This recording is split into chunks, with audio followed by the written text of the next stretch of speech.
Before. There are three great rivers, the past, the present, and the future. Neither the passage of time, nor ourselves, are constant. We, like time, are subjective and viewed with as many lenses as there are people to see.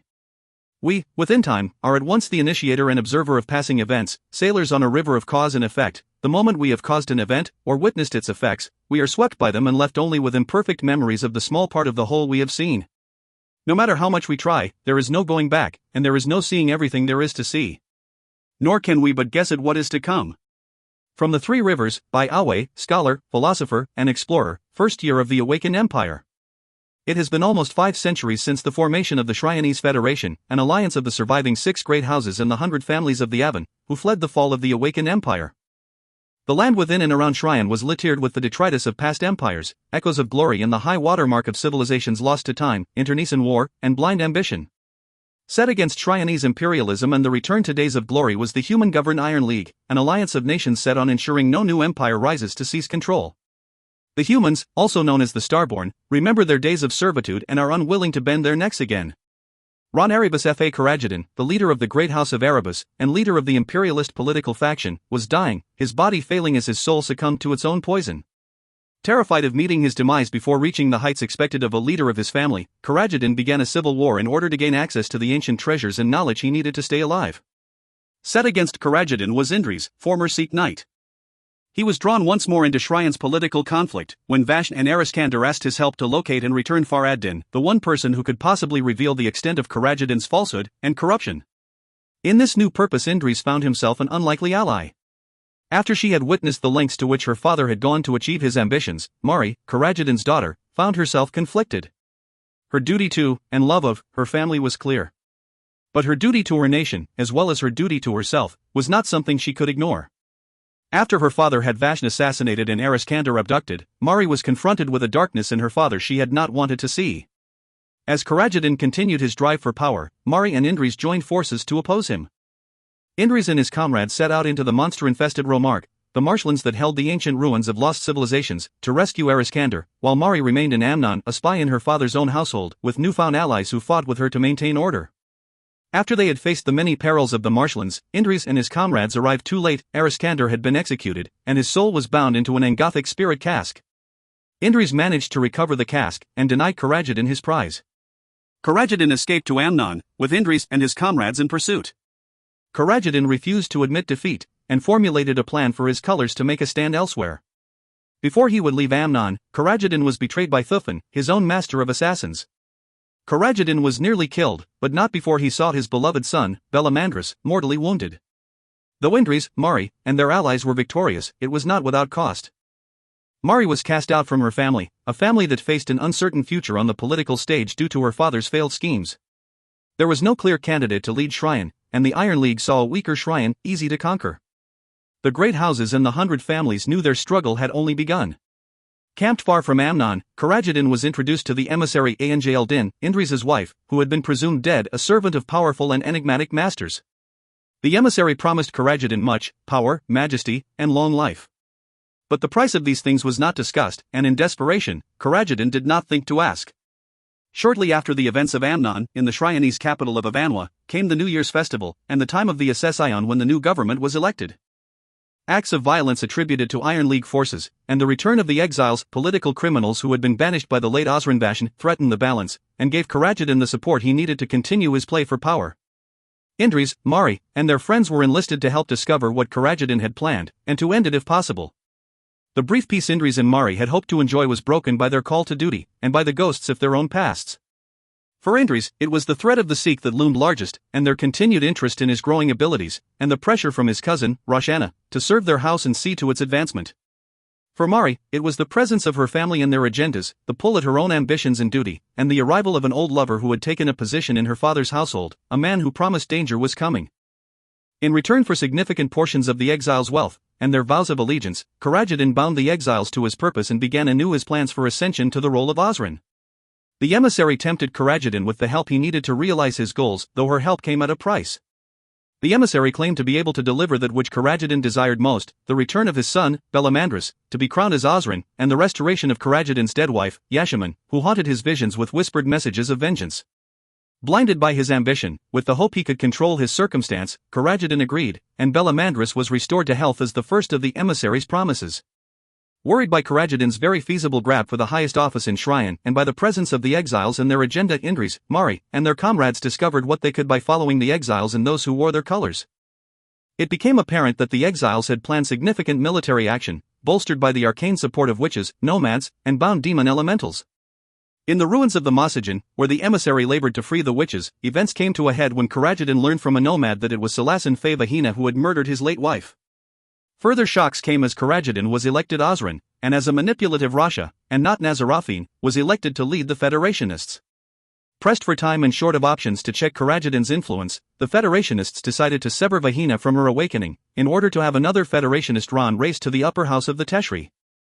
However, during the process, a faction of the Sikh led by Master Zajan interrupted the severance and took Indris, Famensitri, and Vahina captive. Indris's comrades were unaware of the Sikhs' involvement, and came to the conclusion that Indris, Famensitri, and Vahina had been taken by Karajdin. Karajdin, who had requested Vahina be handed over to stand trial for murder, believed the Federationists had plotted to protect Vahina, and rob him of vengeance. A parley to determine the truth of the matter, and to forge some kind of peace, was ruined when assassins tasked by Roshana attempted to kill Karajdin. Karajdin used the treachery as justification for further aggression, in order to bring the Teshri under his control. Meanwhile Indris, imprisoned by the Sikh, was tortured for the truth about his unaccounted for years. Indris was unable to give the answers he did not know. However, it was a moot point. The Darjeni, a powerful faction within the Sikh, and led by Zajan, wanted Indris for their own ends. Indris managed to free himself and Vahina, and they both escaped the Sikh. Returned to the outside world, Indris was reunited with Mari and his comrades. Knowing Avanwa was too dangerous a place to stay, they tried to escape but were harried at every turn. Infuriated by the violence in his city, the Sky Lord demanded that Roshana, Nazarafin, and Siamak leave Avanwa. Likewise, Indris and his comrades were banished. However, before they could leave, demon elementals were set free in the city at Karajdin's order. As the city was distracted by the mayhem, Karajdin politicized the violence and used it as a justification for his own plans, part of which was to demonstrate how the Sikh were no longer relevant, and could be replaced. The Masajan witches were put to dual purpose. Those selected to be part of Karajdin's future used to put down the havoc that Karajdin had started, the others sacrificed to occupy the Sikh so they were unable to defend the city. In the chaos, Indris, drafted by Famensitri to help the Sikh, was brought face to face with Anj who had supposedly returned to help the Sikh in their efforts. Though Indris suspected there was something strange about his returned wife, the battle drew all their attention and he had no time to act on his doubts. Mari tried to escort the Rans from Avanwa aboard the Wanderer, but they were pursued and grounded. Belamandris, the leader of the pursuit, offered Roshana, Siamak, and Nazarafin their freedom in exchange for Mari and Vahina, and Roshana agreed to the terms. Hayden and Oman were killed in battle after the Rans fled, while Echo and Shar escaped. Both Mari and Vahina were taken captive and brought to Tamerlan, a place of horror from Mari's youth, ruled by her vindictive grandmother, the Dowager Osran. His son returned to him, a crown on his brow. Karajdin took the final boon from the emissary, the reincarnation of Yashaman. As part payment for her services, the emissary demanded that Karajdin leave Mari to rot in Tamerlan. The Masajan closed, the witches defeated for the moment, Indris and Anj were taken into custody, where Indris was informed he would be taken to Amarka Indusnos for further questioning. Cautioned against any attempt at escape, Indris elected to go with the Sikh on the promise that they would tell him the truth of his ancestry. And now, Chapter 1. Were we complete, there would be no need for us to grow through struggle or adversity. There would be no transcendence, illumination, or enlightenment. We need to embrace our many imperfections, make them part of us, to overcome our limitations. From the Esoteric Doctrines, by Sadefk, inventor, explorer, and philosopher, 901st year of the Awakened Empire. Late Autumn. Day 51 of the 496th year of the Shryonese Federation. The heat scoured Indris to the point where his muscles, ligaments, tendons, and bones thrummed, pushed beyond their endurance. He shrieked, until his voice dwindled to an arid croak. The superheated air parched his gums and made his tongue stick to the roof of his mouth. Fire scorched down his throat and into his lungs, breathing was agony. A serpent of energy coiled around Indris's spine, flexing, and lashing at the flowering vortices of his energy centers as it strived to inhabit his mind and soul. My awakening, desperate for release. Worst was the stake of pain through his left eye, a jagged thing that had planted itself and grown molten roots inside his brain, burning. Enough! Famensitri shouted. Enough, or he'll bloody well kill us all. Keep going. He can take more, he who watches, the Sikh Inquisitor, urged. Maybe he can, Audiobook, the Sikh executioner, replied. But we can't. His Jai reflex has pretty much destroyed this room, too, save the parts where we had multiple wards. Famensitri, you say there were 7 others like him? 8 special children were chosen for the great labor. But like him? Famensitri replied. No, there were none like him. Indris relaxed as the Sikh masters stopped their probing into his memories. It took minutes for the pain to subside, while his heart felt like hooves beating against his ribs. Minutes where even the caress of the air pricked as needles on his skin. The heat in his skull began to cool. He raised shaking hands to push back his sodden hair, kept them over his eyes until his breathing and pulse returned to normal. Indris saw giant flares and coronas swirling on the canvas of his eyelids. As the sear behind his left eye dwindled to a smolder, and his brain felt less like it was boiling in his skull, Indris cracked open his eyes. The warded obsidian chair in which he sat seemed none the worse for wear. Indris looked down at his naked body, clothing turned to ash, his skin fading from angry red to its natural light olive, marked with its myriad tattoos and scars. The same thing had happened the past 23 times the Sikh masters had tried to unravel the anamnesis maze that coiled around the missing years of Indris's life.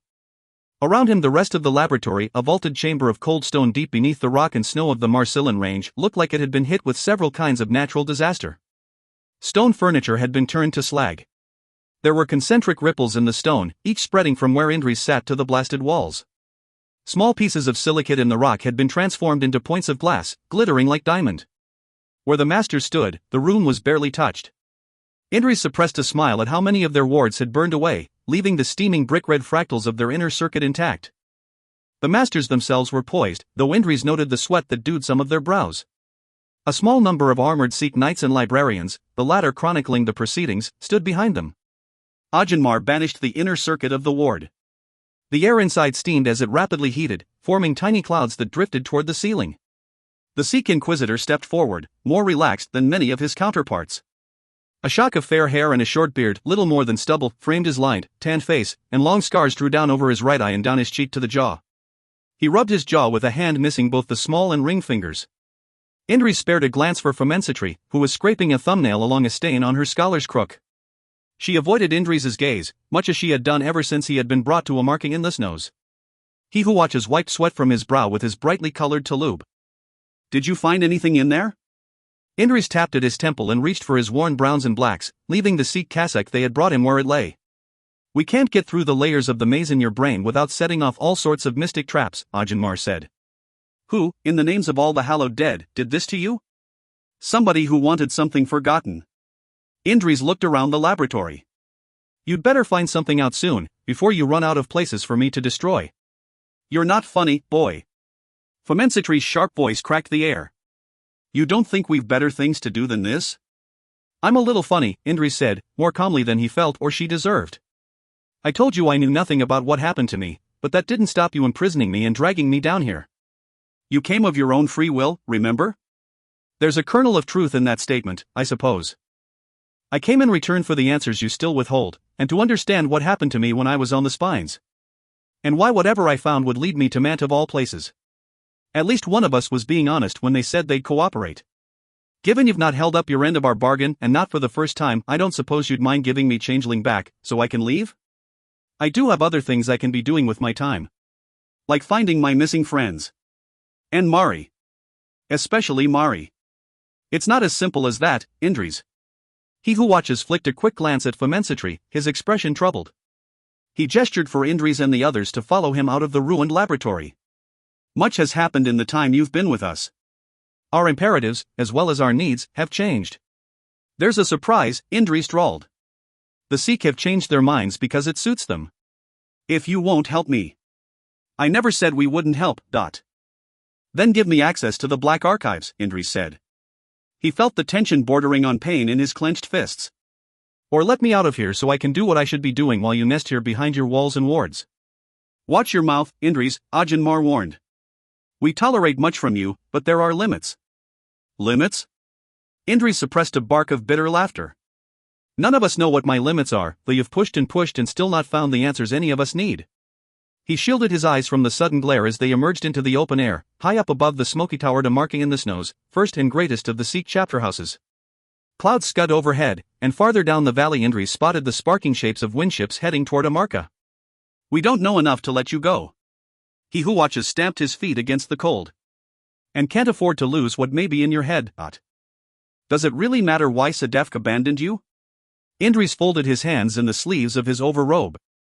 His breath streamed between his lips, a milky cloud tinted with all the words he did not say. And why, in the names of all the sacred dead, do you think he'd tell me what he'd not tell his own disciples?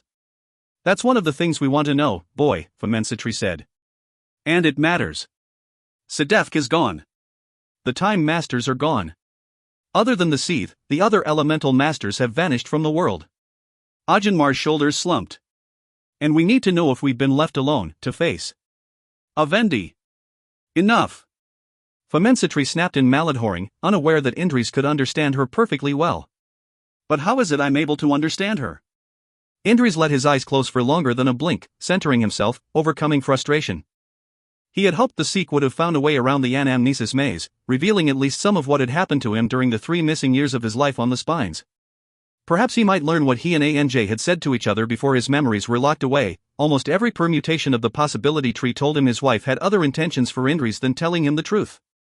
But in his time at Amarka there had been no progress. In 51 days, 7 laboratories had been ruined. 1 master sent to the differential baths in an attempt to save her life. For knights and 11 librarians not so fortunate as to make it even that far. And they were no closer to finding the keys to what was locked in Indris's mind, or discovering who had locked it away or why. If Sedefk was alive, and it had been him that had taken the time to tell me anything, why bother locking it away? I need to know what's happened to my friends, Indris said. Famensitri squinted in the glare. You may as well forget Mari.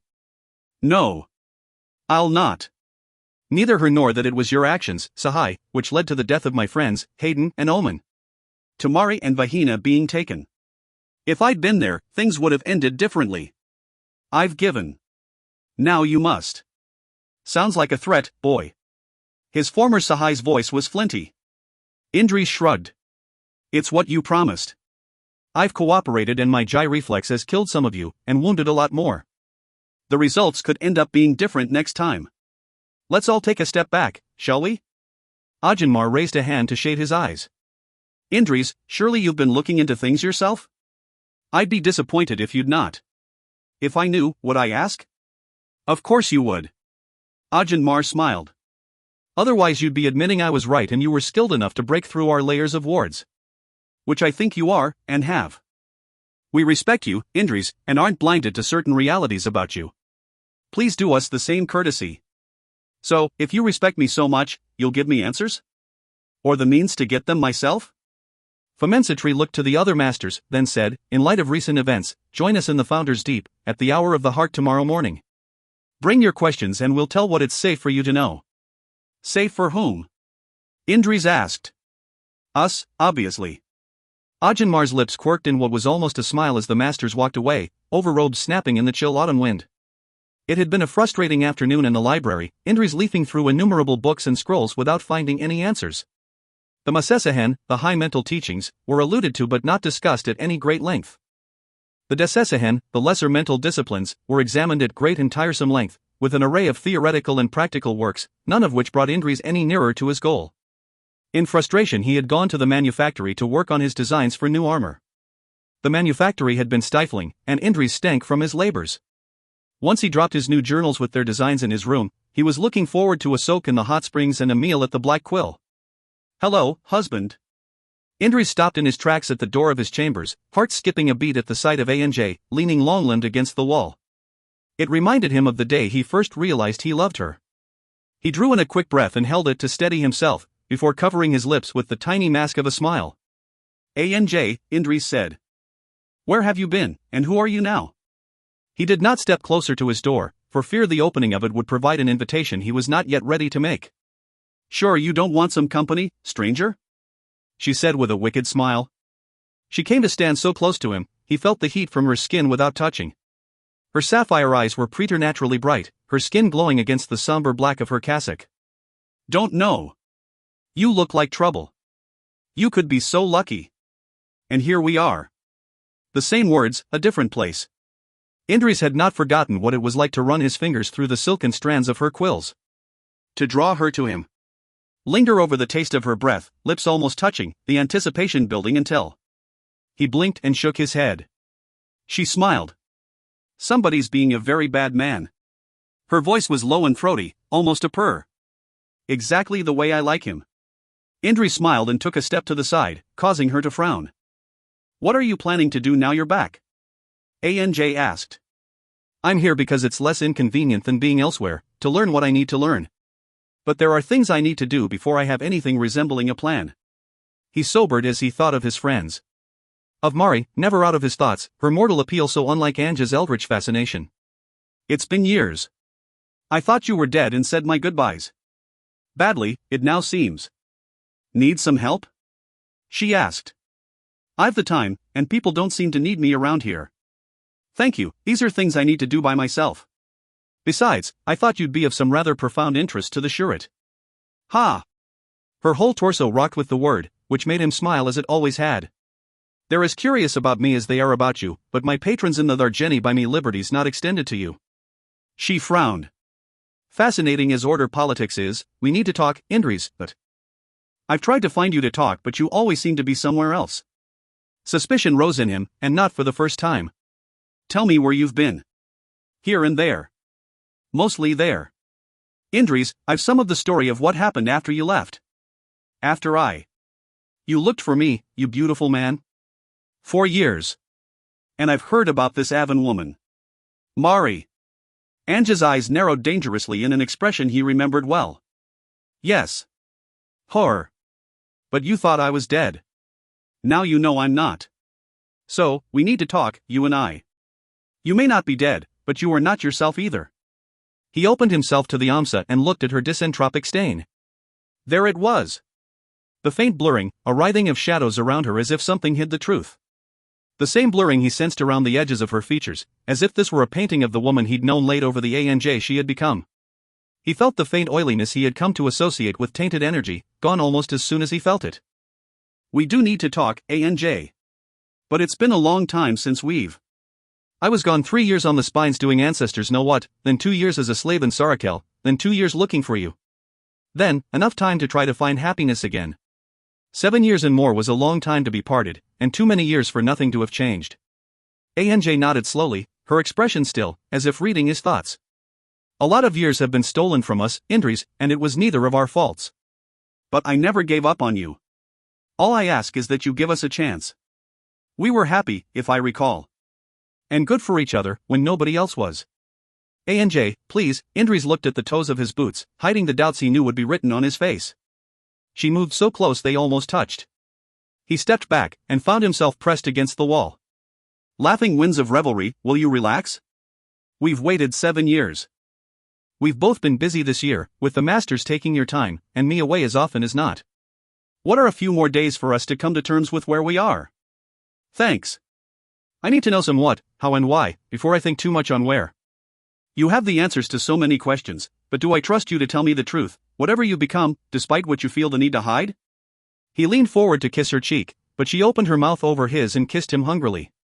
Her tongue tasted of honey, yet part of him sensed that it, too, was an illusion over a rancid truth. As he took her hands and put them at her sides, more slowly than he should have, her hands were warm and soft and brought back another flood of memories of the sureness of her touch. Indri stepped back and felt his heart break all over again. If not for the loss of her, then for the doubts he now harbored. There are some things I need to know, ANJ. About me. About you. About some people I need to find. Including your Avon? ANJ almost spat the words. Indris frowned. Including Mari, yes. Let me do these things, tell me what you know about my time on the spines. Then you and I will talk about us. Very well, she pouted, kicking the wall with her heel, arms folded, head turned down even as she smiled dangerously. Promise? Would I lie to you? Not if you're smart. Lucky for us both, then. Steam coiled about Indris's face as he relaxed in the hot springs, sunk so low that only his head was out of the water. Several other students and townsfolk had come to enjoy the water, dancing comically as they undressed in the chill, capering through the snow to plunge into the water. Indris greeted those he knew well, and smiled at those he did not, but all of them gave him distance as they huddled at the far end of the spring. Indris altered his breathing patterns with the ease of practice and opened his mind.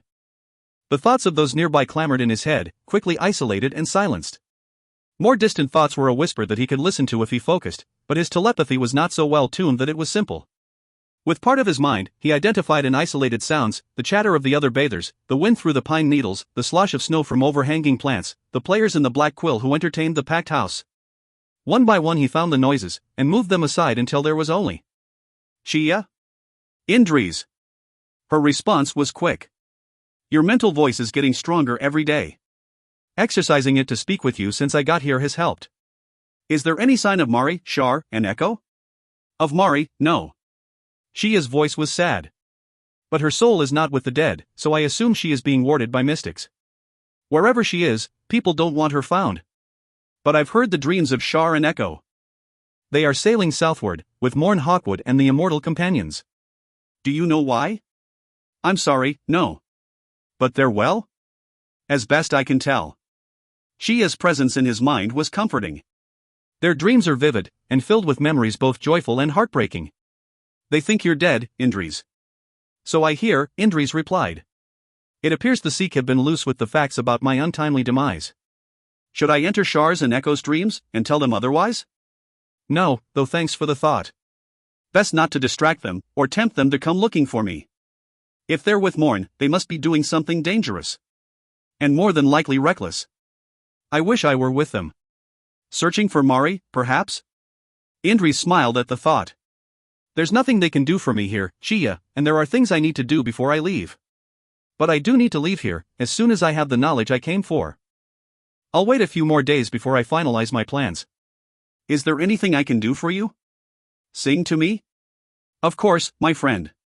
Indris counted the heartbeats before the gentle choral voices of the dead swelled in his mind, the intricate instruments of the soul that carried across the endless expanse of the Well of Souls.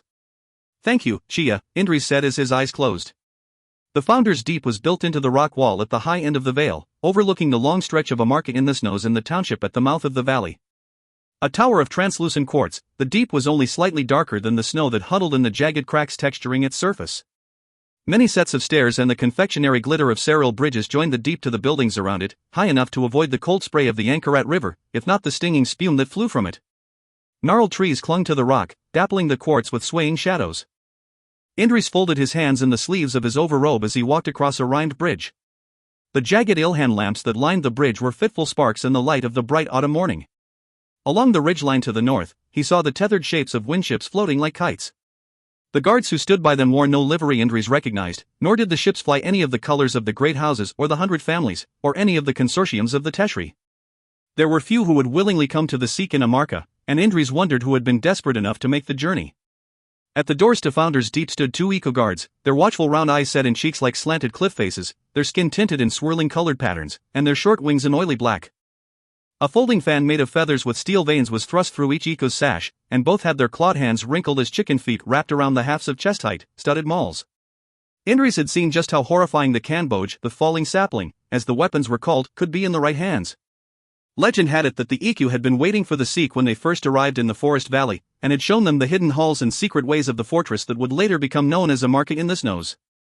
Both guards nodded respectfully as Indris approached, and he responded with a smile and a nod of his own. General Indris, one of the Iku trilled. She looked around, expression content as she took in the clear skies, mountains, trees, and snow that surrounded them. Nice day for it. Aren't they all, Wakani? That they are.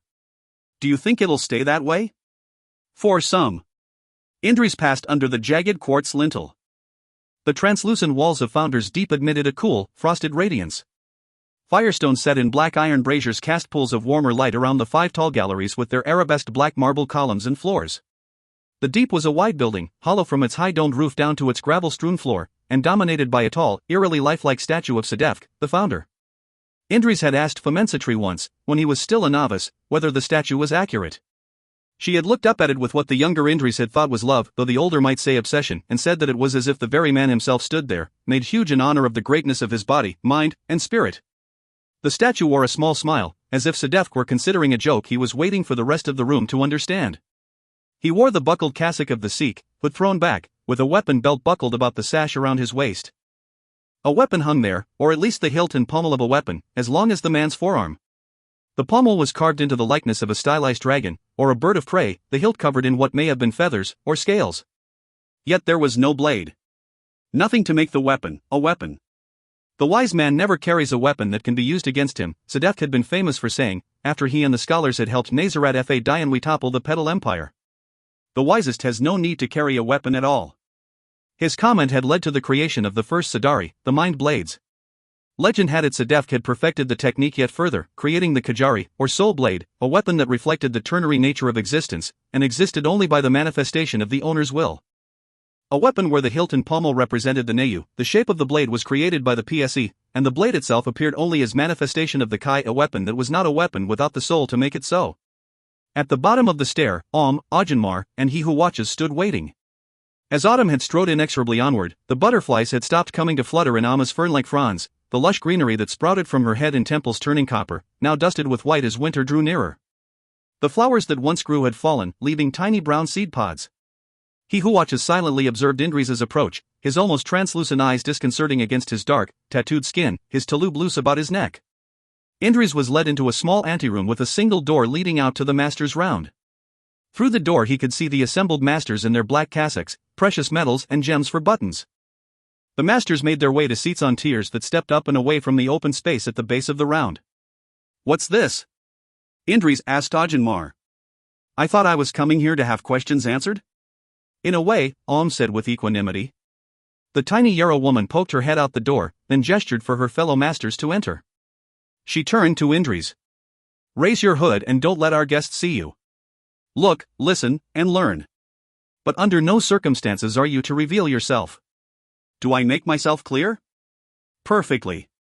Murmured. She gestured for Audiobook to take Indri's to quiet seats where he would not be noticed. The master's round was a tiered well of black marble, each tier set with high-backed wooden chairs, all lacquered midnight. The domed ceiling featured a leaf and vine mosaic, from which hung a large Ilhan lamp like an inverted orange and yellow ziggurat. There were faces from among the gathered masters that Indri's recognized, though more were unknown to him. The first tier of the round had 10 chairs with black silk cushions on the seat, and glowing witchfire crescents rising from the carved wooden backs.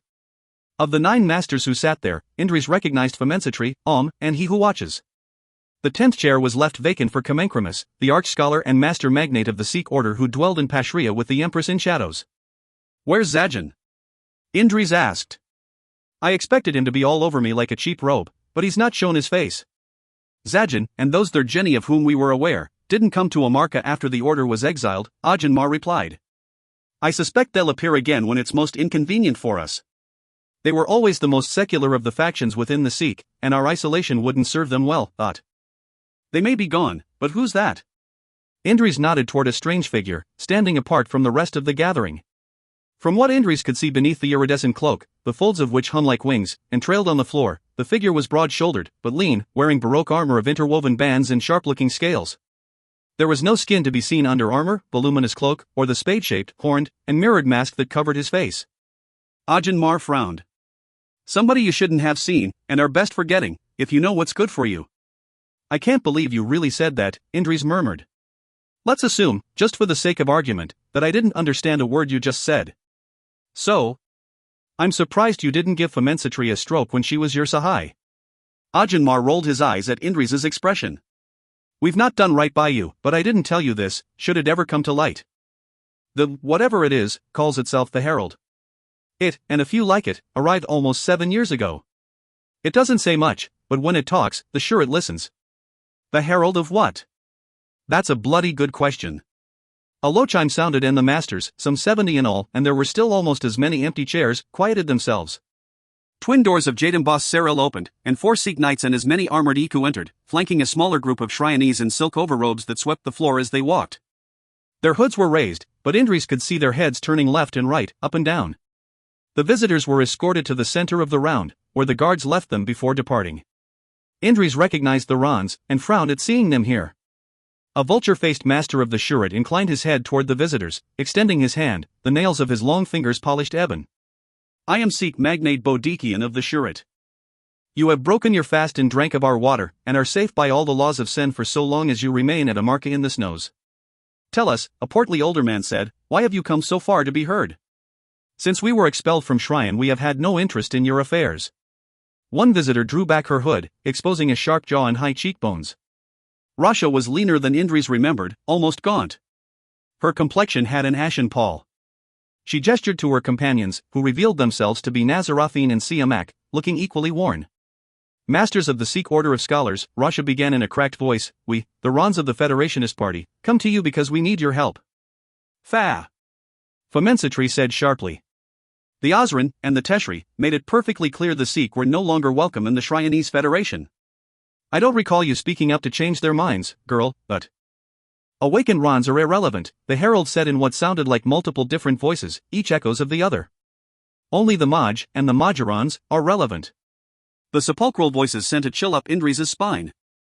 Rasha curled her lip at the herald, but Nazarathine stepped forward before she could speak.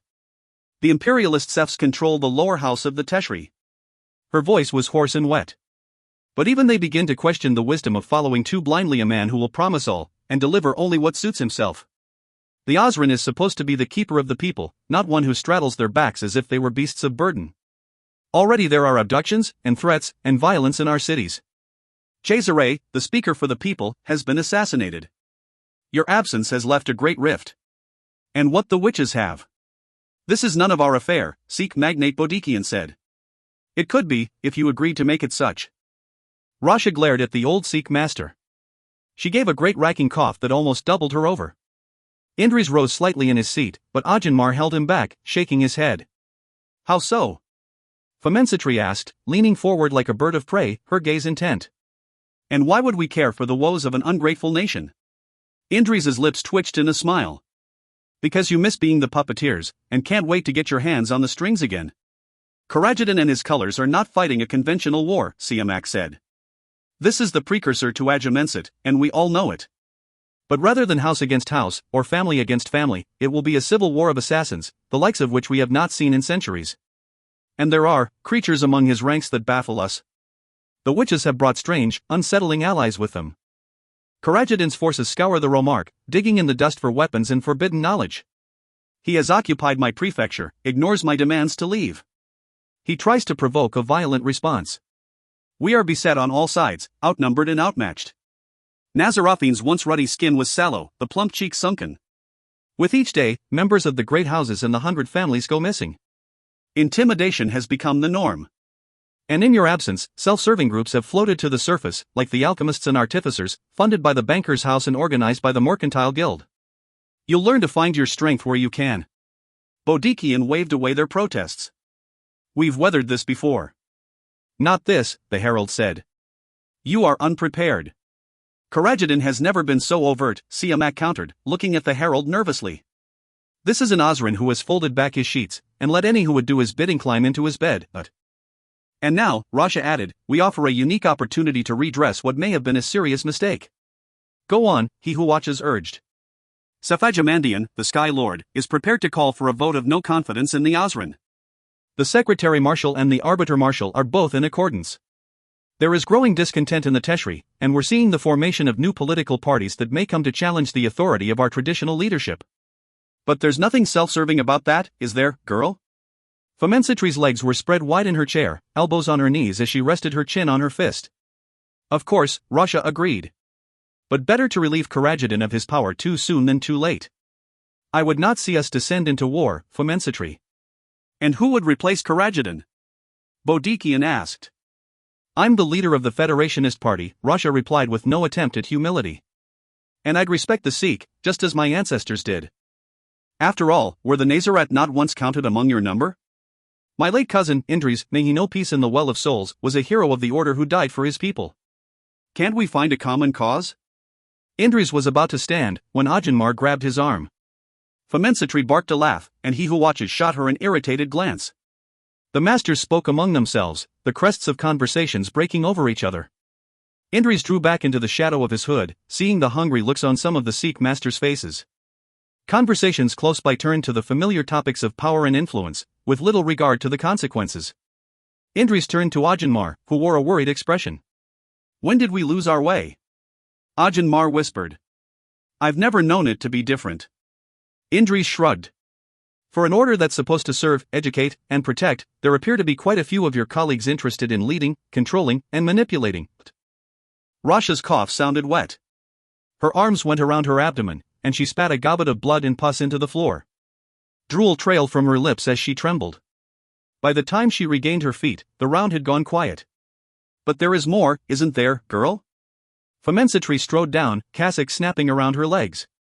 The Stormbringer took Rasha by the chin and stared into her eyes. She turned Rasha's head this way and that, and felt her pulse. Indri saw the discolored rash revealed when Famensitri rolled up Rasha's sleeve. The ancient scholar's mindstone flared darkly, became a whirling vortex that cast deep, sickly shadows across Rasha's skin. You, and the others, you're dying. Yes, Rasha said simply. She gestured to Siamak and Nazarafine. We all became sick about a month ago. And it's getting worse. We need your help, Scholar Marshal. Voices rose in hurried conversation as Famensitri gestured for the Sikh knights and the Iku to take the Rans to the Thaumaturgeon's hall, where they could be diagnosed and treated. The masters continued to debate their place in the new regime, clutching at the straw Rasha had given them. Even in exile the Sikh had their hands on the fate of the nation, and Indris knew full well that the Sikh let go of nothing lightly. Chapter 2. Patience is not a sign of weakness. There comes a time for all things. To watch, to listen, and to learn when that time comes is founded in both strength and wisdom. Ben Saharan, Poet Master of the Lament, 493rd year of the Shryonese Federation. Day 53 of the 496th year of the Shryonese Federation. Erebus's teeth. Mari snapped, as Keshari probed the newly knit bones of Mari's left hand. As much as Mari disliked visiting the surgery, removing the resin-treated bandages that had immobilized her hand was a relief. The hatchet-faced old surgeon's examination, not quite as pleasant. For the love of... Are you trying to stab me with your pointy little fingers? Is this what passes for the medical arts where you come from?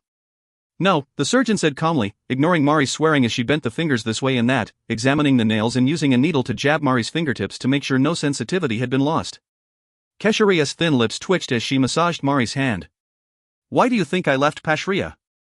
A goodly number of Pashrians are nomads, and already far beyond my ability to heal, even for a Helvetic surgeon. You, however, are somebody I can treat, and Tamerlan is such a vile and violent place that my skills never atrophy.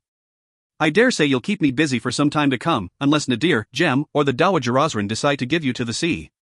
Dowager Osran, Mari snorted. She took her hand back and shook it, making a fist and opening it over and over again.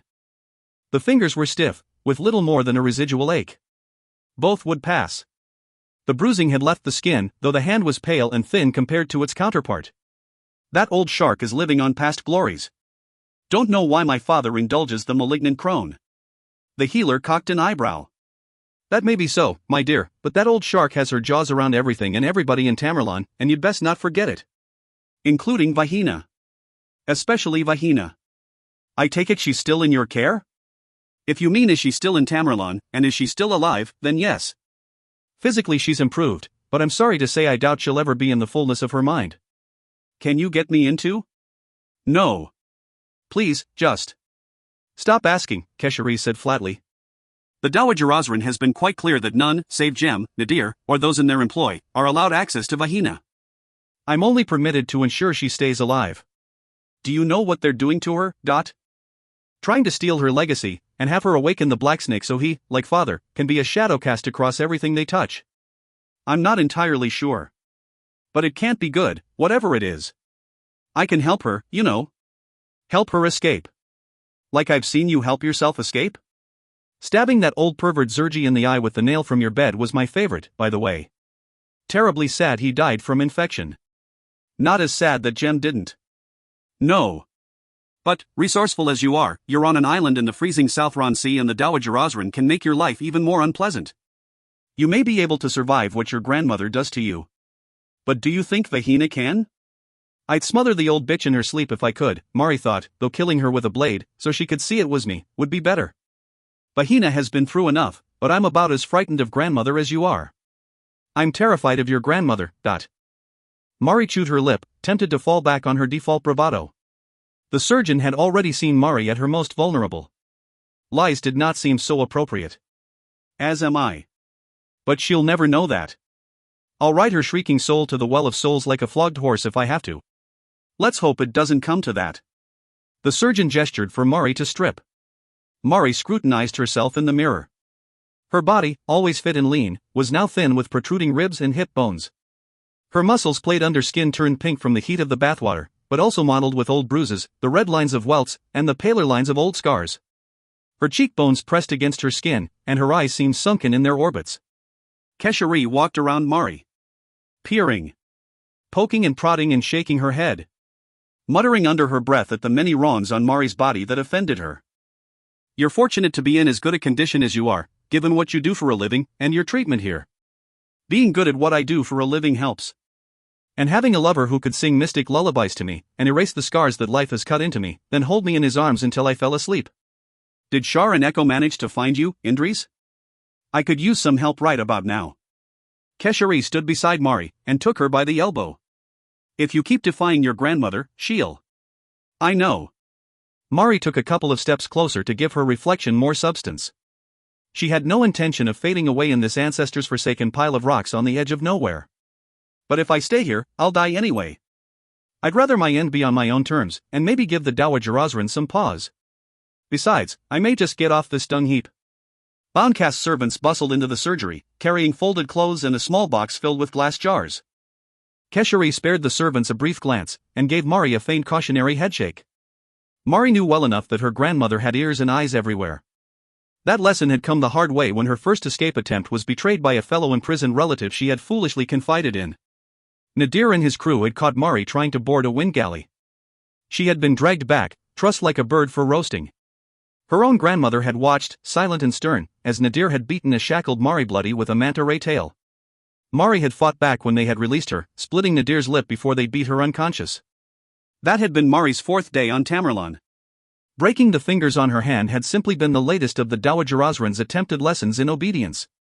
"There's a celebration on tonight," Keshari said as she put her instruments back into her bag. Mari stood still as the servants rubbed light oils into her skin, then began scraping away the hair from her torso and limbs with strigils. Their hands were steady and sure, leaving no new marks on Mari's already marred skin. "I've been told I'm to attend. I'll be spending the evening in, I think." The surgeon buckled her bag shut and slung it across her narrow shoulder. "Some meditation and reading will do me good, and I've a book by the Helvetic scholar, Amapersha, on the healing practices of the Yarot that will be fascinating. Nothing I can do to tempt you? Not a chance. Besides, the Dowager Osran's entertainments often end up with somebody needing to visit my surgery if they survive, so it's best I remain where I can be prepared. Try not to get yourself hurt again, my dear. You never know, you may actually find having no broken bones, or cuts from the whip and the rod, quite delightful." "Oh, you know me," Mari said dryly. "I'm a free spirit, Dot. This isn't the place for it." "I couldn't agree more." Mari sat at the high table, and she watched, and she listened. She ate voraciously, but drank only water from the chipped earthenware bowl that made everything taste a bit like mud. But mostly she sweated. She felt it prickle her scalp, dew her brow, and trickle down the curve of her spine where it pooled at the small of her back. In each of the 4 walls, fires burned in hearths so large Mari could stand in them. Tall windows of rough glass perspired in the heat, melting the snow outside where it tried to stick to the iron window frames. Hundreds of lanterns in sea-hued glass hung from the domed ceiling. The skeletons of gigantic sharks hung among the lanterns amid the silver and gold-plated skulls of fallen enemies. The mosaic walls seemed to ripple, giving Mari the impression she was trapped beneath the sea with the drowned, who continued to drink and dance and fight, unaware they were already dead. The guests at the Dowager Osran's feast were a raucous, mongrel crowd of hard-drinking cutthroats and opportunists, mixed with the rough-and-ready leaders of the nearby fishing villages and mining towns. Tamerlan was, as best Mari could describe it, a frontier fortress. At one time it had no doubt been glorious, this ancient construct of faceted quartz and polished marble, carved granite and bronze domes that spiraled up and around the mountain. Now Tamerlan attracted those who had nowhere else to go, those too world-weary, disenfranchised, or steeped in failure and infamy to be anywhere else. Even the sea witches sworn to the Dowager Osran, pale and hungry-eyed, stern in their layers of blue and green and black like deep-sea shadows, seemed poor and rough in comparison to the stark pride of the Sikh, or the red witches of the Mosajan. Mari looked on with barely concealed disgust as the Dowager Osran's colors hooted, shouted, and stamped their approval of the 4th duel of the evening. 2 men and 1 woman were dead already, their bodies given back to the deep to be consumed, as was the custom in Tamerlan. The Dowager Osran's captains and lieutenants moved among the crowd, inciting their hunger for blood. By any other standards they were common bravos that could be bought for a handful of copper rings, and a lukewarm meal, in the backstreets of any city in Shryan. Chief among them was Jem the Blacksnake and his cohort. The wounds Mari had given Jem after he and Nadir had taken her prisoner had turned septic, almost killing him. Sadly Keshari had saved his life at the expense of some of his jaw, the teeth that went with it, and part of both lips. When he was seen in public, it was only with a leather half-mask, studded and scaled, that covered his disfigurement. In reprisal for Jem's mutilation, as well as for the death of Ravenet, Jem's daughter and Nadir's sister, her father's two servants made it their mission to make Mari's existence a misery. Nadir, doubly stung by Mari's refusal to rekindle their lost love, took great pains to torment Mari whenever he could, but it was not without cost to himself. Tonight he slouched on a chair next to the Dowager Osrin with the pained expression of a man who had been soundly kicked in the stones. And so he had been, when he had come to Mari's chambers earlier that evening, along with 3 of his bravos, to give her some bruises before the feast. Nadir was the lucky one, he was still alive. Mari would apologize to Keshari later for giving her the added work. I'll take your crew away from you, one by one, Mari thought. And as I plant each one of them in ashes, know that it's one less person between me and your final, humiliating end. When the day comes, when you're alone and friendless, your reputation is dead as anybody who followed you, I'll open you up from stones to throat, and leave your steaming corpse on a midden heap. Right beside that worm you call a father. A raucous shout caught Mari's attention as a defeated warrior was hurled into a large hole in the floor lined with twisted old blades like the teeth of some iron shark. It was called the Maw of Savagian and was part threat and part promise to those who displeased the Dowager Osrin. It also formed part of what passed for entertainment at Tamerlan. Tonight the entertainment was for Aladdin, the Dowager Osrin's own son by her late husband, a young man who had not yet reached 25 years. Aladdin was celebrating his becoming one of the exalted names of Shrine the only way Tamerlan knew how. Aladdin, the Sidewinder as he was now named, could almost have been Bilam's brother, but where Bilam was golden, Aladdin was made of bronze, a little cruder, a little more tarnished. He stood beside the Maw, his long red blonde hair tied in a high ponytail, his eyes like chips of tourmaline. Sweat poured down his torso, shimmering on ridges of muscle. 2 long knives, each with a coiled snake in silver worked into the hilt, were thrust through the sash at his waist. He had already killed 3 men this evening, hurling their bleeding bodies into the Maw to feed the sharks that circled below. The Dowager Osrin leered at her son from the high table. She threw a handful of silver rings into the air, careless of where they fell, so intoxicated was she by death and drink. The shark of Tamerlan had seen her centenary come and go decades before. Her eyes were wide and fevered, her mouth hung open to reveal a row of sharpened teeth, light glimmering from a small trail of drool at the corners of her thin, wine-stained lips. She gripped her golden drinking bowl, the plated skull of a treasured enemy, in one liver-spotted hand. A beauty in her day, time had hardened her. Jutting cheekbones. Flinty eyes. A coronet made of a shark's jaw, set with sapphires and grey pearls, sat on her wispy hair. Even her wrinkles looked sharp, as if to run your hand along them the wrong way would open your skin. Her relatives sat to her left and right, stretching in a glittering row to the very edges of the high table, with Mari seated at the far end on a chair that creaked with every move she made. Even her bloody chairs talk about every move I make. Most of the other familial inmates of Tamerlan kept their distance from Mari, no doubt for fear of punishment by association. From time to time the Dowager Osrin's favorites, hard and beautiful, would risk a glance at Mari. As the daughter of the Ronaribas, Mari lived a privileged life with freedoms the others could only have wished for. It appeared to give her gathered relatives some comfort that she had fallen from grace. The Dowager Osrin summoned Aladdin to the high table, then took a flanged iron ball in her hand, the symbol of her authority in Tamerlan, and started to hammer it on the wood.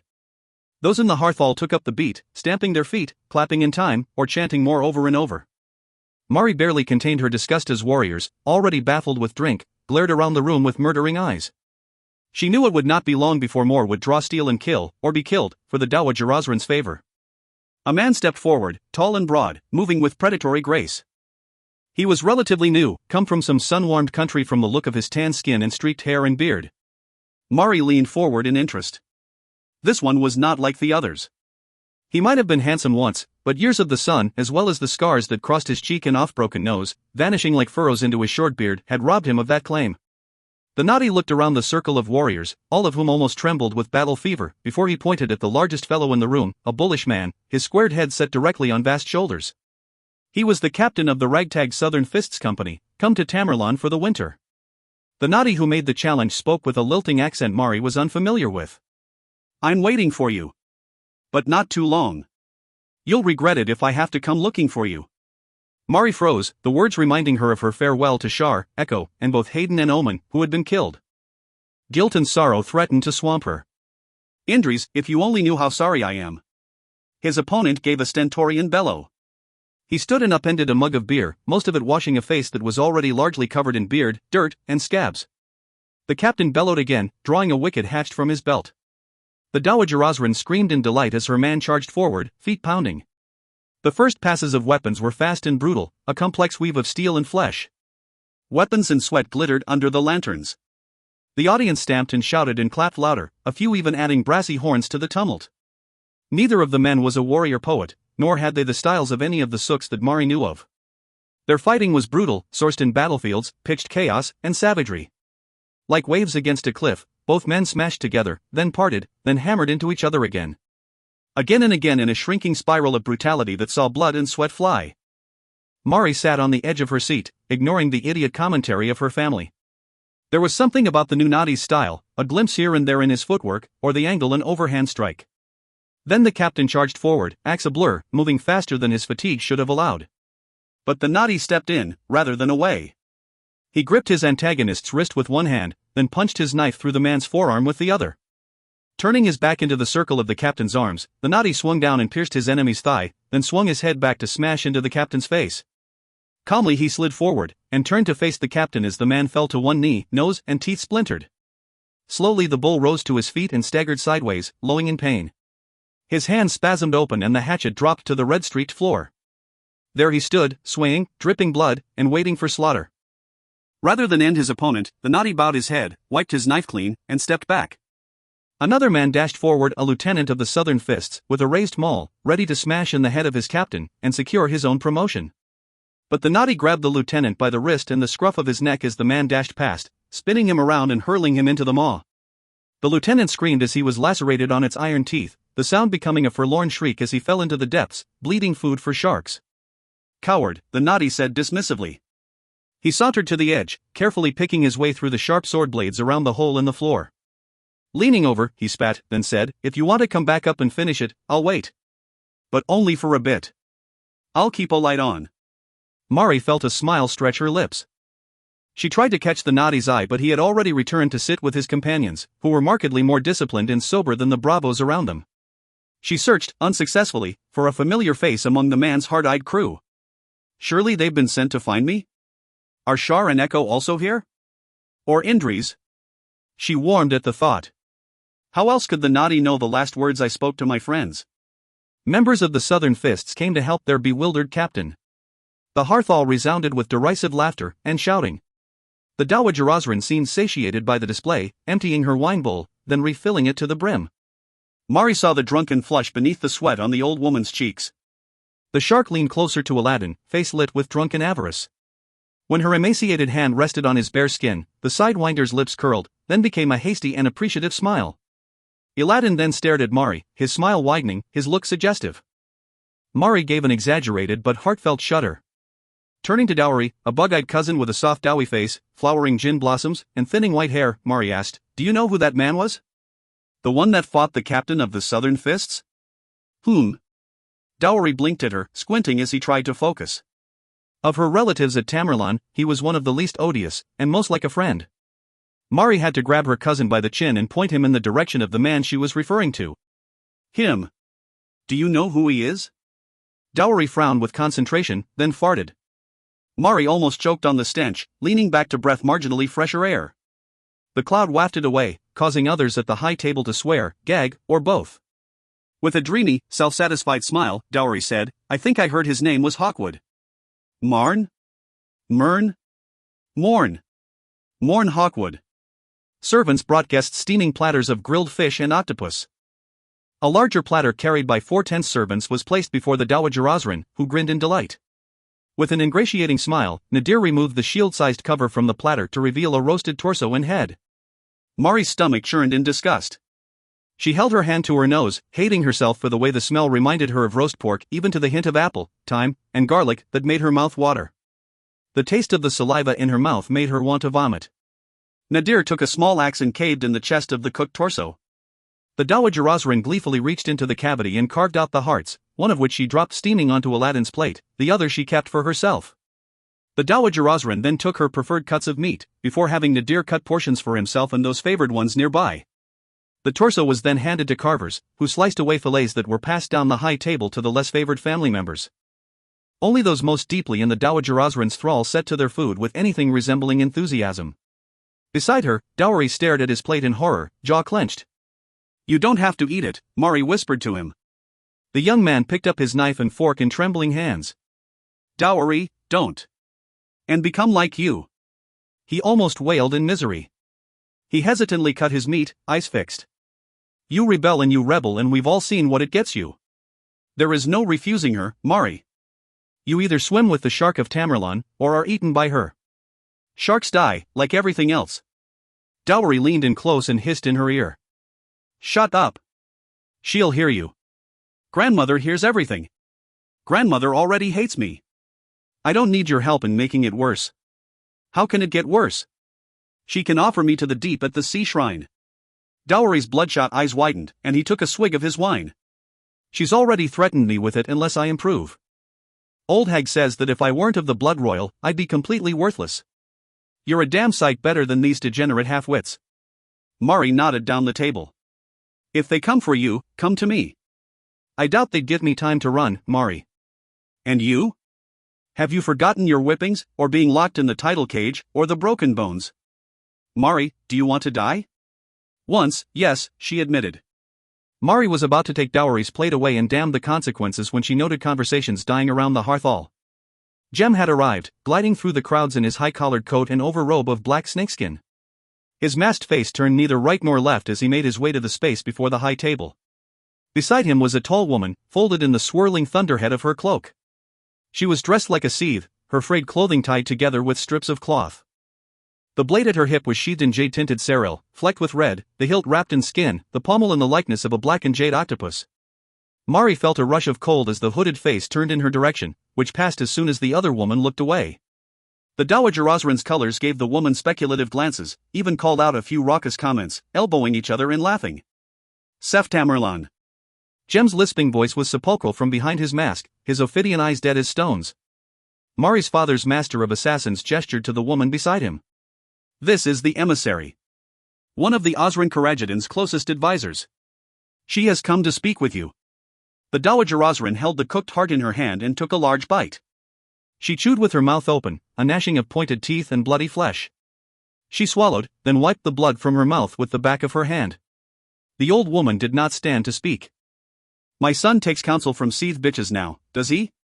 How much further can he fall, Jem? I will not have this daughter of a degenerate race in my home. Take it out of my sight and give it to the sea.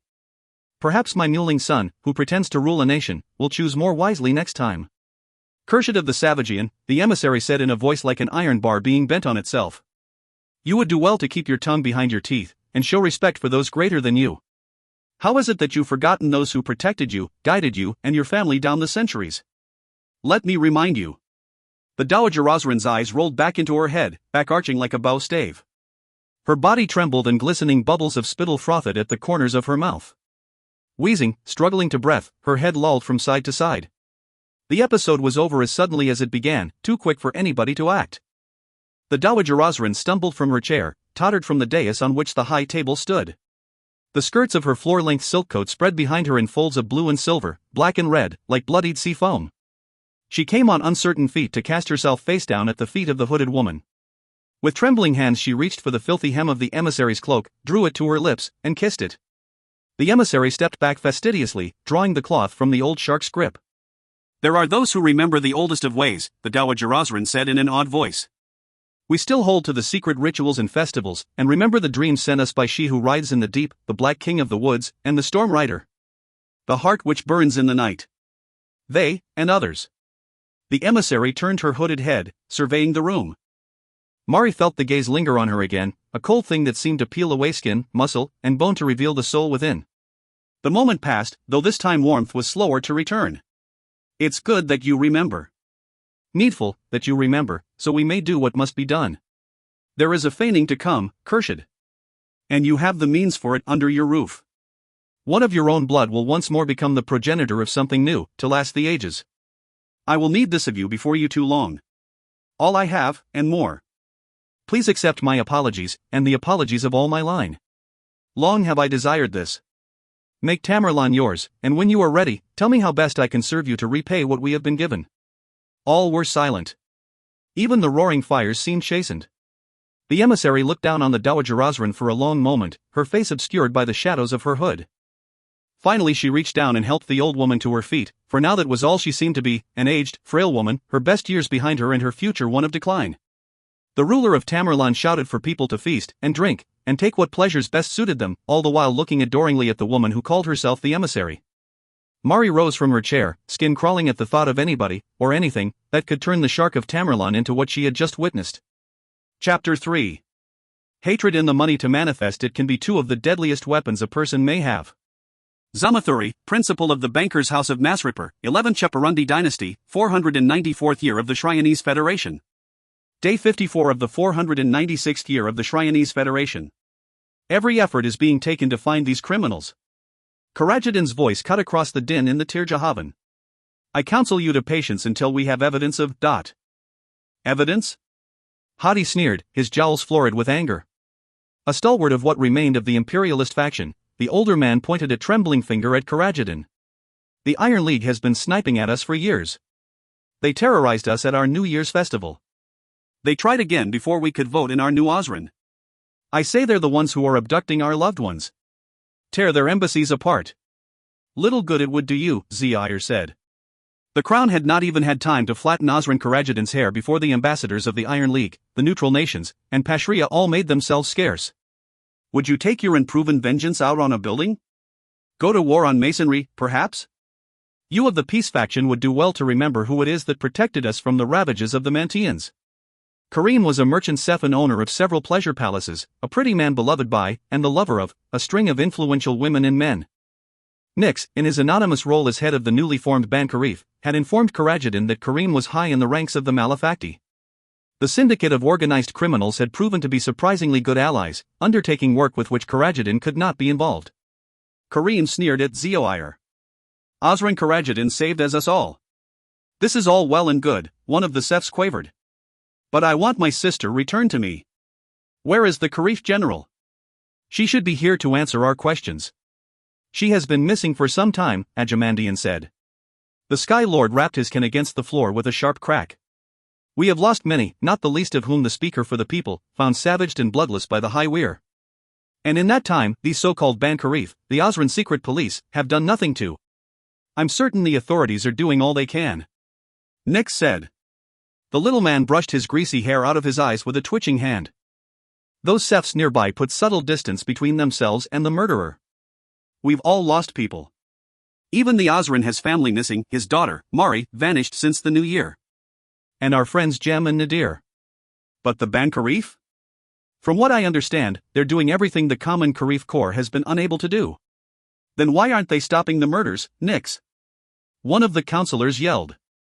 Bodies drained of blood. Some torn apart. We've heard stories of people being found in barrels, their bodies shredded. That's Iron League malice. Nomad malice. Nomads come from places other than Mant, the drunk Martum slurred on cue. The Rana-like teetered on the edge of his seat, held up by the latest of his courtesans. We've ignored Pashria for far too long. Perhaps we need to turn an eye, and our spears, southward?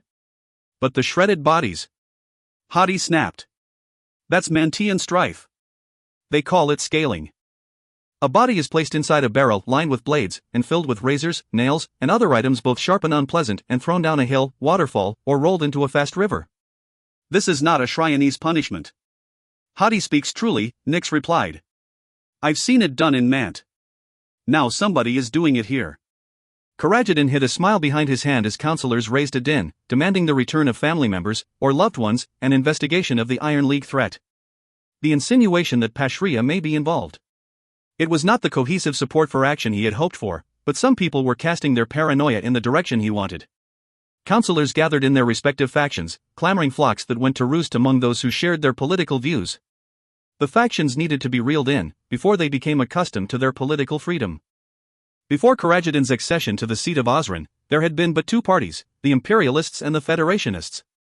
There were always the unaffiliated Sefs willing to be lured to causes aligned with their self-interest, but these were never organized. Since the new year, more political parties had been formed than Karajadan had ever heard of before. Now there were the freelancers, a collection of wealthy Sefs with strong investments in naughty companies, organized by Bijan. The trade consortium was spearheaded by the Grey Leech, Timaud, and sought to band together all the tradespeople and merchants, controlling commodities and their prices. The Lantern Party, started by the witches Karajedin had freed from the Mosajan, wanted the eminence of the witches in government restored. As there were no witches as Sefs, they threw their collective will behind young Estelia of Yadas, who thought herself a promising mystic. There was the Peace faction.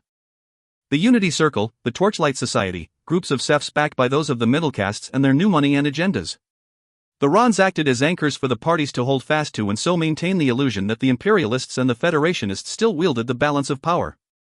Yet the Rons were absent, which in itself was worrying.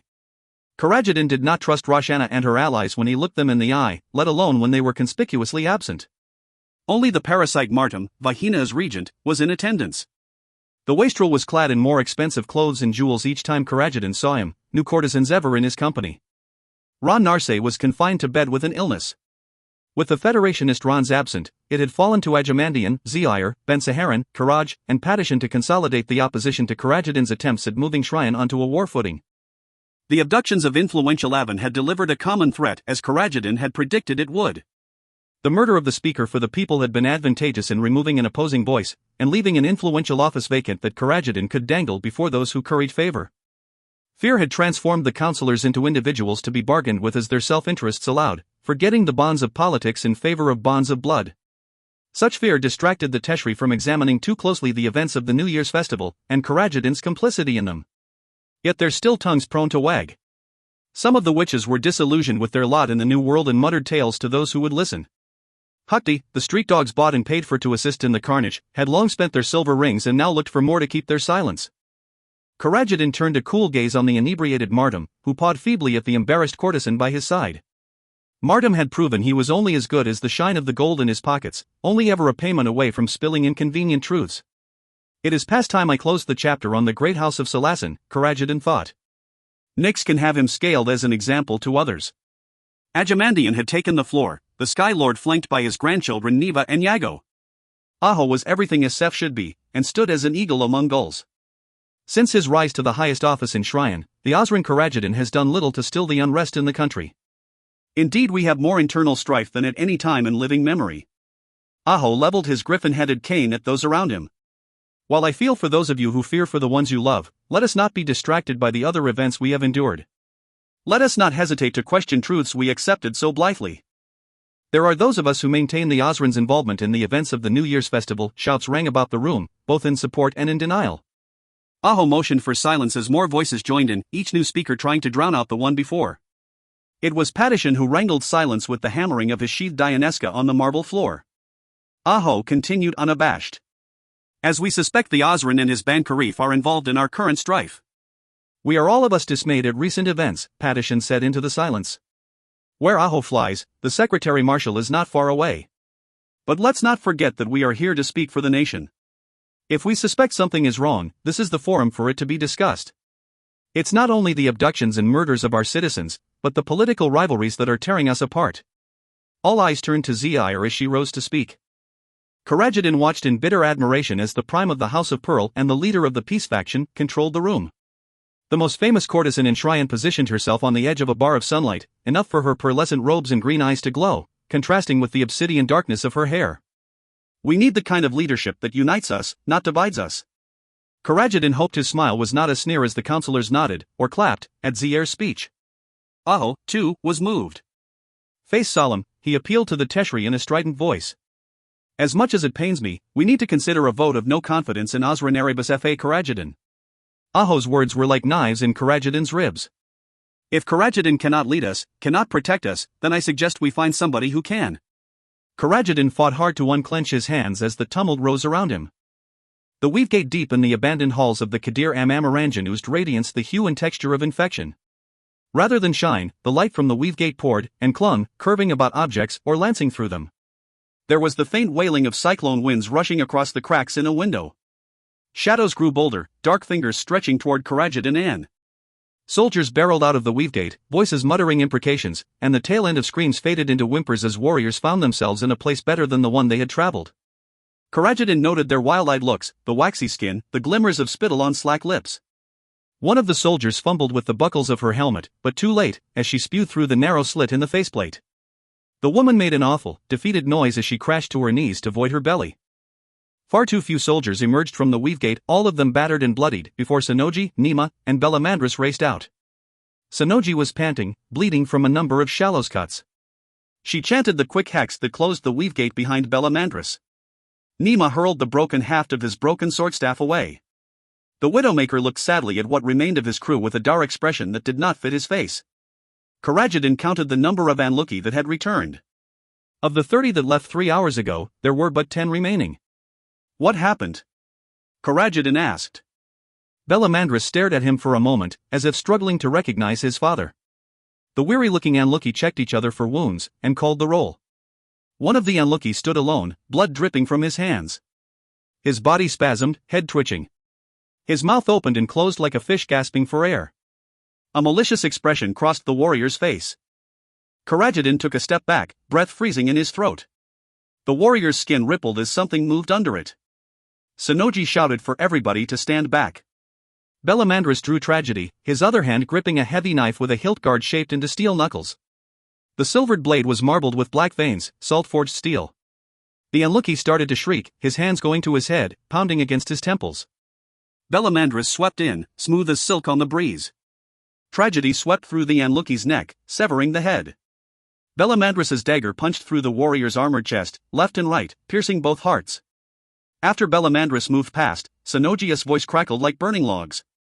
The wounded Anluki was lit from within, fire lapping from the rents in his armor, his body engulfed in tongues of flame.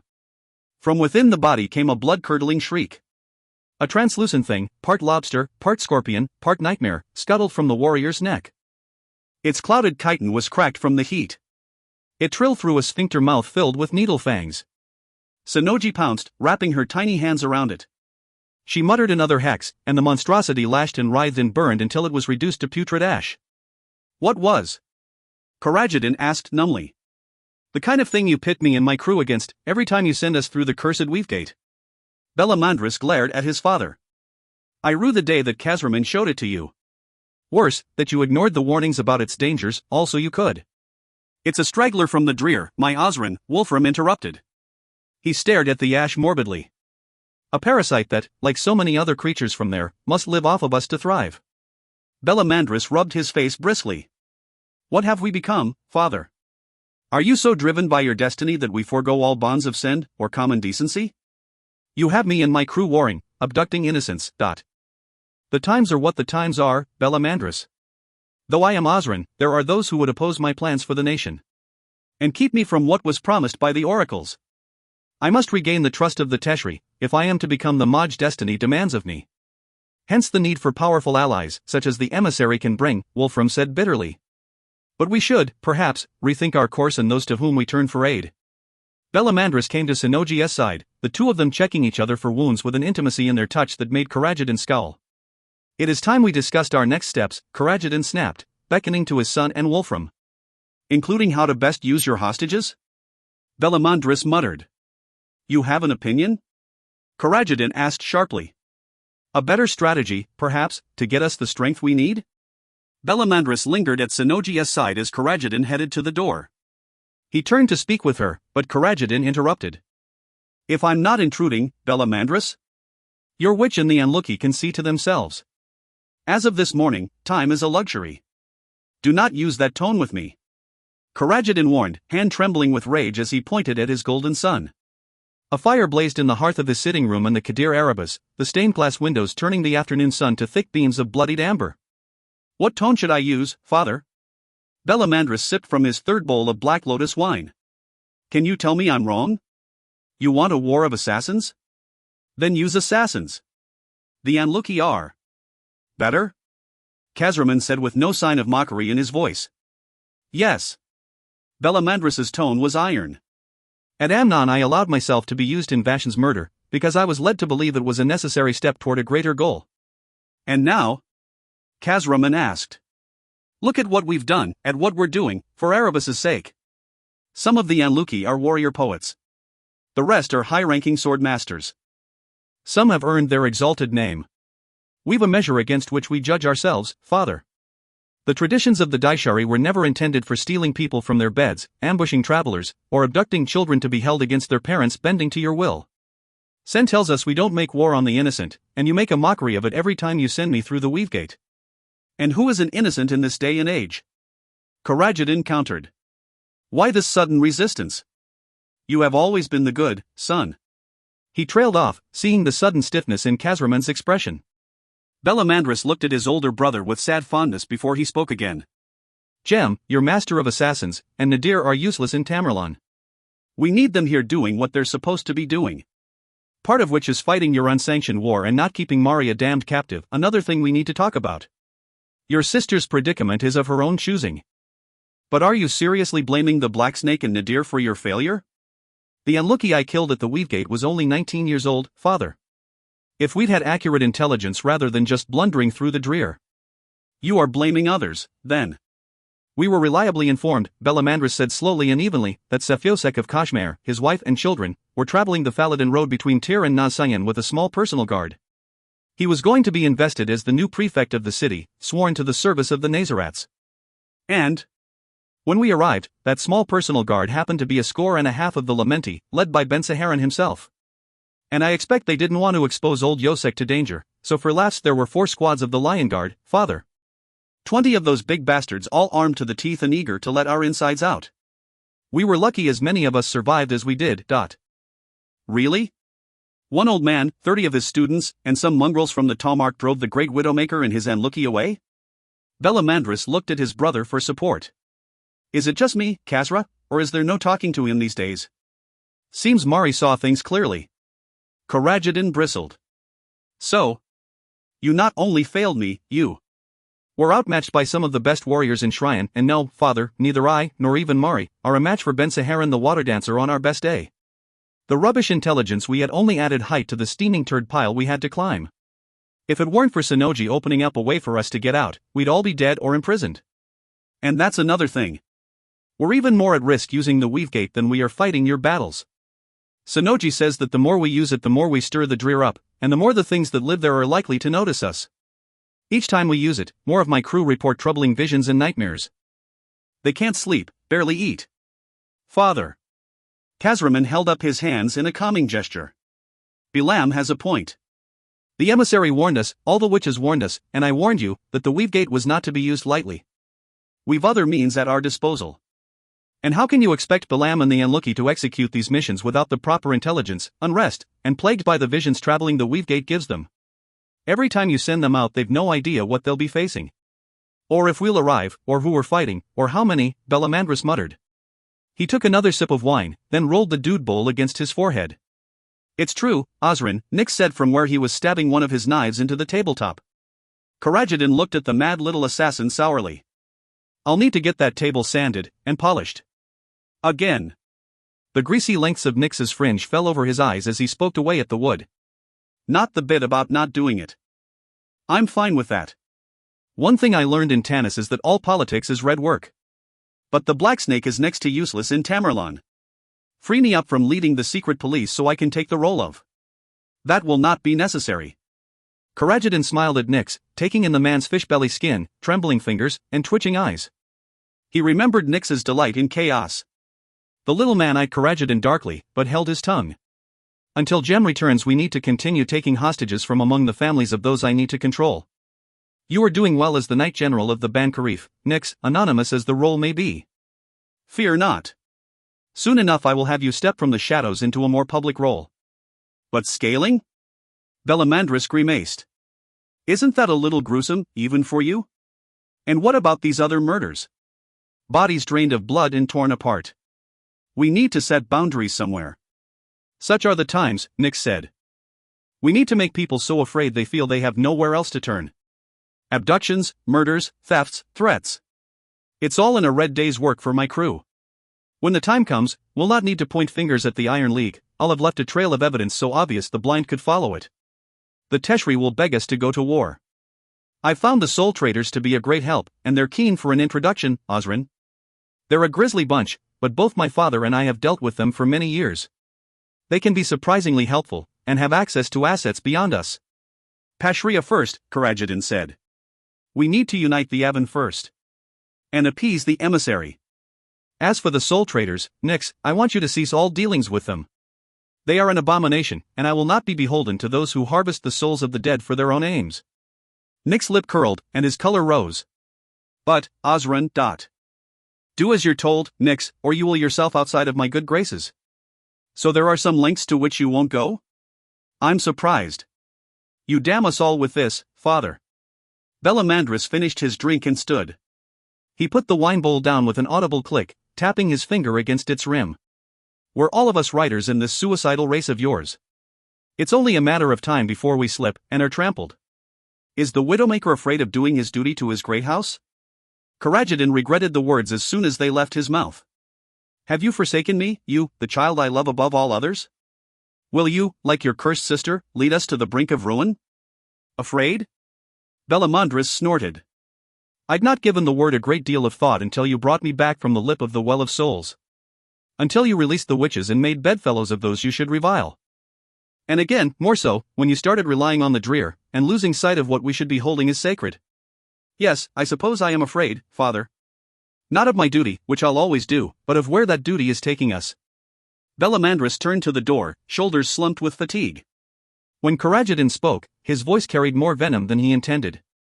Are you off to the bed of that Tunisian girl, that filthy daughter of nomads? You were raised for better.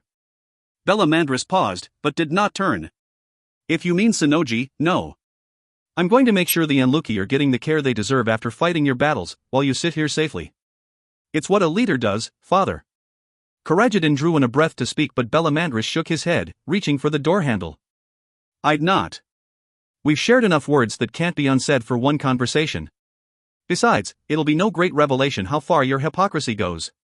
You need a different mirror than I to see what you've become. Karajadin clenched his teeth, white-knuckled fists rapping on the tabletop as the door closed behind his son.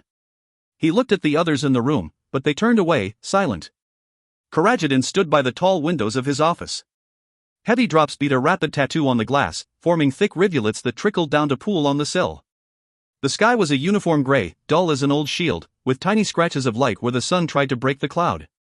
His breath fogged the glass, despite the firestones that warmed the room. Fog, too, coiled about the monochrome streets of Avanwa, strands of it blending with the platter of the lakes of the sky, flattening the world into a bland expanse. The contents of the reports in his hand were as expected. Karajadin idly scanned the missives from Master Bacchio of the College of Artificers and Master Prana of the Alchemist Society. The institutions had reproduced and made available for sale scores of inventions, potions, and other useful items. Chemical light globes, healing salves, improved metallurgic techniques, and plans for new and more terrifying siege weapons. However, their progress where it mattered had been uninspiring. A full season almost over and the torque spindles remained still. Such phrases as close to a breakthrough, ongoing testing, and promising results no longer encouraged him. Banker's House, too, were proving recalcitrant. They knew Karajadin was building for war. Knew he needed additional funding. Between themselves, the Mercantile Guild and their newfound political aspirations under Timaud and the consortium of trades from the middle castes, they were on a course to extort the crown and state for all it is worth. Unpalatable as their business dealings were, Karajadin's investment would pay off in time. Across Shryan the industries of violence worked in preparation for the war that would unite the Avan under one monarch, then arm them for their journey of conquest. Seated at another desk in his office, Medea penned notes on a small mountain of paperwork. Dressed in layers of damask silk, his latest wife frowned at columns of names and numbers as she chewed the end of her ink brush. The frown was little more than a faint line on otherwise unblemished, burnished skin. Her eyes were almost black, her long curls so dark they had a bluish tint. In Pashria they would have called her Yashaman Medea, and welcomed her for what she was. Here in Shryan she was Medea, Karajadin's scandalously young fourth wife. There was little or nothing left of the original Medea save her body had not been since the emissary traded one soul for another in the sycamore grove overlooking the Mosagen. She was younger, differently alluring than before, and seemed to be Yashaman in most ways. And yet, somehow not. As much as Karajadin wanted to welcome his wife back into his heart, there was too much about Medea that was not Yashaman. Caught in the nets of his doubts, he could not call her by that name, which would not taste the same. She looked up, sensing his scrutiny, and smiled. Ignoring the call of desire, Karajadin sat at his desk. He took an ink brush in hand and had begun writing his response to the artificers and alchemists when a knock at the door caught his attention. Kazraman and Wolfram entered, expressions troubled. Wolfram handed Karajadin a scroll, then took a step away. Karajadin spared a glance at the green and silver seal of the great house of Katarin, before cracking it open. He tapped the missive against the tabletop. When did this arrive? Mahav, the witch appointed to the great house of Kadarin, arrived not 10 minutes ago from Kadariot, Wolfram said, leaning on his wretched old staff. Karajadin desperately wanted a drink of something stronger than tea. This letter is from Pa Kadarin Fa and Ankel. He says that Ra Narse took ill almost 30 days ago, and that no treatment seems to work. This at least explains the vague excuses for her not being here to help us in the Teshri. You'll find the symptoms interesting. Karajadin handed the parchment to Kazraman, where he and Wolfram pored over it. How did this happen? Wolfram asked. You were the first person to present with these symptoms. That's not exactly true, Kazraman said. Father, do you remember when you were at Amnon, I mentioned that there might have been a way for you to remaster your awakening? Vaguely. Karajadin had significant gaps in his memory from when his illness was at its worst and playing havoc with his mind. There were references to something that matched your illness in one of the diaries of a Sikh loremaster, sworn to our house before the Scholar Wars. Kazraman paused, clearly choosing his next words carefully. You were focused on wringing Ariskander's secrets from him, so I did not pursue this any further. Recently though I found mention of it in grandfather's journal. Ancestor's teeth. Karajadin swore. My father knew about this? Grandfather died from it, Kazraman said flatly. He did not last so long as you, but the early symptoms are there. Like you, he hid it from the world. Unlike you, he didn't find a solution in time. None of us ever knew, Karajadin mused. Father sent us away long before it was obvious he was that sick. Have we any intelligence on whether this afflicts the Federationist Rons, also? Nothing, Osran, Wolfram said. The last we knew the Federationists were ensconced at Narses. Rarely have we been able to get an operative in there, and when we do they get discovered and disposed of quickly. Find out. Karajadin leaned back in his chair, fingers drumming on the tabletop. He felt the comforting weight of the potion nestled in a pocket of his embroidered silk coat. Call it my urgent need to know. And find me the damned emissary. I want some answers. Kazraman and Wolfram nodded, leaving Karajadin to his musings. Medea stood by the window, a shadow against the glare. If this is more widespread than Narse, she said, the death of the Rons could work in our favor. She sidled across to where Karajadin sat, her overrobe sliding off her shoulders as if by its own volition. Quick motions of her fingers and her trousers likewise slid down, leaving her in her silk tunic, revealing nothing, but promising everything. She straddled him, fingers entwined in his hair. She smelled of aloe vera and apple. He felt the warmth of her, and almost fever heat, burning through his clothes. Karajadin's lips opened involuntarily, his tongue resting against his teeth. Ancestor's teeth, she is like elemental desire. His heart beat faster with passion as much as a lingering fear of what she was. This is not the woman I loved and lost. There is something at once more, and less, to her. Like the other deals with the emissary, this, too, seemed tainted. The Sikh order, for Belamandris. A stranger, to bring back what he had hoped was Yashaman. And to come, the toppling of others' thrones in order to ensure his own. You were talking of the Rons, he breathed into her mouth. They aren't necessary for you to become Maj. Her voice hummed against his throat as she leaned in close. You can be father of the empire without them. Wasn't that foretold, my love? Karajadin allowed himself to melt into her, his inner voice of caution little more than a cry from another room. Her sure hands slid his coat from his shoulders.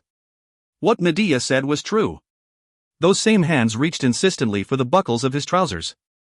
But why was Narse sick? The sharp ricochet of ruby and gold buttons as she tore at his tunic. And why now? Medea moaned low in her throat as Karajadin frantically cleared a space on the desk for them, reports falling to the ground, forgotten. Medea took his earlobe between her lips, lightly massaging with her tongue. His hands wandered, lips tracing a warm track down her neck, then her torso, as she urged him downward. And Vahina. Medea gasped, the muscles in her abdomen twitching. He watched as gooseflesh stippled her skin. Her road needs to end at my hand, as mine almost ended at hers. Give her to me, my love. Give her to me, and I will give you. Intoxicated by her, all he did was nod. Chapter 4. Truths can change like the clouds in the sky, as the wind of fact blows them into more meaningful shapes. ZNE Proverb. Day 55 of the 496th year of the Shryonese Federation. Indres ached, sweating from his labors in the manufactory. With 3 of the forges and 2 of the Athenors working, the place was sweltering, the air seeming to stick to his skin. He stood and stretched, letting the hammer fall to the anvil, flexing his tired hands.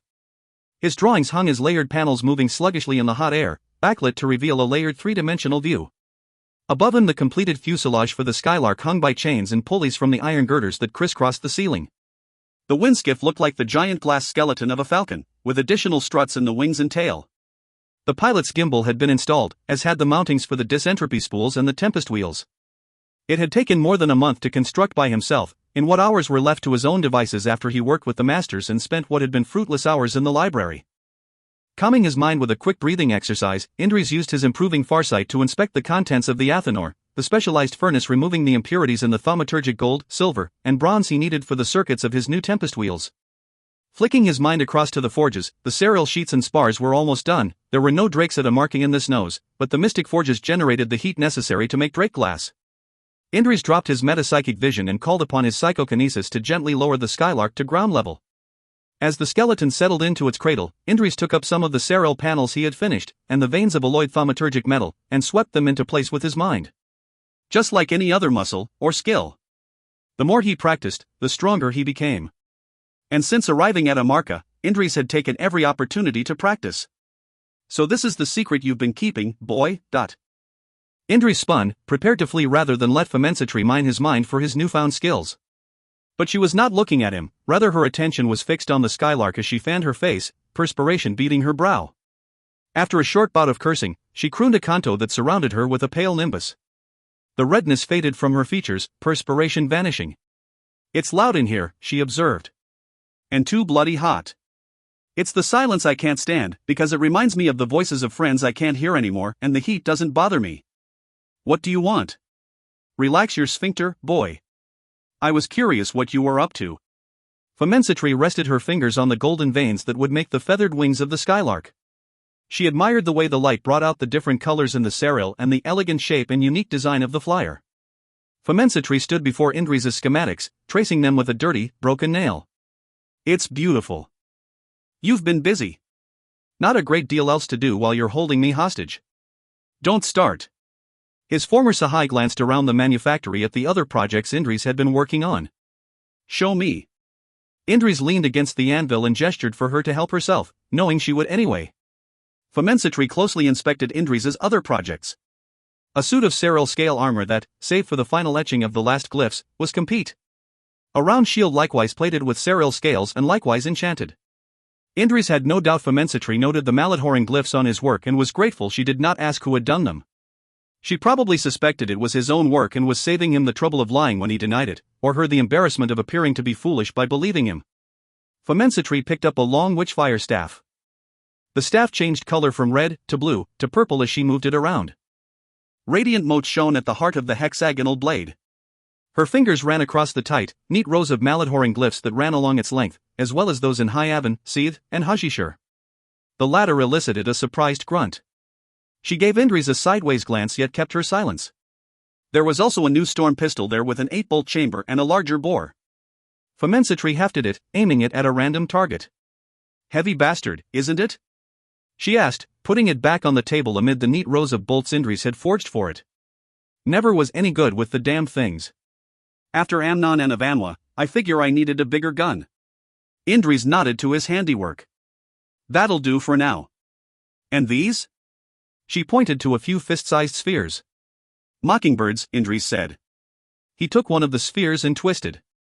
The hemispheres shifted, and the device began to tick. Once the two halves reached their original position, the mockingbird emitted a loud metaphysical wail that reverberated on Indres' disentropic stain. "It's for traveling the drear. Should keep the locals off my back until I get where I need to go." "I like those," Famensitri said. "Looks like you're getting ready for a trip. Typical of you that you made a scholar's lantern, rather than a crook. You could be a master by the end of the day if you... I've more work to do, so if you've... "I don't like the distance between us, Indres," Famensitri said. "Since Avanwa we've not been as close as we once were." "And you're surprised?" She looked over her shoulder, the opal-hued eyes glowing in the light. "I trained you better. We are where we are. Every time I believe I can rely on you, you teach me another lesson in futility. Knowing you is instructional. Get over it, boy." Famensitri leaned on her crook, thrusting her chin at Indres. "People use people, the same way we use words, tools, or weapons. You were trained to lead, to rise above, to persevere and be victorious. And I made damn sure you did it better than anybody who had come before. And what if I wanted more? Indri's voice was soft. What if I wanted to be something other than what you and others had planned for me? Better? She jibed. Different. You don't understand. Famensitri shook her head. You're not like the others. Nothing like the others, then or now. Indris, we were promised somebody we could follow, she cut herself short. Indris may have imagined it, but it looked like her hands were trembling. Who promised? I've already said too much. Then why are you here? Isn't it always the way? We need your help if we're going to save the Rons. Right. Indris let the word linger. And that worked out so well the last time you asked for my help. I think you've all the help you needed, right? Not by half. You're the only Sikh alive who's been fully awakened. I wasn't fully awakened. Close enough, Famensitri countered. Your insights may save Shrine's leaders. Every Sikh has been awakened, Indris said. It's how we become scholars. Yes, we're all awakened to some degree, but it's not the same as that with Iran. We've not undergone the communion ritual, or unity. Nor did I. But you've had the soul of an awakened Ron virtually merge with you. Famensitri's face betrayed her wonder and irritation. You know things we don't. None of us have your experience. No. You don't. Indris turned his attention to the skylark. Was there anything else? Famensitri's knuckles were white where she throttled her crook. We're treating the Rons with doses of the water of life, but it's only a placebo. You've seen this before. Just come with me, Indris. Otherwise, important people who can make a difference to the future of Shrine will die much sooner than is convenient. Including your cousin. Including my cousin. Not the most compelling reason given our recent history, but I'll come and see what might be done. The upper valley of Amarka was a faceted, almost haphazard sculpture of crystal towers fused with carved rock faces. Ilhan lamps glowed behind stained glass windows. Streams shone with crescents of moonlight, while snow-laden trees and shrubs bent their heads. Across the valley, a jagged crystal finger pointed into the glittering sky, an obdurate shadow made darker for the stars about it. The Ibn Hoji, the black archives of the Sikh masters. It was the place where the great secrets were kept, thoughts that had raised nations, words that had toppled thrones. Artifacts considered too dangerous for the world, the scribblings of insane oracles and doomsday prophets, and the inconvenient truths of history, all locked away from prying eyes. If the knowledge Indris sought on the lost mental disciplines was anywhere outside of the pillars of sand, it would be in the black archives. The two scholars wound up a narrow stair, a jagged thing burned into the rocks, which passed both through and up the cliff face. Indris was glad for the brief respite in those moments when they were out of the pummeling wind. They passed through an ornate iron gate, the fretwork glimmering with ice crystals. A narrow bridge led to a set of backlit doors, where a squad of Ikus stood guard. They hopped out of the way as Famensitri walked past them, one remaining to open the door for her. The tower had no more than a half-dozen rooms, guarded by Toesi paneled glass lamps washed the Pashrian rugs with dusty light. Indris followed his former teacher into an oppressively warm suite, the heat slapping him in the face. Short pedestals filled with firestones were placed around the walls. The room had a peaked ceiling, painted with intricate arabesque designs in blue and gold, fiery phoenixes circling each other. Iron couches with overstuffed pillows and blankets surrounded a small table, littered with books, ink pots, brushes, and journals. A well-worn copy of the Manifold Duty, the second volume of the Zieni Doctrines, lay face down beside a half-empty glass and an empty carafe. A four-stringed Igranian seal lay in an open case, parchments covered in sheet music stacked nearby. Famensitri gave Panezerat Fa to Jadin a curt nod as they passed each other, she entering the bedchamber as he was leaving it. Excuse me, but my sister is. Indris? Taj stared at Indris. Indris had the best of his elder sibling's features, handsome as Nirun, but with the planes and angles of Rasha's lithe strength. Above the plain coat and trousers in the blue and gold of his great house, his overrobe was the voluminous plain gray of the Zieni ascetics, frayed at the collar and cuffs, and travel-stained around the hem. The hilt of a long knife, shaped like a golden and sapphire phoenix head, poked from the folds. Taj's pale brown eyes widened as he stared at his cousin. You're not dead, no. Indris smiled at Taj. He was surprised to find it felt genuine. Sorry to disappoint. Oh, far from it. Taj came forward and threw his arms around Indris, who clumsily returned the gesture. I'm glad you're here. Between Rasha's illness and the friction at court, a friendly face is more than welcome. But we were told you were dead. Your friends looked for you for. You know where Mari is? The words tumbled out. Shar? Echo? I know where they were. The seethed woman, Char, and Echo came to Narses a few weeks into the new year, demanding an appointment with Rasha. Poet Master Ben Saharan and I met with them, since Rasha refused. Your friends are persistent, Indris. They'd walked out of the dead flat, across half of Shrine, and through Nazaret knows how many raiding parties to find you. When we told them you were dead? Indris said flatly. He looked to the doorway where Famensitri now stood, her expression blithe. You only knew what you were told, Taj. But where did they go? They stayed in Narses for a couple of weeks. I think they were looking for some of your old comrades from the Immortal Companions, so they could go looking for Mari. Indris finished for him. He took a deep breath, hands shaking. And that's a name you'd best forget, boy. Famensitri gestured to the bedroom with a jerk of her chin. Remember why I brought you here. I'm not likely to forget the circumstances that brought me here, Indris muttered. But he joined her regardless, pausing at the door. Taj? Do you know whether they found anybody to help them? Ben Saharan offered a few of his senior-year warrior poets, but Rasha put an end to that. I heard that they managed to find a Nadi called Morn Hawkwood? Apparently he had a crew down from the conflicted cities, via Masripper. No idea where they are now. Last word was they'd killed a couple of squads of Anluki and Avanwa, before they traveled east. Indris nodded, but could hardly keep the smile from his face. Morn. He laughed, a short, cold bark. Famensitri scowled at him. What's so funny, boy? Depends on who you are as to whether you'd find facing Morn Hawkwood funny or not. Fascinating. Now get in here. Rasha was sitting in a plush chair, bundled in layers of clothing with a sheepskin rug over her lap. The Ron was reading, her face pale and drawn. She glanced up at Indris as he crossed the distance between them, her jaw dropping at the sight of him, the book slipping from her slack fingers. Hayden and Omen might still be here, were it not for you. Mari. Indris's face felt hard, and there was more than just a flicker of warmth behind his left eye as he damped down his gyreflex. What he saw was a sick Ron, the symptom of a failing nation. Or, more accurately, it was the other way around.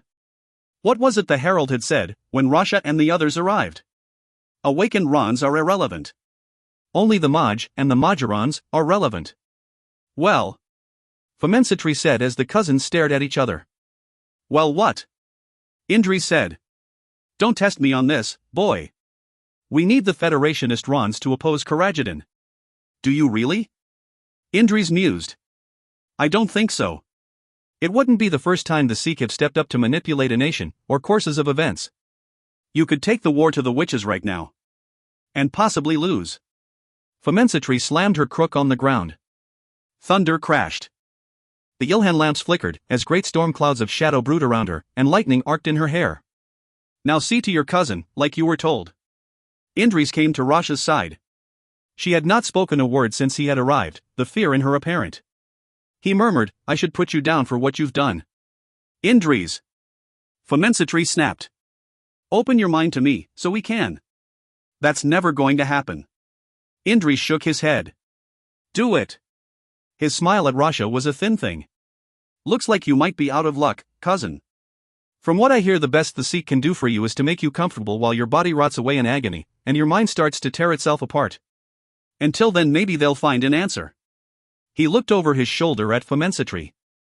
Or maybe they won't. Indris walked toward the door, but Famensitri blocked his way with her crook.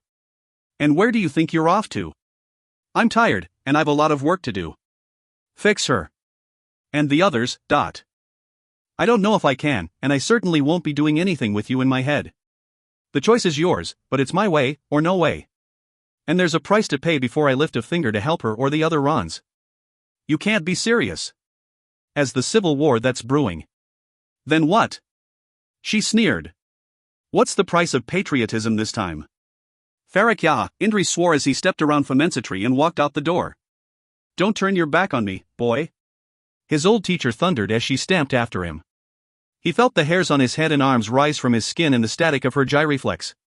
His eye began to burn, washing his vision in flame. Taj gave a strangled curse and bolted for Rasha's room, closing the door behind him. The two scholars faced each other, Famensitri's form wreathed in turbulent shadows and flickering lightning, everything around Indris drying, browning, curling, and smoldering. Flames licked around his fingers. What's happened to you? Famensitri asked.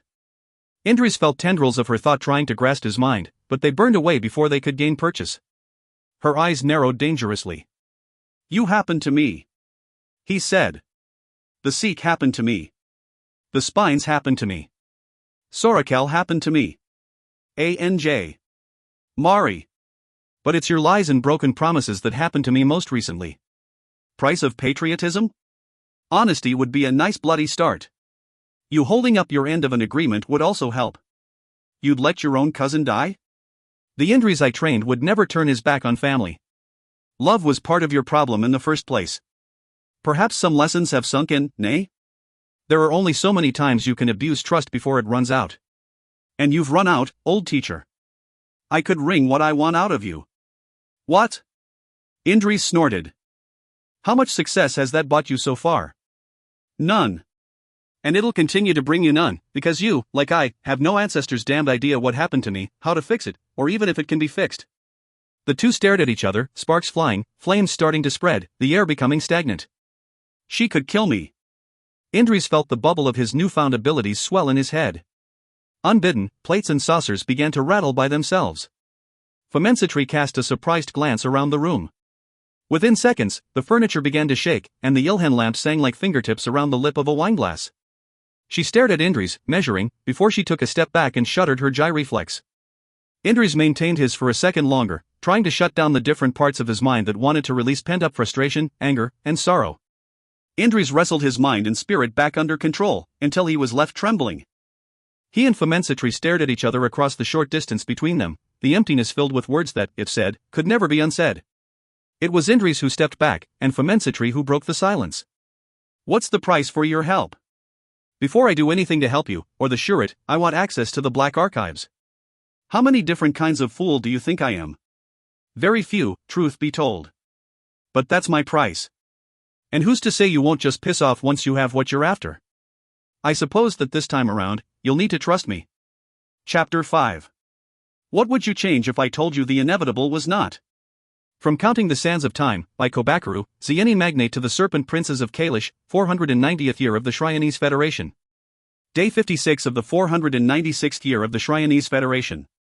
Waves pounded, the foam slinking away from the jagged rocks that bucktoothed through the churn.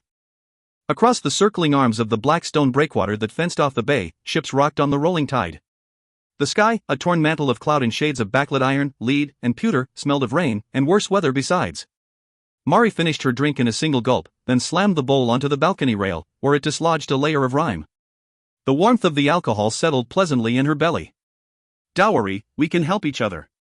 Mari leaned forward and rested her hand on her cousin's shoulder. She cursed quietly when he flinched. If you can get me my weapons, I can get us away from here. You said it yourself, our grandmother hates you. She hates you more. He looked up at her miserably, his unhealthy pallor marbled by bruises. He rubbed his soft hands together, fingers working like thick sausages. Mari, you're a constant challenge to her authority. Nobody talks back to the Dowager Osran, or Aladdin. You risk us all with your defiance, but I'll take you with me, Dowry. I promise. But unarmed I'll be brought down and end up in the surgery, or worse. I'm no expert on the south, but I figure once winter sets in, there are few ships of any kind willing to ply sea or air to get off this dump. Once the season turns, we're stuck here. She grabbed Dowry's chins and lifted his head, but he would not look at her. Mari slapped him in the face to get his attention. It was not a hard blow, but it startled him. Good. There was even a hint of anger there. Something I can fan into flame. You wanted to survive? Then help me to help you. The doors to the balcony opened and two of the Dowager Osran Savadai, the elite guard of Tamerlan, with their shark leather armor and short tridents, gestured for Mari and Dowry to come inside. As Dowry scampered back indoors, partly under threat of the guards and no doubt partly for the warmth of the hearths inside, Mari clamped a hand on his shoulder.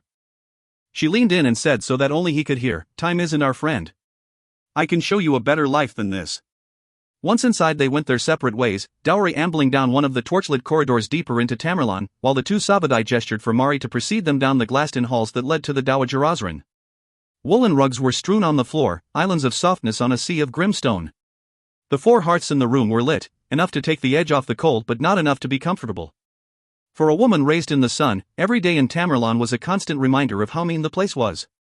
Musicians played in one corner, lute, theorbo, deep-voiced pipes, and drum playing a mournful dirge perfectly suited to Tamerlan. At the far side of the room, a colorful assembly of the Dowager Osrin's nieces, nephews, and grandchildren chatted and laughed over bowls of steaming wine.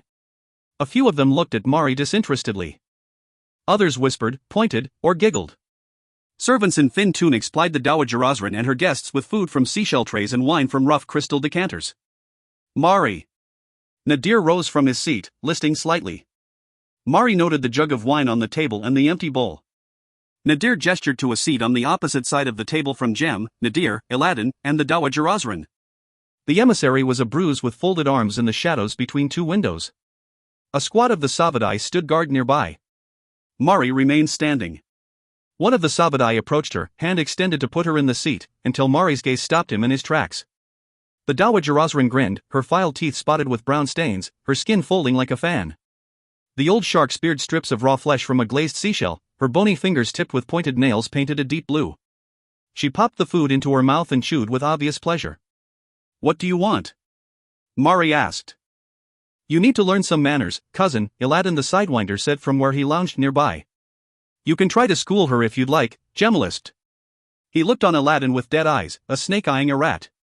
"But you know how well that's worked out for people in the past, and it wouldn't be much different for you."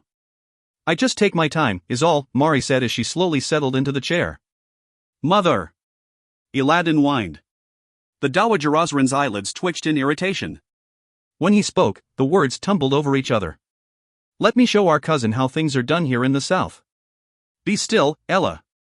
The Dowager Osrin waved her son down. "There will be time enough for demonstrations. The emissary has asked to inspect Mariam, and now is as good a time as any." "Inspect?" Mari did not like the sound the word at all. "I don't think so. You are in Tamerlan, girl. If I want to parade you like chattel in the hearth hall, then I will, and there is little you can do to prevent it." "You'll do no such thing," Mari said. "My father would." "Would what?" The Dowager Osrin rose from her chair and prowled toward Mari, her sea-colored overrobe flowing behind her.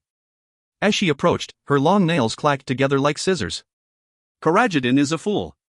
Was he the man I tried to raise, a man who embraced the old ways, you would never have turned your back on your duty, or shame yourself in the bed of our enemy. You will do whatever you are told. Be thankful I do not give you to the sea." Mari stood and looked down at the old woman. The Dowager Osrin bared her sharpened teeth and Mari winced at the reek. The old shark clawed at Mari, who slapped the woman's sharpened nails away. With a snarl, the Dowager Osrin slashed at Mari again. Mari gripped her grandmother's wrists and squeezed. The old woman screamed, "Help me, you idiots!" Movement in her periphery and Mari pushed her grandmother back. She fell across the table, limbs flailing. Aladdin and Nadir approached from the left, the Sabadai from the right. Grabbing her chair by its leg, Mari spun and bashed it into the faces of the Sabadai in a powerful stroke. The chair broke into kindling and the Sabadai went down as Mari turned to face Aladdin and Nadir, the splintered end of the chair leg still in her hand. Aladdin drew his long knives, blades glittering. Mari allowed him to stab with one, angling her body so the blade missed. He changed the angle of his attack. Mari felt the acid sting of the blade as it opened the skin over her ribs. The attack brought Aladdin close. She smashed the chair leg hard across his face, breaking his nose and splitting his lips. As his fingers flexed with the pain, Mari caught the falling knife. Aladdin dropped his knee into her leg, hammering her knee without breaking it. Mari swore at the pain. Guiding Aladdin's weight, keeping him between her and Nadir, she punched Aladdin in the nose, sending him reeling as his hands went to his smashed face. He screamed a string of expletives as he fell. Jem, as still as a snake, stood watch over the Dowager Osrin. Mari wondered how capable he was, given how close to death he had come from the blood poisoning. His son attacked Mari. Though drunk, Nadir managed to dodge the falling Aladdin.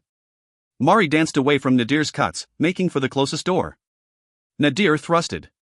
Mari wrapped the chair leg down hard across his knuckles. He swore. Mari chuckled and blew an errant strand of hair from her eyes. She risked a glance around her, then skipped closer to the door. "There's no escape, Mari." Nadir matched her closely, the two of them exchanging blows with weapons, feet and shins, knees and elbows. Nadir had learned some new tricks during his time in Tanis.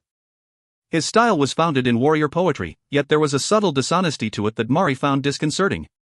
Feints within feints, constant misdirection, and obvious flaws in his technique she learned to ignore at the first bleeding wound. She was reminded of one of the tenets of the Daishari: when we fight, we reveal our souls. Nadir's technique betrayed him as a prince of liars. Mari and Nadir left precise wounds upon the other, each one painful, blood streaking their bodies. The Sabadai moved in, tridents stabbing at her, trying to catch her limbs in their tines. Mari was forced to dance for her life, becoming more fatigued by the moment. Aladdin had risen and stumbled in their direction. The Dowager Osran leaned on her chair, rubbing her wrists, eyes intent on the fight. Jem remained on guard, his expression hidden by his mask. Mari spun on her heel and dashed toward the doors only to pummel into the locked shields of the Sabadai. She rained blows on them, trying to reach over the shields with her knife and the chair leg to no avail. With a cry of rage, Aladdin hurtled at Mari, his single knife held with more forethought this time. But his approach was reckless. His blows easy to anticipate. Mari bludgeoned him across the jaw with the chair leg so hard that Aladdin stood for a moment, drooling blood and a tooth, before he toppled to the floor.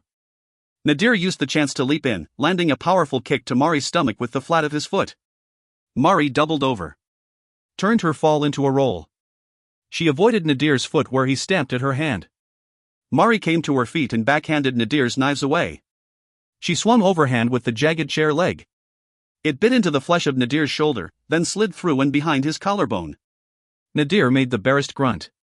His eyes betrayed his agony as Mari wrenched on her weapon and snapped Nadir's collarbone. She stood over him, her heaving breaths turning into a relieved laugh. The Sabadai closed in, tridents raised as the Dowager Osran cackled with glee. "Stop!" The emissary's voice cracked across the room. Mari felt the power of her, so like Indri's, as the chains of sound wrapped themselves around her limbs. She crumpled to her knees, hands opening involuntarily to drop her weapons. The Sabadai stopped dead in their tracks. The emissary laid her hand in its moldy gauntlet on the hilt of her sword. "Mariam is not to be harmed. Did you not see what she did?" The Dowager Osran cried in outrage. The crone came to where Aladdin lay, while Jem went to his son. The Dowager Osran spat on the floor and pointed a trembling finger at Mari. "You." "I've got plenty more if you want a taste," Mari shot back. "I could kill her now." She moved forward. "Be still." The emissary crossed the room. Mari stood her ground, though she wanted to recoil from the menace and chittering whispers radiating from the emissary's cloak. Mari swallowed her fear and stepped toward the emissary, earning a dry chuckle in response. Mari peered into the shadows of the emissary's hood. Mottled skin, a square chin, and blackened teeth. Mari looked her up and down, refusing to be cowed. "She suits my needs," the emissary said. She swung back to the Dowager Osran. "Do you understand me, crone? Mariam is not to be harmed. I rule here." The Dowager Osran snapped. "After what she has." "Not to be harmed," the emissary repeated. She pointed to Aladdin. "He's flawed and not suited to the feigning. But Mariam will be more than satisfactory." The Dowager Osran clutched at the emissary's sleeve. She drew it back at the emissary's sharp hiss. The old crone drew herself up and wrapped her over-robe around herself like the folds of her dignity. "Mari does not need to be whole for the feigning. And she does need to be punished. Don't test me on this. My masters have been kind to you and yours, and that can end with a word. Mariam will be whole and unspoiled." "Tamerlan is a dangerous place," the Dowager Osran murmured. "Then you'd best expend every possible resource to prevent her from harm. The feigning will be punishment enough. Be content." "But she is not fit." The Dowager Osran wrung her hands. "She is a disgrace." She hawked and spat at Mari, though the phlegm caught on the old woman's quivering lip and drooped to her chin. She wiped it away angrily. "Kharajidin parented strong children, the best the great house of Erebus has birthed in generations," the emissary said as she turned to the door. "It was planned this way, long and long ago. When war comes, you'll see the strength of them. Should you live so long?" And with that the emissary left a room gone silent. Mari felt eyes on her, but no expression was half so vicious as her grandmother's. "What's the feigning?" Mari asked. No one answered. The crowd resumed their meal and the musicians began playing. She turned to Nadir, held up by Jem, no doubt heading to the infirmary. Aladdin, carried by two of the Sabadai, followed Nadir from the room. Mari went to follow them when a hand clutched her hair, pulling her head backward. Mari relaxed and dropped as she spun. She grabbed her grandmother's bruised wrist and applied pressure until the old woman gasped, and let go. The Dowager Osran swore as she massaged sensation back into her hand. "I'm not to be harmed, remember?" Mari looked down at her grandmother. "I should make you bow as Sen demands, you disgusting hag, if from nothing other than spite. You are a stain in the eyes of every Erebus, living and dead. Which you're not part of, are you? Mari smiled at her grandmother's twisted face. You're Savagian, not Erebus. Family, not great house. Yet you cling to a meaningless title on this filthy rock in the middle of nowhere, as if it validates what you were. And you call me a disgrace, you wretched old leech. Empty words, girl. Everybody answers to the shark of Tamerlane. Not anymore. Listen to you now. I may not be able to touch you, girl, but I can still do you harm. I do not need to lay a single hand on your pretty, sun-kissed skin to aggrieve you. And if you do, I'll make such an end of you that people in 100 years' time will cringe when they learn of it.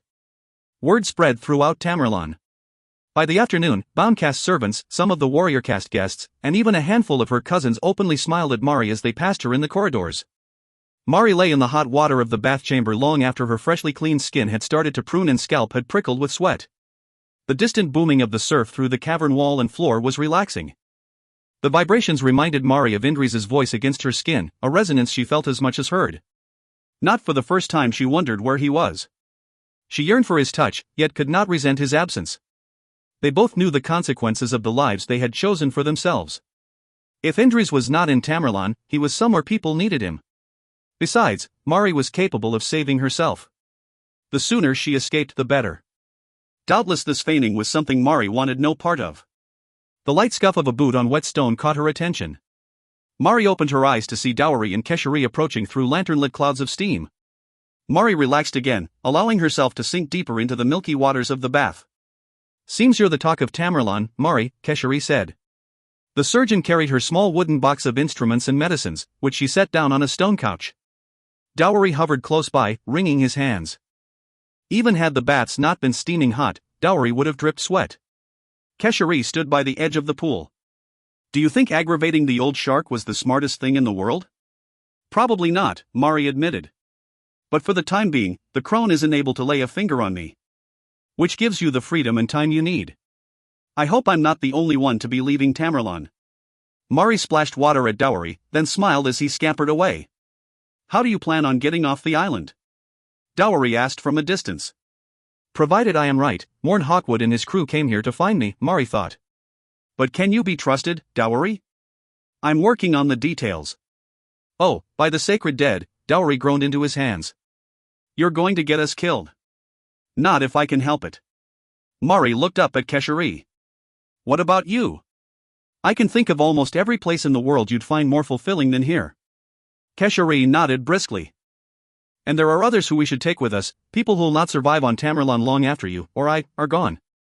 Without a skilled surgeon, Tamerlane will soon become a charnel house unfit for anybody without a taste for blood. I'll need weapons, Mari said. My sunblade, my Amaneska, and anything else I can use. And armor. In fact, we'll want any armor we can get our hands on. Vahina in particular will need help. You're going to need this. Dowry reached into the folds of his coat and pulled out a heavy, irregularly shaped key on an iron chain. It swung ponderously as he held it out. This is a skeleton key to Tamerlane. Dowry placed it on her folded clothes. Now Mari was surprised. Where did you get it? It was Nadir's, Dowry said. Keshari looked at Dowry with some surprise and not a little admiration. I stole it when Kesha was tending to his wounds. Very well, then, Mari said. It looks like we're one step closer to leaving this cursed rock. Dowry and Keshari smiled at each other, and Mari felt invigorated by a sense of purpose. This is what I was trained for. To protect the many. Mari gestured for Dowry to turn around as she climbed out the bath, dried herself, and got dressed. Kesha saw to Mari's wounds, chanting her canto over them so that they sealed under Mari's eye, then became faint white lines on her skin. Mari murmured her thanks. As her friends prepared to leave, Mari stopped them with a question. What can either of you tell me about the feigning? Chapter 6. There are generally two reasons for doing anything, the reason one tells others, and the reason one keeps to themselves. From The Manifold Life, by Turin Karam, Sikh magnate, 991st year of the Awakened Empire. Day 56 of the 496th year of the Shryonese Federation. The wind was bitterly cold, Karajadan's face close to numb. The muscles of his thighs, stomach, and lower back burned in protest. He wanted to laugh with joy. This was no effeminate heart he was riding, no venison with a saddle. This was how a person should ride, on the back of a warhorse, man and beast as one. Beneath him Asha maintained a steady pace, snow churning from his hooves. A morning mist had poured out of the Margihara. It had pooled in the high plains, filled the valleys like watered milk, and flowed down to settle in the streets of Avanwa. Despite, or perhaps because of, the pressures of the past days, Karajdin had taken the opportunity to escape the city. At least for a little while. The Teshri went on without him as the political factions made and broke their alliances as a symptom of their indecision. Word had reached Karajdin that Aho had petitioned the Arbiter Marshal and the Kharif Marshal to continue their investigation into the allegations against him. Those in the Teshri who had missing loved ones had agreed, once the abductees had been located and returned. For now the no-confidence motion was held in abeyance, though not for long. The time would come when a witness was found, or somebody was careless, and Karajdin would be implicated in the abductions. He needed to make use of his captives before then. How would they be most effective in pushing his plans for unification and war against Pashria forward? It was a pure world through which he rode, with only the snow, trees, and mist for company.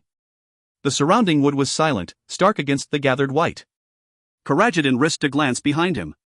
He had outdistanced his guard, who could be seen as ephemeral shapes racing behind him, outlines blurred, except for Wolfram, who flopped around in his saddle like a scarecrow. Karajdin reined Asha in and dismounted.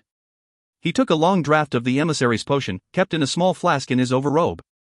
What had started as a few sips every other day had turned into a secret shame. He drank almost a liter of the potion each day just to function. Slowly, the ache in his muscles dwindled away to be replaced by a pleasant tingling warmth. Within moments he saw individual clusters of frost and the bend of grass stalks beneath them. He heard the gentle hissing of the wind through the pines and the protest of branches abrading each other. The air was alive with the smell of pine needles and sap, horseflesh and oiled leather. Karajdin grasped for the insight his reawakening had granted him since the communion ritual. There was the fleeting touch of seeds that lay dormant beneath the soil. An elusive flash of hunger from an owl as it dropped from the sky to take a squirrel. Beside him the power of Asha's great heart and lungs. But nothing real, nothing lasting. The emissary's potion and the water of life together had not been enough to grant Karajdin the strength he needed to undergo unity. The depth of a connection to the land was denied him, and what little he could experience faded daily. According to the laws of my own people, I am unfit to rule. In the long and lonely shallows of night, he sat huddled in his robes in front of the smoldering embers of his hearth, while Medea trembled with unspoken fears in her sleep, and he wished he was not reminded of everything he had lost. I must face the fact that what I have may no longer be what I want. Then give up, but there's nothing more for you than this. The emissary's rusted voice was loud at his side. Is a thought all it takes for her to appear? Lie down here in the snow and die. It might be easier for you than the fall to come. Abdicate and let Kazraman, wise and gifted and powerful Kazraman, do what it's clear you can't. Karajdin bristled at her tone. Kazraman is not ready. For us to succeed, I need you to help Narse survive, just as you helped me. Ah. You can delay all you like when it comes to your commitments, yet I'm supposed to carry ever more of your debt to my masters? Asha wickered nervously, and Karajdin heard faint whispers from within the folds of the emissary's cloak. You're becoming a poor investment, Karajdin, which is stupendously unwise. You've war to make, and thrones to topple, and scholars to destroy. I do not take orders from you, emissary. Perhaps not. But you're already indebted to my masters, and here you are asking for my help again. I've given you your son, your crown, and your wife. You've given me nothing. Your mother is much more responsive to our needs. Perhaps she would make a better Maj? Karajdin wanted to spit. My mother? What has she to do with this? I've banished my daughter at your request. Freed the witches of the Mosagen, financed, for no good reason I concede those useless wastrels of the alchemists and the artificers. I have given. But I am unable to make war on Pashria without the support of the Teshri. The Osran can be replaced, you know, and I have no doubt Roshana is looking for any opportunity to make it so. Narse is my only imperialist ally. I need her alive. If I do not have influence, I cannot pay my debts. I am worth more to you right where I am. Everybody can be replaced, Karajdin.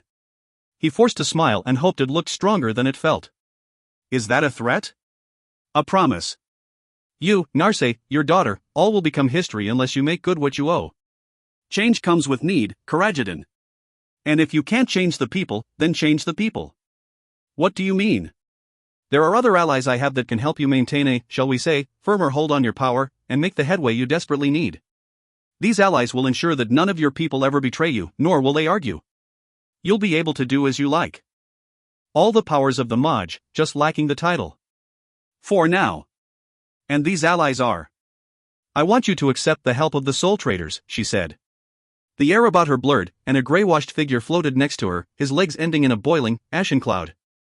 The man was a bag of sticks and the ghost of leathery skin pulled too tight across protruding bones, the remnants of centuries-old finery billowing about it. Karajadin wondered whether the ghastly nomad had been dead for so long, he had forgotten what he used to look like. The creature smiled, exposing receding gums and chisel teeth. The soul traders and I share a common journey, the emissary said, which means you now share their journey. I will do no such thing. You will, and you'll shut your complaints behind your teeth. You are in no position to demand, or refuse, anything. I suggest you make use of what you quaintly refer to as the marsh puppeteers, or malagangers. They are older than those names, and more powerful than you know. Next you will be telling me to recruit the fenlings, or reedwives.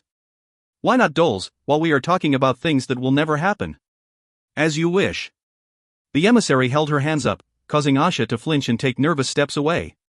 The whispers from the dark folds of the emissary's cloak grew louder for a few moments, words in a wet language Karajadin could not understand. The emissary was silent for a moment longer before saying, "But your debts will be paid. My masters are losing their patience, and Shryan is only a thread in a much larger tapestry. All things must happen in their appointed time, and yours is expiring. You will make war on Pashria, and you will hunt the last of the Sikh down. The soul traders will do what it is in their nature to do. They will follow you and your people, and take advantage of any opportunities that arise. Use the witches, alchemists, and artificers. It's what they're for. If you don't do as you're told, you'll make way for somebody who will. What about Narse? Without her, I cannot do half of what you ask. Then you'd best double your efforts, hadn't you?" The emissary turned and walked away. The soul trader faded from sight, a cloud torn apart by the wind, but Karajadin could feel it there, waiting, watching. Kazraman and Wolfram approached after she had disappeared, their boots crunching on the frost. "I neither like nor trust the emissary, father," Kazraman said as he watched her blend into the swirling white. "But will she help with Ron Narse?" "Our conversation did not have the desired outcome," Karajadin said, rubbing his hands together and trying to breathe warmth into them through his fur-lined gauntlets. The emissary did not say no, but neither did she agree. What does she want for her help? Oh, what does anybody really want? The fall of Median, and the destruction of the Sikh. And that is only to bring me out of debt to her masters. So Narse will probably die of her illness? Wolfram asked. Her son, Anankil, is by no means a confirmed imperialist. If Narse dies, I am well aware of the consequences, my friend. I need options. We could dose Narse with the emissary's potion, Kazraman said with a shrug. It's not a perfect solution, but it worked for you, and will buy us some time. Use my stores? For Narse? Karajadin shook his head. I need all that I have. More than I have. Can you meet the emissary halfway? Kazraman asked patiently. If refusal is not an option, then at least partial collaboration may be the answer. Karajadin explained what the emissary had said about changing the people, and using the marsh puppeteers to enforce permanent cooperation. The two witches were stone-faced as they listened, though Karajadin could almost hear the wheels spinning in their minds. When Karajadin finished speaking, Kazraman and Wolfram shared a conspiratorial look. What? Karajadin snapped. What have you done? Kazraman spoke without apology. I had Taj Shahe bring some of the marsh puppeteers back from her last foray into the Romark, so I could experiment on them. I thought they'd be an interesting way of infiltrating our enemies and possibly using some of our hostages as assassins. Father? Did you hear what I said? Karajadin gazed at Kazraman. He was plagued by something close to a memory of something once seen. As he grasped for the image of a face tattooed with fire, the curving horns, the eyes like looking into the heart of a star, it shattered in a flare of pain behind his eyes. You were wrong to do so, Karajadin replied as he rubbed at the pain in his head. The marsh puppeteers were grotesque perversions, parasites who brought nothing but mayhem. Destroy them, son. We will find other ways. Saying the words was like a weight off his shoulders. At least I have some moral compass left to me. What other ways? Kazraman snapped, hands held wide. We should use our captives for our own purposes, before they are discovered, or can escape and talk. The Malagangers give us an advantage. I said no. Karajadin yelled, his voice cracking through the mist, spooking the horses. He calmed himself, laying a hand on each of the witches' shoulders.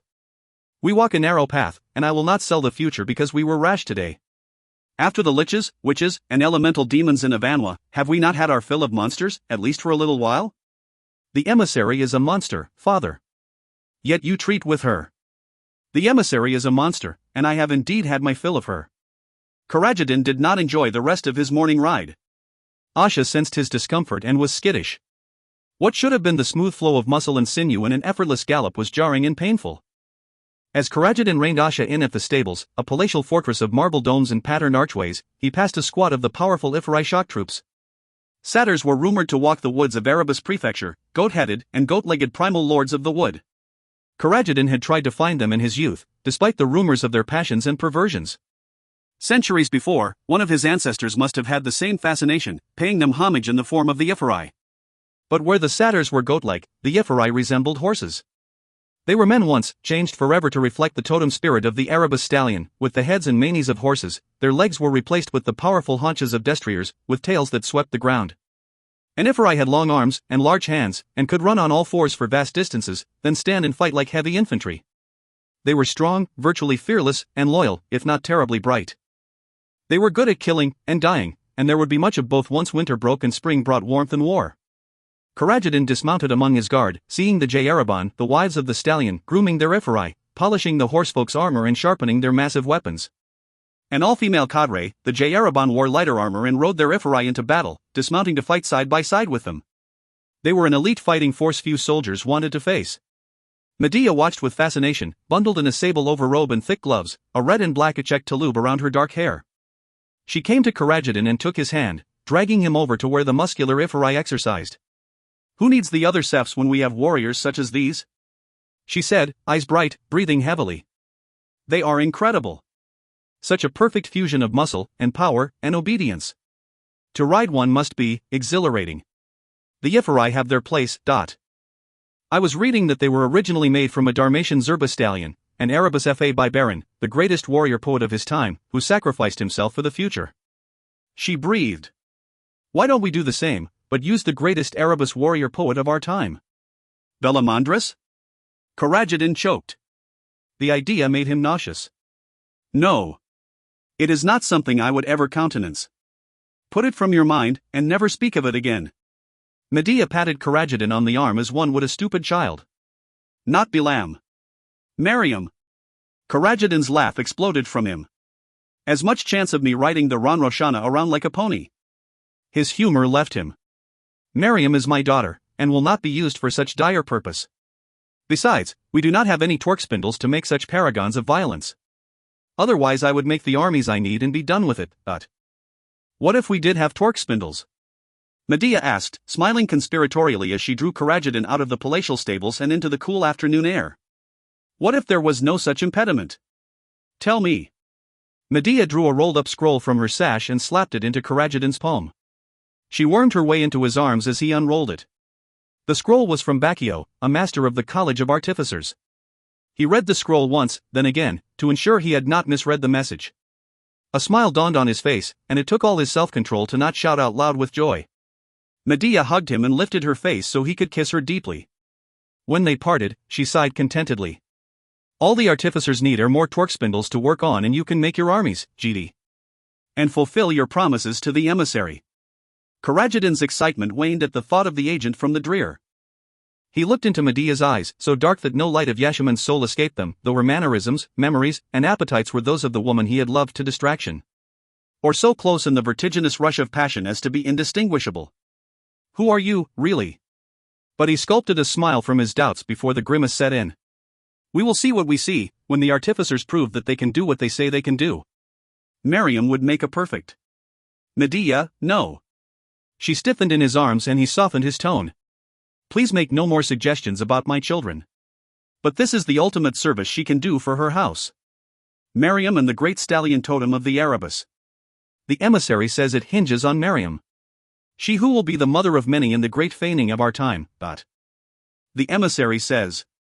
How far would the emissary go to distance Mariam from Indres? Mariam was already the prisoner of the Dowager Osran, a fate that Karajadin would never have inflicted on his wayward daughter were it not for his debts to the masters of the Dreer. But a feigning? There had not been one in centuries, certainly not of the scale the emissary had suggested to Medea. He extricated himself from Medea's embrace, slowly, so as not to alarm her. A simmering rage at the emissary rose in him. It was bad enough she threatened him, but for her to fill Medea's head with her suggestions was intolerable. Yashaman would never have been so blindly compliant. What else did the emissary bring back with you, when she gave you new life? Medea looked at Karajedin questioningly but said nothing as he kissed the top of her head. They walked together through the snow-dusted courtyard with its silent fountains, then into the Kadir where Nyx waited. Osran. Nyx's next words tumbled out like pebbles clattering on the flagstones.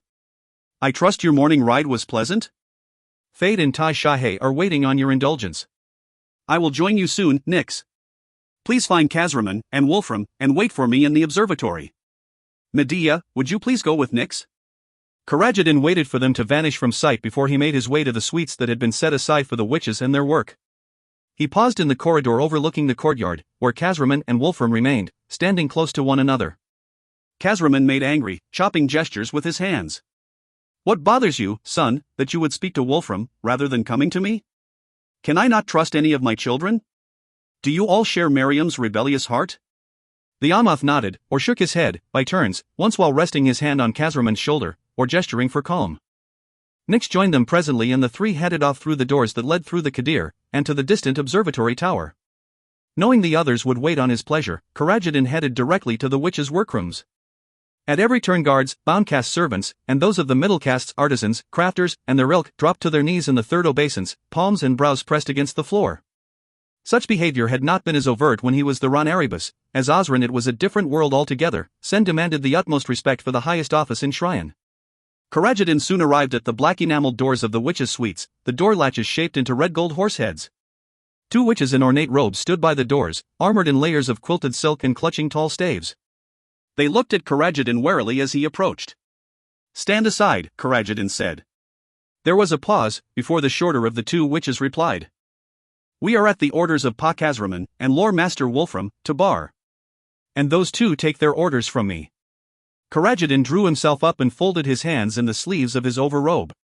He was reminded for a moment of Breed, and her fanatical loyalty to Wolfram when they had been in Amnon. Osran, you will make way. Karajedin was pleased with the iron in his voice, the faint resonance the result of the emissary's potion. The two witches on guard fidgeted under his glare. Now. And you will be thankful that I, my son, or the Lore Master do not boil the skin from your bones for defying me. Yes, Osran.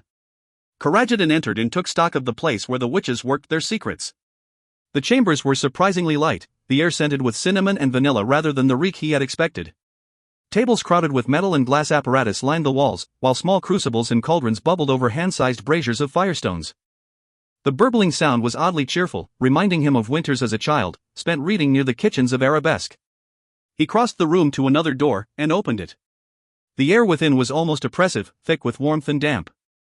It smelled of brine and rotting vegetation, as well as corrupt flesh. Karajedin placed his hand over his mouth and nose, but the stench was already in his nostrils. Several tall cages with dry bushes, rocks, and sand lined the walls. The first few Karajedin looked into showed corpses in various states of decay. Small tables near each cage had journals, outlining the observations of whatever which had been present, including some in Kazraman's and Wolfram's handwriting. Small boxes of thick glass had marsh puppeteers in them. Some were nailed down while others twitched, writhed, or threw themselves against the walls of their prison in an attempt to escape. The sight of them made Karajedin want to vomit.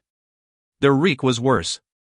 The marsh puppeteers resembled two stranglers' hands joined along the thumbs, covered in pliant turtle shell. The tails were short, flat, and segmented like a lobster.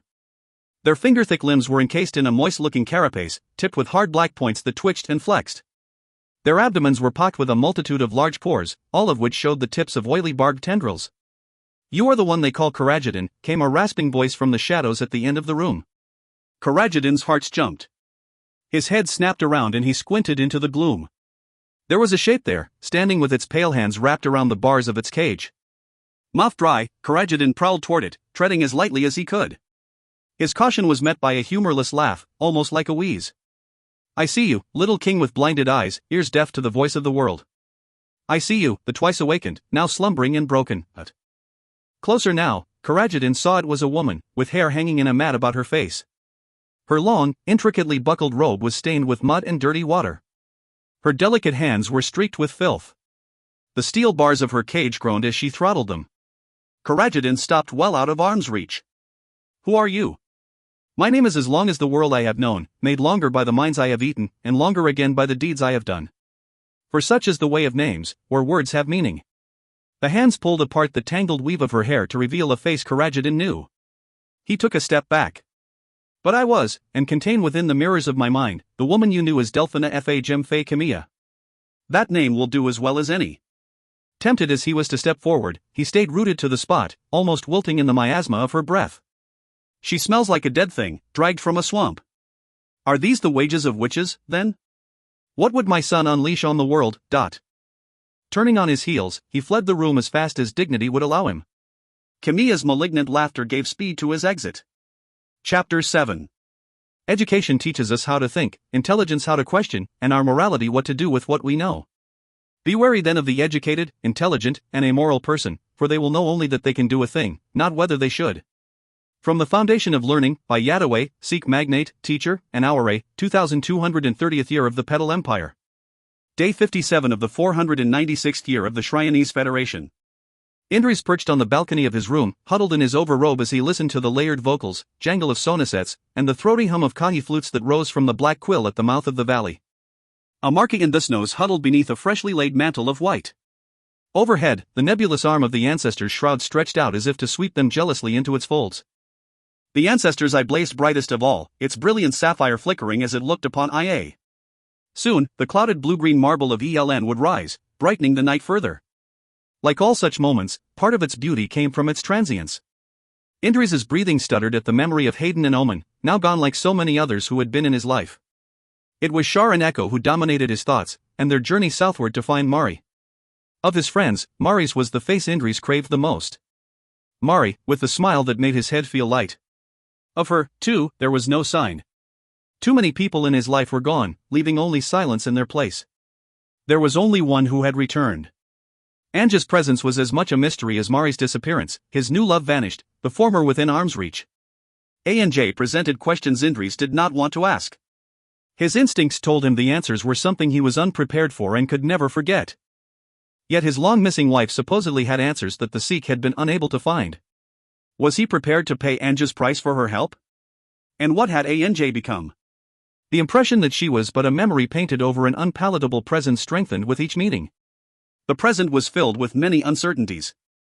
The Sikh, once so solid in their foundations of the past, were on unsteady ground, facing a difficult future. The order had fallen back on its strengths, the power of its collective intellect, stored knowledge, and arcane wisdom. Indris gazed into the night. With a sky free of the effects of both sun and moon, the disentropic tides were smoother than at any other time. He gingerly opened himself to the Amsa for a passive search. The star-freckled night was seared with a web of vivid colors, tumbling geometries, and formulae that undulated like flying carpets across the sky, roving metaphysical patrols to bolster the fixed positions of the multiple layers of wards. Analogies soared there, birds wreathed in flame, hollow-eyed specters, armored phantoms, and a flying hunt of fey knights in gem-bright armor on horses that galloped across the sky. Since the arrival of the Rans, the Sikh had called upon their best war formulists to ensure Amarka was the safest place in the world.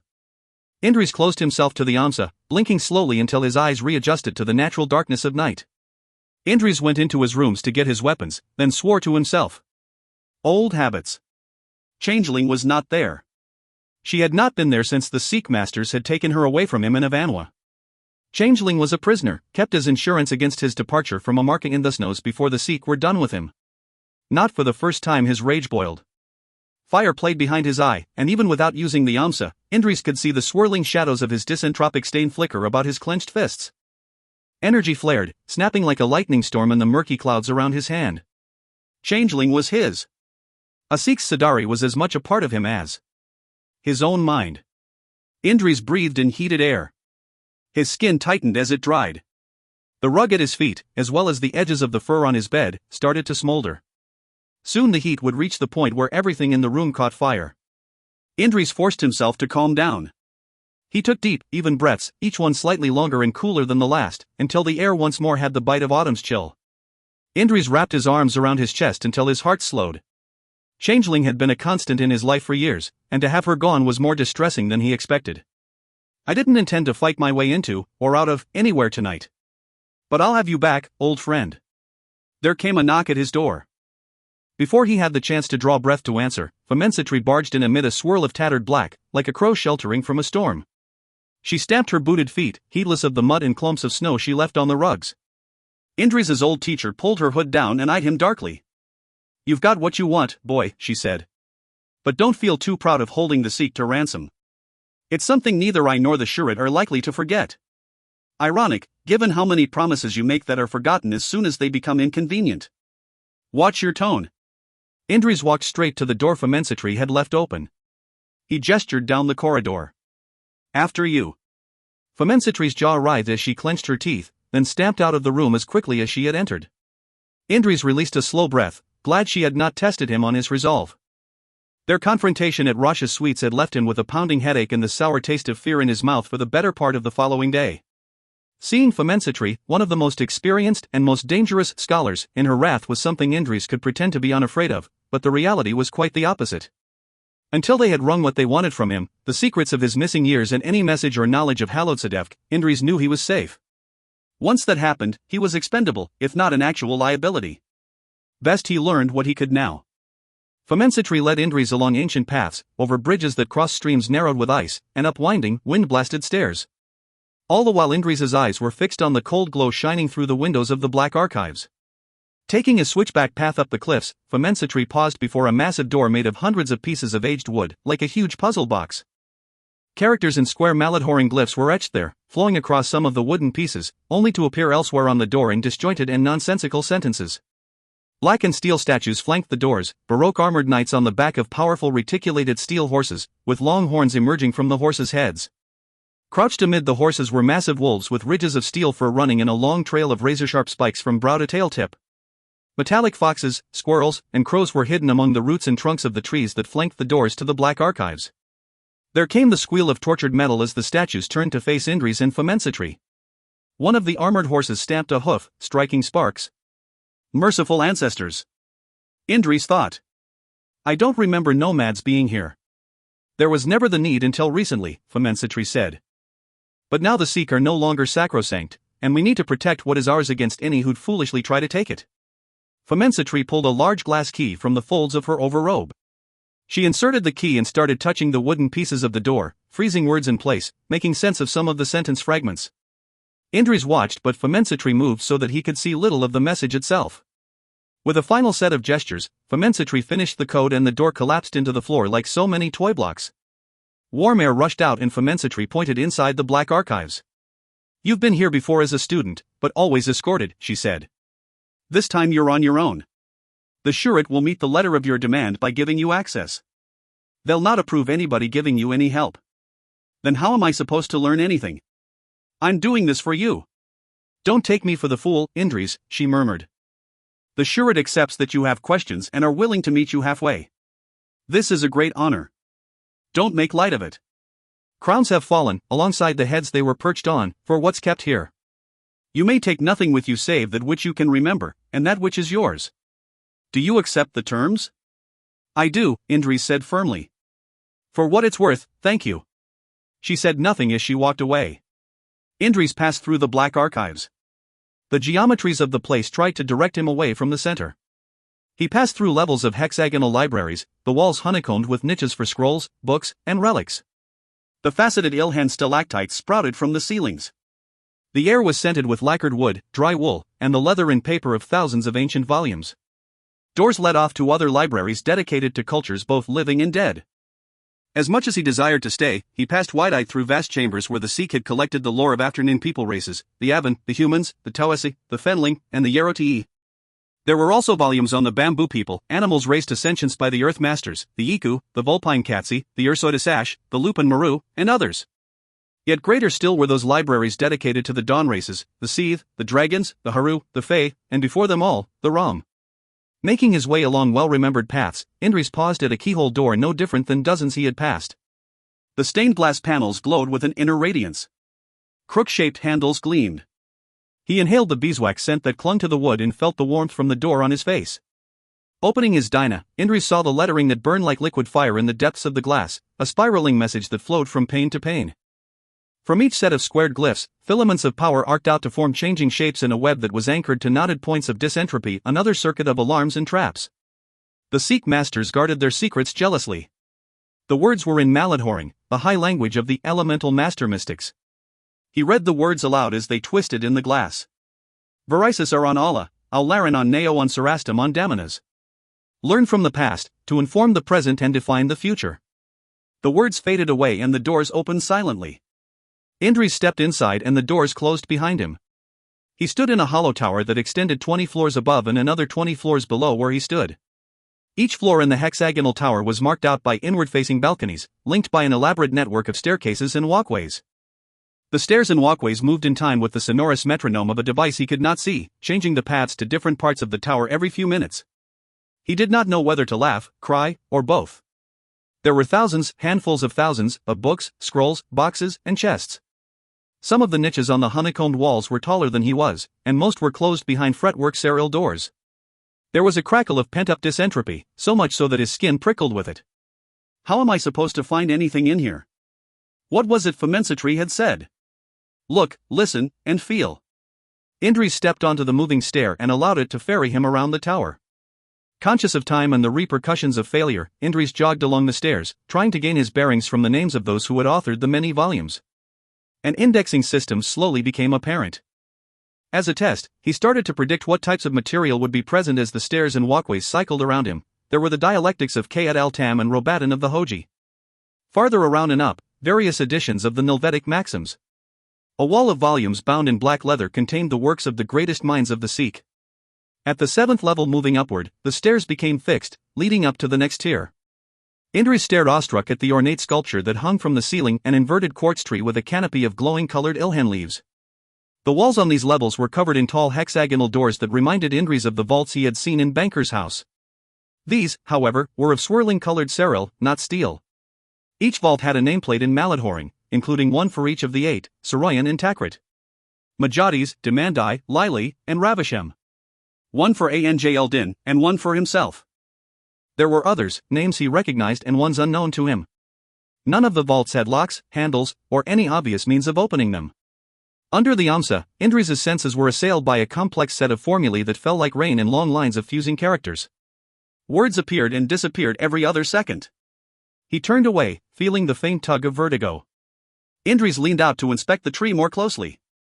Clusters of leaves were colored with tinted veins running along the branches, and down what he saw were 12 faceted trunks sprouted from innumerable roots that covered and vanished into the ceiling. It was all engraved with pictograms he could barely see, let alone decipher. Of the 12 trunks, 6 remained lit, the canopy bright with scores of shining leaves. Reaching out farther, Indris saw the leaves had names carved on them. Thousands of names joined over the years by blood and the friendships and hatreds that came with it. This was the record of the 12 great houses of the Avon, though only 6 survived. The ruby and black trunk, with its polished blood leaves, showed him the long line of the great house of Erebus.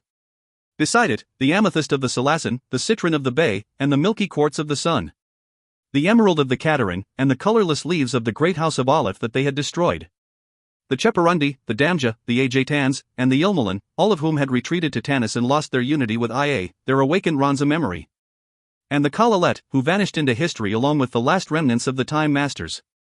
But shining most brightly of all, its trunk and branches in glorious sapphire, was the first house, the great house of Nazarat. Other names were there, leaves blown from different trees to settle in the foliage. The names of the 100 families, the luminaries of the consortiums, and exalted names risen for a single generation, to fall back into obscurity on the death of a legend. Indris swore at the extent of it. Thousands of names from across history tied together to produce names he knew as well as his own. Some names and ancestral lines were connected by radiant filaments of gold, specific merging of bloodlines throughout the millennia. It may have been a history of the greatest and most influential of the Avon, but it was far more specific. Indris had heard rumors of the genealogy tree and now could not refute them. This sculpture tracked the ancestry of the 8, or as Femensitri had also referred to it, the Dionfar, or the Great Labor. Each name had the day the person was born and the day they died, if they had passed on to the Well of Souls. He found Ariskander, the tree already reflecting his life and death, and his sister, Indris's mother, Dilaram. And her only child. It was not Indris's name written there. He fought for breath. Etched in precise characters was the name Nazarat Fa Karain. Born in Median in the summer of 461, and dead before the season was out. He traced the line of the Nazarats back, then again. Yet nowhere in all the arranged marriages and selective breeding across houses and families and exalted names was Nazarat Fa Amon Indris to be found. Other names were there he did not expect. They were also the products of the great labor though not fostered by the Sikh, Arabus fa Kazraman and Nix of the Maladi. Other members of the Shriyanese upper castes. Bensaharan, Neva, and Yago. Maris and Belamandris's names were there, as well as Nirun, Roshana, and Tajaddin. The Nazarat and the Arabus, as ever living in each other's orbits. The other houses had been pruned from the great labor generations ago. Ariskander's words echoed in his head. It is what your mother sent you to us for. Sent? Indres muttered. But sent from where? You are asking only part of the question. Indres spun at the sound of the many-layered voice, his hand reaching for a weapon that was not there. Standing close by was the herald in his cloak like folded wings. His head was tilted to one side, the mirror mask shining with warped reflections. Who are you? Indres asked as he backed away. They call me the herald. That wasn't what I asked. But it is my answer, nonetheless. I mean you no harm, Ammon Indres. Indres spoke carefully. How do you know me? Because I've been waiting for you. How long have you been there? The herald paused for a long moment. I have always been here. Indres frowned, uncertain of whether he was being made sport of. He stepped away from the balcony toward the vault with his name on it. Extending his hand, he almost touched the serral door, but caught the quick movement of the herald's masked head. Why am I not on the genealogy tree? Who am I? Indres murmured. That, too, is only part of the question. Indres clenched his fists in frustration and his teeth around what was going to be his flippant response. The herald does not say much, but when it talks, the sure it listens. Not a person to be on the wrong side of in a place where Indres already doubted how many friends he had. Will you answer my questions, or won't you? The herald turned both his palms up in a version of a shrug, or to show they were empty and there was nothing to be had from him. All things happen in their time, Indres, and not before. What value is there in knowledge given, when wisdom comes from the knowledge learned? But you have learned things. Learned things earlier than you should have. Sooner than you, or others, was safe to know. With knowledge comes expectation, and with expectation comes action, and action must only come when it can provide the most appropriate and beneficial reaction. Indres nodded. That's from the 6th volume of the Prescripts. The herald clapped his thigh with a large hand. There are few questions you can ask to which you do not already know the answers. As the number of possibilities diminishes, so, too, do the actions and reactions left to us. Sadly, some things have been writ in stone, when it would be better they were writ in sand. Like who I am. In and of itself part of a question, the inertia of which remains to be seen. Yet such a derivative question, dependent as it is on when it is asked and under what circumstances. Rarely are we but one thing. There are also the more fascinating questions of what, when, or where you are. Or how and why. The herald's voices echoed around the vaulted archive, becoming scores of voices laid one atop the other. So few questions asked when there are really so many to ask. And in that many we find there are in fact few questions that have any material difference, dependent as they are on the limits of what a person can see in a single moment among millions. You're a frustrating man, you know that? Both subjective terms, but ones I have heard on no few occasions. Indres snorted as he looked around the trove of knowledge. Famensatri told me none of the Sikh would help me. I don't even know where to start. Of course you do, the herald replied. He was silent for a moment, as if considering his next words. And I am not of the Sikh. Then you'll help me? I will provide insight into some questions, yes. Indres's mouth gaped for a moment, ready to argue, before he understood that he had the answer he was after. He looked into the mirrored surface of the mask, his reflection altered from true as if seen from under running water. Because how I am depends on when I am, and where I am, and what I am doing, and when I am doing it. Questions going back to the one question he had never thought to ask because he had been given answers to it his entire life. Though I'm here to learn what the Sikh know about me, I've also agreed to help find a cure for the Rans. Irrelevant. Not if the country is to be saved. Saved from what, and for whom? The herald intoned darkly. Have you not considered that the plight of the Rans and their downfall is part of a greater design? You'll not help me understand awakening? You have already been awakened twice, which is twice more than I. What help could I be, where I have no experience? But you'll help me learn more about myself? I am forbidden from talking on some subjects lest it begin a sequence of events for which the world is ill prepared. But I will not interfere when you discover facts for yourself. Forbidden? Very well. Indres's mind whirled. The herald clearly served some force of which Indres was unaware, a force the Sikh either respected or feared. which was in and of itself something to give him pause. Why am I? You are to be both the cause and the effect of questions, promises, and actions from a time few still remember. You are, because we were promised a light to guide the way. I don't understand. Which is the perfect place to start, the herald said. He then pointed to the serral-doored vault that had Indri's name on it. But I might suggest that this is better. Chapter 8. Sen provides the social codes that structure our lives, but it is from our families that we learn context. When successive generations set the wrong example, we experience the turmoil of social disorder. This is often the beginning of the end for a bloodline as it turns its back on community and falls to the disarray of misguided ambition and misinformed self-interest. From Immortality of the Bloodlines, by Tamari F. A. Saraush, philosopher of the Awakened Empire. Day 59 of the 496th year of the Shryonese Federation. Mari stood tall in the freezing wind as her cousins made the second obeisance to the Dowager Osrin, their eyes fixed on the lichen growing between the wet marble tiles of the sea shrine. Mari and the old shark glared at each other across hillocks of bowed heads lightly dusted with snow.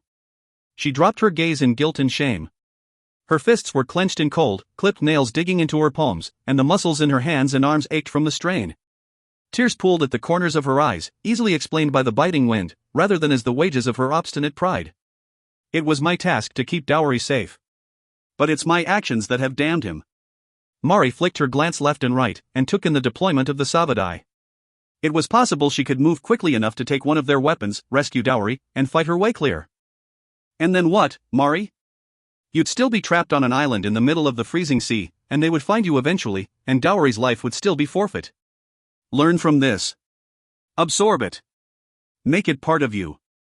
A man will lose his life today because of you, and there's no amount of training, bravery, or defiance that can change it for the better. Cold flurries stung Mari's brow and cheeks. The open-air sea shrine vibrated with every outraged boom of the surf against the rocks. She breathed in deeply, nose crinkling at the odors of low tide and the teeming sea beyond the distant rock wall. Once the tide rose, the entire shrine, its pitted stairs, and the surrounding rock shelves would sink beneath the waves. Mari's cousins were arrayed in order of the Dowager Osrin's favor. Those who had succumbed to the Shark of Tamerlansville were seated toward the front, closer to the coral and barnacle-sheathed arches that rose like entwined octopus tentacles from the rippled surface of the tidal pool. A waxy-skinned Aladdin grasped its splendor in his polished scale armor, his face swollen and mottled with bruising. Beside him, Nadir shivered, pale beneath his tan. He favored his recently wounded shoulder. The surgeon had done her job well, yet they were far from at their best. The cousins fanned out from their mistress's back, with Mari at the edge of recognition. She listened as the crone prattled on about the cold embrace of the ocean, and the beneficent horrors it contained. Beside her stood the emissary, her face hidden in the shadows of her hood, and Jem, whose disfigurement could only be guessed at behind the scaled half-mask he now wore. Mari refused to give voice to the chanting rubbish the others gave themselves over to. When it came time to bow, Mari stood even taller. Her attitude caught the attention of the emissary, who spent far too much time facing Mari for her comfort. Whatever your feigning is, which nobody knows a damn thing about, rest assured you'll do it without me. The tide splashed over the rock wall.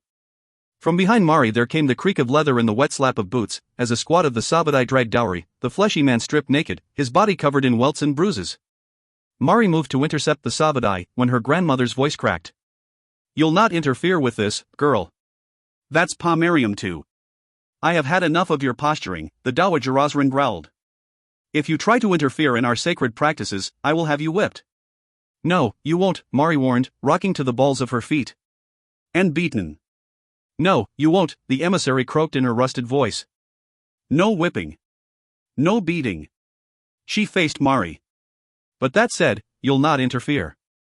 We'll have you removed if necessary, and confined until the feigning. Is this what you want, Miriam, or would you retain the illusion of your freedom? Mari steadied her breathing, ready to take action. She met Dowry's terrified gaze. He reached out for her, sobbing. Mari took a step forward and one of her cousins laid hands on her. Mari shrugged them off. Another rose and grabbed her shoulders and Mari hammered him into the cold ground with her fists. She relented only when the Savadai and the Dowager Osrin's entourage leveled their tridents. Dowry shrieked, a high-pitched keen filled with terror. The color drained from his face. The Savadai dragged the struggling Dowry to the edge of the sea shrine. One of the soldiers peered into the water, thrusting down with the butt of his trident before walking down several stairs and a few meters out onto a submerged shelf. He crouched down, eyes fixed on the surface of the water, until he found what he was looking for. The soldier heaved on a set of manacles affixed to thick chains and covered in seaweed and tiny shards of coral. He dragged the manacles back toward his comrades, who hauled Dowry out onto the shelf. With speed born of practice, mixed with what Mari suspected was a healthy dose of fear, the Sabadai shackled their prisoners' hands and feet, then dashed from the water. Rising to her feet, the Dowager Osrin tottered down the stairs and out onto the shelf toward Dowry, water lapping around her skinny shins. Her ceremonial overrobe fanned about her, its ragged blue-gray skirts blending with the sea. She drew a short club from the folds of her overrobe, an ugly thing of driftwood set with scores of shark's teeth. The flanged club rose and fell, scourging Dowry's skin until ribbons of flesh hung from his crouched body. Blood flowed, swirling in the brine as he mewled.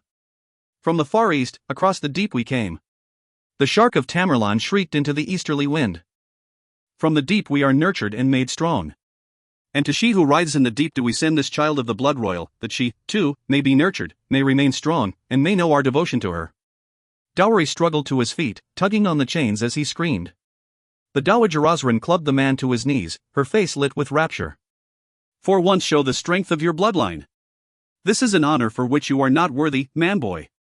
But I give you grace nonetheless. Dowry tried to wrap his hands around the Dowager Osrin's throat. The crone stepped back, club swinging. Dowry fell, stunned and silent, while the Dowager Osrin walked back to her family with head held high. The woman caught Mari's hateful stare and smiled as she returned to her place at the head of the gathering. Observe and testify. The Dowager Osrin cried. She glared at Mari, teeth bared in a vicious smile. She stared down those about her. Think on this in case any of you seek Pomerium's company. The sea is always hungry. They waited there as the waters rose, and the snow fell. Dowry looked at Mari, eyes wide.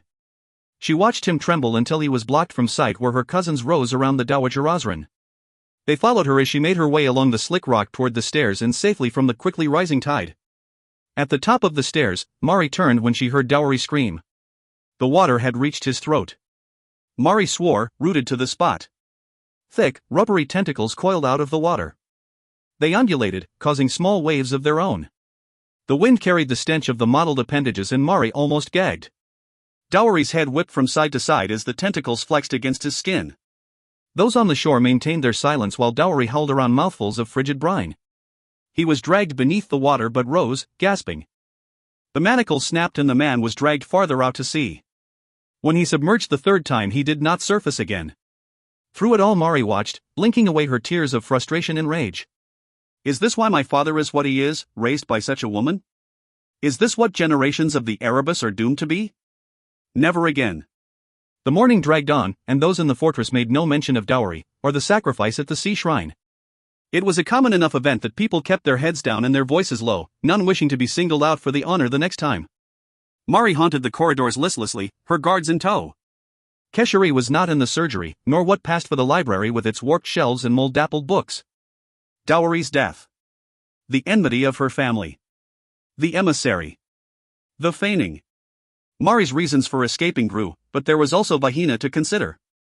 Mari could not in conscience leave the woman here, not when it had been Mari's fault that Vahina's father and brothers had been murdered by the Erebus.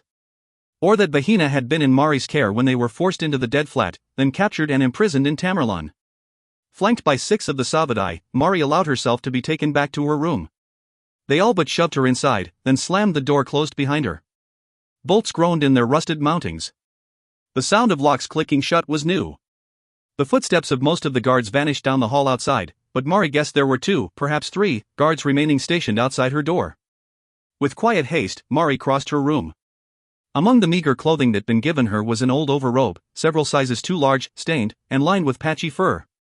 It was musty, with spots of mold staining the leather.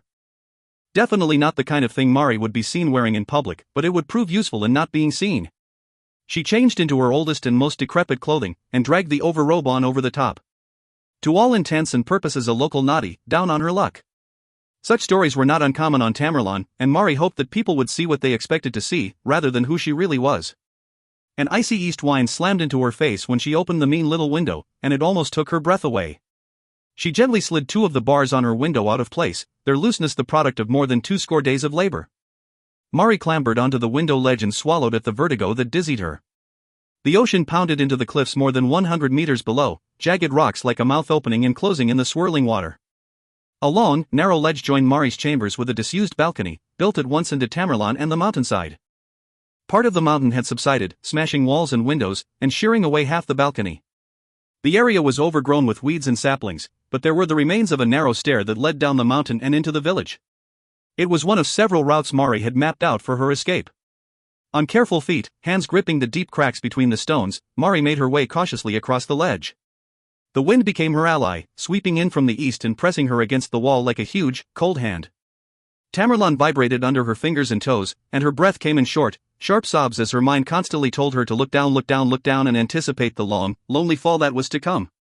Mari stopped, and stared fixedly at the dark stone face before her. She controlled her breathing, slowed the hammering of her hearts, and concentrated only on the grip stepslide of her progress. Once both feet touched the wide safety of the ruined balcony, Mari dropped to a crouch and hugged her knees with relief, unsure whether to laugh or cry. So she did both. Mari made good time down the snowslick stair to the town, obscured for the most part by jagged rocks and pines. The township knelt at Tamerlan's feet, slick granite and slate salted with white. Steam and smoke rose into the air, the tattered banners of domesticity and industry, ripped to nothing by the wind. Mari heard the distant clamor of the black rock salt mines, the foundries, and the forges, in counterpoint to the heart-rending cries of gulls that seemed to float in the air. That same air reeked of fish, and tar, and the rotting piers that were home to more ships of war than merchant or fishing ships. She turned at the sound of whips cracking. Overseers' arms rose and fell where they flailed at another boatload of workers unloaded from the galleys. The prisoners were downtrodden and filthy, though a few wore a defiance that told Mari they were captured soldiers. The majority appeared to be of the trade castes, merchants, farmers, and artisans, the kind of people most often sold into the ranks of the bound caste until they could pay off their debts. Mari doubted most would survive Tamerlan long enough to procure their freedom. The townsfolk of Tamerlan kept themselves to themselves. They set about their tasks, eyes downcast as prisoners were hurried along toward the mines. The harbor was raucous. If Mari could find Morn Hawkwood there, she may have a chance of escaping the frigid rock to which she had been abandoned. She strode toward the shale beach, set farther south than the piers, where ships huddled in the bay. As newcomers to Tamerlan, Morn and his crew would not have the influence to secure a place at a pier. The boats moored in the harbor were of different sizes and shapes, but all had the scarred look of reavers. "Help you, miss?" a wind-burned merchant asked, keeping one eye on a barrel of a man in a stained apron. The two of them reeked of smoked and salted fish. "Pardon?" she asked. Hearing her voice, the merchant stood straighter and tried to bow his head at the same time.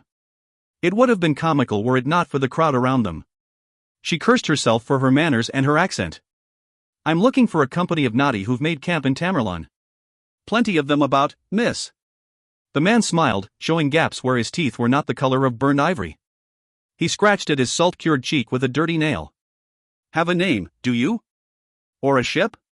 Mari pretended to give it some thought, chewing her lip for a second or two. "I'd heard that the company under Captain Hawkwood was hiring." She looked down, scuffing her feet on the ground. "And I'd rather have a contract while they're to be had ahead of the winter, and out of here in the spring." "I hear you. Reckon you'd be after the Seeker, at the far end of the bay." He pointed a thick finger toward a two-masted corsair with neither figurehead, nor colors of any allegiance. "Last in, last served. They'll have a rough time of it when winter falls and the weather gets rowdy. All the inns is double and triple booked, and the Dowager Osrin ain't known for letting mongrels she don't know in her kennel. Better any safe harbor than no harbor at all," the apron-wearing merchant said, his companion nodding in sage agreement. "But Hawkwood's crew mind their manners and pay for what they want, which is a nice change of pace from most of the stray dogs that descend on Tamerlan. There's music playing late at night, and singing. And lights. Always keeping the lights on aboard the Seeker." "Lights?" Mari smiled, her hearts racing a little faster. "All the day and all the long night," the weathered merchant said.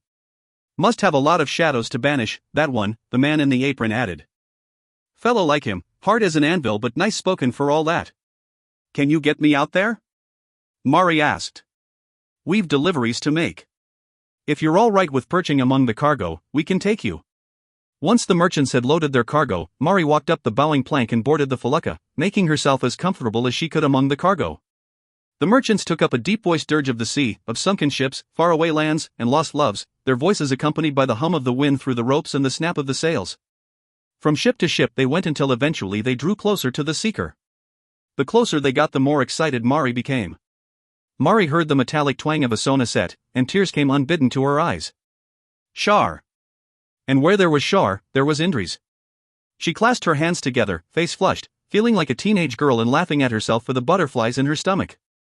As the felucca came alongside the seeker, Mari came to stand by the gunwale.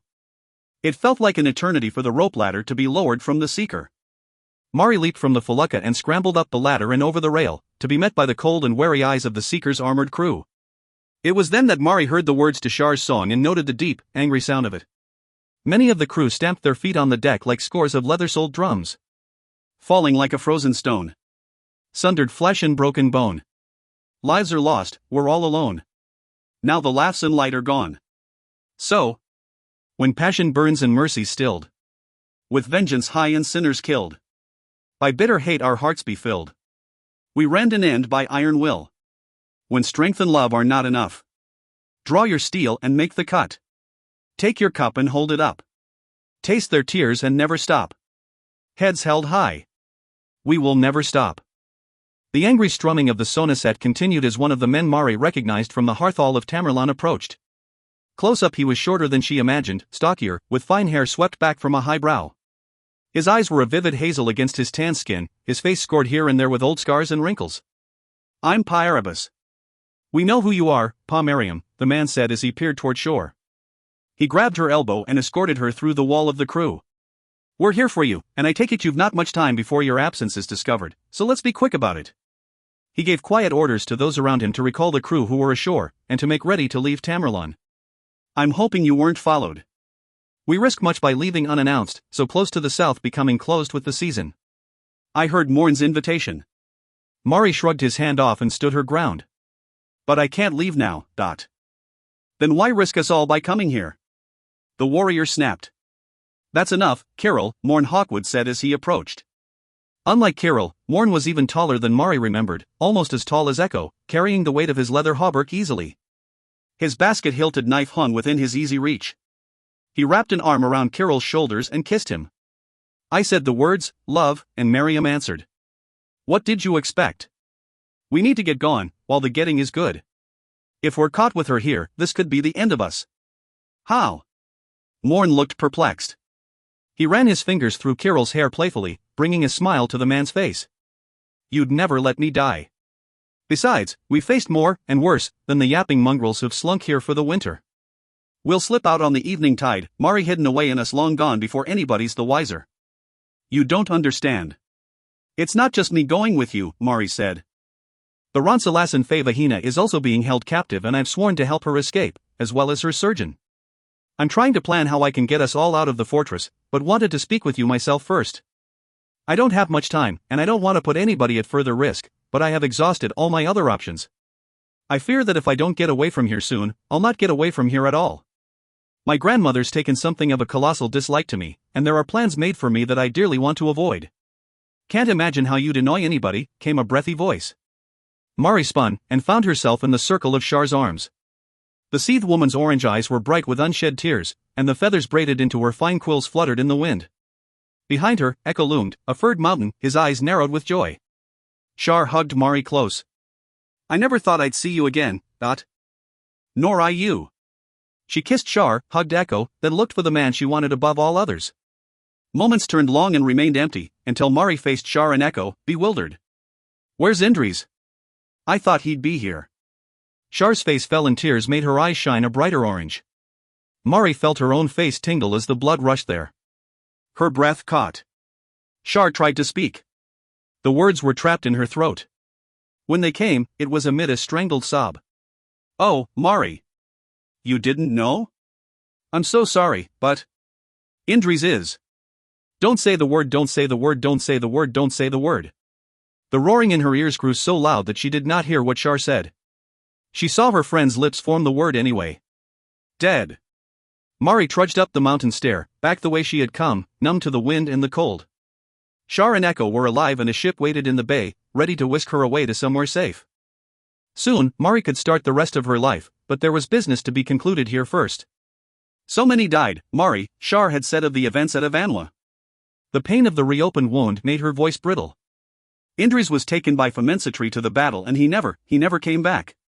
Then all the Sikh left and there was nobody to get any answers from, or to even make sure Indres was planted, like a mourner's rose in a field of ashes. And then Osrin Karajdin was crowned and the trouble started in earnest, Morn had added. We heard about the strife in Amnon while we were defending the conflicted cities. The Catechism of Mansi Karajadin's Assession is a sign they should redouble their efforts to destroy the Avon. So I decided to pick up and bring the immortal companions to Narses, hoping to take service with Ron Roshana in opposition to your father. That didn't work out very well. So when Shar and Echo arrived, traveling with them was the logical choice. I left most of our strength in Narses, and brought with us what we'd need. And with Indris gone, Shar had said, we decided to do the one thing we know he would have wanted us to do. To find you. What Indris would have wanted. Indris would tear this dung pile apart, stone by stone. It seemed like as good an idea as any. Mari looked up at the ancient fortress, its black stone clawing jaggedly at the sky. It's past time I left. But only once she had made an end of those who ruled it. Shoulders square, lips set in a mockery of a smile, Mari headed willingly to the darkness of Tamerlane. Chapter 9. A character strong enough to rule is not forged in peace, quiet, or an easy life. It is only through the rigors of experience, of suffering, of making decisions, and of accepting the consequences of action and inaction that one who would wear a crown is tempered. From the intransigent winter of monarchy, by King Vithavangoth, 13th year of his reign, 493rd year of the Shryonese Federation. Day 59 of the 496th year of the Shryonese Federation. How can we trust something we cannot understand? Karajadin pointed to where Camilla sat, strapped to a wheelchair at neck, torso, and limbs, morning sun limning her as it streamed through the conservatory windows. When they had moved her from Kazraman's laboratory earlier that morning, Camilla had broken free and killed 4 of the Anluki before Wolfram, Eleni, and Ike Dion had managed to subdue her with witchcraft. All the while, the thing that Camilla had become, spattered with gore, had laughed. Karajadin shook his head. Camilla is gone. All that remains is the marsh puppeteer. You need to do something, Karajadin. The emissary lurked at the other side of the room. Time marches, you know, and the Malagangers offer you a unique solution. Camilla, and those we make like her, can be the instruments for your will. Instruments for your objectives? Our objectives. And what of it? A debt paid is a debt paid. Isn't she a pretty, mad, little murdering thing? Nick said, twitching as he crouched on his chair, a slender knife spinning between his fingers. Can you imagine the carnage she'd cause? A soul trader could have given us malign souls to use, but the ones I've met are cracked as old cups, and I'd not trust them. But this little beauty? Oh, yes. You've really no idea, the emissary replied. With Malagangers we'd still have an Agimensit. Kazraman ran his fingers across Camilla's matted hair. She looked up at him, expression wild and not far from insane. It would be a war of the long knife without the need to buy assassins, or naughty, or risk the lives of our own people. It's not right, Belamandris said. Karajadin glanced at his golden son. Bilam had returned to Arabesque last night with Sonoji, but without an explanation of where he had been. Belamandris's disgust was apparent on his face. It's worse than the abductions. Nix bounced in his chair enthusiastically. Imagine one of these let loose in every Federationist great house or suspect family. Ancestors' names, we could unleash a Malaganger against any enemy. They're perfect for our needs and they justify the arrests my Ban Karif have been making. We could actually make traitors out of the traitors we've made. Not to mention what damage we could do if we unleashed the puppeteers against the ambassadors, Nadia added. Provided the puppeteers take instruction, they could well pave the road we've been trying to make all year. Puppeteers? The pullers of string. Such a little name for something so old, Camilla rasped. Rivulets of drool shone on her cracked lips. For we who have seen empires rise and fall and remember the mad symphonies of our sleeping makers. Your vain things, lusting after hats and shares of gold. Your belief that we could be used for anything other than our own purposes is the height of arrogance. You hear this? To what end would we even want to use such a creature? Belamandris asked. It'd be pure carnage, with innocents harmed in the process. What example are we setting if we can't follow Send ourselves? Did you buy Shrine just to dismantle it, father? He stared at Camilla, hand lingering on tragedy's hilt. It's a monster, and we should put it down. My Osran, Wolfram said as he leaned on his broken staff. The leather and old steel of his calipers protested. Perhaps Belamandris is correct. We should reconsider such rash action. You see. Belamandris gestured at Wolfram. Rash. Action. Bilam, please. Kazraman said. Camilla giggled, thrashing against her bonds, veins protruding from her neck, face red and eyes rolling. We need to unite the country, one way or the other. This is the fastest way. the Golden Kingdom of Mant, and the rest of the Iron League. And the Sky Lord suspects we engineered that, too, Sonoji added. Karajidin raised his hands for peace. Can we please focus on? We lied to the nation about Mant. Belamandris snapped. The humans and their Iron League were never attacking Avanwa. Are our memories so short that we believe our own falsehoods now? My liches are hidden away against reprisals, after all they did to help secure the city, Sonoji said. You sharpened hatreds against humans and nomads. All the better to unify and make war on Pashria than the Iron League, Kazraman said. But not the best way. Belamandris shared a glance with Sonoji, who was chewing her finger in uncertainty. Not the best by far. What have we become? Your regicide I understood, to a degree. Even buying the crown was something I could accept because I believed, then, that you had a compass that would guide us. But this? And releasing the witches? Raising Yashaman from the dead? Where does it end, father? Erebus himself must be spitting on us from the well of souls. You dare say these things to me? Karajidin thundered. He took Medea under his arm. He felt the rage rise in him so mightily that words failed. Brother, the Erebus have been given the chance to rise once more, Kazraman said as Karajidin choked on his anger. The others all looked to Kazraman where he stood behind Camilla. He rested both his hands on her shoulders, clearly unafraid. Tall, handsome, a hero of Avanwa and the heir to one of the great houses, his pale eyes blazed in the light. Karajidin wanted to spit the sourness from his mouth as the others hung on Kazraman's words. We've been given this opportunity. History will remind future generations that it was we who forged Shrine in a new, vital image. That it was we who made the Avan great again. Enough! Karajidin felt a painful twinge at his temple. His fingers trembled and he clenched them against the faint tingling there. What was it the emissary had said? Abdicate and let Kazraman, wise and gifted and powerful Kazraman, do what it's clear you can't. You have all said much more than enough. Mine is the voice that will be heard. And what would you have us hear, Karajidin? The emissary asked into the silence. A good question that deserves a better answer than the one I do not have. Karajidin summoned a smile and walked to the sideboard. He slowly, methodically, poured the water and whisked a bowl of green lotus tea. It was a calming ritual and one that would give him time to reflect, without appearing weak. Since the beginning of the year, his plans to abduct and hold for ransom influential members of Avan society had netted few quantifiable results.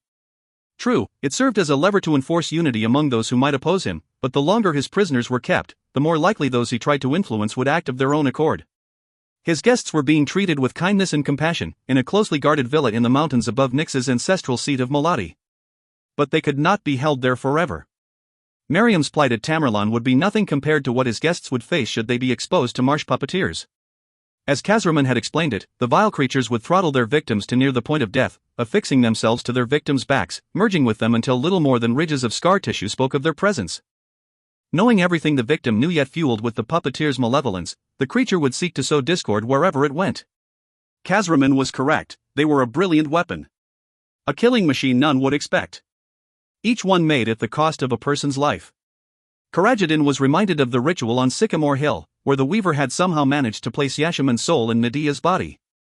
He glanced across the room at his wife and shuddered at his memories of what had happened to her. Another bargain with the drear that came with a bitter twist. And I want these people to help Narse. What will they do to her? Erebus, deliver me. The sooner I am freed from the drear and their emissary, the better. Kazraman? Wolfram? Can you and the other witches make this thing talk? Karajidin pointed at Camilla. It hails from the Romark, and by its own admission has the memories of its kind that have come before. What one knows, all know, Camilla said. Then you will know what I am looking for when I ask it of you.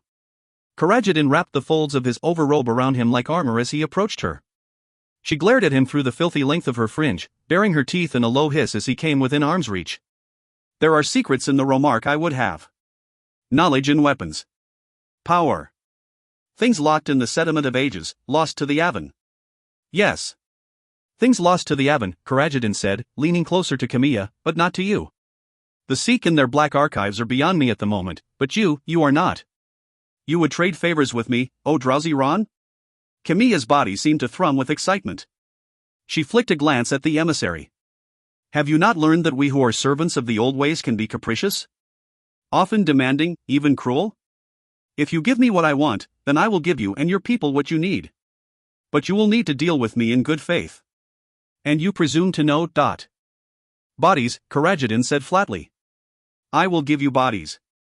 Leaders of enterprise, merchant chefs, people of influence.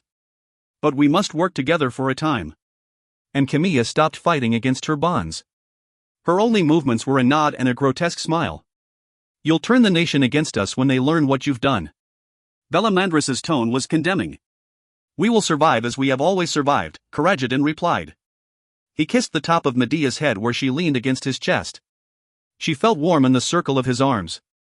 The observatory at Arabesque was a cold and cheerless place, of dark-veined marble, glossy black floor tiles. Of polished metal wheels, gears and levers for the telescope, and sliding panels of the roof dome. Karajidin looked up at the sky. There were no stars, only the blue-green patina of the moon streaked with white. So, father. Are you really going to do it? Kazraman poured thick coffee into silver cups and handed them to his family and those closest to them. Karajidin had gnawed on his displeasure when Sonoji had joined them, but it was worth it to have Bellamandris's company, sour as it was. Wolfram stood alone in the middle of the floor, halfway between Karajidin and Kazraman. His big knuckled hands rested on the huge canted tube of the telescope. The old witch bent to peer into the eyepiece, though what revelations he expected to find in the cloudy sky were beyond Karajidin. Am I really going to do it? Karajidin had been asking himself the same question in the hours since he had dismissed his counselors. He regretted speaking so hastily, but the emissary's presence was a constant reminder of how far he had come using her treatment. There was no recovery from his illness, of that he was certain. The emissary had loaned Karajidin every second of his life since the Battle of Amnon, and he had mortgaged his future to her without thought for the ramifications. I am the servant of destiny, and I make my own fate. I am Osran. I am my people's keeper. Yet having desire and destiny travel the same road did not make all decisions the right ones. As Wolfram was fond of saying, the future was a pond whose banks we can't see. When we start throwing stones, we've no idea where the ripples will go, how long they will take, or what they may swamp on their way to their destination. Bellamandris sat hip to hip with his Tunisian lover, she who had brought nomads into Karajidin's life with her Cheperundi box, and the liches inside them. Were it not for her, Karajidin would never have looked to the nomads for answers. He would have left Yashaman as a memory, grieving her as was right and proper. And the emissary. With her traveling show of gifts and temptations, so like the seed cirques and carnivals that wandered the world, dazzling the unwary with things they should know better than to offer. Dealing with the seed ageless, virtually deathless, and world-weary was like a child accepting rum from adults lost to drink. The elders should know better, yet were so steeped in their own misery, and oblivious to its consequences, that they simply did not care anymore. The emissary's gifts had left Karajidin intoxicated at first. Now he was sobering. He suspected his sobriety may be too little, too late. The damage was done, however, the ripples spreading out, and only more, larger, ripples might set things right again. Karajidin surveyed his extended family, including Sonoji, for Bellamandris would have it no other way. Another thing Bellamandris had in common with Mariam, loving unwisely. He took comfort in the knowledge that Indris was dead and gone, the Sikh retired from the field, and there were few who stood in the way now. Father? Kazraman asked, waiting for an answer while Karajidin's mind had wandered. Am I going to do it? Karajidin thought again. I do not know, Karajidin answered. He hugged Medea, pretending for a moment she was the original he adored and not the replacement he doubted. There is much to be said for the use of the March puppeteers and as much to be said against. More to be said against, Bellamandris murmured. He speaks truly, Osran, Sonoji said. We've seen Malagangers in Tanis, and experienced firsthand the havoc they cause. They're unpredictable, uncontrollable, and untrustworthy. But have you ever made a bargain with them? Kazraman asked. Offered them something they want, to pique their enlightened self-interest? No, the beautiful little Tunisian admitted. We've not. Nor did it occur to us such a thing was possible. They and the Fenling are not creatures we deal with by choice. You traffic with nomads, and your ancestors turn themselves into liches. Kazraman smiled condescendingly. Consider the irony. You revere your ancestors, Sonoji replied. Your Rons hold them in their minds and traffic with them daily. We both cling to the ones we've loved. We choose our own paths, it's true, Kazraman agreed. And what if we've run out of choices? Or good choices at least. What then? Do we need to act so quickly? Wolfram asked. The old man stretched and rubbed his back. Bellamandris was correct in that we've fallen for our own story regarding Mant and the Iron League.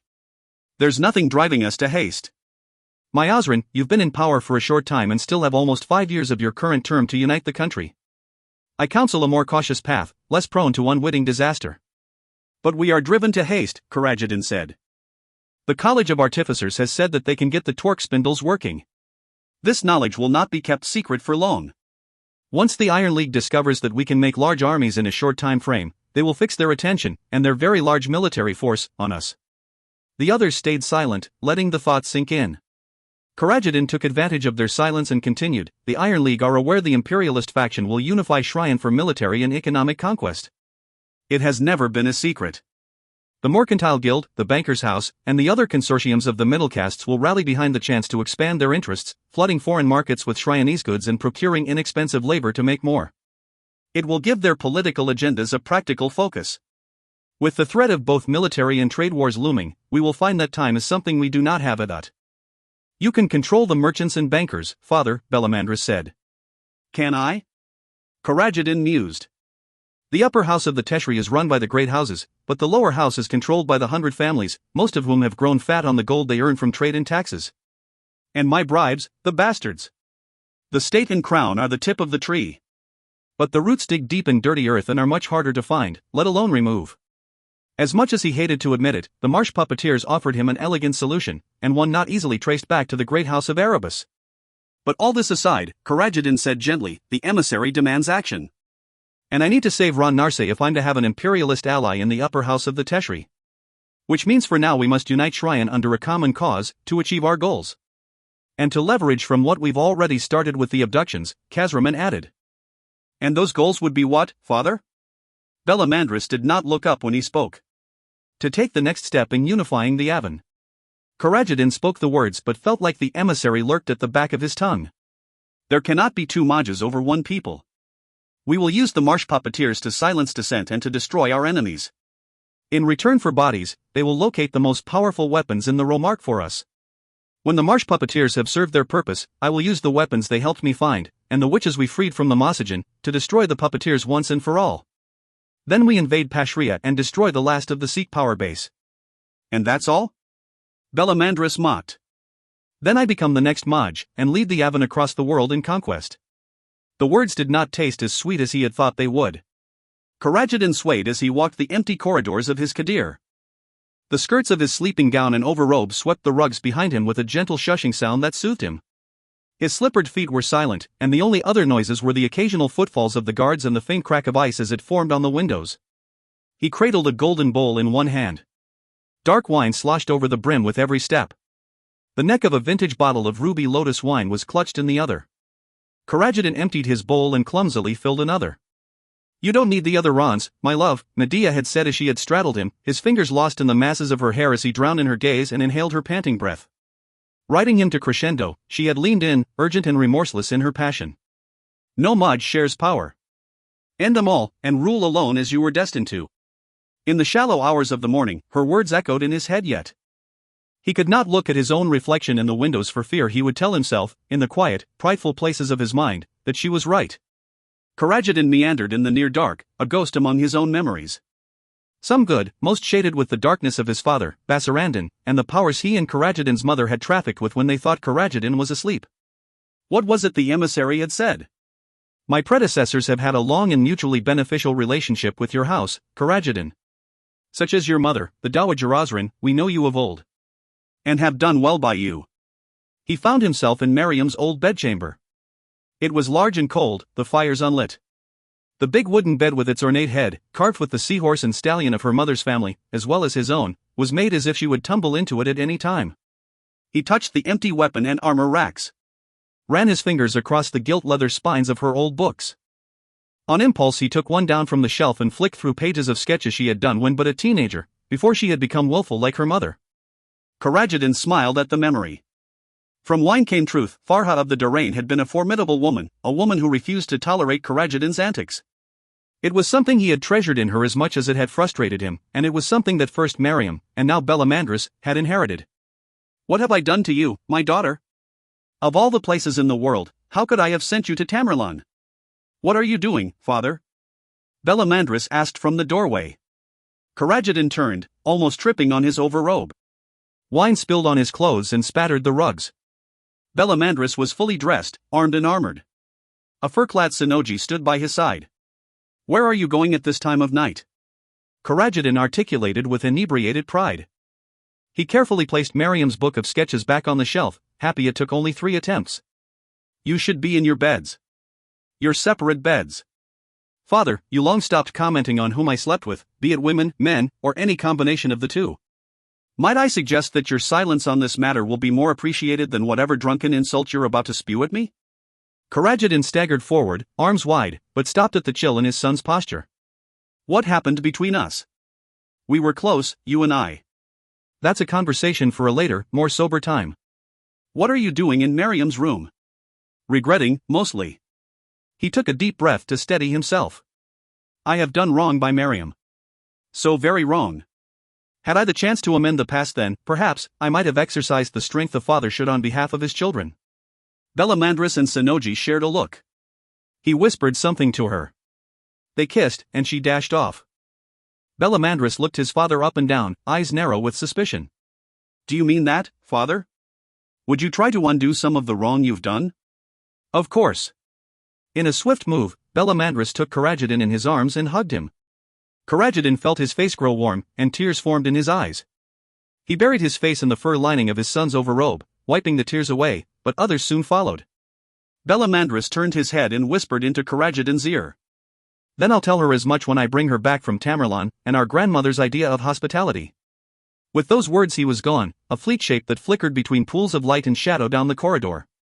Karajadin staggered back to sit on Miriam's bed. His son had forgiven him. His daughter would be saved. Because he had done what the emissary, and destiny, demanded of him. Finishing the bottle of wine in one draught, Karajadin lay back on the bed. He pulled a fur over himself against the chill. Curled into a ball around his empty wine bowl, he at last allowed sleep to take him. Chapter 10. Truth, like beauty, changes from person to person. Carissa of the Igelian, troubadour and poet Taran Nazarat Fei Roshana, 496th year of the Shryonese Federation. Day 60 of the 496th year of the Shryonese Federation. At the end of another tiring day, Indris returned to the Black Archives. Inside, the herald waited, its mirrored mask showing Indris a distorted reflection of himself. The herald followed Indris through the central archive, and along the changing route of stairs to the vaults. On his way up, Indris collected scrolls and some journals, bound in soft black leather, that had showed promise. The formal grimoires had proven to be a disappointment. Sedefk had covered his arcane tracks well, with few hints at awakening in what remained of his work. The biggest disappointment was the lack of any reference to the mental disciplines of the Masessahin. The high mental teachings were not even alluded to, let alone found, in any of the master's collected works. It was as if the practice had never existed. Similarly, references to the Dream Key, something Takrit had questioned Indris on at Avanwa, were scarce.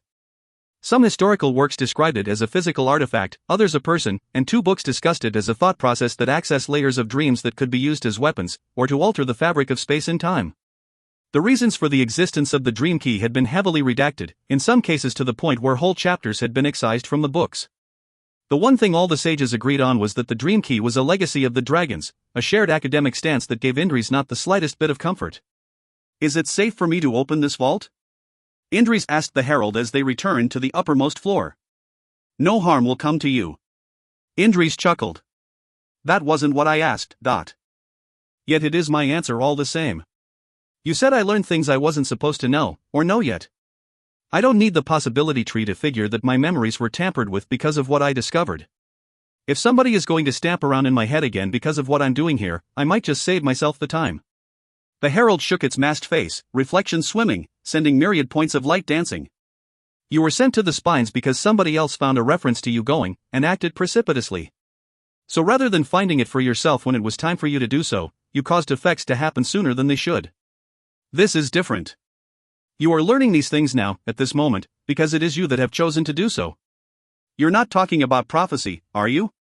Indris barely kept the derision from his voice. "There is no such thing. There is only observation and extrapolation. Like the probability tree. If you like." Indris caught the broad brush of condescension in the herald's voice. The herald picked up the glass jug of water Indris had brought with him, and the old silver drinking bowl. Holding the jug high, the herald poured water into the bowl. "This is how you see the passage of time. A stream that flows from one point to the next. You sound like Senable in his lectures on comparative philosophy and causality, Indres said. He said much the same thing. I take it there is another way of perceiving time? The herald plucked 2 buttons from Indres's overrobe, then dropped them in the jug of water. He held up the glass jug and swirled it around, faint rainbows glimmering, the buttons circling on invisible currents. The water continued to eddy for a few moments before becoming still. The buttons fell to the bottom in gentle curves, tapping the jug on their way down, landing in different places. We can see a stream, or we can see that from a remove, all things happen at the same time. From that remove we see the direction of all things at all times. The water moves when agitated, but does not escape the container. Though the buttons entered the container together, and followed their own paths to their destination, we saw it all from our vantage. That's observation without the need to extrapolate anything.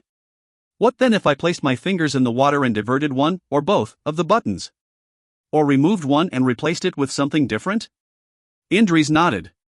Then you would need to understand the variables in a constantly changing and often erratic universe, delivering infinite variation. But who sees time this way? It does not matter who, Indres, the herald said. Indres's eyebrows shot up at having the thoughts plucked from his head. It only matters that there are those that can, and do. There are those that observe and extrapolate, and they know when to take action to ensure the bouncing stone does not become an avalanche before it is ready to do so. My journey to the spines caused you to reveal yourself, didn't it? Indres moved to stand in front of the vault with his name on it. Ajanmar said you arrived unannounced to work with the Shurit, guiding them. Would I be correct in saying you arrived 8 years ago, about the same time I arrived on the spines? Yes. And just as we heralds arrived to guide those we were chosen to work with, so, too, were others delivered to the hands of those who would oppose us. I am only one of a number of heralds, just as the emissary that advises Karajedin is only one of her kind, also. What is an emissary, and why does one advise Karajedin? For the same reason I, and those like me, support those who will one day need to gather for the greatest conflict of the age, because you were sent, to the spines too early, and learned what you did ahead of time. Indres felt his face flush, and his head felt light. What have I done? Maybe it's better off I don't know. He looked past his nameplate on the vault at the pattern of the Maladhoring glyphs that dripped like rivulets through the tinted ceril, changed from moment to moment, became gibberish. See beneath the surface, Indres commanded himself. He looked deeper, his eyes slightly unfocused so he could see the words behind the words, then words behind those words. The tiered mess of Maladhoring glyphs became ordered questions. They ranged in complexity and topic from the theories of arcane formulae, to history, to advanced calculations for disentropy and entropy. The deeper he looked, the more questions were revealed, each more complex than the ones before. It was a reason lock. Over the next several hours, Indres answered the questions as best he could. When he announced an answer in Maladhoring, the question shimmered, then solidified in the glass. Some became the spokes of a wheel. Others curved like parts of a tumbler. Each answered question etched the lock mechanism in the ceril door. The herald remained quiet and attentive.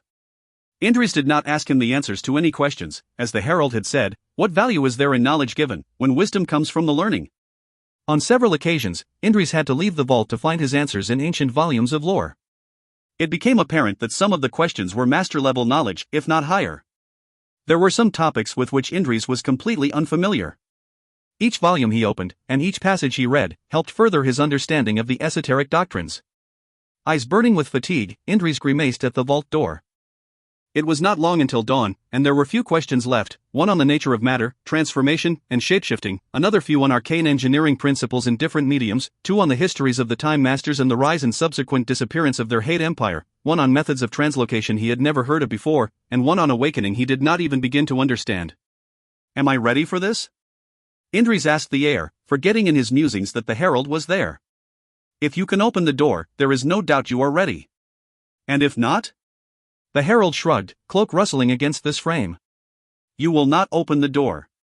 Helpful. You are quite welcome. Indres shook his head as he trudged to the only place where there was anything of note on awakening. It was a secluded part of the archive set aside for the works of scholars considered too dangerous to be part of orthodox canon. Most forbidden of these were the volumes of Yadaway the Apostate. Among his works, from the time he had been Sedef's most gifted student as well as the arch-scholar and Grand Master Magnate of the Sikh order, were those that formed the foundations of learning for the earliest scholars of Isanander. The Pillars of Sand was where Yadaway had taught many hundreds of students before his fall, then dragged some of the best and brightest with him in his descent into the drear. Though he had traveled the darker paths of learning, his early work was considered brilliant, and it rivaled that of Sedef himself. Yadaway was the only other person reputed to have properly understood how awakening worked. Indres had seen similar things in Giam, Atria, and Mant, where scholars, artificers, and witches had tried to understand and bring life back to the ancient relics of the Starborn. Some still worked, thousands of years after the humans had descended on Ia, but once they failed there were none who could fix them. The energy of Indres' awakening, coiled through and about the energy centers of his body, shifted in something he suspected was anticipation. On a small witchfire pedestal, its white leather covers turned ivory with age, were the 8 volumes of Yadaway's greatest literary work, The Foundations. Penned in the pillars of sand, The Foundations was part Yadaway's journal, part text and part challenge, confounding most of those who read it. Indres, however, was only interested in one part of the book only. Flicking through the ancient writings, Indres found what he was after at the middle of volume 1. He centered his mind, tracked the lines of precise calligraphy that were faded on the page, and opened his consciousness like a flower to absorb the work of one of the greatest minds in history. The reading was difficult, as much allegory and metaphor as information. Indres was forced to read, then reread, whole sections where they cross-referenced each other. The Foundations was a literal title, for without comprehension of the early chapters, those that came after were useless. As the hours passed, Indres began to understand the fundamental changes awakening made to a person, the way it rerouted the flow of energy not only in the body, but in the interchanges between physical, mental, and spiritual states. He tapped his finger on a brightly colored picture of a person with arms and legs outstretched, where a serpent was depicted as coiling about the spine. It passed through the 5 physical energy vortices, then upward to the vortex of the mind, and out through the vortex of the soul, where it connected with the vast consciousness outside the body. There was one passage Indres read twice, then a third time, to ensure he understood it correctly. Awakening is an unnatural state for us at our current level of awareness of whom, and what, we are. Put simply, neither our bodies, nor minds, nor souls, are capable of sustaining the kind of energy that they channel once awakened.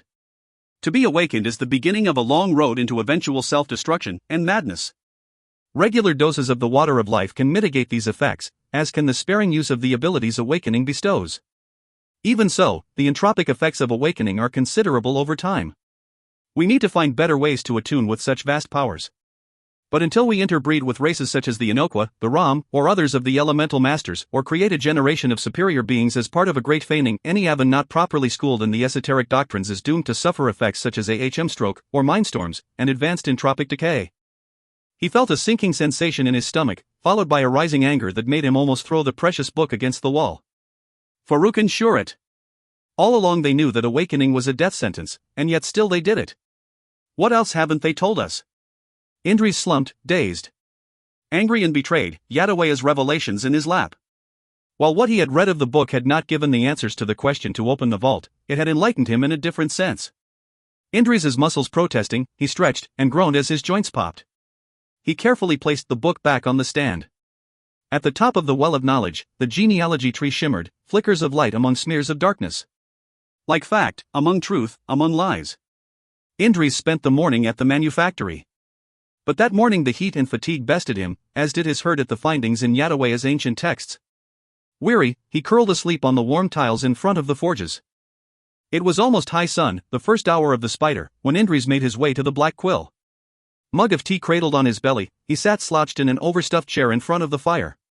The din in the tavern was refreshing, far better than the stilted silence of the study chambers and libraries. Behind him a handful of Sikh novices were performing an impromptu concert. The noise and bustle of the black quill filled the silence he had come to despise, the silence that reminded him of his missing friends. Worse, he heard Mari's voice or imagined she was sitting with him, or lying in bed, breathing gently. But it was always the wind, laden with secrets for those who knew how to listen, none of which could help him overcome the emptiness he felt. The black quill exorcised his loneliness, packed to the rafters as the inn was with townsfolk, students, and scholars rubbing elbows. Avan, humans, and Seeth, with a smattering of Iku and a few of the red-haired Katsi, the fox people who ranged the nearby wooded valleys. Crowded as the quill was, Indres was more aware of the distance around him, empty tables nearby, chairs moved to overcrowd cluttered tables farther away. Indres went to take a sip from his tea and scowled when he saw he had already finished it. He raised himself in his seat to gesture toward one of the servers as Audiobook slipped nimbly through the crowd, a laden tray in his hands. "Here you go." The Sikh executioner placed a tray of meats, fried flatbread, and dips on the table. There was a cast-iron pot of tea and a small bottle of honey. Indres moved his journal, brush, and inkpot to make way for the bounty, and smiled his thanks as Audiobook perched himself on the only other chair that remained near Indres' table. With nimble fingers Audiobook wrapped himself a small parcel of food and popped it into his mouth. What news? Indris asked around a mouthful. Karajadin has requested all the Rons and Sefs to attend the winter court in Avanwa, Ajanmar said as he chewed. He poured tea for them both. He's speaking of reconciliation between the factions, as well as a more unified approach to how he'll govern Shryan. He's even invited all the foreign ambassadors, though they had fled the country before the throne had warmed under Karajadin's rump. He's up to something. I've grave doubts it'll work out well for anybody. Ajanmar's smile was wry. Really? We'd not noticed. Half of his army is camped just outside Fandra. Siamak's eldest boy, Harish, and their poet master, Indira, arrived in Amarka this morning by wind galley to plan the defense. All the heirs of the Rons arrived overnight, those that weren't here already. As well as their advisors. Karajadin wants what's in the Romark, Indris muttered. Watch the Sikh once more become the facilitators of the nation's future. When they left Shryan's leaders, the panicked leaders came to them. We stopped him once, and even as Osran he needs permission from Siamak to enter Bay Prefecture, but he'll forge on regardless. There'll be violence, of that you can be sure. Indris sipped his tea, feeling eyes on him from around the common room.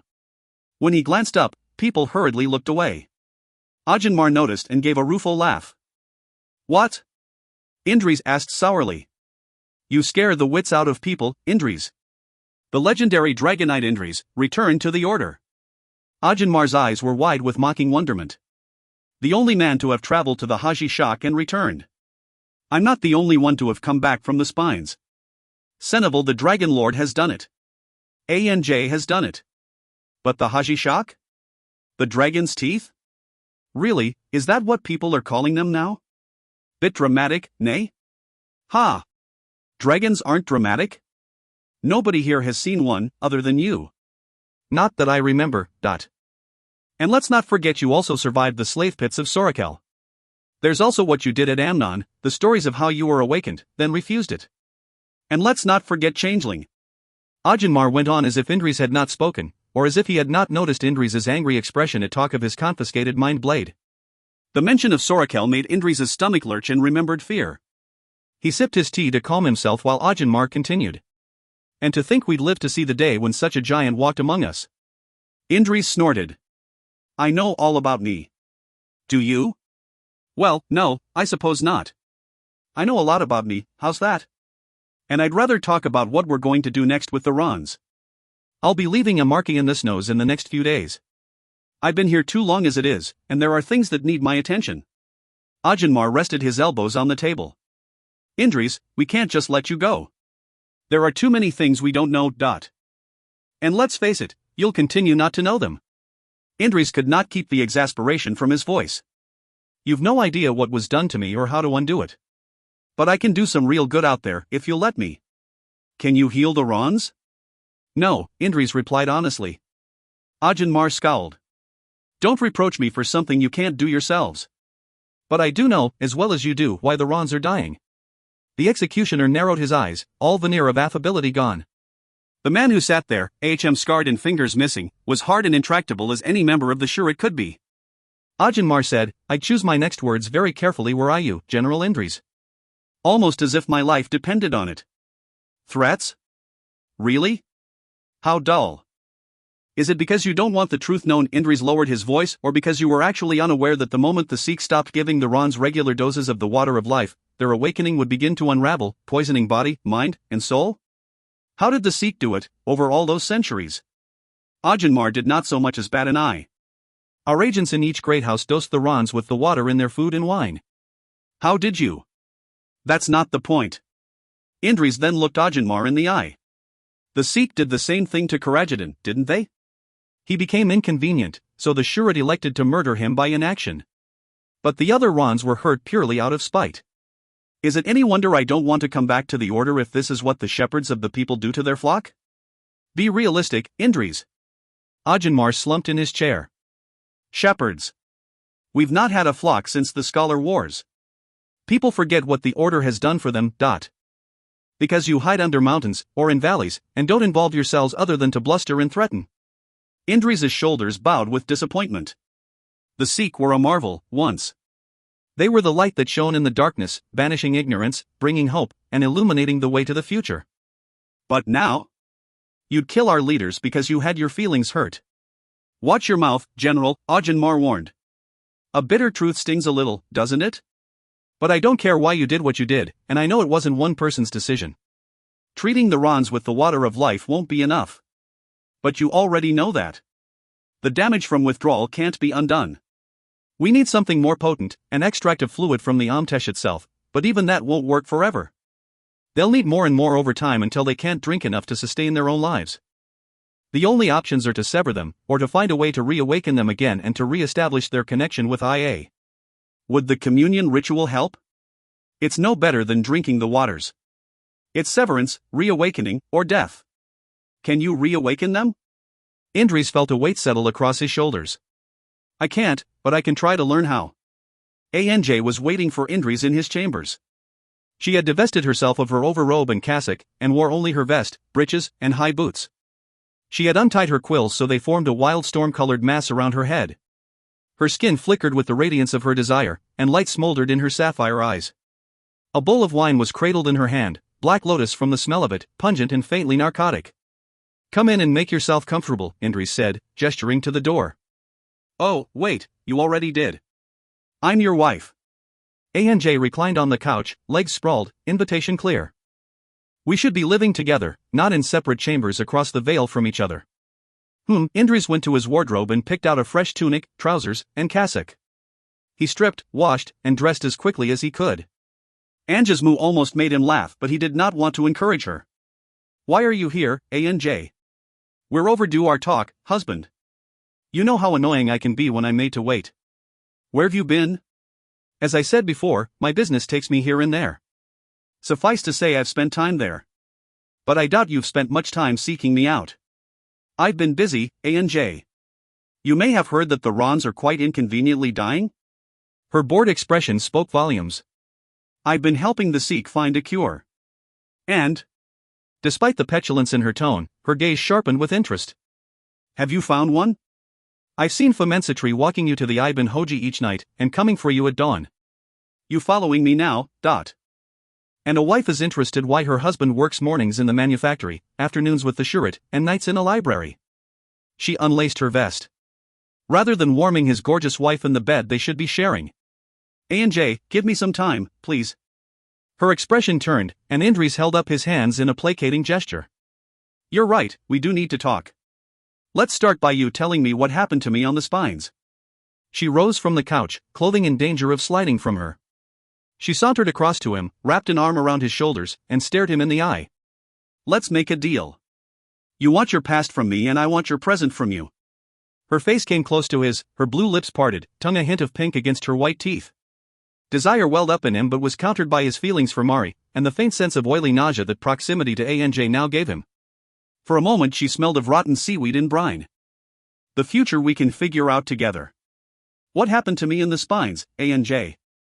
The Shurit never approved of us being together, so why would they send you to find me? Can you save the Rons and their awakening, Indris?" She countered. "Or will you need to sever them, because there's no way they can survive otherwise?" Indris felt a chill. "How do you know that?" "We both have questions we want answered, Indris." Anj drained her bowl of wine, and fell back on the bed. Her smile faded when Indris remained standing. "Get yourself down here, husband. You want answers. I want answers. Now seems the perfect time. I've work to do, Anj. My own curiosity needs to wait a little longer. Until lives don't depend on you?" Her tone was sharp. Anj's veneer of affability slipped to reveal a hint of the darkness beneath. Indris felt the greasy residue across his disentropic stain, and her form blurred for a second, before it became stable once more.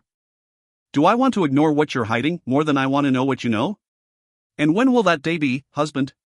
Will there ever be a day when you're not rushing off to save somebody, when there are people much closer to you who need your help? They need my help, Anj. Am I to turn my back on them?" "Sometimes people need to be abandoned to their fate, Indris. To rise above, or drown below. It's the nature of things. And sometimes people need to be shown how to swim. That's what the Sikh are supposed to do. They learn, they teach, and they protect. It's not what they are anymore. Some of us, them, try to be weak." Indris held the door open for her, and gestured for her to leave. When she did not, he walked out, and closed the door behind him. Chapter 11. Of the few regrets I have in my life, or I acted other than in the best interests of others and of my conscience, I can say that they were all fueled by the short-sightedness of vengeance. Nobody sees clearly when there is blood in their eyes. From In Service to the People, by High Palatine Navarre of Oregon, 2nd year of his reign, 490th year of the Shryonese Federation. Day 60 of the 496th year of the Shryonese Federation. Mari kicked the easel over, sending the precious paper and sticks of charcoal skittering across the floor of the sunroom. Not that there is any bloody sun in this place. All there is cursed rain and snow. The world beyond the grimy window was an unfinished and monochromatic watercolor where the artist's thumb had smeared the gray hints of morning smoke, mist, rain across town and sea. The world looked small enough that she could open the windows and touch its edges.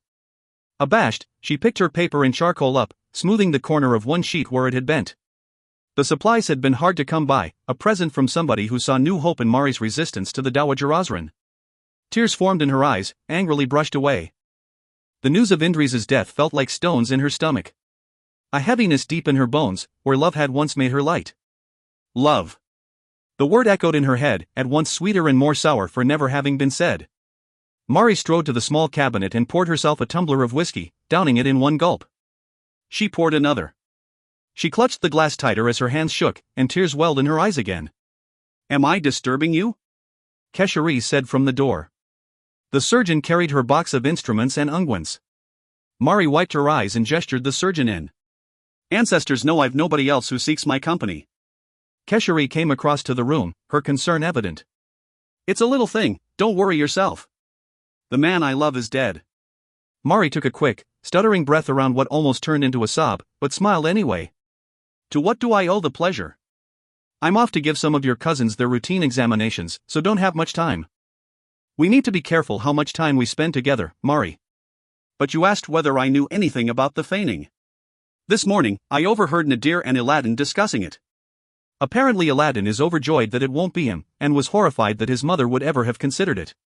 To be frank, I don't think either man knows exactly what it is, save that the person used in the feigning will not emerge the same, if they emerge at all. Apparently it relies upon a device your father has been trying to get working for some time, and now the College of Artificers in Avanwa has the answers he's after.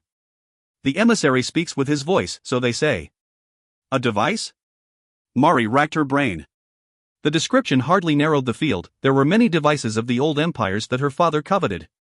She felt a chill. "Father. It's becoming little more than a word now."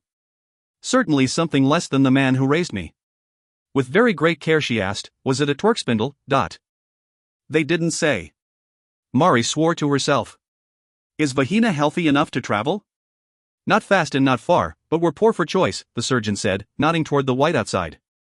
"Mari, moving her may kill her. These people will kill her, Kesha. One way or another, Vahina will die at their hands. I appreciate your ethics and your oaths as a healer, but if she stays, she dies." The surgeon raked fingers through her hair. "Very well. What about Nadir's soldiers, or the witches who guard her?" "Let me take care of those, my friend. Please make sure both you and Vahina are ready to travel tonight." "How are we to escape?"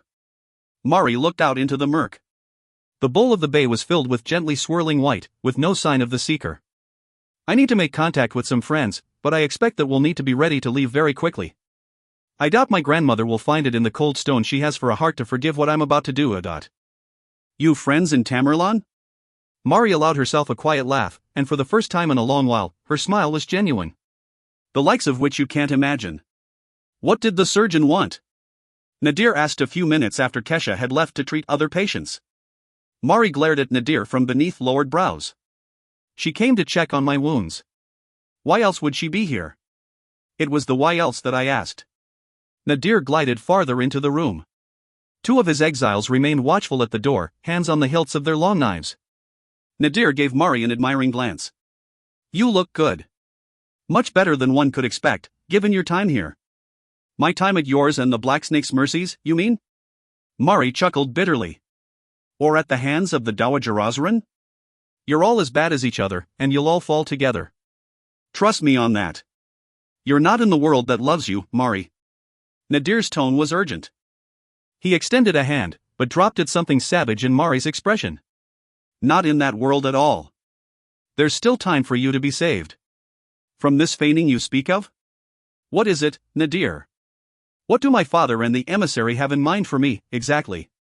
The emissary hates you, Mari. She threatened your father that he was not to harm Indris. Why? I've done nothing to her. And what does Indris have to do with any of this? Indris is dead, Nadir. There's little my father can do to him anymore. But there is much that can be done to you, Mari. Even you will break in the end. Everybody does. Accept it. We'll see about that. Mari's lip curled. I may be imprisoned on this rock with you, Nadir. But you're also trapped here with me. Before my end comes, I swear I'll plant your corpse in the garden of stones and watch you burn. I'd listen to her, Nadir, came a familiar voice from the doorway. My sister is not in the habit of making idle threats, Bilam? Mari's breath caught. Her brother stood in the doorway, his ruby scale armor glittering beneath his black clothes, the hood of his overrobe thrown back from his golden head.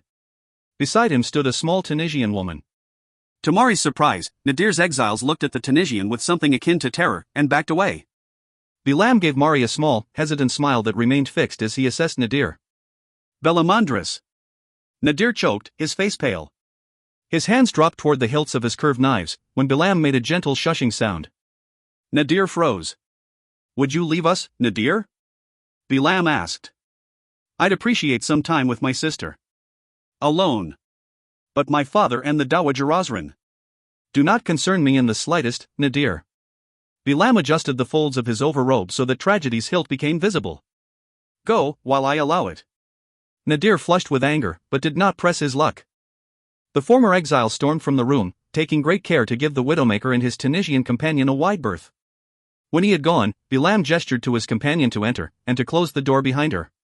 Anger burst like a boil in Mari. She stepped forward and slammed her elbow into Bilam's jaw. Her brother fell to his knees. Tears formed in Mari's eyes.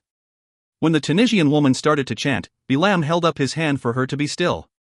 He rose unsteadily to his feet, where Mari hammered her fist into his stomach. This time her tears flowed. Bilam doubled over, but rose again. Mari struck him harder, and knocked her brother to his back. She sobbed as he rose again, wiping the blood from his lips. Her next blows were ineffectual things of grief, loneliness, and sorrow. Bilam took all she gave, and did not try to defend himself.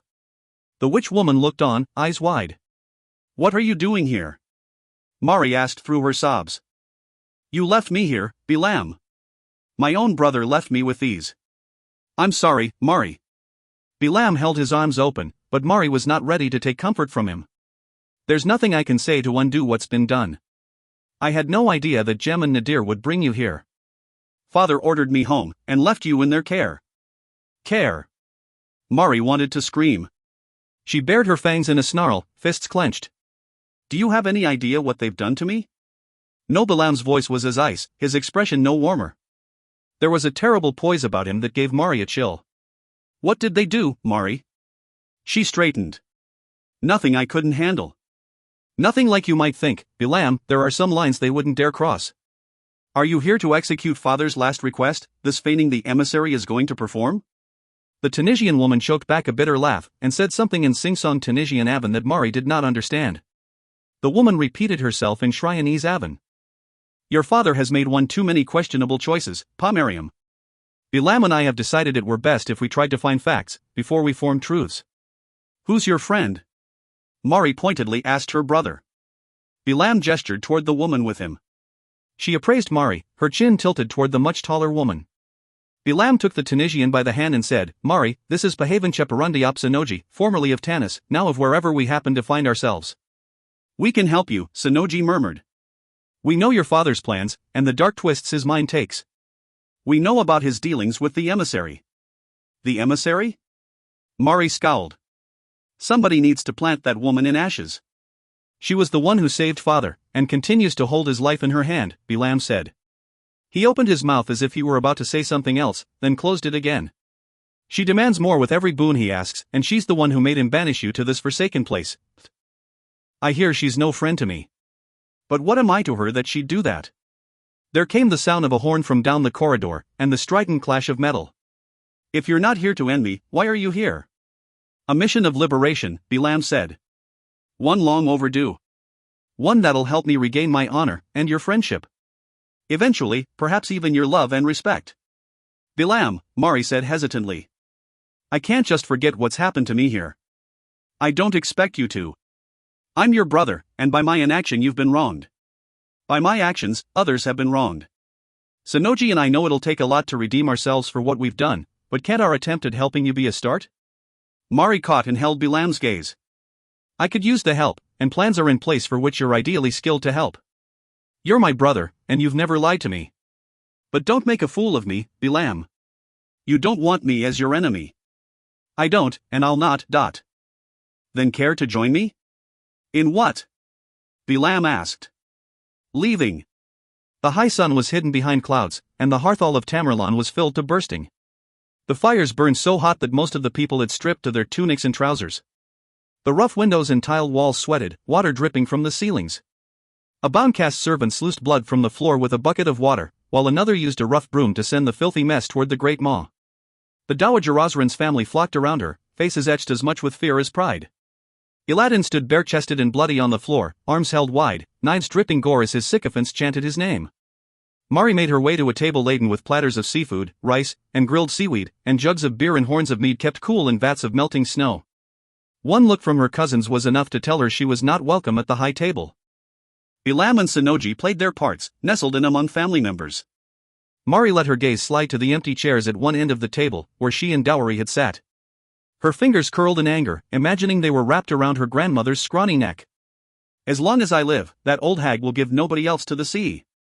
Cradling a mug of beer and a small plate of food, Mari sauntered through the crowd. Occasionally she checked to see whether anybody in authority paid her undue attention. Soldiers sworn to the Dowager Osran kept their eyes on Mari, two followed at a distance, but did not get close.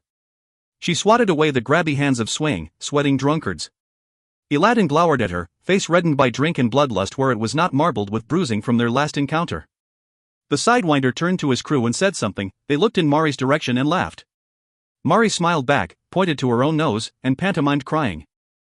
His clique prodded him, but Iladin averted his eyes, and kept his distance. Waiting is a dangerous thing, Pomerium, Kirill said as he wandered past. He stood to watch two oiled young men wrestle. The weather's turning, and we're running out of time. We need to leave soon if we're ever going to. He sipped at his beer, grimaced, and let it dribble from his mouth, and back into the mug. How can people drink this swill? The thought of wintering here with nothing but this piss to drink is, frankly, more than I can stand. So darling princess, let's get you and your sick friend away from here, eh? Mari nodded. Is tonight soon enough for you? There's one thing I need to do before we go. The naughty looked at her with raised eyebrows in a silent question. I need to end my grandmother, and her influence. Kirill snorted, until he realized she was serious. We don't have time for vengeance, Pomerium. Your friends and my husband risked much by coming here to find you. Morn's an honorable man, sometimes to the detriment of common sense, which is why he has me, to remind him of when a job is no longer a wise investment. For the love Morn bears the late Indres, and the love your friends bear you, save retribution for another day. Mari stepped aside to let the crowd gather around the wrestling men. She gestured for Kirill to join her, and the two slipped away as the crowd grew, eluding the soldiers that followed her in the press of bodies. The corridor outside was gloomy and chill, their breath steaming in the cold gray light as they walked away from passers-by. We can leave quietly, Mari. Kirill spoke softly. There's no need to poke a stick in the wasp's nest. Is Morn here? No. Kirill looked at her suspiciously. I need to speak with him. You're being followed, or hadn't you noticed? I noticed. Can you bring Morn here? Not until tonight, no. And I'll not risk him for you unless I have to. Then I'll need to go to him. Now. That poses much the same problem, Kirill said dryly. I've a way of coming and going without being seen, though it's not without its risks. Kirill muttered under his breath, but gestured for Mari to go.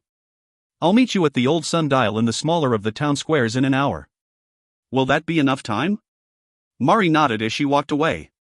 On her way she came face to face with her complement of guards. Who were you talking to? One of them snarled. Mari affected boredom. I'm going to my room. She rolled her eyes. The quality of what you call entertainment has quite underwhelmed me, and I need to rest from all the nail-biting excitement. The Savadai put a hand out. Who was? Some bloody naughty wanting an introduction to the old shark. She barked a laugh. Calm yourselves, boys. I sent him on his way. Now I'll be on mine, if you please. The guards gave Mari sour looks as she walked by them, chuckling. But they asked no more questions, and fell into step after her as she went back to her room. When the door closed behind her, and the lock sounded, Mari rapidly changed her clothes and steeled her hearts for another nervous traversal of the ledge. Kirill was waiting where he said he would be, amid a crowd of merchants and customers who milled between the storefronts on the square. He was rubbing gloved hands over a brazier when she approached. "It seems, dear, that we are both children of the summer." The plume of his breath vanished in the gray. Buildings and people and wagons were little more than indistinct shapes. Street braziers painted the faces of those around them a ghastly orange. Sound was muted, the creak of ship timbers, the groan of wagon wheels, and the voices of people unlucky enough to be outside. He gestured for her to follow. "Where are you from, Kirill?" Mari asked as he led her through the shadowy plains and angles of the town. "Originally, I was born in Dalmatia," the warrior said wistfully. "It's beautiful country. Rolling fields of emerald grass, and a sky so big and broad you'd think you could just fall into it and never stop. And horses. Have you seen our horses, Pa Miriam?" "Just Mari," she said. "And no, I've never left Shrine. You should come to Dalmatia if for no other reason than to see the Zerba. They are a natural wonder, Mari. Strong and intelligent, they choose their riders, not the other way around. Legend has it they are the very essence of the world, IA's longing to run free and unfettered, made manifest." They turned into the shadows that buttressed a narrow lane. Light shone between the slats of shutters, and lanterns hung like fireflies over doors. Leather workers, glass blowers, the pounding clang of a smithy, carpenters, and merchant stores, no tea or coffee houses, no galleries, or libraries. Kirill paused and held open an ill-fitting door, and unpegged the leather curtain behind it. They entered quickly, the sudden warmth a pleasure. Mari waited while Kirill pegged the curtain back in place. The tavern was a claustrophobic place with smoke-darkened beams above a cobbled floor, low benches and tables scattered under dirty yellow lamplight. Indistinct shapes huddled over their meals and drinks. The air was thick with the smells of fish and seasoning, and decades of wine and beer that had been soaked up by the timber. It was a quiet place, filled with an equally quiet menace. "And where did you meet Morn?" she asked softly. Kirill's eyes crinkled in delight, his smile so infectious that Mari responded in kind. He truly adores him, Mari thought. "Morn Hawkwood. We met in service in the Immortal Companions, fighting in the conflicted cities on the Tanismant border. It was about 10 years ago, I suppose. He was so beautiful before the world took its toll on him, chipping away the pieces to reveal an even more beautiful man beneath. Morn, his sisters and brothers, plus no small number of the Immortal Companions, are descended from the refugees of Ivor." Ivor? I've never heard of it." "Few have," Morn said as he loomed large out of the darkness between pools of lantern light.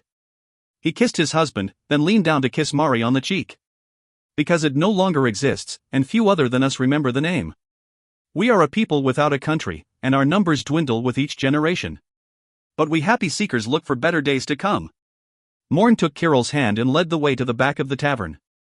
Mari passed a few faces she recognized from the deck of the Seeker, naughty tanned by the Tunisian sun, armed and armored in precious metals, stones glinting.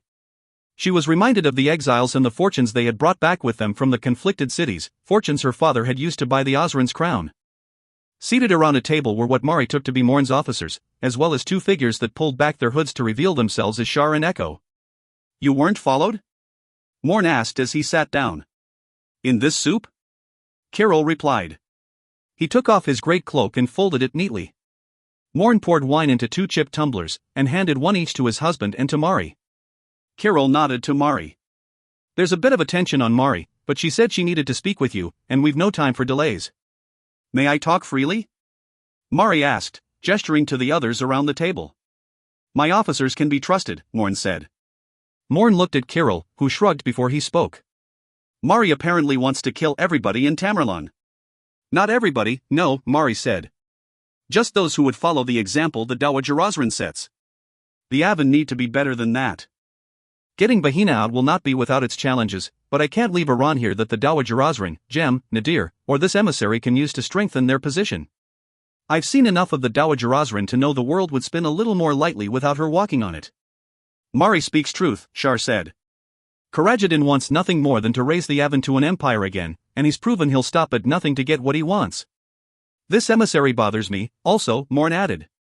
"I've seen her like in Idleban, the great city of masks in Mant. That emissary was masked in black and jade, and was known to provide counsel to the catechism who rule Mant and where Mant points, the Iron League walks. Well, this one serves my father, Mari replied. And if we can enter, I'd count it a fair day's work. But, Morn, what I need from you and the companions is a distraction, so I can get Vahina out in the confusion. Do you want big, bigger, or biggest, dot? Mari reached out and patted Morn on the cheek, making the scarred man smile. She nodded at Carol and said, I see why you love this one. He's worth keeping. Mari returned to Morn. How do you feel about biggest?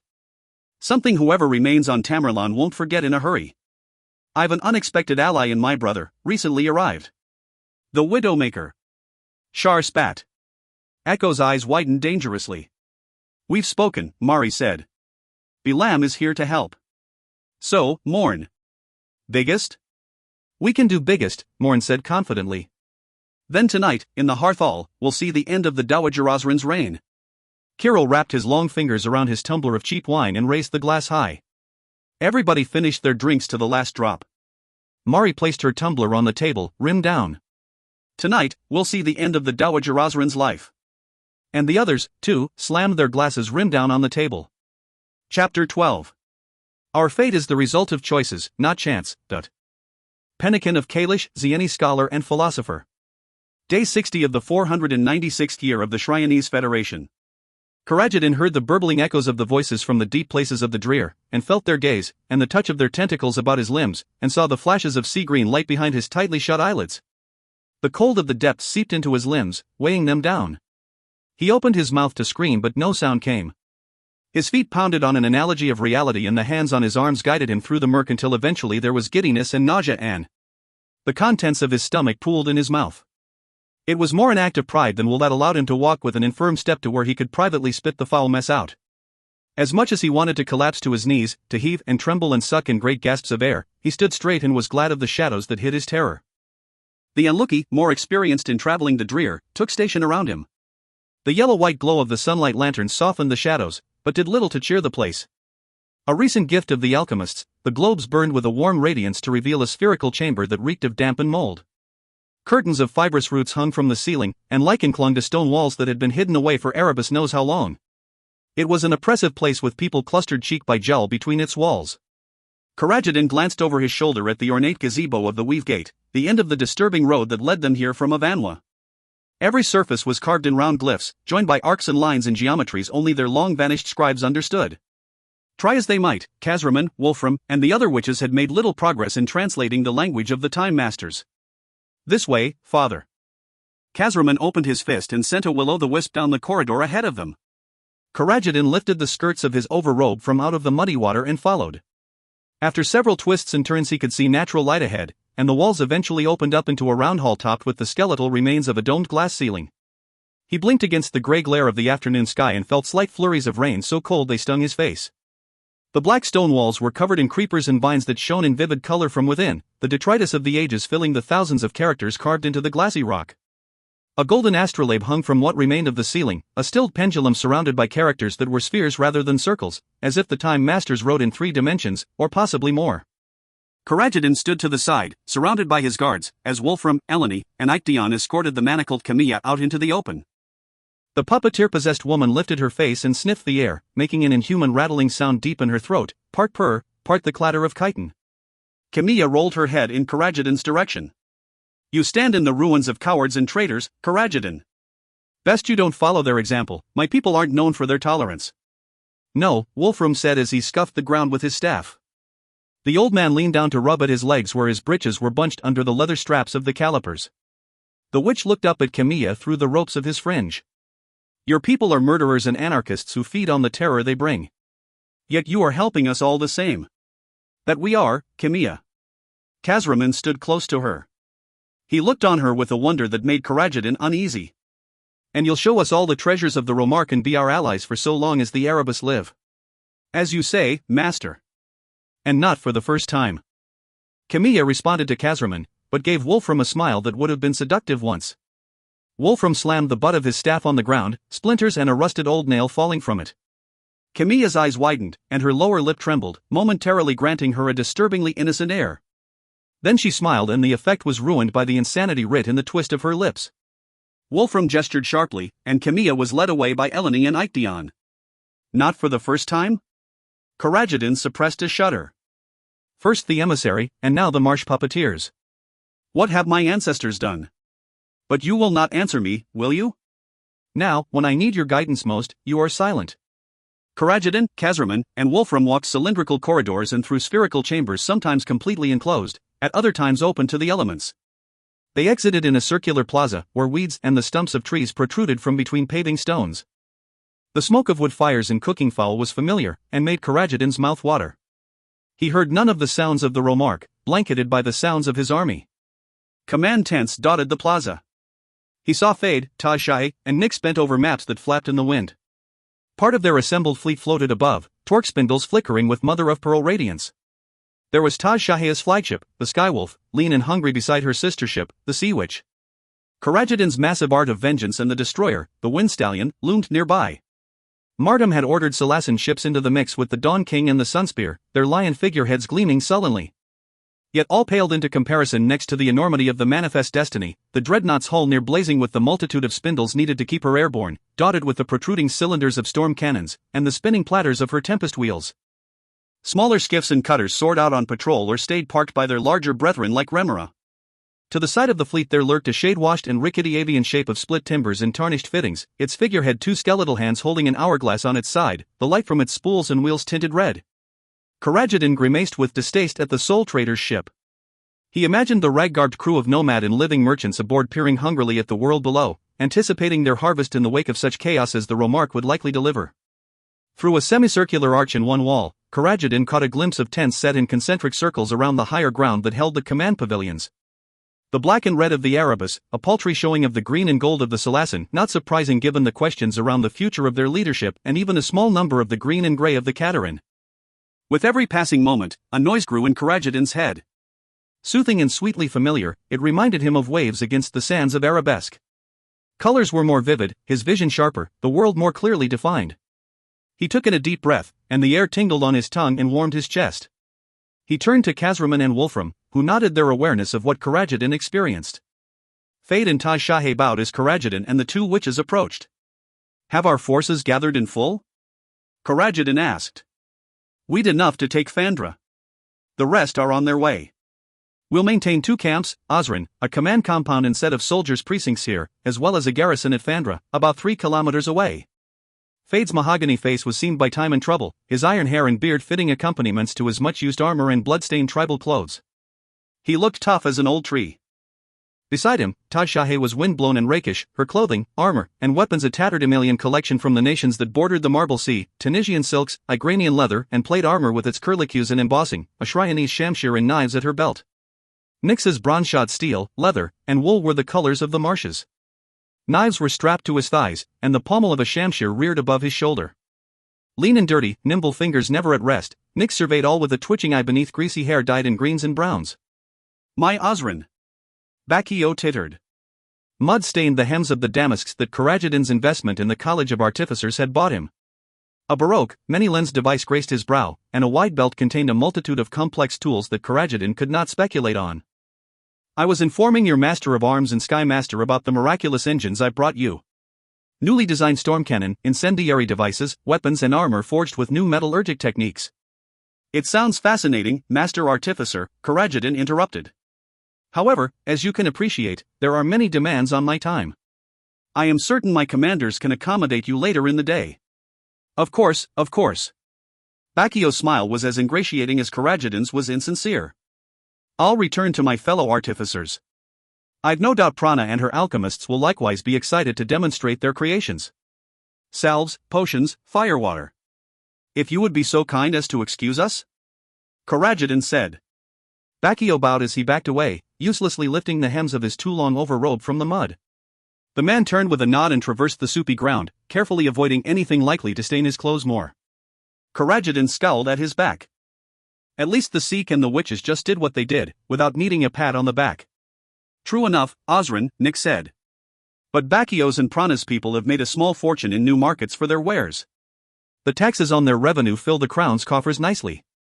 And at least the artificers and the alchemists want to please you. The scholars and witches? Well, not so much. Karajadin grunted. Fade, you were discussing our progress?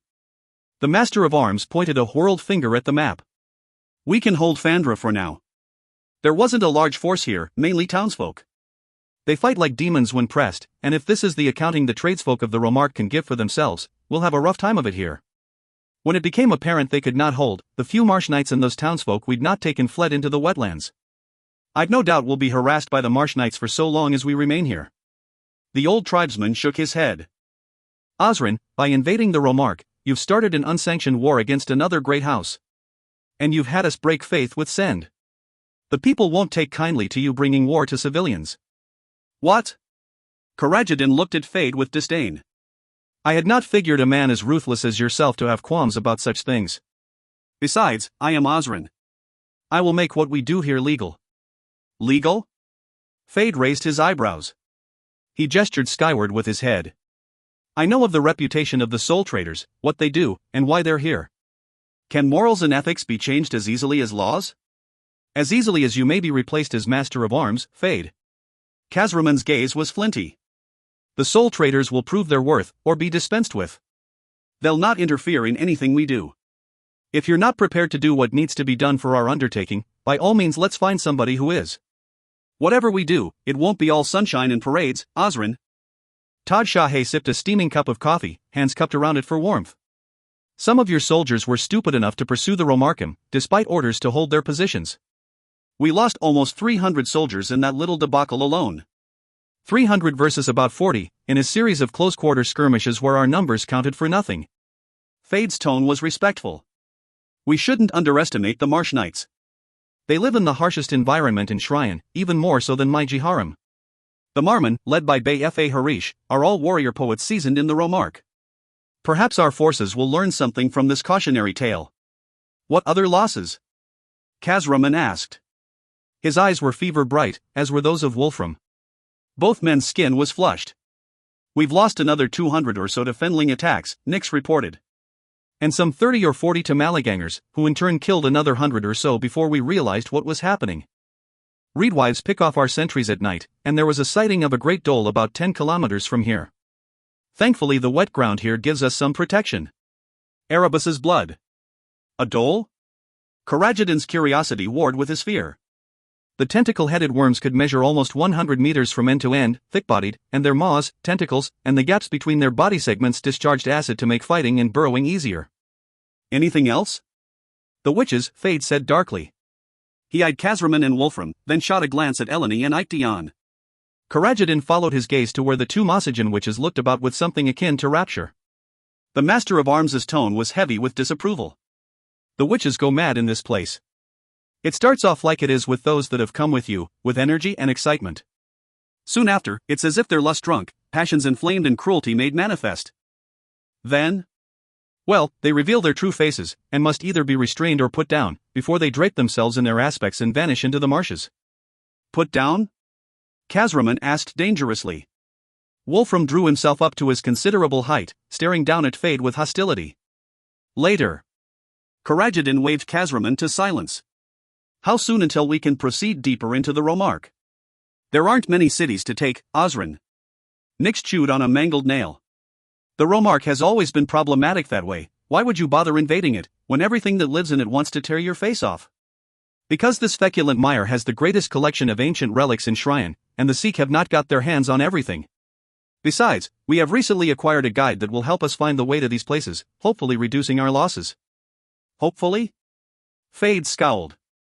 Losing warriors unnecessarily is my concern, Master of Arms. Karajadin looked at the map, then glanced out to scan the stained brown mirror of the wetlands. Once it had been a green and flowering lowland, dotted with ancient cities and places of learning and culture. Until the Nazarats and the Sikh had sunk the center of seath power beneath the waves, formed the Marble Sea, and flooded the Romark. Now it was a place of ruins, of wonders and horrors, buried beneath the sediment of ages. If it took every second warrior in his army to take and hold this place to get what he wanted, then it would be worth it. Karajadin had been ousted once from the Romark, he would not be dislodged again. Sedef's writings are hidden here. His research on awakening answers to the questions I need to rid myself of the emissary, her threats, and her masters of the drear. Weapons, power, lost knowledge, the echoes of empire that will be heard more clearly, recited in my voice. It is time we had Camilla show us her worth. Karajadin turned to Kazraman. Bring me some of the captives from Fandra. Let us give the Malagangers some bodies as a gesture of good faith. Then she can show us the treasures we have come for. Taj Shahe piloted the wind cutter herself, landing on a rock shelf surrounded by pools, streams, and flowering grasses. The Anluki deployed and scouted the surrounding area before indicating that it was safe for the other passengers to disembark. Karajadin reached out to touch the grasses that sprouted from the water, so green and healthy they were as fronds of backlit emerald. The waters, too, were radiant. Everything he touched gave him a delicious tingling sensation, and despite the cool winds, he was warm. The weight of his armor and Shamshir felt less than he remembered them from the battle in Avanwa. Voices echoed in his head, too soft to be understood but more than the background hissing that had been his companion for so long. Father? Grandfather? Can you hear me? A rise in volume, but no clarity. Karajadin looked about him at the wetlands of the Romark pools reflecting the sky, flora swaying in the breeze, a cacophony of beasts, but everything burned with vivid, unreal color. What is this place, that I feel so restored? No. Made new and whole again. You feel it, too, Osrin? Wolfram asked. Karajadin glanced at the Angothic witch, who seemed enraptured. When we came here before the Battle of Amnon, I felt the power of this place. Kazraman and Breed both commented on it, to the point where Breed did not want to leave. How is it possible? This place is strong with the AHM, Camilla said. Karajadin turned to see the woman. She had bathed, or been bathed, and was once more pretty and groomed, dressed as a soldier. It is the source of many folds in space and time, and the Amtesh penetrates our world here, much as it does in some other places of IA. Like World Blood Mountain, Kazraman offered. Camilla nodded. That is a strong place, and pure. This, too, is a strong place. She stopped talking and walked over to where 10 of the townsfolk of Fandra were manacled together. Camilla had helped select them, all fit, young, and attractive. She turned to Karajadin and said, "These will suffice for now. To do what you ask, to cause the wanton destruction you want, we need the bodies of those with influence." It will be done, Karajadin said. But let us start our mutually beneficial arrangement with something smaller, nay? These 10, for the location of a ruin nearby that has not been sacked over the years. Something that I will find useful. Camilla's laugh was a wet rattle. Heedless of her clean clothes, she walked into the water until it reached her waist, her overrobe floating about her like lily petals. She cocked her head, listening, then crouched until her mouth was below the waterline. Karajadin heard the faint clicking noises she made, a rapid tattoo in the back of her throat. It stopped and started, paused, gained tempo, but was clearly repeated, and clearly a message. Or an invitation. Rising from the water, she said, "Best if the rest of you stay well clear. My clan are coming and may not discriminate between one meatsack and another. You've been warned, should worst come to worst."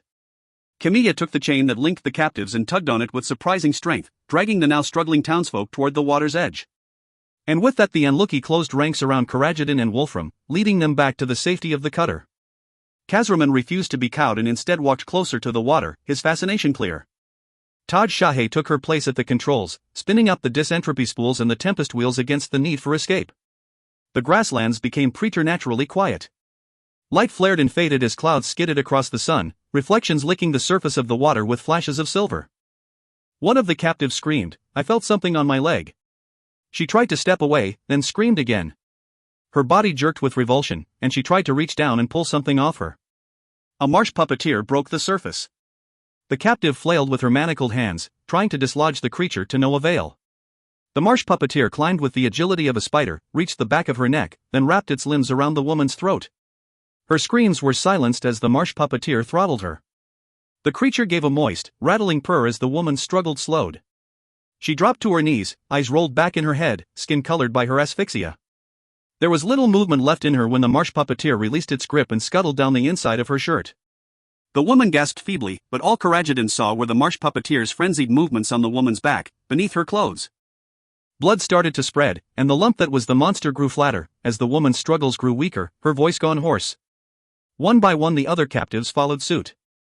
Some collapsed into the water, limbs thrashing, cries and wails burbling as their mouths filled with water. Camilla stood amid it all, her beautiful face contorted with a mad smile. A handful of the puppeteers sped out of the water toward Kazraman. Before Karajadin would shout a warning, one of them leaped, limbs spread wide to claim Kazraman as its own. Only for Kazraman to capture it in one hand. The creature thrashed and tried to escape. Another reared. Others edged forward. Kazraman pointed at them and they stood still or backed away. The one in his hands quieted as he looked at it, his glacial eyes luminous to the point of losing color. Other marsh puppeteers came slowly out of the water. They prostrated themselves. Camilla, too, bowed her head. Kazraman. Karajadin whispered. He turned to Wolfram. What is he? It's a question we probably should have asked before now, Wolfram muttered, hands white-knuckled around his rickety staff. But I'm more concerned with what he may become. Kazraman lowered the march puppeteer to the ground and gestured for them all to go.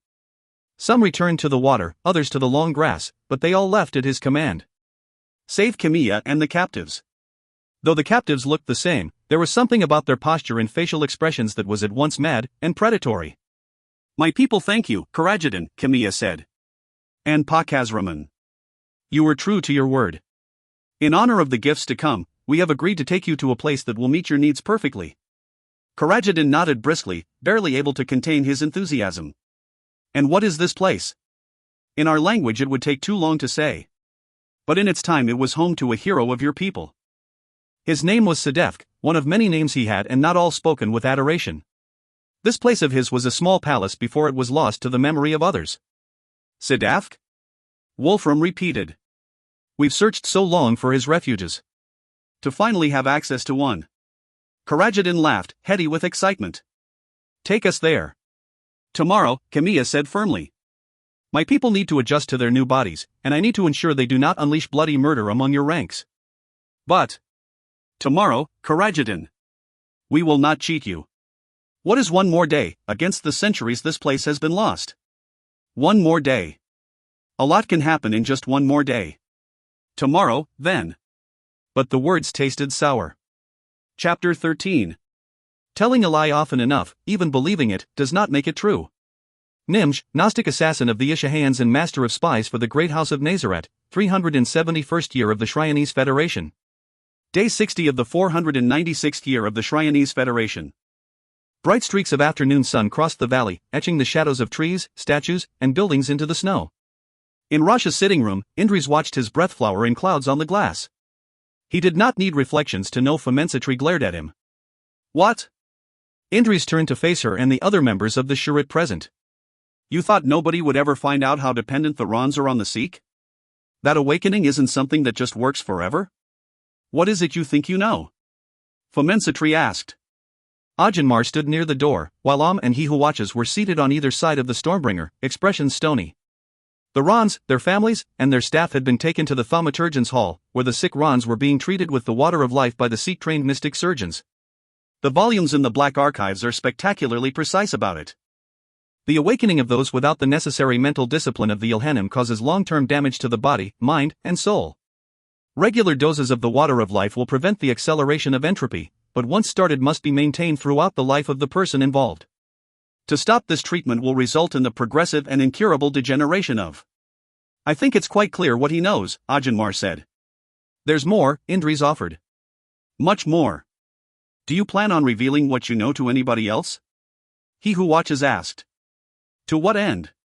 Indres asked. I've no interest in the Sikh becoming pariahs. We know the water of life won't save the Rons.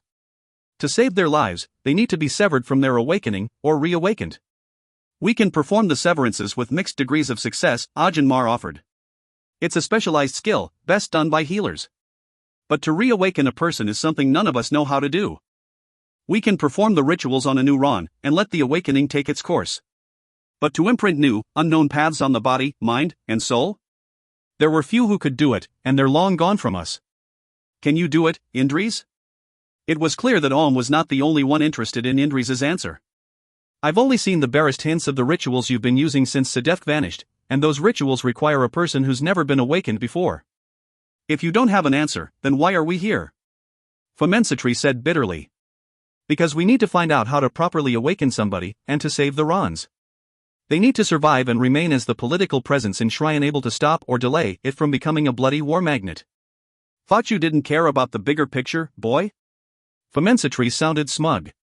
I care about the friends and family who'll suffer, unless these things are changed. Indres tried to stare Famensatri down but she would not look away. His voice rose as he spoke, anger overcoming common sense. The Sikh knew when they closed their doors that they would, in effect, murder the Rans of Shryan. Nazarat's bones, you were the ones who put Karajadan on this path of insanity when you stopped providing him the water of life. We'd not be where we are if it weren't for the Sikh. Farakeo, Yaha and Tave Vanha. Famensatri shook her head ruefully, even as the other masters stared at her. She looked at them defensively. What? He's what I trained him to be, more or less. Somewhat more, I think, Ajanmar said.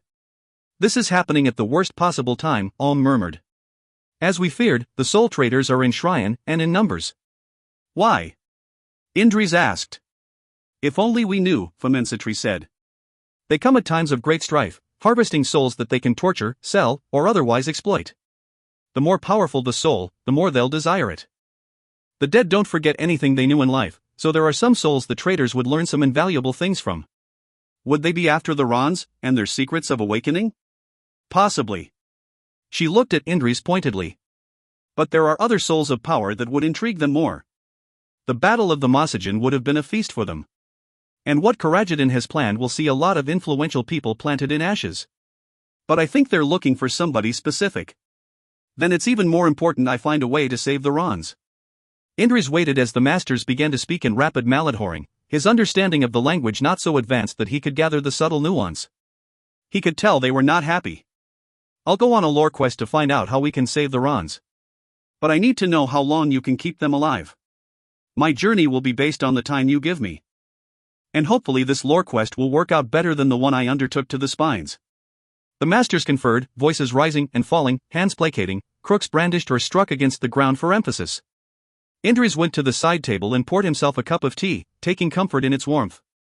He glanced outside, guessing it was only some 3 hours until sunset.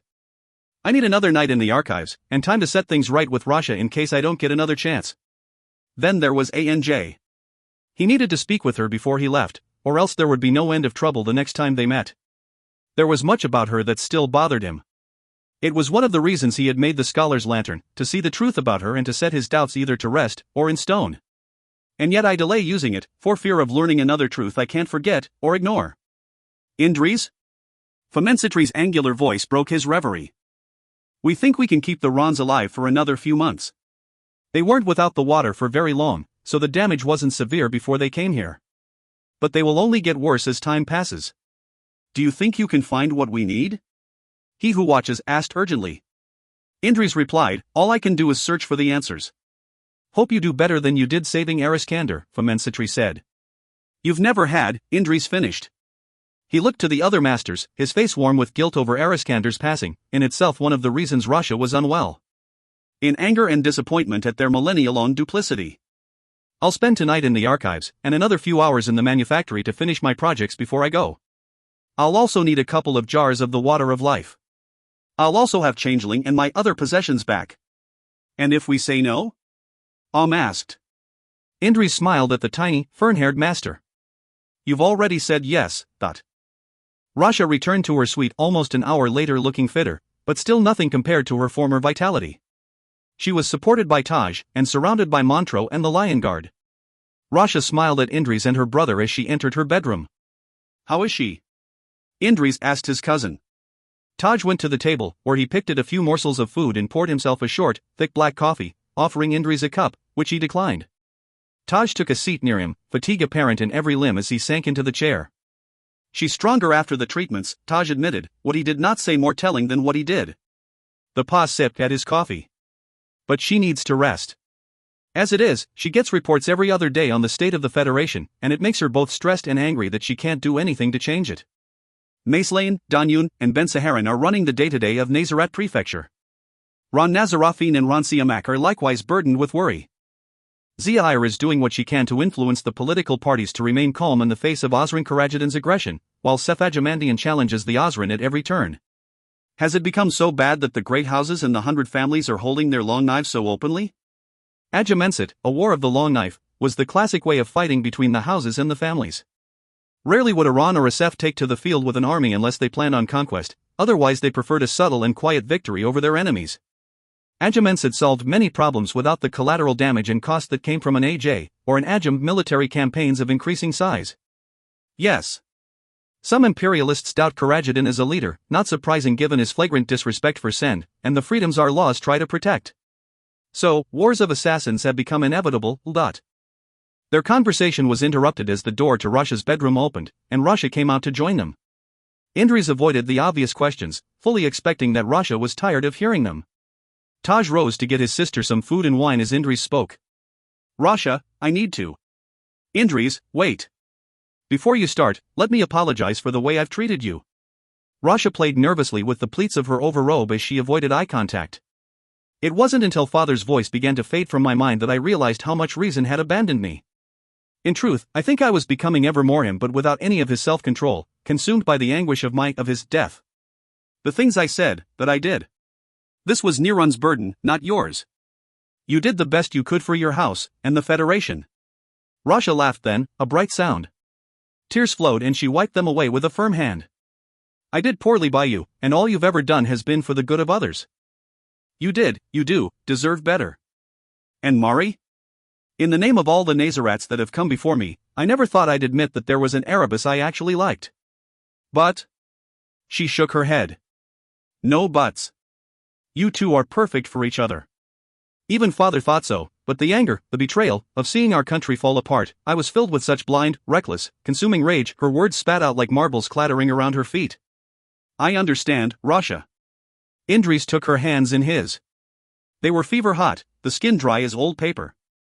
I take it that means you'll not stand in my way of being with Mari? No. In fact, I'd be proud to call her cousin. Rasha leaned in to rest her forehead against Indris's. Taj came to join them. I'm glad you're both here, she said. And I've asked for Nirun to return from the Shrine of the Vanities. He was a good brother, a good Nazarat, once. I'd have as many of my family here as I can. Now is the time to forgive, while we've the chance. My thanks for these words, Rasha. Indris felt guilt weigh heavily on him. What has happened to me? I would have let you die. I thought unkindly of you, without ever stopping to consider your burden. There's nothing more I can do to help you, Rasha or Siamak or Nazarafin, from here. This illness may kill you yet. What the thaumaturgians are doing is a treatment, not a cure. There is no cure that we know of. But I've an idea that may work, and I'm leaving here tomorrow to find a way to save you, and the others, if it's at all possible. Rasha said nothing, only hugged Indris and Taj closer as she rocked, sobbing silently and whispering her apologies over and over. Indris did not wait for the setting of the sun to enter the black archives. This time Famensitri offered to join him, but Indris declined. His former teacher seemed more upset than angry, and it was clear there were things she wanted to say in private. Standing at the door, feeling her presence, he was taken back to his days as her student when she had always been there, helping him with the fear, and the pain, and the isolation. Now is the time to forgive, while we've the chance, Rasha had said. But as he looked at Famensitri, her angular features predatory and beautiful and timeless, her old cassock held together by leather straps and lacing, the Mind Stone boring a hole in her brow like a third eye, he could not bring himself to do it. So he nodded politely, then closed the door firmly on her as she turned away. When Indris arrived at the central archive, the herald was waiting for him. The masked figure watched as Indris made his way to the bottom level, and into those areas that contained the prescribed works. Knowing it was fruitless, and feeling caught in a swirl of events he could not control, a nexus point where all his choices led to here, and from here in fewer directions than he hoped, Indris searched again for the information he needed to answer the question of his growing abilities. No matter where he looked, there was nothing of value written about the Masessahen. There were references. Hints that it had been studied here and there, that it was a relic of the Hate Empire of the Time Masters, that the dragons practiced it along with their dreaming mysticism, that it had been the high watermark of the teachings of Khenemper, that it had been a near-sacred field of study by the masters of Icenander. But in all cases the message was clear, the scholars of the various orders had turned their backs on it for reasons nobody understood. And the last place it had been taught was at Icenander. The secrets of awakening, the lost lore of the great mental teachings, the greatest school of the Sikh and all its secrets lost to time. Everything pointed Indris toward the pillars of sand, and the man named Danger is calling, who may have the answers Indris sought. Heavy-footed, Indris climbed the stairs back to the vault and the genealogy tree. Once more he scoured it for his name, even among the dulled leaves of the dead, he searched for some clue in the scratches around the heretical bloodlines that narrow-minded masters had sought to remove from history. Indris touched a line abandoned, the ashen quartz leaves of Nazarat Faye Muldran, her husbands, her children, all forsaken in her great heresy as the empire fell to ruin. It was a different Nazarat line that knew power now, Ron's descended from Muldran's brother and cousins. Indris turned to the vault with his name on it. Only a few of the hundreds of questions of its lock remained. The mallet-whoring characters drifted there like blocks of rain on the glass.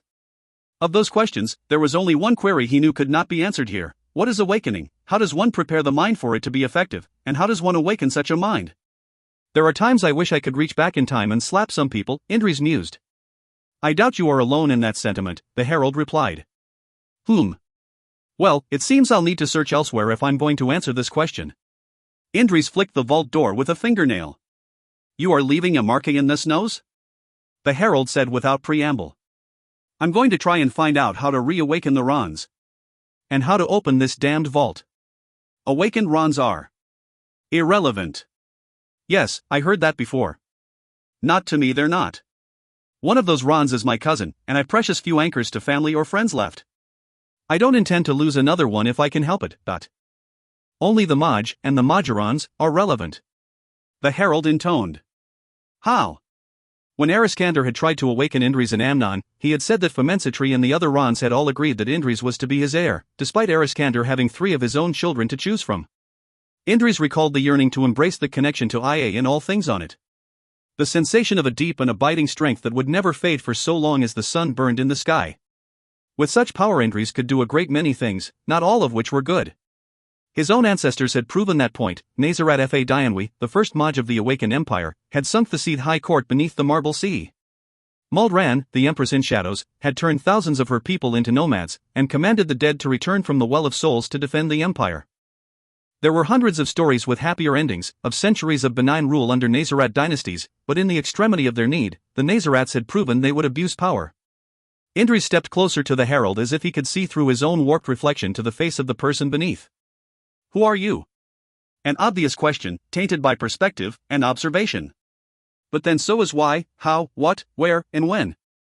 We are all of us different, depending on the circumstances we are in. We are kind and cruel by turn, sometimes tyrants or saviors, teachers and students, ardent lovers, or driven by anger and our darker emotions to cause harm in defense of a stance that may mean nothing in a week's time. Why are you and those like you so focused on giving the scholars power you know they can't be trusted with? Indres asked. The herald reached out a gauntlet hand, the fingertips polished black and sharp as a talon, to tap Indres on the brow. You know. You have seen. And had it taken from me. Enlighten me. Save me the trouble of learning again what I already know. You children of the afternoon people do not have the patience to wait and watch, for you do not live long enough to learn what patience means. Your lives are but a flicker in history. But they're everything to us. And rightly so. The herald said vehemently. All life is precious, and the life you do not live is as lost as if it had never happened at all.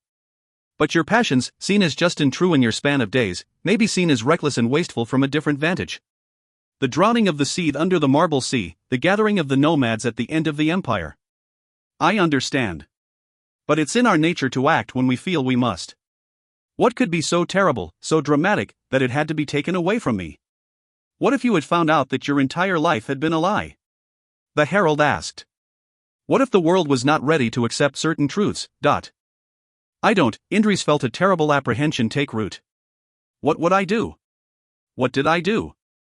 This is why you had your memories hidden within the spirals of an anamnesis maze. You knew too soon some things that both you and the remainder of the world were unprepared for. You would have acted, and many would have died without purpose, when their deaths could be made to count at the right time and the right place. What about their lives? Indres asked, aghast. Their lives are what hold meaning. Dying is simple. Living for something is much harder. In their time, all things die. It starts from the moment we are given life, and accelerates from the moment we are aware of what death means. A good life means much, but a good death often inspires others more. Including mine? When the time comes, most especially yours. Indres spent the next hour in the manufactory, as he finished engraving the characters on his scholar's lantern, and anchored the final glyphs of his armor and shield to the disentropy streams of the world around him. Famensitri pushed the door to the manufactory open just as Indres breathed the formulae to activate what he had made. The characters etched along his lantern flared, then faded to a jade glow before becoming a faint blue-green shimmer. The ceril had flickered with light at its heart, no brighter than a candle. Indres coaxed it to a brilliant white so bright that it drained the color from everything about it, banishing shadows to little more than razor cuts of darkness. Oh, Famensitri breathed, her face lit with wonder. It's been a long time since I've seen one of those. They were better times for all of us. She looked at her scholar's crook, lips turned downward with sour humor. The Stormbringer called out and two Sikh librarians made their wide-eyed way into the room. They carried between them a long crate of polished ebony that they set down at Indri's feet before bowing and hastily departing. Once the door closed behind them, Famensitri leaned on her crook and nodded toward the chest at Indri's feet. "That's what you asked for." Indris laid his lantern on the workbench beside his armored coat and shield. He opened the crate and breathed a sigh of relief as his fingers curled around Changeling's gentle curves. She crooned as he took her up, purred as he held her for a long moment. His satchel and journal, other personal effects, and storm pistol were also there. "Thank you," Indris said. With Changeling close by, his senses were sharper, and within seconds he felt stronger as she trickled dysentropy into him. He had forgotten how much he had become used to the sensation, or how good it felt after its absence. He shrugged into his scaled hauberk, jumping a few times to even the weight. Famensitri came forward and helped him tighten the buckles and adjust the lacing so it did not hamper his movement. She helped him into a worn overrobe, brushing it smooth across his shoulders and back. Indris slung his weapons and shield, took up his staff and the bag containing the 2 jars of the water of life. The two of them walked in a neutral silence down the valley, past the Black Quill with its steaming hot spring, and over the ancient stone bridge with its covered wards. They remained, the two of them, shoulder to shoulder and a footstep away from the border of the Sikh valley. Famensitri looked at him for a long while, her expression wistful. Indris, she cleared her throat so when she spoke next her voice had none of the unaccustomed softness of that single word. She rested a hand on his shoulder. "Things here aren't as they seem. In time, you'll understand." "Perhaps," Indris replied gently. He stepped into the outside world and cycled his breathing, raising his consciousness to the point where he could call out across the Amtesh. "Shia? Are Shar and Echo still in Tamerlan?" It took a moment before his friend answered. Indris cycled his breathing once more, and his awareness dropped back to the cool valley and his old teacher. "I've put life off for too long, Sahai, and it's past time I was gone. If there's an answer for what ails the Rons, I'll find it. But you need to get the Rons back to Avanwa. There's nothing you can do for them here that you can't do there, and they need to return to governing the country." "We've already made preparations," Famensitri replied. "We'll leave via the Weave Gates tomorrow morning." Indris took a mockingbird out of his bag and twisted the hemispheres. The clockwork mechanism began to tick, the characters he had inscribed slowly starting to form as the pieces aligned. "I need to speak with ANJ before I go." "Do you know where she is?" "She's gone, and we don't know where." Famensitri's voice once more had its customary edges. "She's not what you think she is, Indris. But whatever she may be, you know she's no longer your wife. You can't see that woman anymore. You can't love that woman anymore." "I'll always love her, until she does something to break it, but I'm not in love with her." "I've not been for years. I don't know what she is, but like you I've suspicions I don't want to give voice to. Who knows who's listening? She'll come after me when she knows I'm gone. No doubt we'll have words then." Indris willed his staff into incandescence, and then he did something he had not done in many years, and only then when his need was great, he opened a portal into the drear. The cold blue-green light washed the edges of his sight, and the deep basso groans, staccato chittering, and gibbering that came from its depths rolled up through the fluid space. Among the deeper shadows, in the sediment of lost dreams, forgotten hopes, and people's madness, Indris saw the slow ooze of gargantuan tentacles, and the opening of toothy maws, surrounded by clusters of sleepy eyes. The analogies of land formed around his feet, a marsh of sighing reeds, rank waters, and air that tasted like wet ash. He tossed the mockingbird in. It streaked away, chattering loudly, sacrificed for Indris's safety. Indris's last sight was of Famensitri opening her mouth to speak.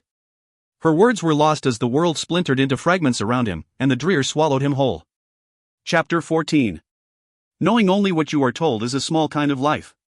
Nasri of the Eliat, Shryonese dramatist, 495th year of the Shryonese Federation. Day 60 of the 496th year of the Shryonese Federation.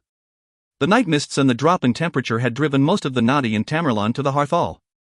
Mari avoided the frenetic press of sweating bodies, obscured by the shadows as the Dowager Osran reveled in the heat, the clamor, and the rising temperature of people's blood. Nadir, Jem, and the emissary sat by her, heads bowed close in conference. Bilam and Sinoji sat at places of honor, their smiles fixed.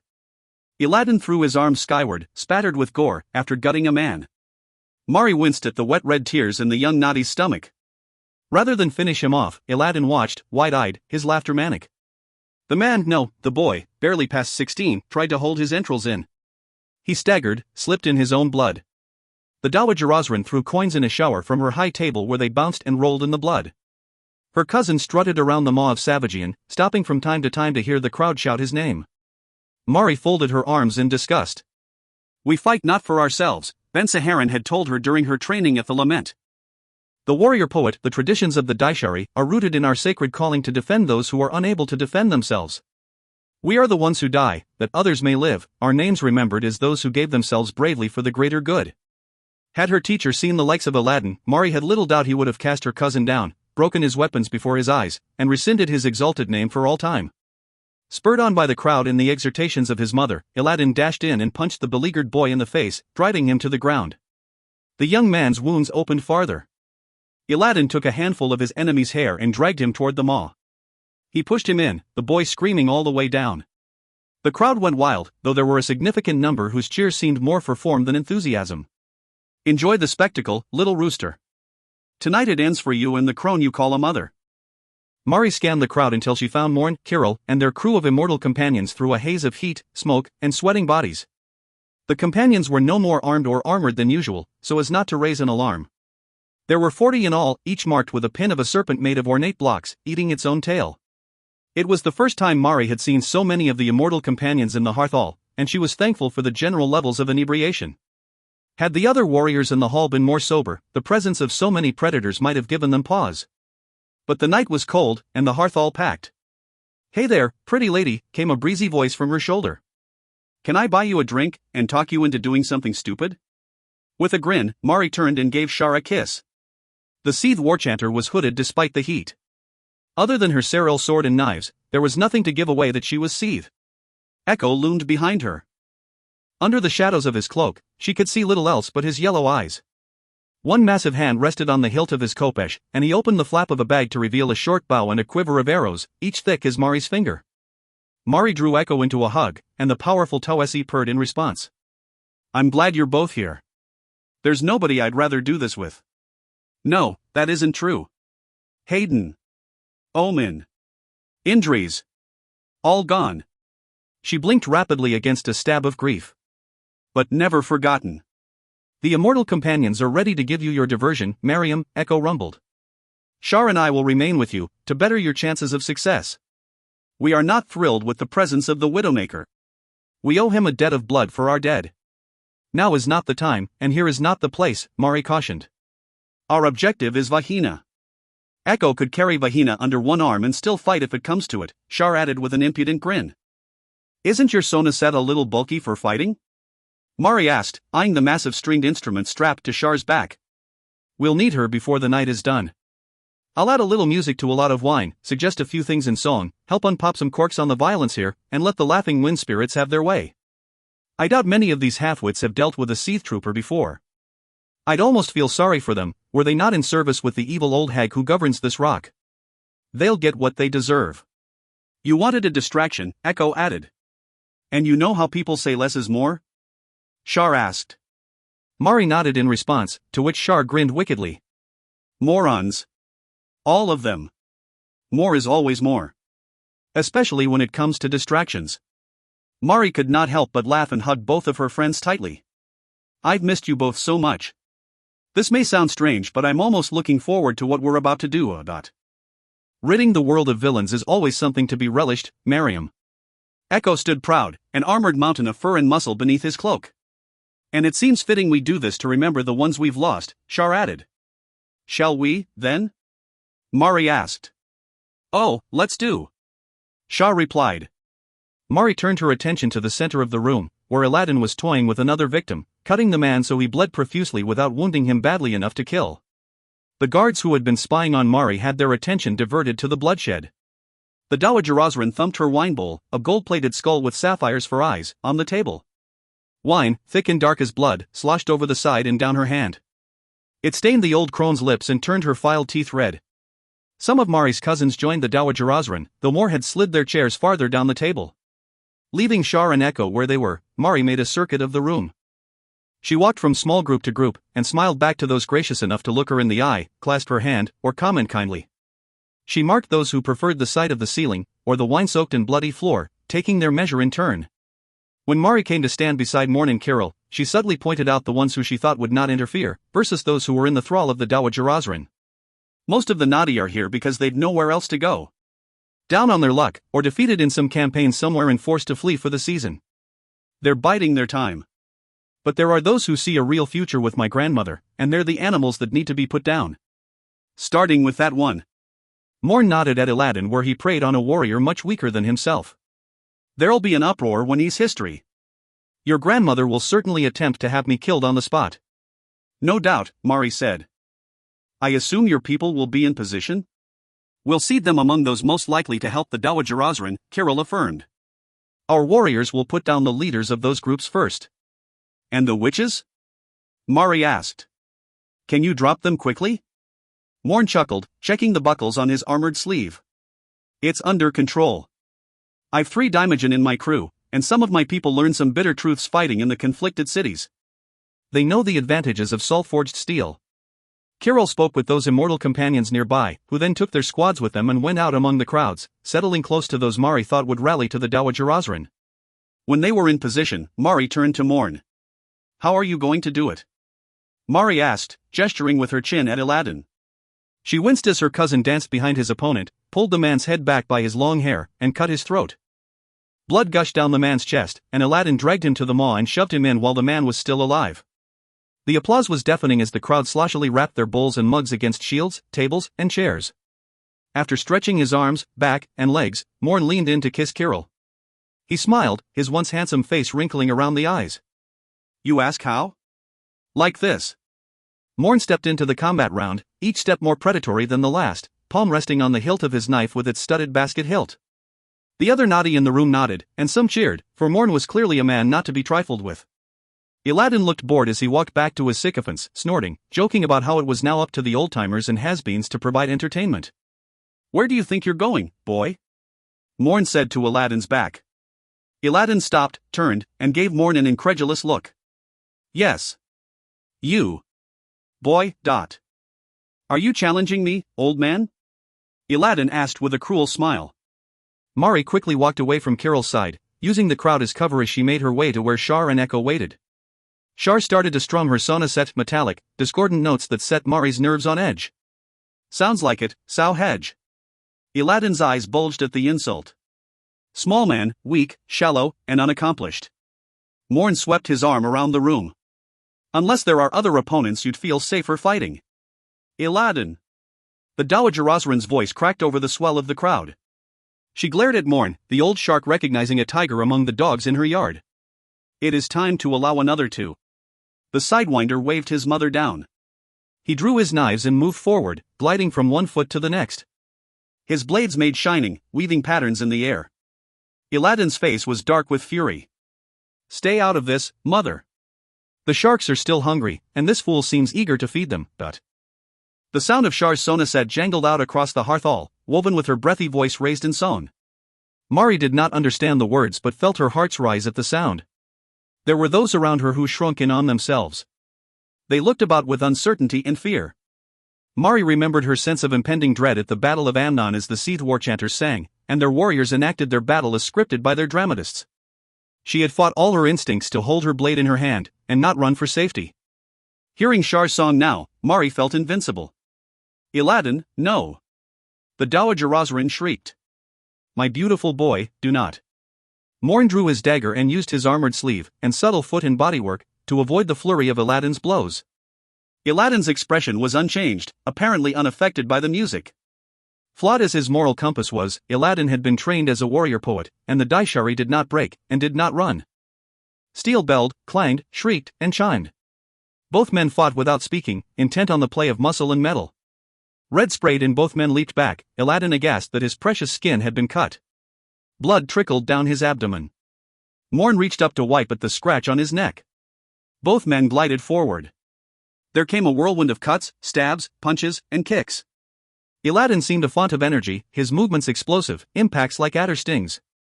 Morn's technique was an even burn, hot as a forge, intractable as an anvil, his strikes clinical, devastating.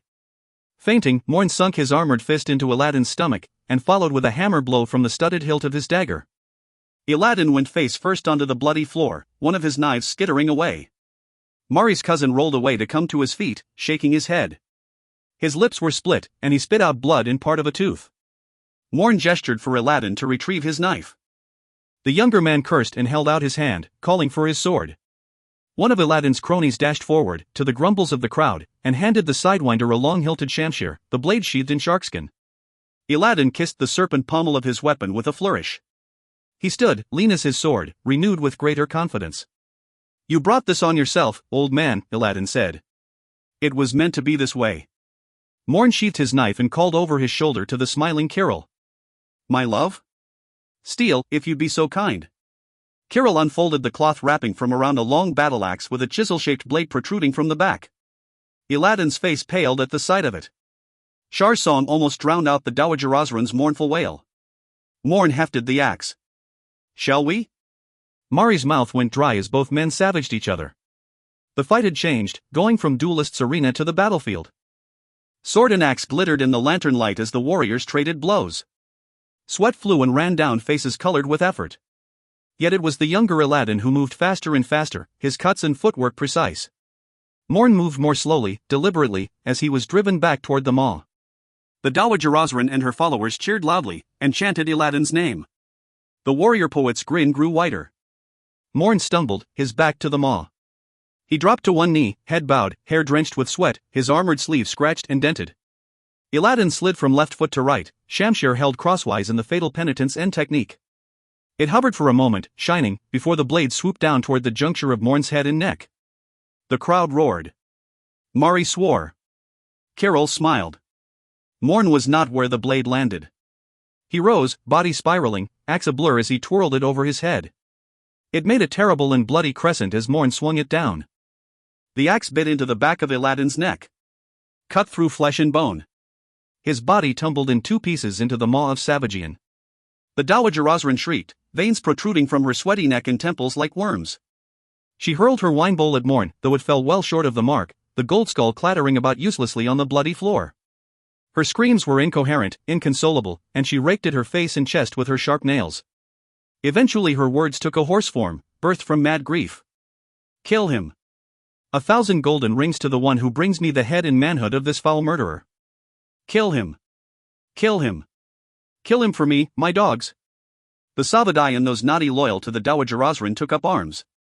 Bilam drew tragedy, and he and Sinoji took to wreaking red havoc among the Dowager Osran's soldiery. Nadir, Jem, and the emissary scanned the crowd, most likely searching for Mari, who slipped behind a pillar. Shar and Echo were at her side. Mari heard her name being screeched at the top of the Dowager Osran's lungs.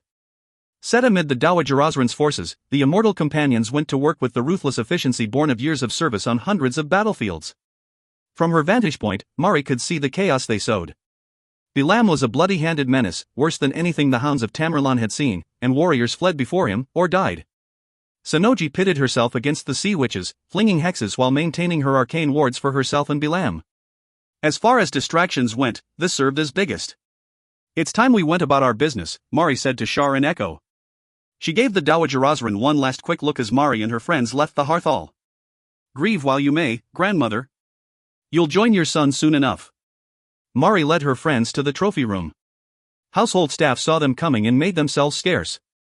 Those few guards they met along the way were dispatched with ruthless efficiency, bodies left broken and bleeding. At last Mari, Shar, and Echo came to the iron-bound doors. Four guards stood there, leaning on their tridents, looking bored. It took them a moment to realize who it was that stood in front of them. They rapidly took a defensive stance but looked dubiously at each other, at Mari, Shar, and Echo, then back at each other without much confidence. "Way I see it," Mari said as she walked forward, unarmed and unarmored yet not slowing her pace, or giving them time to think, "You can move out of my way and let me take back what's mine. Or you can make the not terribly long-lived mistake of trying to stop me. You have until I reach the door." With a final look at Mari, and Shar with her Seril sword, and Echo his Kopesh, the guards melted away like spring snow. Mari unlocked the doors with Dowry's key and strode into the trophy room. Rather than one room, it was a series of interconnected chambers. The stolen relics of the centuries hung from the walls, gathering dust and growing rust in the damp air. In the center of the largest room, whose ceiling was lost to a cobweb darkness above, there were several couches and a small table with glasses, and bottles of wine and spirits. Weapons, armor, shields, crowns, jewelry, books, paintings, shelves and cabinets and wall mountings groaned with the weight of it all. Mari dashed from room to room until she found her sunblade, and the heirloom Amaneska that had been lost in Amnon, restored to her by her father. "Hello, ladies. Mari felt a profound sense of relief as she slung the weapon across her back and buckled her weapon belt with the sunblade around her waist. The sounds of combat rang down the corridor as Mari joined Shar and Echo. Now we can get Vahina, meet up with Morn, and finish what we started, thought. There was more commotion in the corridors as they made their way to the surgery. More guards avoided them than engaged them in combat, the sight of an armed Mari with her two friends more than they were willing to deal with. Battles, when they occurred, were brief and decisive, the bodies not even cooling before Mari and her comrades raced on. Shar sang dirges to the dead in backward-sounding seethe as they moved, Echo silent. When they arrived at the surgery, the doors were unguarded. Keshari? Mari called. Walls and floor shone under lantern light. Surgical tools gleamed on trays, rainbow patterns dancing on bottles of ointments, medicines, and raw ingredients. Alchemical instruments were burnished with loving care. Mari called out once more, and Kesha walked out of the convalescing rooms, wiping her hands. Time to go? The Nilvetic surgeon asked. She looked at Shar and Echo with interest, and Mari made introductions. Kesha called out Vahina's name, and the young woman shyly poked her head out the door, eyes widening as she saw Mari and her friends.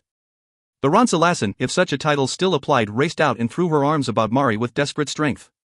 Oddly touched, Mari allowed the hug to continue for a long moment before she extricated herself, nodding to Kesha that it was, indeed, time to go. Shar? Echo? Mari said as they entered a wide courtyard exposed to gentle flurries of snow. Please make sure nothing happens to Vahina. I need to kill him, Vahina said with an almost childlike honesty. She looked at Mari sadly. Your father, I mean. I killed his wife, and I mean to finish what I. Mari stopped short at Vahina's words. The younger woman's face was without guile, her eyes those of an innocent. Mari caught the glances of her friends as she ordered her thoughts. Vahina, we can talk about what we do later. But we need you away from here, away from my family, so you can help the other Rons against my father. I can indeed help them against your father. Vahina's voice was chilling. There's little left of the Federationist Party, Mari, Shar said. Since you've been gone, Shryan's changed. Your father, the witches. Let's worry more about what we can do, nay. Footsteps behind her caused Mari to turn. Echo growled and Shar swore. Both took combative stances as Bilam and Sonoji joined them. Her brother and the witch were panting, their clothes blood-stained. Mari doubted any of the blood was theirs.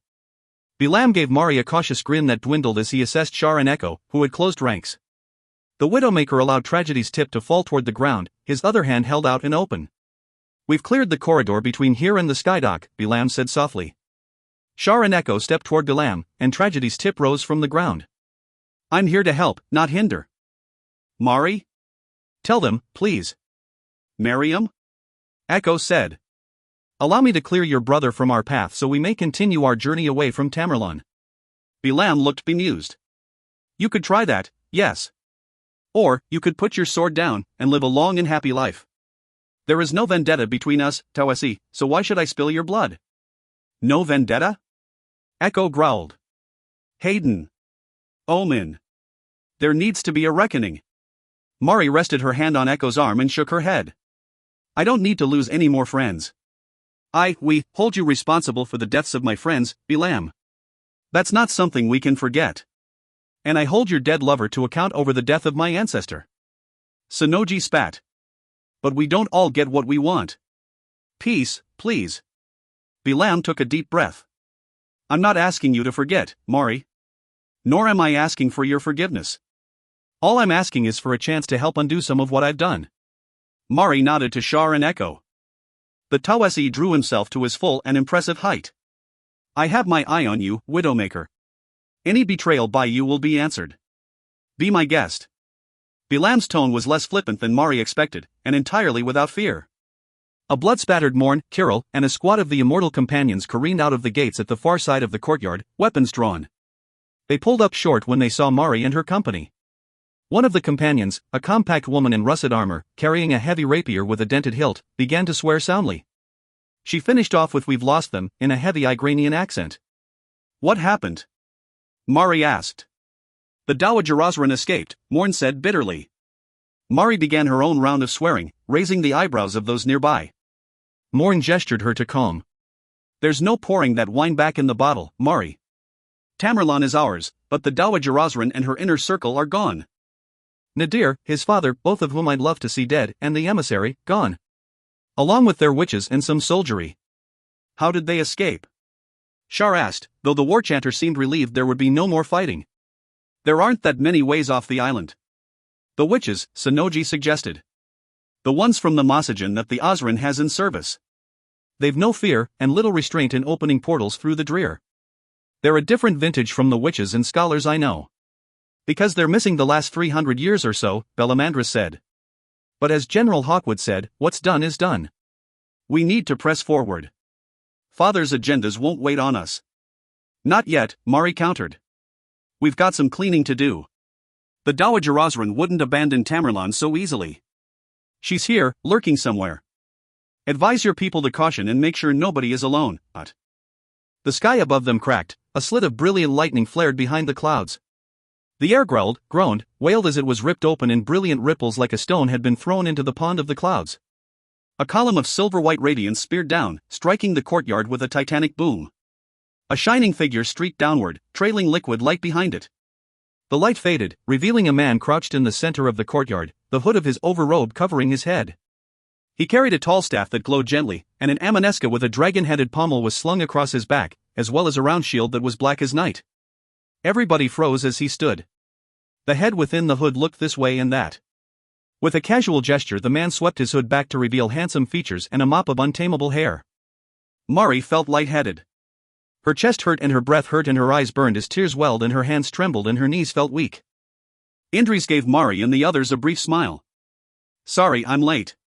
He looked around at the blood-covered warriors and witches. What did I miss? Chapter 15. Hatreds and prejudices are learned, born from the fear of that which is neither comfortable, nor familiar, nor in our control. From the Nilvetic Maxims. Day 60 of the 496th year of the Shryonese Federation. Karajadan lay in his pavilion, entranced by the sensations that washed over him. He felt individual strands of silk in his sleeping robe. He smelled clothes on his quilt from where it had been stored for the warmer months and not aired long enough, and the arid smell of dust. He observed the swell of light where it descended to the shadowy curves of his pavilion. The tempo of his hearts, the beetles that scuttled around the base of his pavilion, the forlorn cries of marsh devils, the burble of the river, and the nervous whispers of those sworn to his colors. When he closed his eyes, he could almost hear their individual words and see in his mind's eye the speakers where they huddled around campfires that seemed all too small in the seemingly infinite and oppressive darkness of the Romark. IA was alive with energy that renewed and sustained him. He had felt neither hungry, nor thirsty, nor tired since his arrival earlier in the day. Unity had been something like this. Being fully awakened, and aware, and in touch with the world around me. I'd forgotten how beautiful, how peaceful, and how humbling it all was. But the Romark was more intense, more giving, than Erebus Prefecture, overflowing with energy. No wonder there were so many echoes of empire here. I have been awakened for a third time. Am I the thrice awakened that will both do and undo everything I have planned? Is it because of my actions that I will have all, and my children nothing? Karajadan rose from bed and slid into his overrobe. He was reminded of dramatists' tales where Rons went disguised among their soldiery, to hear and learn what the common folk thought. He found himself glad and saddened in equal measure that the opinions of others were no longer his compass. Does that make me weaker, stronger, or just older and more set in my ways? He exited his pavilion and walked into the camp, the Anluki his black and scarlet shadows. Outside, the sky dazzled with the light of thousands of stars that burned like jewels against the velvet night, so bright Karajadan thought he might go blind. The ancestor's shroud reached out a nebulous arm across the sky, painted with more colors, and more brightly lit, than Karajadan had ever remembered. He blinked a few times to adjust his sight, each opening of his eyes showing him more of the world around him. Everything shimmered with life. Coronas around the trees, grasses, and marsh flowers. Whirls of brightness in the water, and people. People shone, their souls limned in the radiance of hundreds of candles. It did not take long for Karajadan's eyes to pierce the darkness as easily as if it were dusk, rather than deep night.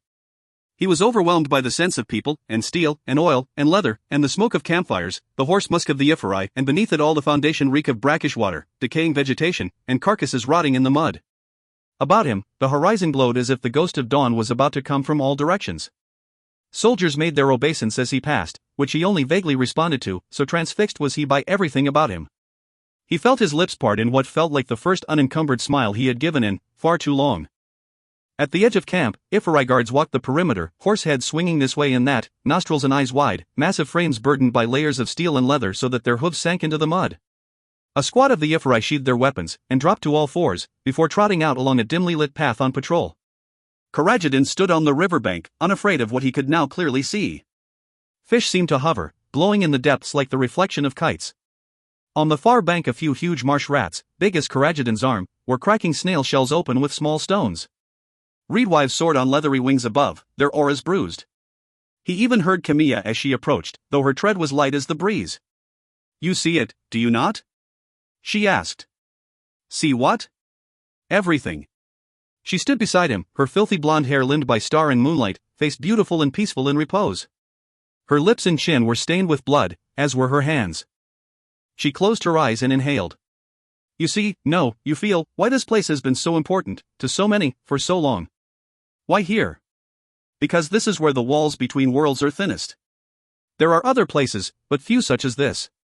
The water of life bubbles from the ground here, renewed and renewing, pouring its vitality into everything that lives here in the," and she recited a long string of guttural and atonal syllables.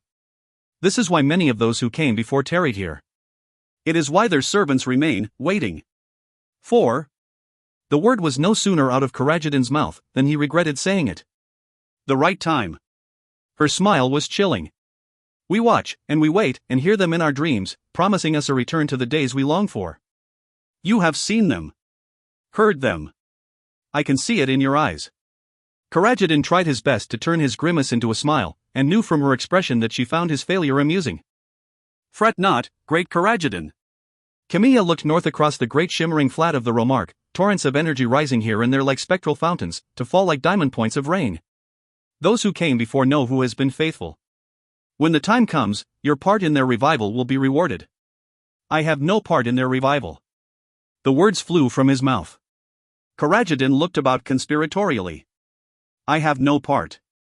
My only concerns are for my people to be all that they can be, and for me to lead them to the greatness they deserve." "And who is to say that one does not enable the other? And you carry more concerns than those, Karajadin. I see writ on your soul the weight of the burdens you carry, the doubts and the fears, like a drowning man deciding which bag of gold to release and which to keep, though both, or one, would see him sink." Camilla reached out a hand and absently touched Karajadin on the arm. He felt her warmth radiate through his sleeve. "And you are right to fear him. He is exactly what he was always intended to be, and for that, too, there is gratitude." "Fear whom?" "I will rule the world, girl," Karajadin said with more bravado than he felt. "I am surrounded by mighty heroes and mystics, and am soon to have the power of the ages at my fingertips." "You will not, and do not," Camilla replied solemnly. "But you pave the way for one who might. And that is?" "A dead man walking." "Kazraman, of course." Camilla crouched by the riverbank and ran her hands through the shining water. "Or another, whose visage is shrouded from us, blurred between then and now, and there and here. We have neither seen nor do we see all. It has been long and long since the Ram gazed upon the length and breadth of the worlds, but we were never their friends. If you are wise, you would take what life has given you. Find a place to live out the span of your years, and forget the lofty heights from which you will, no doubt, fall." She looked at him as if he were an unruly child. "But you are not wise, are you, Karajadin? No, you are not wise at all. You have sacrificed wisdom for pride, morality for satisfaction, and honor for expediency. But you have done what was needful, when it was needful, and the old powers are content." "The old powers?" Camilla gave Karajadin a sidelong glance. "How little you know of your own world. Empire built upon empire, knowledge stolen, borrowed, and assumed. It is rare for you afternoon people to build for yourself. You forget what you should not, allowing fact to become belief, then fade into legend, and become myth, to vanish like smoke in the breeze. Speak with Wolfram, who peeled away many of the comforts which Camilla held dear, stripping her bare as he broke and remade her." "Us. The scholars know. The witches know. But those who would sit their thrones and bend beneath the weight of their crowns know nothing, things that were great, and powerful, and old, and gone, long before the elemental masters brought the bamboo people, or you of the afternoon, into existence. But it matters little, now." Karajadin did not voice the words before Camilla answered his unasked question. "Because the shadows grow long, the afternoon wears on, and night is sure to come." Karajadin dismissed his guards at the entrance to Wolfram's pavilion. It was a large thing, plain and worn, redolent of musk and the residue of years of burned incense. A brass bell hung by a chain from a post of scorched wood set with goat horns at the top. With his newfound vision, Karajadin saw the hundreds of figures carved into the blackened post: squirrels and owls, spiders and scorpions, lions, wolves, horses, all interwoven among curled leaves. Toward the top were eagles and a phoenix, but at the top and the bottom were carved black goats, their eyes hard and angular. He was about to open the pavilion flap, then thought better of it. Karajadin had learned from experience there were things about his lore master that he was better off not knowing. It was best he did not enter unannounced. "Wolfram?" he called. "I will not ring the damned bell like some petitioner." "Wolfram? Are you there?" "Yes, my Osrin," came the musical voice. "Please, come in." Karajadin entered the pavilion and almost gagged on the thick, pungent air. Tapestries formed a labyrinth, and thick carpets cushioned the floor. Karajadin flapped his overrobe in the oppressive heat. Light flared from between two tapestries, themselves portraying goat-headed women and men, and fornicating three-legged trees with lashing branches. The witch wore only his stained and patched leather trousers and rusted calipers, his narrow chest covered in a pelt of his own brindle hair, where it was not covered by the ink of ancient tattoos. It was the man himself Karajadin saw, perhaps truly saw, for the first time. The emaciated ranginess was there, the vivid wolf's eyes and tangled mat of his hair and beard. Yet his aura burned like a black sun, constantly wavering with small fountains of energy. They arced away, and splashed back against the man's skin.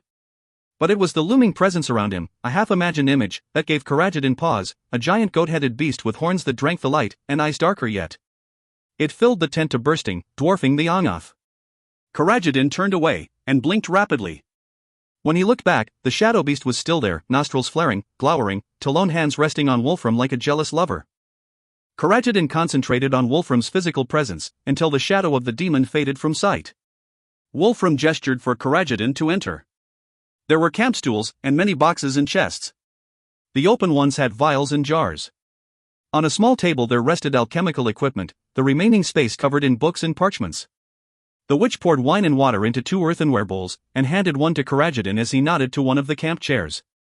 Karajadin wasted no time telling Wolfram all that he had seen, recounting the changes in him since they had arrived in the Romark. He told all, except for what he had seen of Wolfram's shadowy demon aspect. When Karajadin was finished, Wolfram set down his wine bowl and massaged his own legs, wincing with the pain. "This didn't happen to you when we were here last?" Wolfram asked. "No. I felt no better here than anywhere else. But now. I've neither eaten nor touched a drop of the emissary's potion, and the things I can see, but the Romark is known to be rich in dysentropy, and you've been taking a lot of the emissary's potion." Wolfram waved away Karajadin's objection. "I've seen how much is missing, my friend. But it's neither my place to judge nor comment. My service to the Erebus has lasted long enough for me to know that you'll do all that is needful to persevere." Karajadin finished his wine and indicated Wolfram should pour another, but without the water. After a long draught, Karajadin stared moodily into his reflection where it wavered in bloody liquid. Without looking up he asked, "And that includes serving Kazraman? In knowing that he, too, will do all that is needful to persevere?" "It includes all your children." Wolfram sounded hesitant. "But Kazraman most of all. He is your heir, and the future of your great house." "Is he a danger to me?" The emissaries, and Camilla's, words rattled in his head, wasps trying to escape the hive. Wolfram leaned back in his chair, and exhaled slowly. A gust of wind pushed against the pavilion walls as ripples of fabric spread across the roof. It moaned faintly between cloth panels, and the tapestry maze shifted grudgingly. In the silence, Karajadin heard the sounds of worms turning in the earth, and the slow and steady hammer blows of Wolfram's heart. "This place is changing me, or is it reminding me of what I could have been? Or worse, what Kazraman already is? My third awakening has made me more alive than ever before. Do you remember the night Kazraman was conceived?" Wolfram asked, his chin resting in his chest as he slouched, legs spread out before him. "Not precisely, no. The healers and the astrologers placed it sometime during the month of the Amentive festival. Lale and I were on a royal progress with my father." "Why? Do you remember where he was conceived?" "It was in the only habitable part of Memnon." Karajadin finished his wine in one draught, got up, and poured another. It was deep winter and the towers and walls were awash with lantern light. They burned from dusk till dawn, for the longest nights of the year. "I remember the storms on those nights." "And the dark loving," Karajadin added, taking another sip of his wine. The witches had crooned into the storm, exhorting the spirits to take them all, and taste of the pleasures of the flesh, masked faces and passions running high, eyes bright with drink and drugs, skin flushed, bodies writhing in flickering shadows as the world became an undulating, gyrating, grinding ocean of naked flesh. The Morteran was an ancient festival, dating back to the lust-fueled excesses of the Avon, when civilization was little more than a tattered over-robe, easily lost, and just as easily replaced. Coragidin did not recall how many lovers he had that night. He had felt as if he were filled with all the vitality of his ancestors, loving for himself and for all of them, while the Osran Besarandin, Coragidin's own intractable father, had looked down on the revelers, eyes burning with lusts and perversions that were only ever rumored, and never spoken of by his family.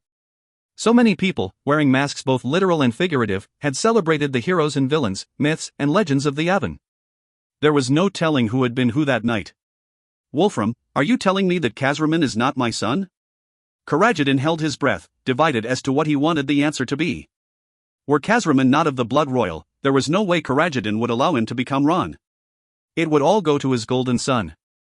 No, Wolfram struggled to his feet and limped over to Coragidin. I'm saying he's not only your son, but also the son of whatever spirit infused you that night. I saw you, my friend, and some others. That you were the vessel for an elemental spirit is not in doubt. Casraman is Avon, Erebus, and more. Why did you not tell me this before? Sweet merciful Erebus! What kind of creature have I raised to assume power? And should I stop him, or allow Casraman to be the next generation of the Erebus, the first in almost a millennium, after myself, to be a Maj? Wolfram, how long have you known? Known? The witch threw up his hands in disgust. I know nothing. But suspect much, and have had my misgivings since Avanwa. Wolfram pointed to the piles of books on the table, and more besides on the floor. And there are more near my bed. Astrological charts, Ulrich's Grey Grimoire, as many volumes as I could find of Amradian's Jaffer Morden, even the prescribed works of Yadaway, a Sikh, true, but a man who knew more than his fair share about the dark places of the world. But it's all supposition. For all I know, Kasra's immense power could come from his mother's blood. Her family has always bred powerful mystics. I sense a bud in there somewhere. A prodigy like Casraman? Wolfram shook his head. I'd hazard a guess that a birth such as his was by careful design rather than chance. Which isn't unheard of. The Avon were made from a breeding program, and the great houses and the families still select their partners to keep bloodlines strong. Though you'd sooner eat your own face than admit it, Mari chose one of the best living Avon males when she became involved with Dragonite Indris. Their offspring will shake the foundations of the world. Who's to say you weren't in Memnon on the night you were just so Casraman, himself a marvel, could be born? Coragidin stumbled to a nearby chair and collapsed into it. The wine bowl fell from his slack fingers to roll across the worn carpet. Wolfram listed back to his own chair, legs creaking with every step, and settled into it stiffly. He was breathing hard with the effort. Coragidin stared across the distance at the man who had served the Erebus for centuries, wondering at the perspective such a life could give. The little things that seemed so immediate and so pressing to Coragidin, the things that needed to be done now, for lack of time, might be nothing more than an afterthought to one such as Wolfram. And Wolfram was not old by the standards of the Ilhenim. Famensitri the Stormbringer was Avondine, one of the few surviving first generation of Avon to be created in the torque spindles of the Lost East. How would such a one perceive the world around her? What would inspire her to action, or what experience would give her the perspective to wait? Casraman. Prodigy. Marvel. Firstborn of Coragidin and stern Lale and, what? Some demon from the far shores of the Well of Souls? A spirit of fire, or something cold from waters darker and deeper than Coragidin wanted to imagine? He trembled at the dreams of what lurked in such places, and their awareness of him. And his debts to them, if such things were what he suspected the emissary served. Will he be a great man, do you think? Coragidin murmured. Kasra? Wolfram nodded. He already is, thanks to your guidance and oversight. Your son has been trained to wield power, my friend. And even without your awakening, or the contact of the long line of your ancestors, Kasra has a surfeit of his own power. He will be a Ron, an Osran, and a Maj to be reckoned with. Possibly the greatest since the early days of the Awakened Empire. That is what you wanted, isn't? It was. Chapter 16. There is no failure in falling, only in not trying to regain one's feet and take another step. Pennikin of Kalish, Zieni scholar and philosopher, 325th year of the Awakened Empire. Day 61 of the 496th year of the Shryonese Federation. Sorry I'm late, said Indris to Mari, who caused his hearts to quicken and face to warm. And for Shar, Echo, Morn, and his husband, Kirill, Indris tried for a smile, but it was as if his lips were not sure what to do, and just twitched on his face. What did I miss? You idiot. He closed his eyes at the banality of his words. Then snapped them open at footsteps drumming toward him in time to see Mari as she threw herself at him and covered his lips with her own, which now seemed to know exactly what to do. Shar and Echo followed not far behind her. The Seethe Warchanter's eyes and skin shimmered with emotion. Indris closed his eyes and kissed Mari like she deserved to be kissed, saving his questions about why the Widowmaker and Sonoji, the tyrant of Masadasai, were present. A lot seems to have happened in my absence. Morn and Kirill snapped orders to the companions, who in turn broke into 4 units of 10. The unit commanders divided Tamerlan between them, then began a systematic search of the fortress. Indris stepped toward Morn and swayed, dizzy and fatigued from expending the energy necessary to plunge through the drear without a weave gate. He buckled at the knees, head swimming. Thankfully, Mari, Shar, and Echo were there to stop him from falling. Were it not for the sudden rush of energy from Changeling, Indris doubted he would have had the strength to walk. Indris? Mari's face was etched with concern. It's nothing a week of sleep won't fix, he mumbled. Morn looked at him with concern, but Indris waved him away. Hawkwood was a seasoned campaigner, and Indris trusted his ability to take and hold a backwater like Tamerlan without help. Then let's get you out of here. You can tell us where you've been, and why everybody thinks you're dead, tomorrow. Mari looked to Bellamandris and Morn. Find the Dowager Osrin. And, Morn, please have some of your immortals secure the fortress, the port, and the skydock. I doubt my grandmother will retreat from Tamerlan, but let's not make any assumptions. The Widowmaker and Sonoji glared at Indris. Bellamandris's fingers curled around Tragedy's hilt, as if he were prepared to draw and strike. Sonoji's disentropic stain flickered, her many-armed skeletal aspect phased in and out of sight. Mari glared at her brother, and repeated her order in such a tone that Indris would not have refused, had it been him. Bellamandris and Sonoji muttered to each other, then joined a squad of the immortal companions and dashed off. Morn and his own commanders set their tasks. Indris held her face in his hands, and rested his brow against hers. Her skin was warm and dry, through the air about them was cold and damp. He stared into her eyes, as blue as he remembered, and ran his hands through the mess of her blonde hair. I'm sorrier than you know to have worried you, but... Tomorrow.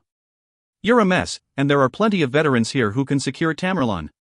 Mari silenced him with a gentle kiss that lingered long enough for Indris to forget, for a moment, the bone-crushing fatigue. Their kiss became more heated. She pulled away, her lips stretching in the smile that was so much a part of her. And for that, there's also tomorrow. Echo took Indris's bag, and Mari led Indris into the depths of Tamerlan. The sounds of sporadic fighting could be heard as they walked through Tamerlan. Indris could see how ancient the place was, not something built by Avan hands, unless they worked to somebody else's design. The dimensions were wrong, the architecture lacking true symmetry, built with curves and circles, as if formed from the scouring of the tide, currents, and waves.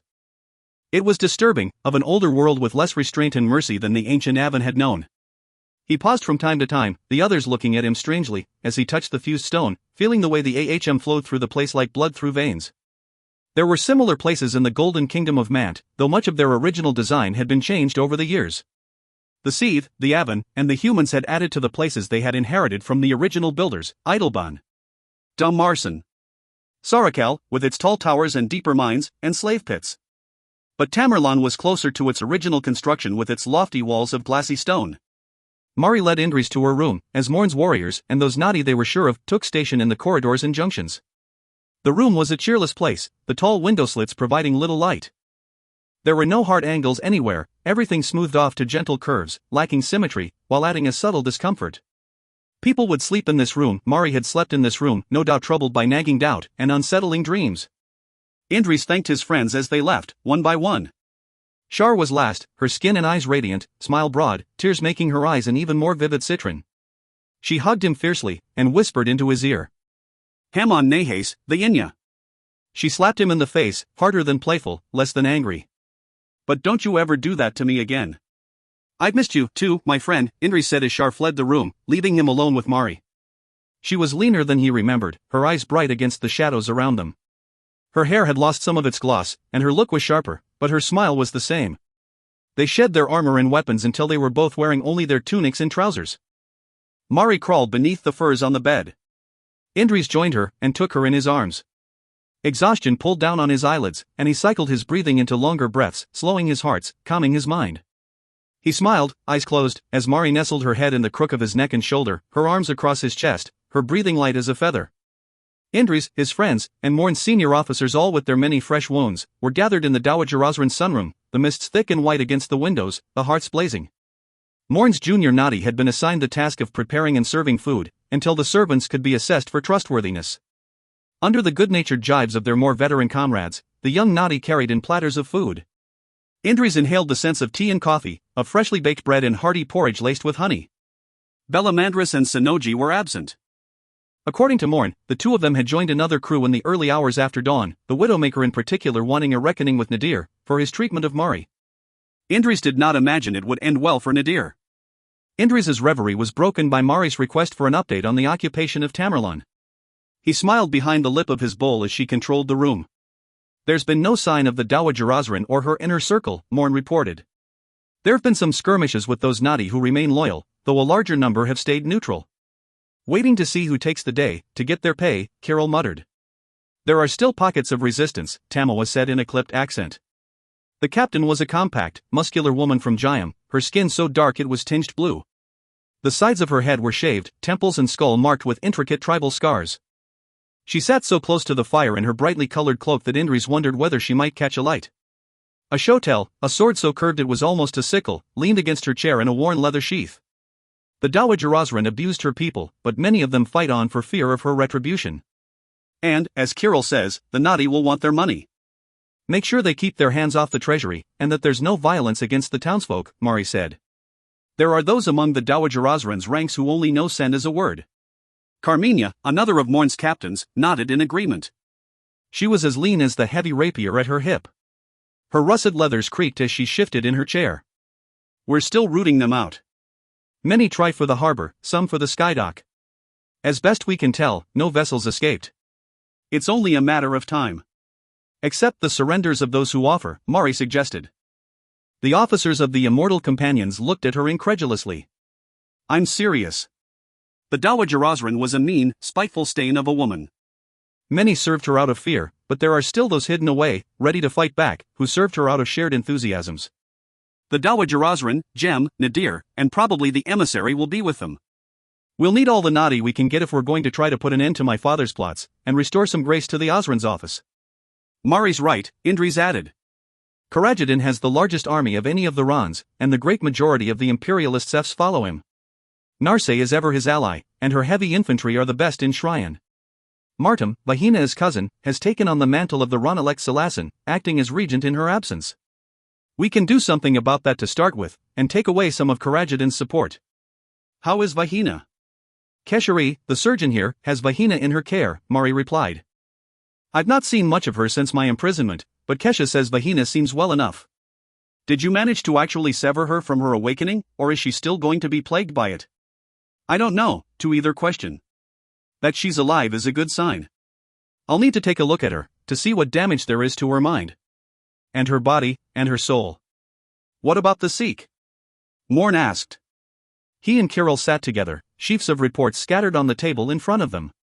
Morn leaned forward and tapped strong fingers on the tabletop to emphasize his words. Without them we're doomed before we start. We've fought witches in Tanis, in Mant, and other places besides, but that was always when we had scholars, or our own witches. Will the Sikh get involved? Indris let his silence answer the question, at which Kirill swore.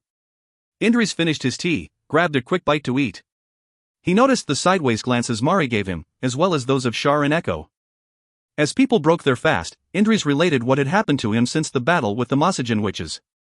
After what could only be called a cessation of hostilities at the Mosajan, Indris said, the Sikh took me into custody.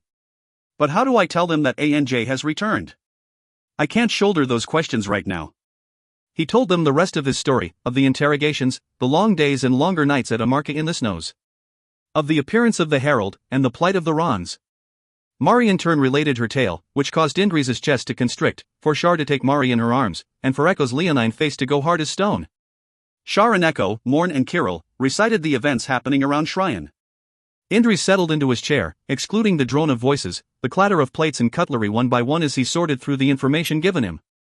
It was not all bad news, and nothing had gone so far that the Sikh, provided they stopped sulking, could not set to rights. This was the type of threat the Order needed to bring itself out of the introspection Zajan had diagnosed, yet poorly sought to treat. The symptoms of the Sikh's disaffection with the modern world could not be removed unless the cause was healed. Give the Sikh a purpose in the modern world. The Sikh needed to learn from their past, correct their present, and have a course into the future that was not reliant on obedience to an indifferent Maj, trapped between the realms of the living and the dead. Karajadan was the key. The man's reckless ambition was one of the greatest threats Shryan had ever seen. Yet for all his faults, Karajadan the statesman had rallied a disjoined nation behind his cause, false as it may have been. His falsehood about the Mantians' attack on Avanwa during the New Year's festivals, of their purported summoning of elemental demons, and the presence of human witches recently escaped from the Masajan, had been a masterful stroke. The Teshri had almost begged Karajadan to take action, using Kazraman, Belamandris, the exiles, and their witch allies to put down the threat they had themselves started. Indris knew from experience that the easiest war to end was the one you started. He had toppled thrones and put crowns on brows the same way, treating nations, their rulers, and their people like pieces on a tangeboard until his disillusionment with the Sikh and their agendas. Those were the days when he had thought in terms of the thousands, or the tens of thousands. Anj helped teach me that. Indris chewed his lip, taking in each of his friends in turn, brave, noble, and honorable. They were the reason to keep fighting, for they were the ones who cared about the individuals who comprised the tens of thousands, the nations. Now he knew the parts were greater than the sum of the whole. One of those who had suffered more than her share was the Ransalassan, a brave young woman who, unlike the Rans, had not been ready for any of what happened to her. Mari? Would you take me to see Vahina? Let's see whether I was successful in severing her or not. And whether what I'd done for her could be used to save Rasha's, Siamak's, and Nazarathine's lives. Vahina had been moved to comfortable quarters near Mari, and was under the constant eye of the immortal companions. Indris stepped lightly in Vahina's mind, following the char where her awakening had burned her at her core. Deep soul wounds cascaded down the ternary stack, taking parts of the mind and the body with them. Indris saw not only with the Amsa, but with his continually growing PSE talents also. Looking in both spectra gave Indris a wider, more complete view. He could see the ebb and flow of her soul, hear her thoughts, scrutinize the cindered paths to see what was lost. He compared them to his own mind where the serpentine coils of his awakening remained, though he had thought them withered after he had denied Eris candor. There were parts of Vahina's mind that were irrevocably gone.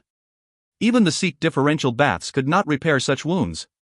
Some of her memories, passions, likes and dislikes had been destroyed. But her soul and mind had found paths around the damage, influencing the way energy and vital fluids made their way through Vahina's brain. She would never be as she was, but the young woman would live and be different, and perhaps be better off as she grew stronger and found new roads to follow. Even her physical wounds had mostly healed, leaving the Ran with nothing but a faint grey mottling on the cheek and jaw on her right side. She's going to be fine, Indris said. Mari and Keshari, the old Nilvetic surgeon, beamed with relief. The severance worked, and she's free from any further damage. I think, given time and treatment, she will also lose the scarring on her face. You can sever the other Rans? Keshari asked. I think so, yes. But I need to find the secrets of awakening before I go back.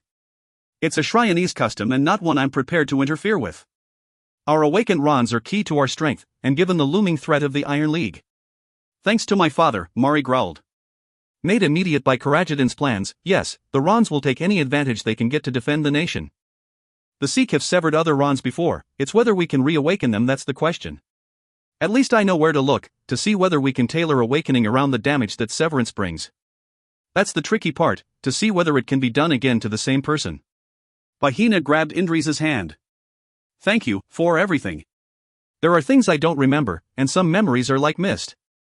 But you've given me the chance to take my vengeance on Karajadan for what he did to my family. Perhaps I can let go, and rest. Mari patted Vahina's shoulder gingerly, sadness on her face, and gestured that she and Indris should leave Vahina in Keshari's care. Indris sensed Mari's discomfort, unrelated to Vahina's cool words of revenge, and something that had come through their fevered, desperate passion this morning. He had thought it simply the symptom of time and stress, yet Mari almost thrummed with anxiety. The two of them continued in a companionable silence until they came to the stairs heading into the hearth hall, where the din of the fortress would drown out a softly spoken conversation. Indris took Mari by the hand, and led her to the cool shadows between sea-toned columns. What's wrong? Indris asked. You've been nervous all morning. Vahina is going to. No. Something was bothering you before that. Talk.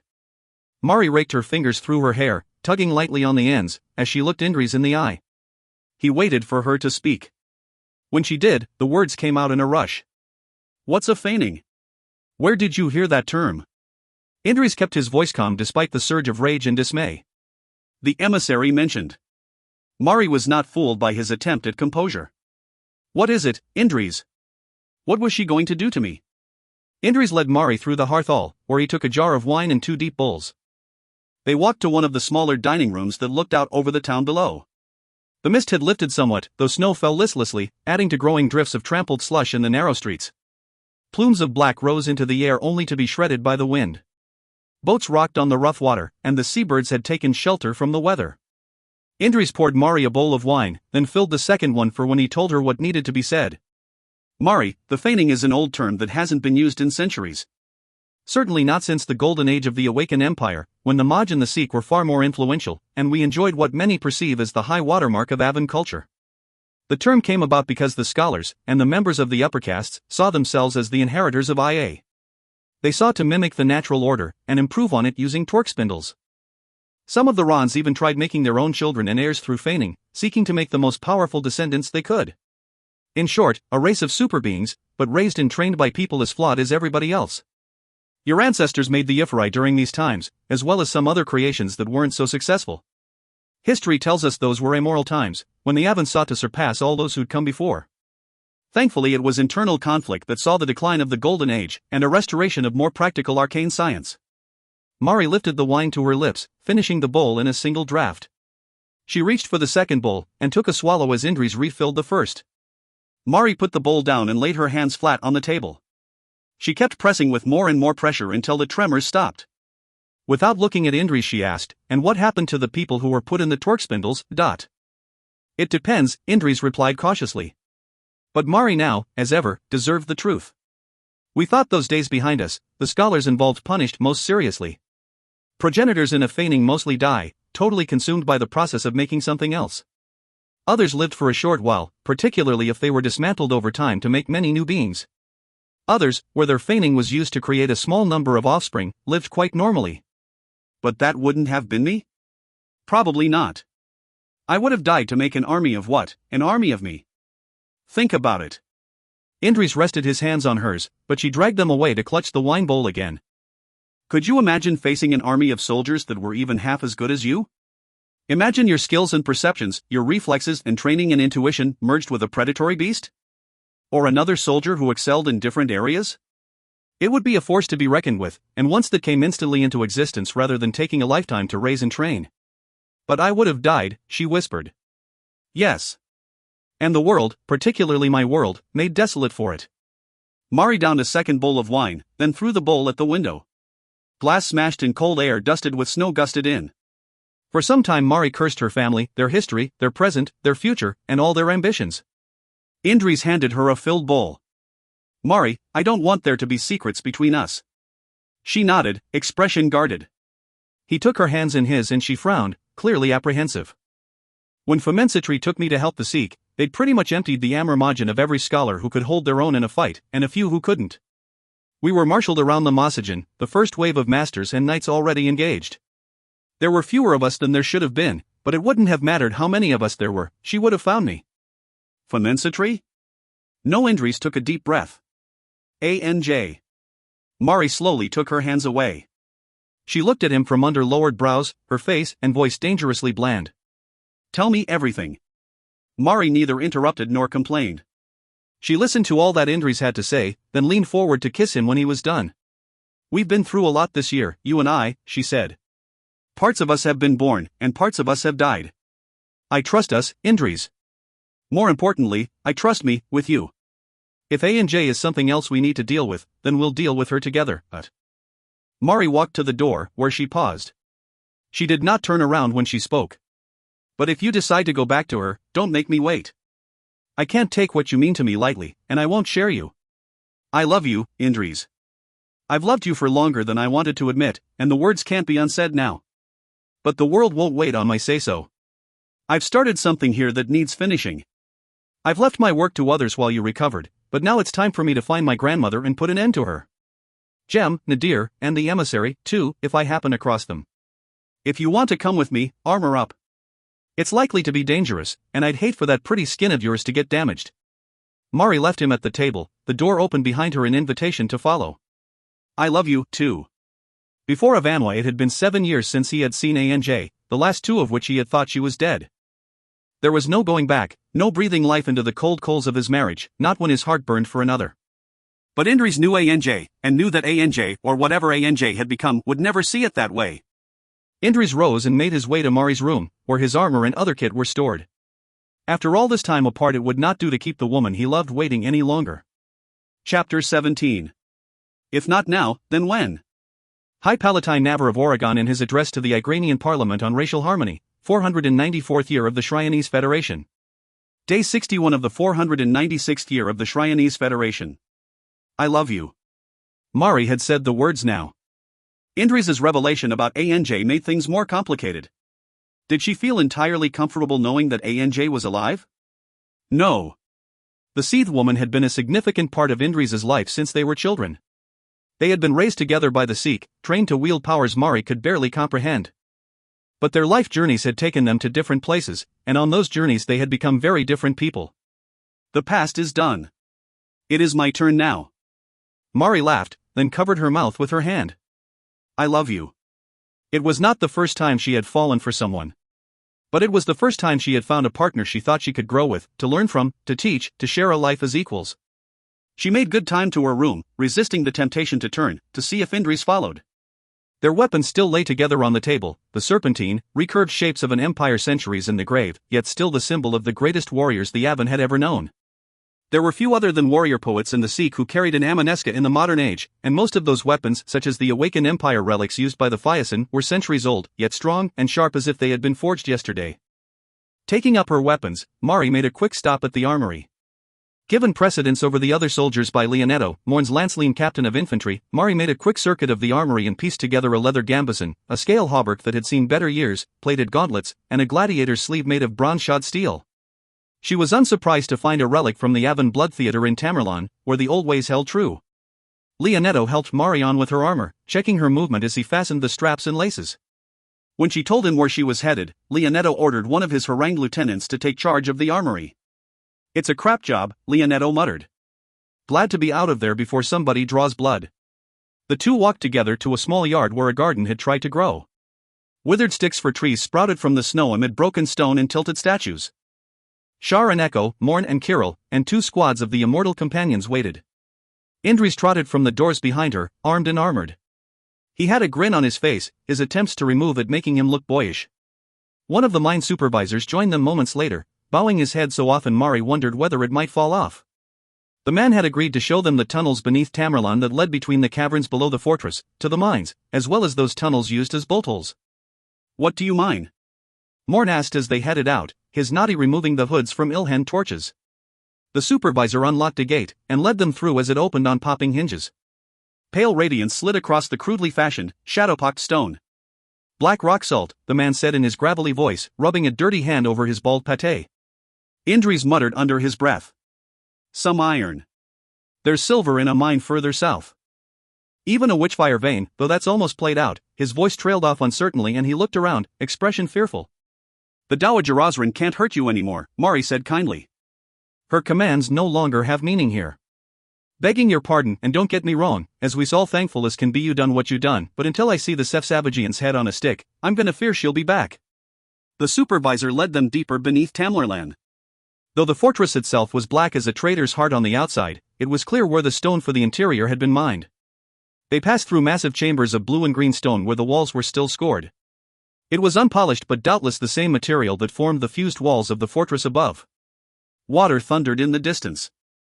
On their way through damp and twisted corridors, often where Echo and Morn had to stoop to pass through, the supervisor regaled them with stories of sea monsters that took shelter in the caverns, sometimes preying on mining crews who were never seen again. There were places on their journey where Indris was visibly strained, the stone streaked with veins of the black rock salt.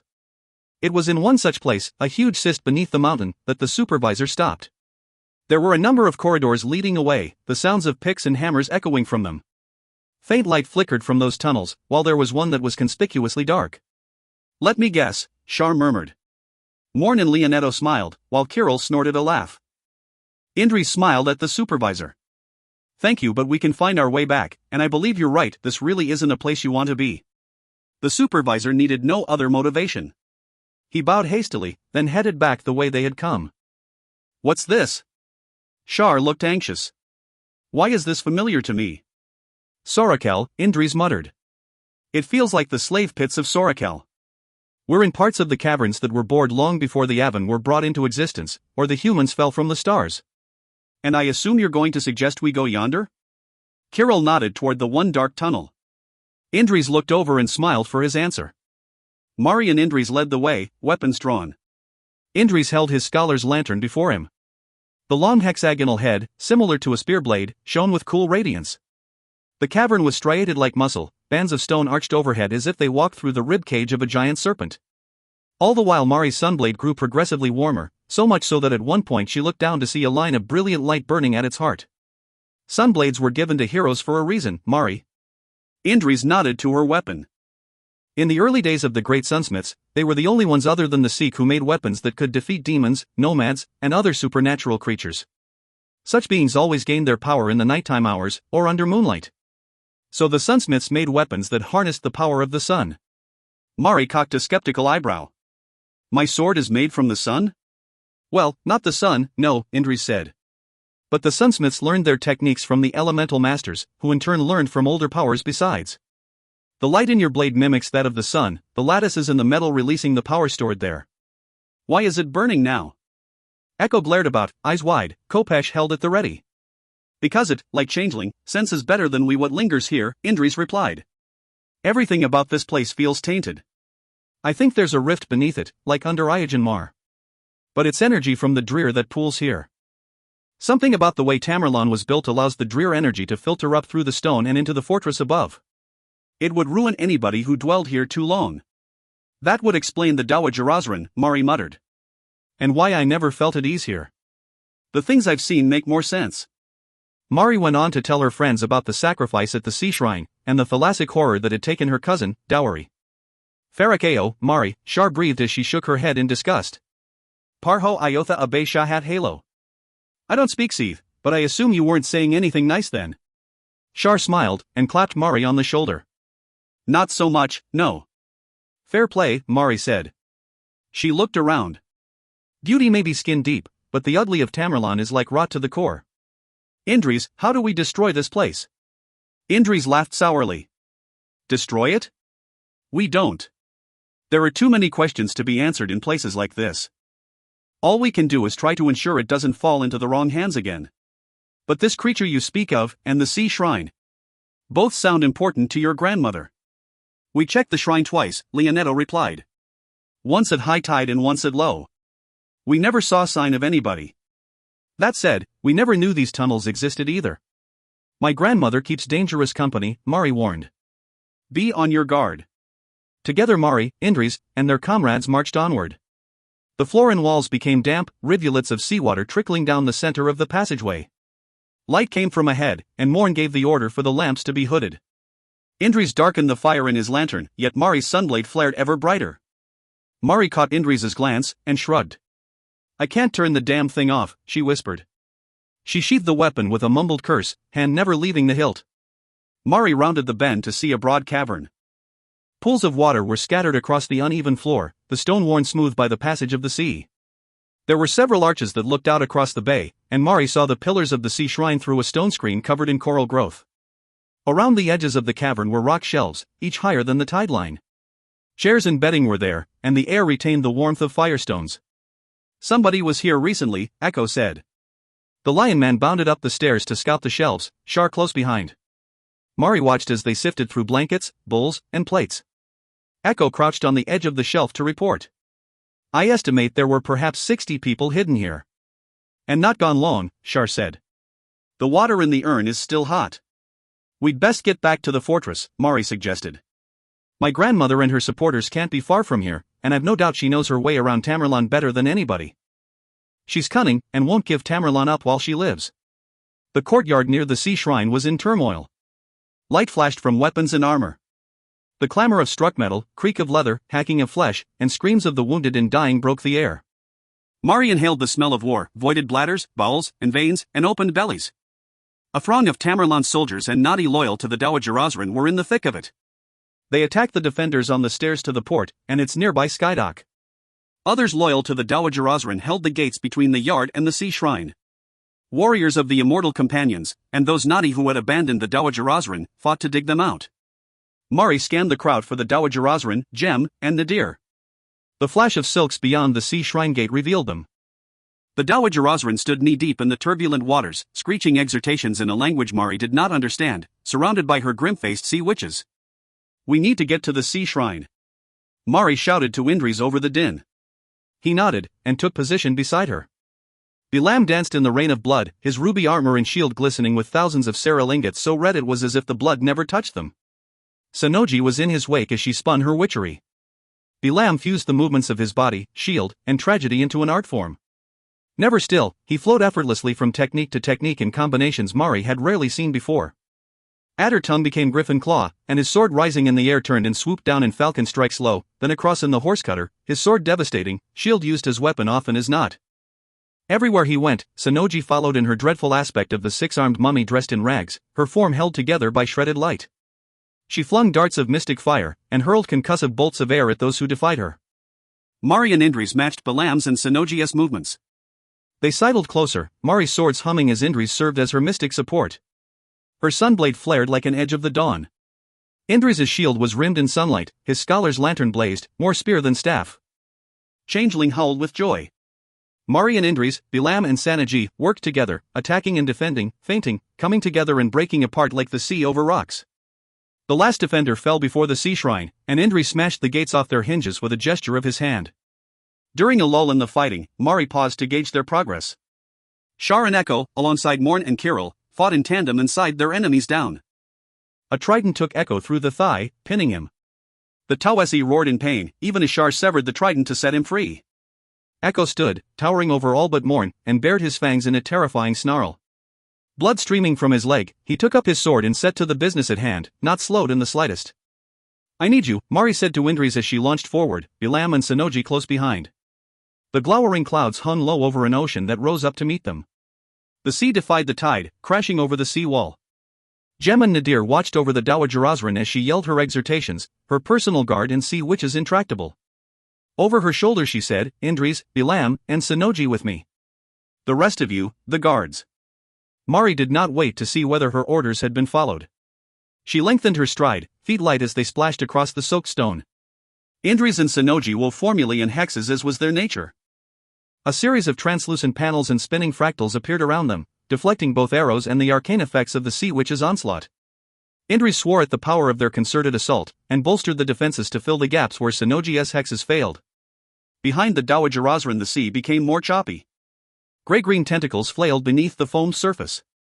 Mari gagged at the stench. Her stomach turned queasy at the memory of dowry being dragged into the depths. She sounded a battle cry, giving voice to her fear. The two groups of warriors crashed together. Mari angled her body so that Jem's cut skidded across the metal scales of her armor. She pivoted on one foot and elbowed the man in the face, following through with the backhand of her fist, wrapped tightly about the hilt of her amanesca. Jem's scaled mask caved in.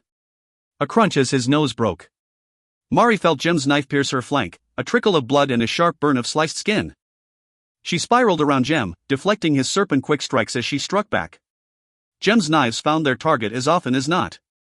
Mari slid back and sideways, in search of distance. Jem's knives were better suited to close quarters fighting than her swords. The two traded blows, came together and moved apart as each sought advantage. Jem wound inside Mari's defenses. Stabbed twice, shoulder and forearm. Her sunblade clattered to the ground, its light dimmed. Mari bludgeoned him in the face with the pommel of her amanesca. Blood poured from within his mask, yet his dead eyes betrayed nothing.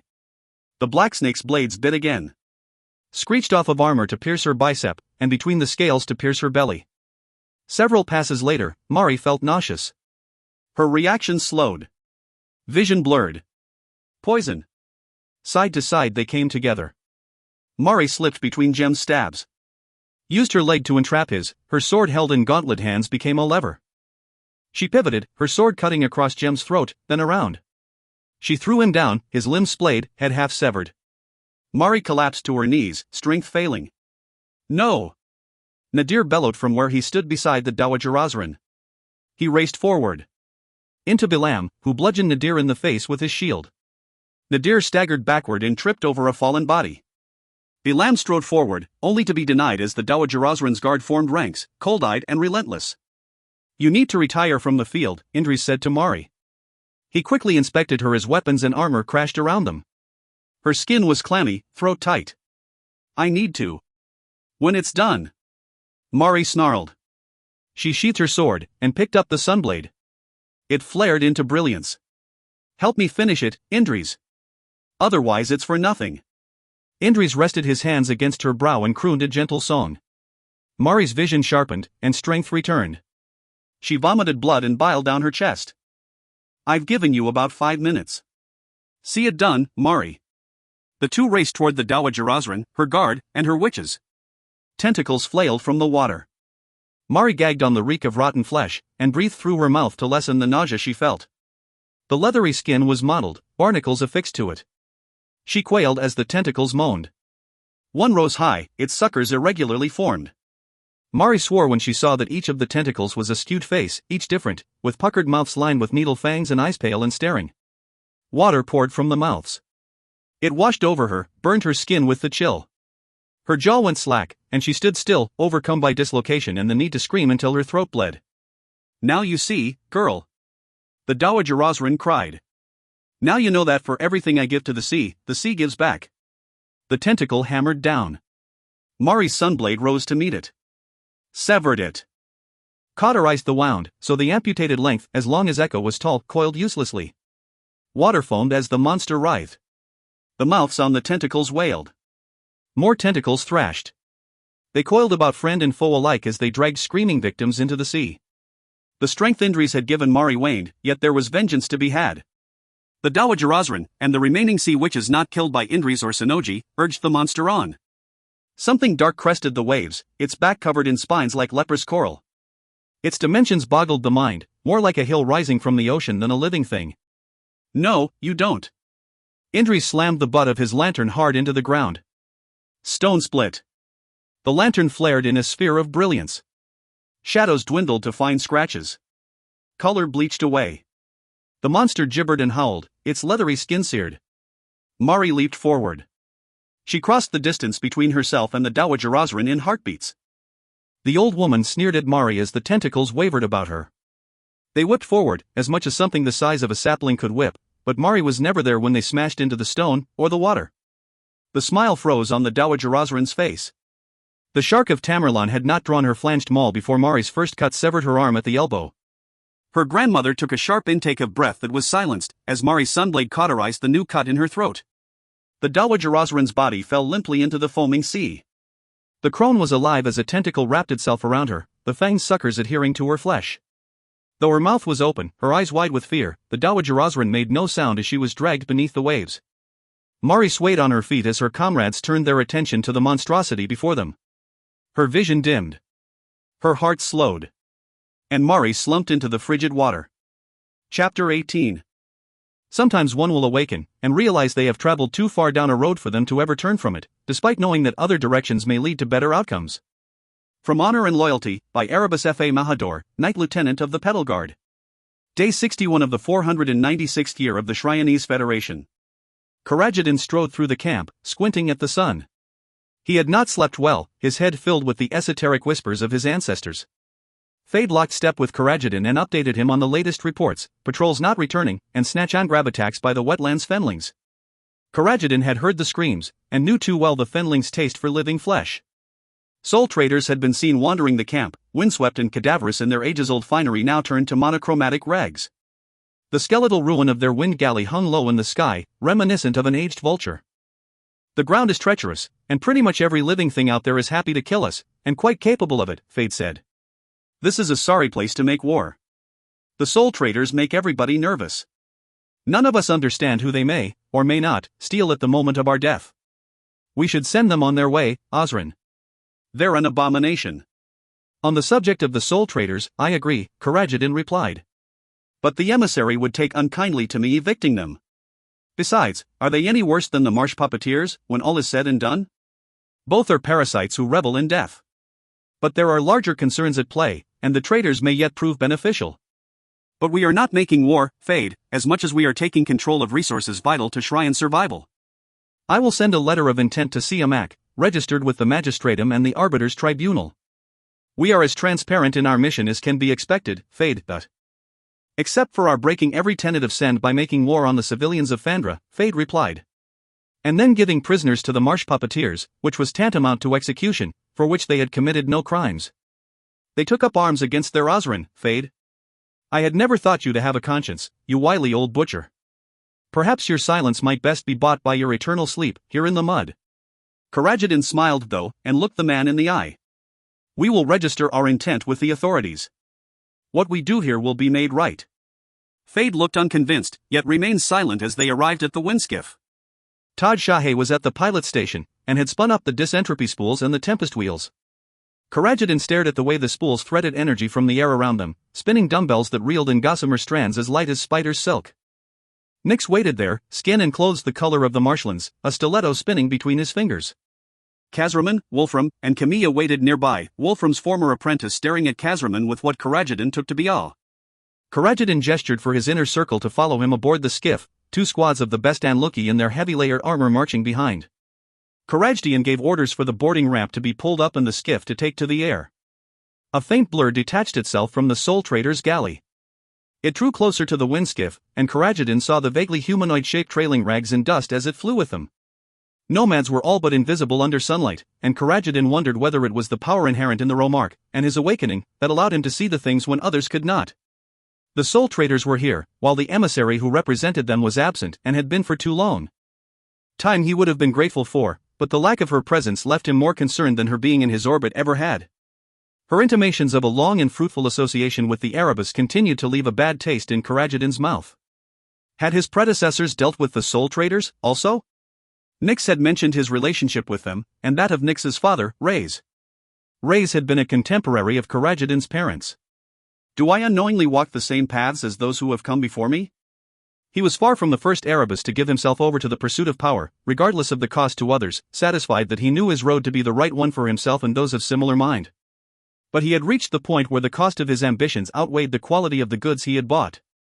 How much further had others of his line gone? History spoke of the Erebus as a tidal force, washing in with heroism and idealism for generations, but dragging all the good they had done with them when the waters washed away from shore, drowning everything and leaving those that survived in their wake to swim, but more often to sink. I am the son of a line that has bred Magi and Ishrani. How could I do other than is in my nature to do, or be other than is in my blood to be? I will strive for nothing less than that which my forebears knew. Karajadin leaned on the rail and looked out at the blemished mirror of the Romark where it rolled below. At this altitude he felt the power of the place, its energy infusing his limbs, keeping his illness at bay. Neither food nor drink had passed his lips, yet he was neither hungry nor thirsty. Sleep had been more from habit than any sense of fatigue. Life teemed down there among the reeds and the grasses that rippled in the breeze. Ponds reflected the sky in light like shards of glass, and streams flowed slow and lazy, filled with circling fish and rainbow-colored serpents. Vivid butterfly drakes soared low over flowers, each drake as long as Karajadin's arm, swooping to take up fat beetles, mice, and other prey in their claws. The ground changed as they came closer to the ruins Camilla guided them to. Cut stone made dappled shapes beneath creeks that had long ago formed new banks. Columns draped in dark ivy and tenacious creepers leaned, forming complex shadows below. Closer they came until the fragments of walls stood out like broken molars, and then ruined domes, tall walls, and canted towers were the norm amid thick trees that had long ago asserted their dominance. Taj Shahe piloted the skiff in a smooth circle until she found a wide courtyard, trees draped with ropey vines pushing up between the flagging. Bird calls, hisses, spits, and the yells of marsh devils echoed across the deserted town, with other deeper and more phlegmatic noises that turned Karajadin's spine cold. The air smelled of wet leaves and mulch, of mold and mildewed stone. And there, the coppery hint of freshly spilled blood. People emerged from the shadows of the surrounding trees, the villagers from Fandra who had been given to the marsh puppeteers. They stood silently, mud and blood-streaked, clothes shredded from their nocturnal forays. One, somewhere between an older boy and a young man, stepped forward. He opened his mouth and clattered something at Camilla, who responded in kind with sounds no Avan throat was designed to make. Camilla turned to Karajadin and said, "My clan have cleared away the interlopers. Fenling and some harpies, and an old Naga warrior that had taken up residence in the tower. It was for the best you did not happen upon her unawares, but we could have dealt with it," an Anluki lieutenant asserted. "If you like," Camilla said with a tiny smile. The way is clear, Karajadan. It is as safe as we can make it. Not exactly a ringing endorsement, Nix muttered. Surrounded by the unlucky, Karajadan and his inner circle followed Camilla through the long shadows and blinding light of the ruin. The marble had lost its gleam, and the edges of the sandstone had turned to porous curves, grass sprouting in sparse, dry tufts like an old man's hair. There was water everywhere, though it seemed to not bother Camilla or her clan in the slightest as they splashed through. The place felt old, from the size of the trees and the overgrown gardens, to the ancient architecture that nature had overcome. Walls and towers remained, along with stairs that had at one point led to places the inhabitants had found pedestrian, places Karajadan ached to know more about. Kazraman, Wolfram, and Eleni wandered with their eyes wide, trying to see and hear everything about them. The sole trader's presence was seen in periphery, or it glided above, silent, watchful, and waiting. They sense death. Are drawn to it.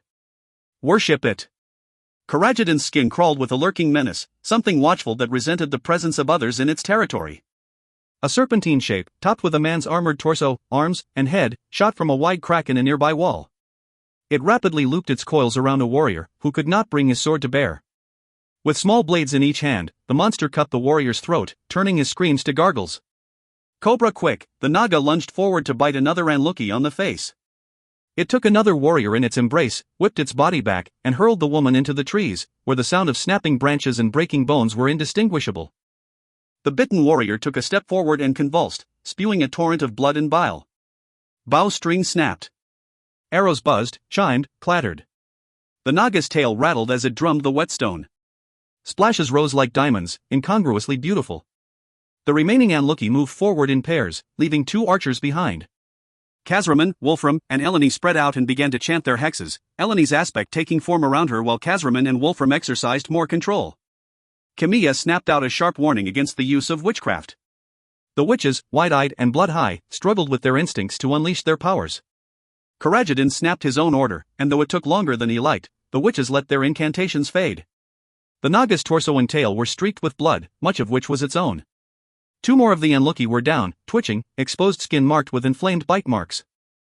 Nix dodged in and out of the fight, his knives almost as fast as the Naga's, and Taj Shahe fought with the fluid, rocking motion of one who spent her time on heaving decks. There came the rattle of other Naga from left and right, and the moist rasp of scales against stone. What are you doing? Karajadan glared at Camilla and her clan. Watching your warriors deal with it, came her response. If I die, our agreement dies with me. A murderous look flashed over Camilla's face. She opened her mouth and clattered something incomprehensible to Karajadan, but the others clearly understood it. As one they surged forward, lightly bouncing from foot to foot as they approached the Naga. When they drew close, they divided into three groups, one staying as the other two disappeared into the ruins. A feeling of power surged through Karajadan, the unfettered disentropy of the world around him. It flowed through his boots and infused him. He felt warm, his skin tingled, and he felt the hair on his body vibrate. A vitality he had not felt in years infused him, mending some of the tatters of his flawed awakening. He drew his heavy shamshir and leaped forward, mouth open in an incoherent battle cry, fired by the lusts of his cannibal ancestors. Joining the fray, he hacked with more enthusiasm than skill, often in the way of his own guard. But it did not matter. Nothing mattered, save the savage joy of the strength that coursed through him. His weapon was used more like a cleaver than a sword, and he became a butcher, not a duelist. Blood flowed, metal belled, voices screamed, sweat blossomed, and all the while he was carried above it all, filled with the power of the ages. He could not be killed. Camilla and her clan tore at the Naga with tooth and nail. One of them, arm broken and dangling but seemingly undaunted, continued to bite and rend. An Anluki sidestepped into Karajadan's path, and Karajadan cut him down. He was only vaguely aware of the man's look of betrayal as the body spiraled away, fontaining blood. There was no way the Naga could defeat the man who would be Maj. Karajadan raised his blade to strike the head from the monster. Watched it come closer. Felt his blade fall, seemingly of its own volition. But the Naga was not where it was supposed to be. And his parry missed. And he could not scramble away. And the Naga latched onto his throat. And as the fangs pierced his skin, it felt as if his veins were being filled with acid. And he tumbled, howling at the indignity, into twilight. His last sight was of Kazraman, and the look of satisfaction in his glacial eyes. Then the tremors started. His head collided with the stone over and over, his body arching like a bow, and twilight became night. Karajadan's head pounded. His neck hurt. It felt as if there were leather bands around his chest when he breathed. He recalled the look in his son's eyes. Kazraman would be happy if I died out here. Fade said that this place drove witches mad. With a groan, Karajadin clawed his way to a sitting position. He opened his eyes carefully to find Wolfram leaning against a nearby wall, his staff clutched in his folded arms. Eleni came forward to help Karajadin sit. Camilla crouched close by, her face, neck, chest, and hands spattered with gore. The mud and blood that caked her exposed skin was like a second layer of clothing, seemingly suiting her better than what she had worn. You survived, Camilla said bluntly. Rare. Your soldiers were less fortunate. How many survived? Karajadin asked. His voice was a weak rasp, his throat burning. We've 4 from 10 left alive, Wolfram said tiredly. And of those, 1 probably won't survive the night. Nix and Taj Shahe were wounded, but will survive. And 2 of the townsfolk. Dear goat of the wood, the marsh puppeteers tore the Naga apart. They ate it, Eleni said quietly, placing a bowl of tea in Karajadin's hands. Then when one of their own fell, the puppeteer inside burst out like the body it was in was just an overripe fruit. They ate that body, too, and the puppeteer swam away. A new host will be found, Camilla said absently, licking at the caked blood on her hands. Such is the way of things. Karajadin sipped the tea. It tasted worse than it smelled, but soothed his throat and took some of the tightness from his chest so he could breathe easier. Wolfram gazed at Karajadin speculatively. Motion from the corner of his eye, and Kazraman entered the clearing with 2 of the puppeteer-bonded townsfolk. He looked at Karajadin. His smile took moments longer than it should have to appear. Father! You're awake. We wondered whether you'd return to us. Your concern is touching. Karajadin rose to his feet, shrugging off the ill effects of his poisoning. Pins and needles of energy trickled into his body, righting the wrongs. My unity with Erebus Prefecture was never like this. Karajadin was reminded of Wolfram's comments about the volumes of the emissary's potion he had been drinking, but this was a different sensation entirely. Something more natural and sustaining than the potion had ever been. Karajadin smiled at Camilla, and took in the ruin in a gesture. Show us what we came here for, if you would be so kind. The gangrel woman bounded to her feet and trotted off. Silence fell as they moved through the ruins, the local inhabitants aware now that a greater predator had arrived. Camilla wound her way through tumbled walls held together with vines, beneath arches that looked fit to crumble should the wind change, and across flagstones shattered by time. Karajadin spied a stubby tower ahead with its verdigris bronze dome almost hidden among the ivy's avarice. They made their way closer until Karajadin stood in a yard long gone to seed. Wasp nests bulged like boils on the mossy walls of the yard, the openings large enough for Karajadin to have fit his thumb in, and he was glad the insects were hibernating for the winter. The grass reached Karajadin's thighs, the stalks bent with their own weight. The tower was 4 stories tall, with plain windows and simple architecture. Walls were covered in tourmaline-colored tiles, either a bright blue, vivid green, or pink depending on where the light struck. There was a path of sorts leading to where a door long turned to rust hung skewed on broken hinges. Too excited to wait, Karajadin crossed the threshold. The rusted doors snagged at his overrobe, and he tore the garment in his need to press on. Kazraman, Wolfram, and Eleni were close behind, while Nix and Taj Shahe followed at a less than enthusiastic pace. Camilla ambled along, face inclined to the sun, humming to herself, the soul trader an elongated smear at her side. The doors screeched as the Amluki prized them open. There was muffled swearing, then a loud clang that caused everybody to jump as one of the doors fell to the stone floor. Karajadin tersely ordered the soldiers to guard the peace. The last thing he needed was for them to break something useful. Nix took the lead, as he sought out myriad dangers that might surprise the unwary. On a few occasions he was forced to seek help from one or more of the witches to dismantle a trap. Karajadin imagined what the place would have looked like when Sedef lived here. Rotten pieces of wood and scraps of canvas were evidence of art. Other detritus may have been tables and chairs, ceramic pots and other ornaments on shelves that had collapsed with time. Each floor presented the riddles of history, yet there was nothing of value, and Karajadin soon found his jaw clenching with frustration. Camilla remained silent, her lips quirking in a smile Karajadin was tempted to slap off. Where are these treasures you promised me? Karajadin's voice was low and menacing. All I see are scraps. I told you I would bring you to where Sedef worked, Camilla replied without even a semblance of fear. I did not promise you that others had not come here before. Sweet Erebus! Karajadin shouted. Have there been others? What was here? There have been others, and what was here has always been here. Treasure hunters came, and failed? Kazraman asked. They came and died. Everybody stopped moving. Camilla picked her way up a rubble-strewn stair. Karajadin looked with a new perspective, the time-bleached wood could have been bone, the cracked bowl, a skull. Other debris, teeth, or decaying weapons, or clothes left to rot around their unfortunate owners. "I've found all the traps thus far, Osrin," Nix said quickly.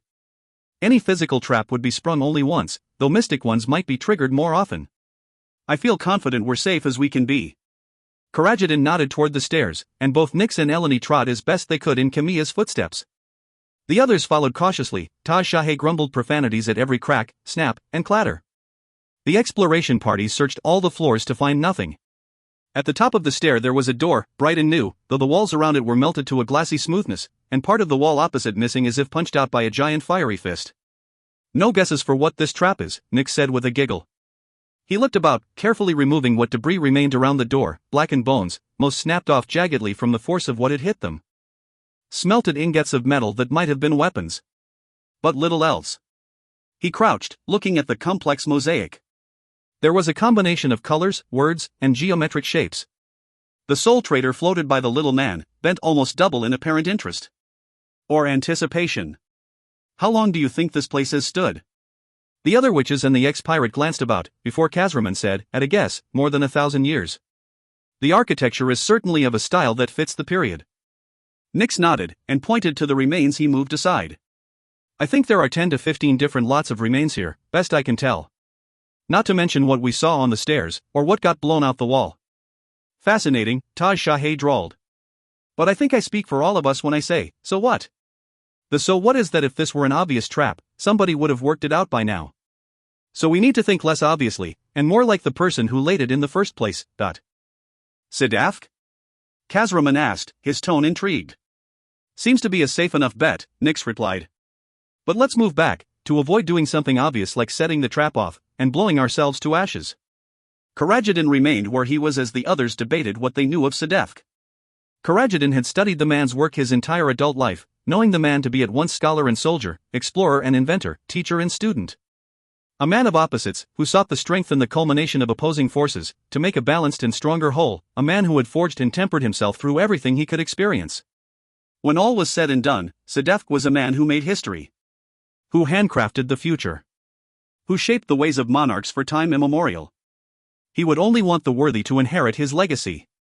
And the most worthy were those Sedefk had trained and illuminated, scholars, the Majas, and the Rans of the Avon people. Only those whom IA had accepted would be fit enough to use such legacies as Sedefk had provided.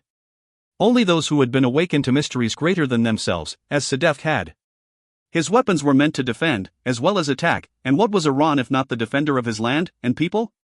"If I am the agent of destiny, the thrice awakened, surely I cannot die here, or now?" Karajadin took a step forward. The soul trader flowed to his side like anthropomorphic steam. Eleni saw Karajadin, and rushed to stop him. In that infinitesimal moment, Kazraman threw up a defensive ward around himself and screamed for the others to get down. It was not so much fire as it was incredible heat that boiled around him. It was invisible at first, then flared with brilliant white, tinged with palest blue. Eleni did not have the time to scream before she puffed into ash. The soul trader became visible for a bare moment, a negative thing where pallor was black and shadow white. It was a skeletal old man in rotting cloth with long gray hair, ruined nails, and lips pulled back from receding gums. It held an ornate annulus in its bony hands, a cat's cradle of light like a spinning funnel at its center. What remained of Eleni, the mnemonic analogy of her soul, saw the annulus and opened her mouth in a shriek as she was sucked into the rotating vortex. The soul trader bared its chipped teeth at Karajadin, annulus held in his direction, and Karajadin trembled in fear. "Sweet Erebus, no!" The heat licked at the walls, cracked them, caused them to expand outward as if taking a deep breath. Kazraman's hasty wards flared through the spectrum as layer after layer burned away. Karajadin felt the heat. Knew the pain, indeed, almost passed out from it. Yet it flowed into him, and through him, and was grounded by him.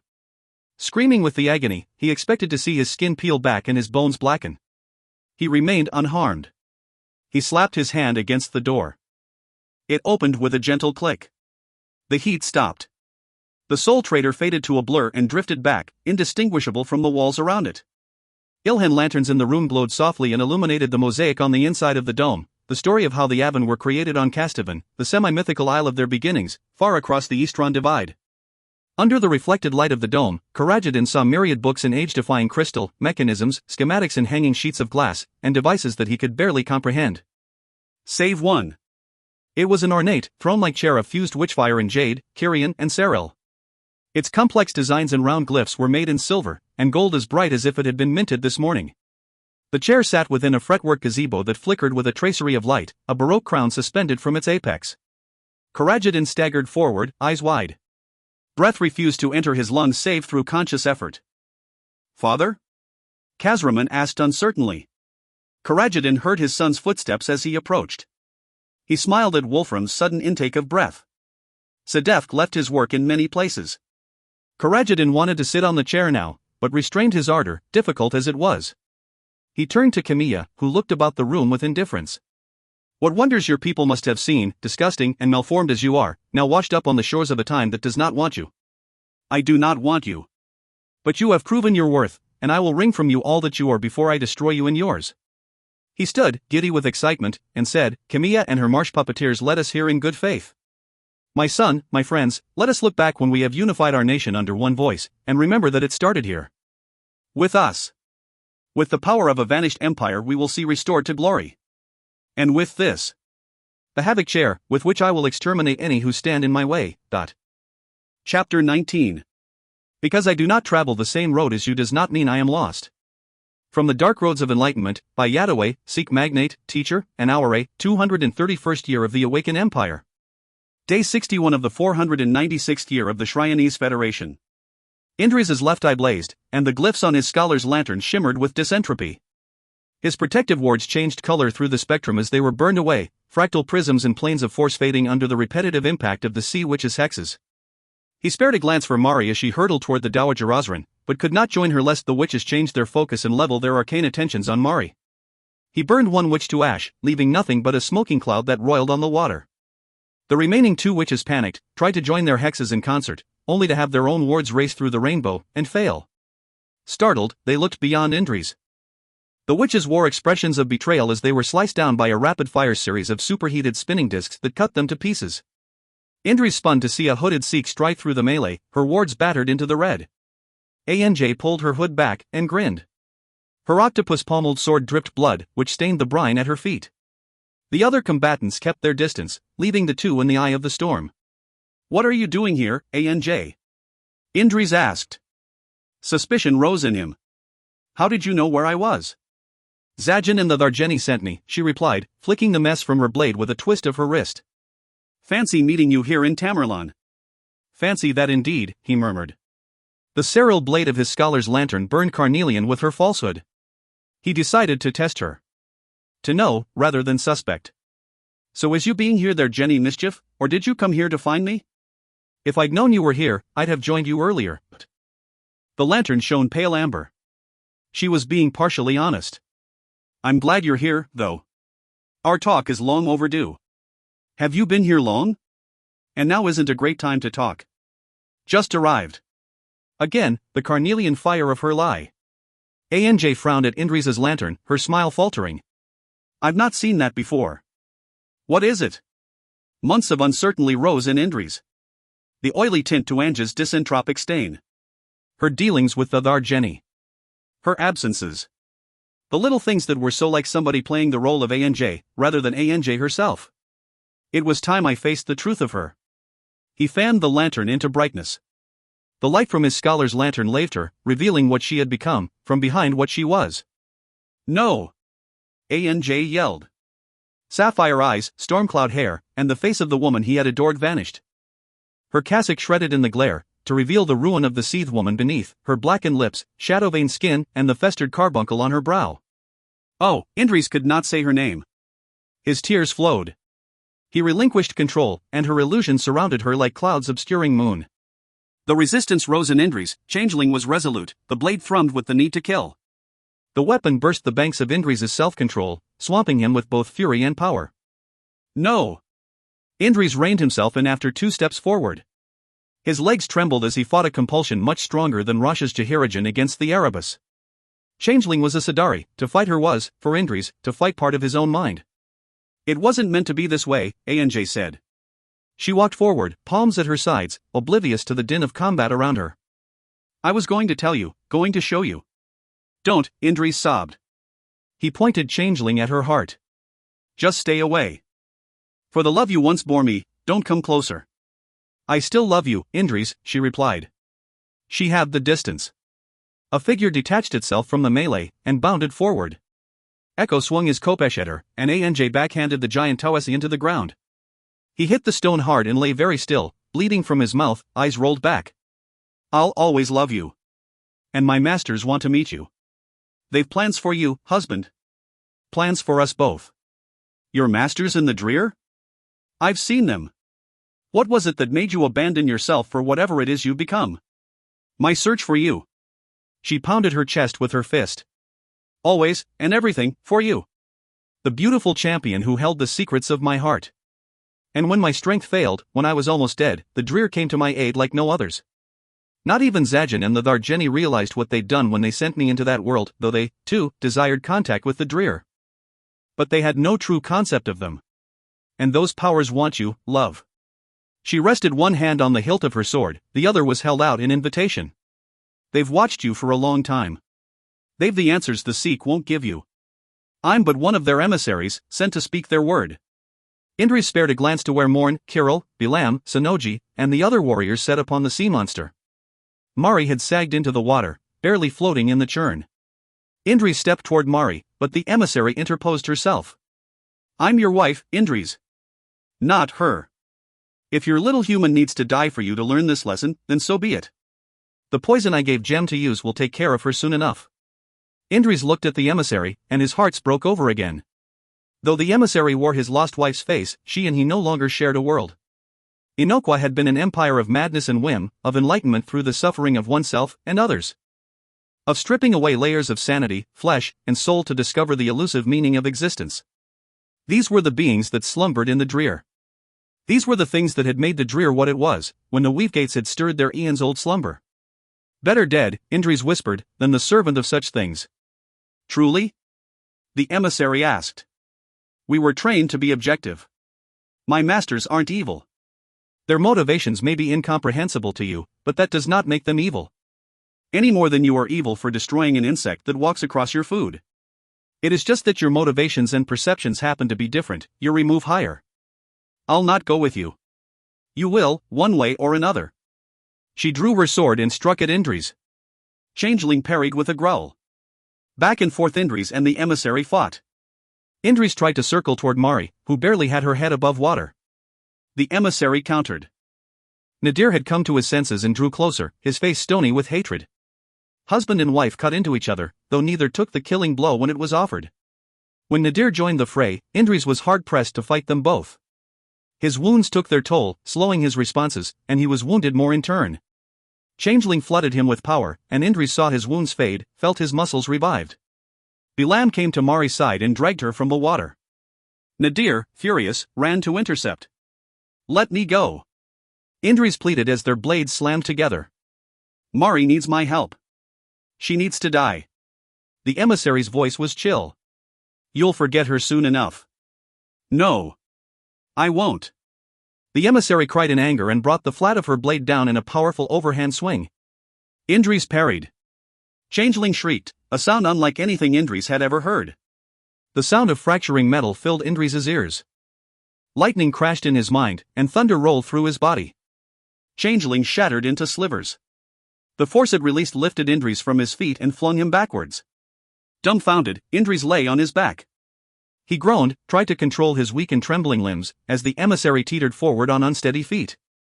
Her own blade was shorn off at the hilt. She leaned down and grabbed Indris by the ankle, crooning something discordant, a canto within the cadence and phrasing of a hex. The air bubbled as the emissary opened a passage into the Dreer. Changeling's cry of pain reverberated through Indris' body. His limbs were palsied. Through a twitching eye he watched Bilam try to drag his armored sister through the water. The energy Indris had given her would be all but gone. On the verge of an AHM stroke, as one side of his body faded to numbness, Indris held on to his last coherent thought, Mari needs me, but... Conscious thought aside, Indris reached out with the part of his mind that had been sheltered from the backlash of Changeling's destruction. He grasped one of Changeling's broken shards. With what strength was left in him, Indris hurled the shard at the emissary with his mind. It pierced her chest deeply. Red flowered and spread. The emissary staggered. Coughed blood. Drew the long metal shard from her chest as she crashed to the ground. Her illusion vanished, and there was only the fallen Seath woman. No part of the ANJ he remembered remained to be seen. She smiled, lips bloody, her arm outstretched to take his hand. A tentacle curled around her, lifted her high, and drew her to the water as the monster fled beneath the waves. Indri's eyes closed as he fell into the tumult of his mind. He rode the whirlwind through brilliant blue skies that spiraled around him. Fragments of a broken mirror spun around him, some he was able to catch, and he placed them back where he thought they belonged. He saw himself and his missing pieces, his left eye burned like the sun, the skin about it scaled. His head was crowned by clouds and sunlight, while his feet stood firm and deep as the mountains. Oceans washed against him, and rivers poured down him, but there were so many pieces missing, and some of the pieces of the mirror showed no reflection at all, and all the while there was the ticking metronome of the world's passing. A voice at the edge of hearing, sibilant and draconic, gently cried his name, and soothed the pain, and the fear, and helped with gentle hands to turn Indri's away from the mirror so that he could see. Indri shot bolt upright, and regretted it. It felt as if his brain sloshed around inside his skull. The world spun around him, and he clutched the sheets for traction. "You're awake," Shar exclaimed. "If you say so." "Mari?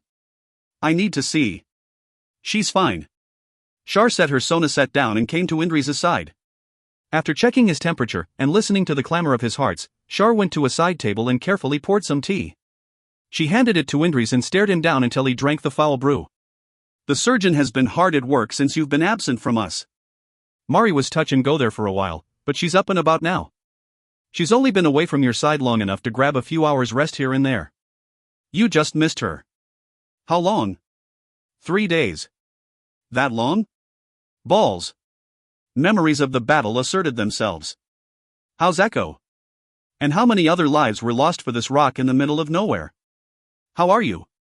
Ah, you care. Shar grinned.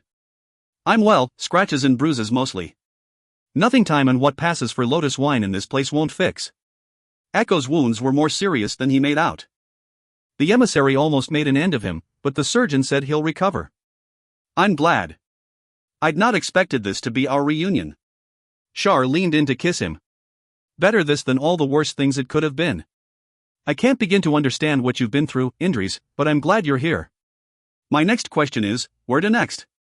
Does there have to be a where to? There's always a where to. Shar gently butted Indri's shoulder with her head. There are worse people to be a rolling stone with. We seethe are performers, people of the winds and the open spaces. The sedentary life doesn't suit us. Well, you're going to love what's next. Shar clapped her hands in delight, skin and eyes lit with humor. Do tell. Let's go get Mari and Echo first. This is best said once. Indris took up his armor and stopped when he saw Changeling's hilt, a broken sliver of blade, all that remained of her graceful form. There was a bag beside the hilt, at which Indris raised an eyebrow. Shar explained they were the shards of Changeling that they found and collected. She hugged Indris, resting her chin on his shoulder. In case you can remake her. I don't know how, Shar. Indris swallowed against the loss. Changeling's hilt crooned, almost too softly to be heard, her need for comfort a finger that stirred the waters of Indris's mind. He took the dragon-headed hilt and slipped it through his sash. Even this much of the weapon gave him comfort. Indris took up his scholar's lantern, and felt a diminished yet familiar sensation as energy was channeled into him. It's not the same, but it will have to do for now. Indris kissed Shar on the brow. Thank you. Let's find our friends. After a short walk, they found Echo where he limped along on his way to the hearthall.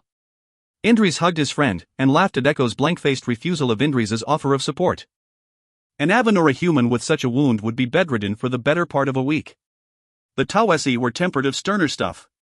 Mari they found as she came down the stairs. Her eyes were red from crying. What do you need me to do? Indris asked kindly as Mari joined them. Mari sniffed, gave a brittle laugh, and wiped the remainder of her tears away with her thumbs. She leaned into Indris and wrapped her arms around him. For now? Hold me. What's done is done, and now Bilam needs to decide for himself what to do. What happened? We talked frankly about Father, Kasra, ourselves. Mari's breath felt warm against Indris's neck, and there came the dampness of fresh tears. But her voice was steady, a comforting vibration against his skin. I told him some facts that he didn't want to hear. About how Nadir and Ravenet ambushed us. About how I tried not to kill her, but she gave me little choice. Even about some of what Nadir did, here in Tamerlan, but... Indris stiffened, and Mari looked up with a genuine smile. She touched his lips with her finger. She said, "No. Nothing like that," though he tried to rekindle emotions only he felt. "Truth is, I caused him more hurt than he ever caused me." "You'll not be alone." Indris tilted her chin up to kiss her. "Bilam knows the truth?" Mari nodded. "About Amnon. About Avanwa, and how I feel about you." "How we feel about each other, you mean," Indris said. "You're the only adventure I care about, Mari. We've only one life, and I intend on living it with you." Mari grabbed Indris's head in both her hands and kissed him soundly. When she released his lips, she rested her brow on his and said, "That's exactly what I need." "I hate to intrude on your moment," Shar said, her grin wicked, "but Indris, weren't you going to reveal to us something of such stupendous importance? I'm likely to bed the first person I see in my excitement?" Indris opened his mouth to retort but saw Shar smile, and thought better of it.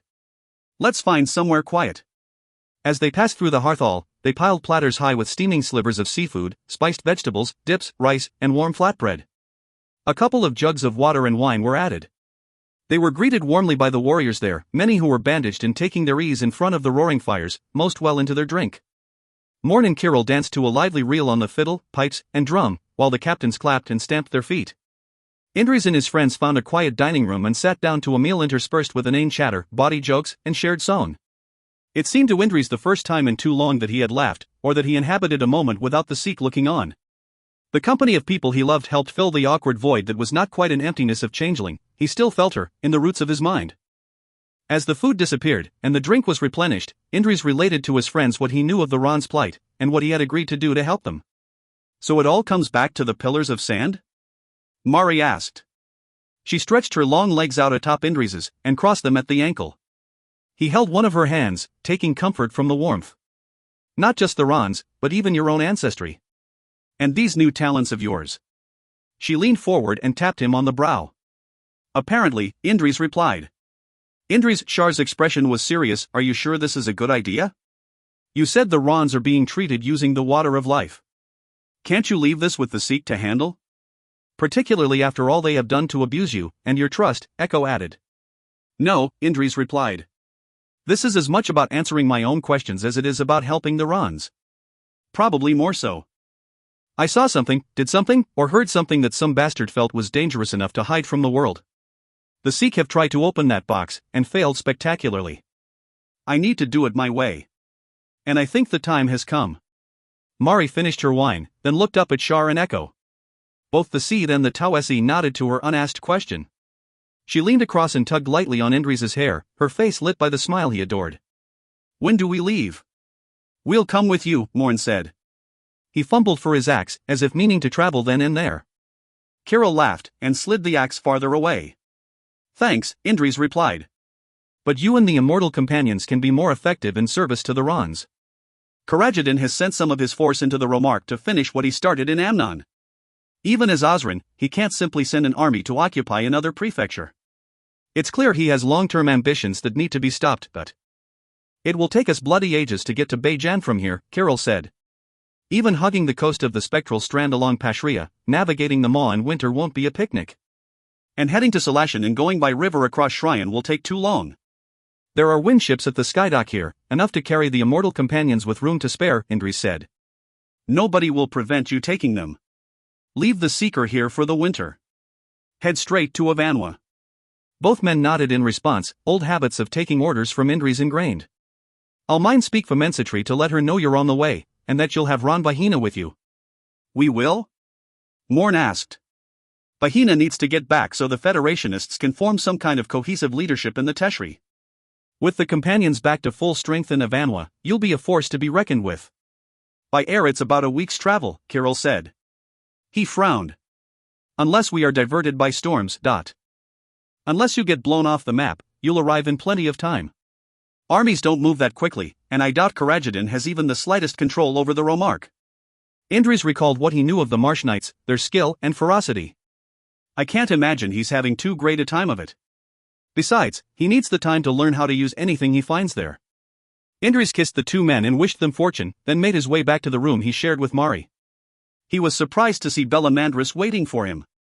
The two men looked at each other apprehensively, neither certain of who would defeat whom in a conflict. With the adrenaline of battle gone, Indri sensed the greasy stain on nearby disentropy that only came from salt-forged steel. Indri's glance flicked to the long knife thrust through Bellamandris's sash, and Tragedy's elegant curves, while the Widowmaker cocked an eyebrow at Changeling's dragon-headed hilt. Bellamandris smiled tentatively, and held his hand out. Mari said we have to stop the hatred somewhere, Bellamandris said. She told me everything, and she's no reason to lie.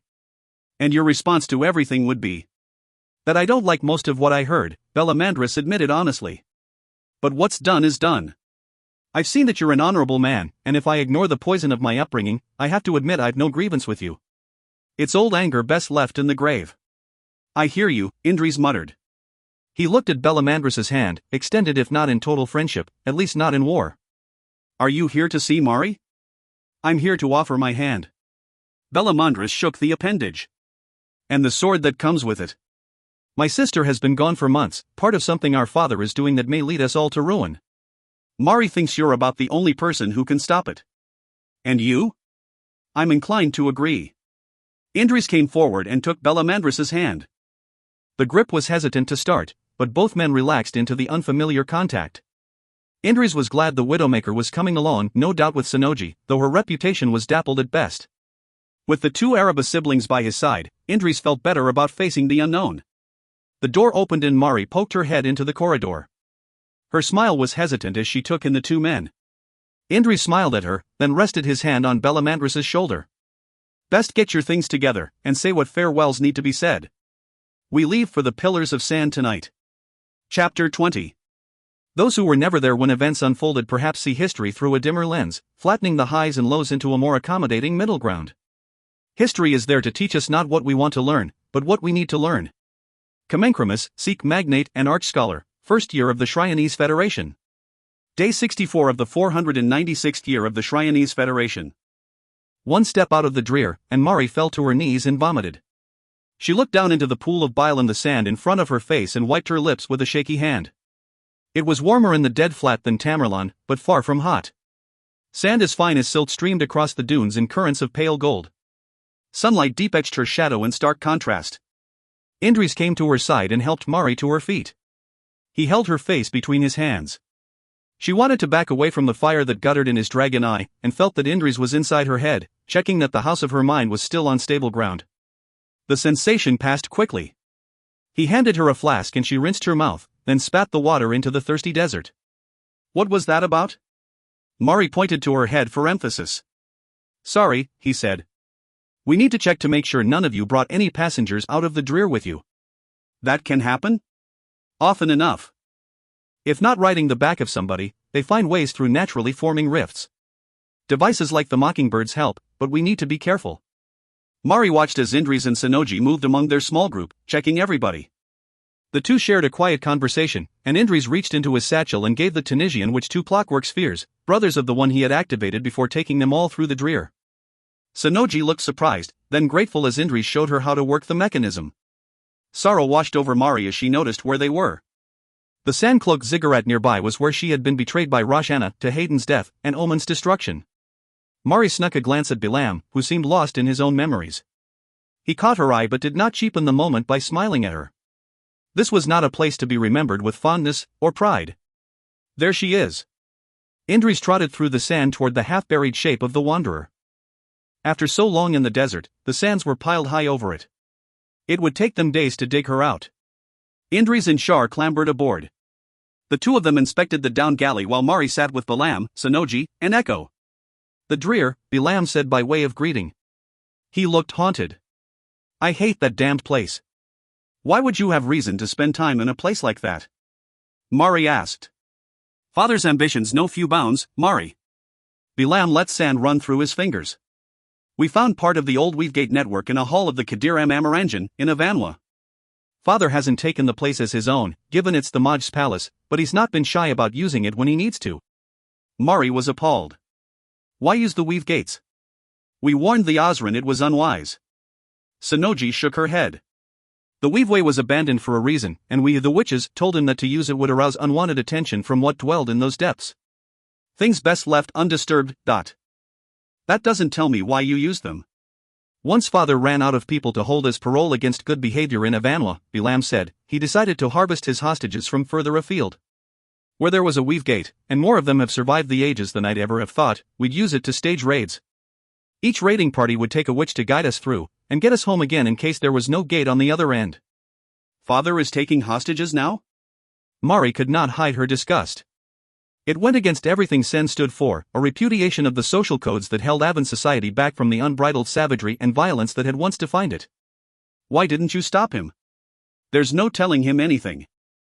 Bilam related to Mari everything that had transpired, Yashaman's reincarnation, their father's use of the witches to spy on Narse and the Sefs, the Sky Lords and the Arbiter Marshal's open questioning of the events at Avanwa, and how their father managed to get witches into power. Kazraman is father's conscience in these things now, and I fear our half-brother is playing a game of his own. And is several moves ahead, Sonoji murmured. Mari listened to the barrage of misdeeds that would stain her family for years, if not generations. Her heart sank with the dreadful litany, until all she wanted was to ask Bilam to stop speaking. She was grateful for the distraction when there came a groaning and hissing from the Wanderer. Sonoji stared in wonder as Indri stood before his buried skyship.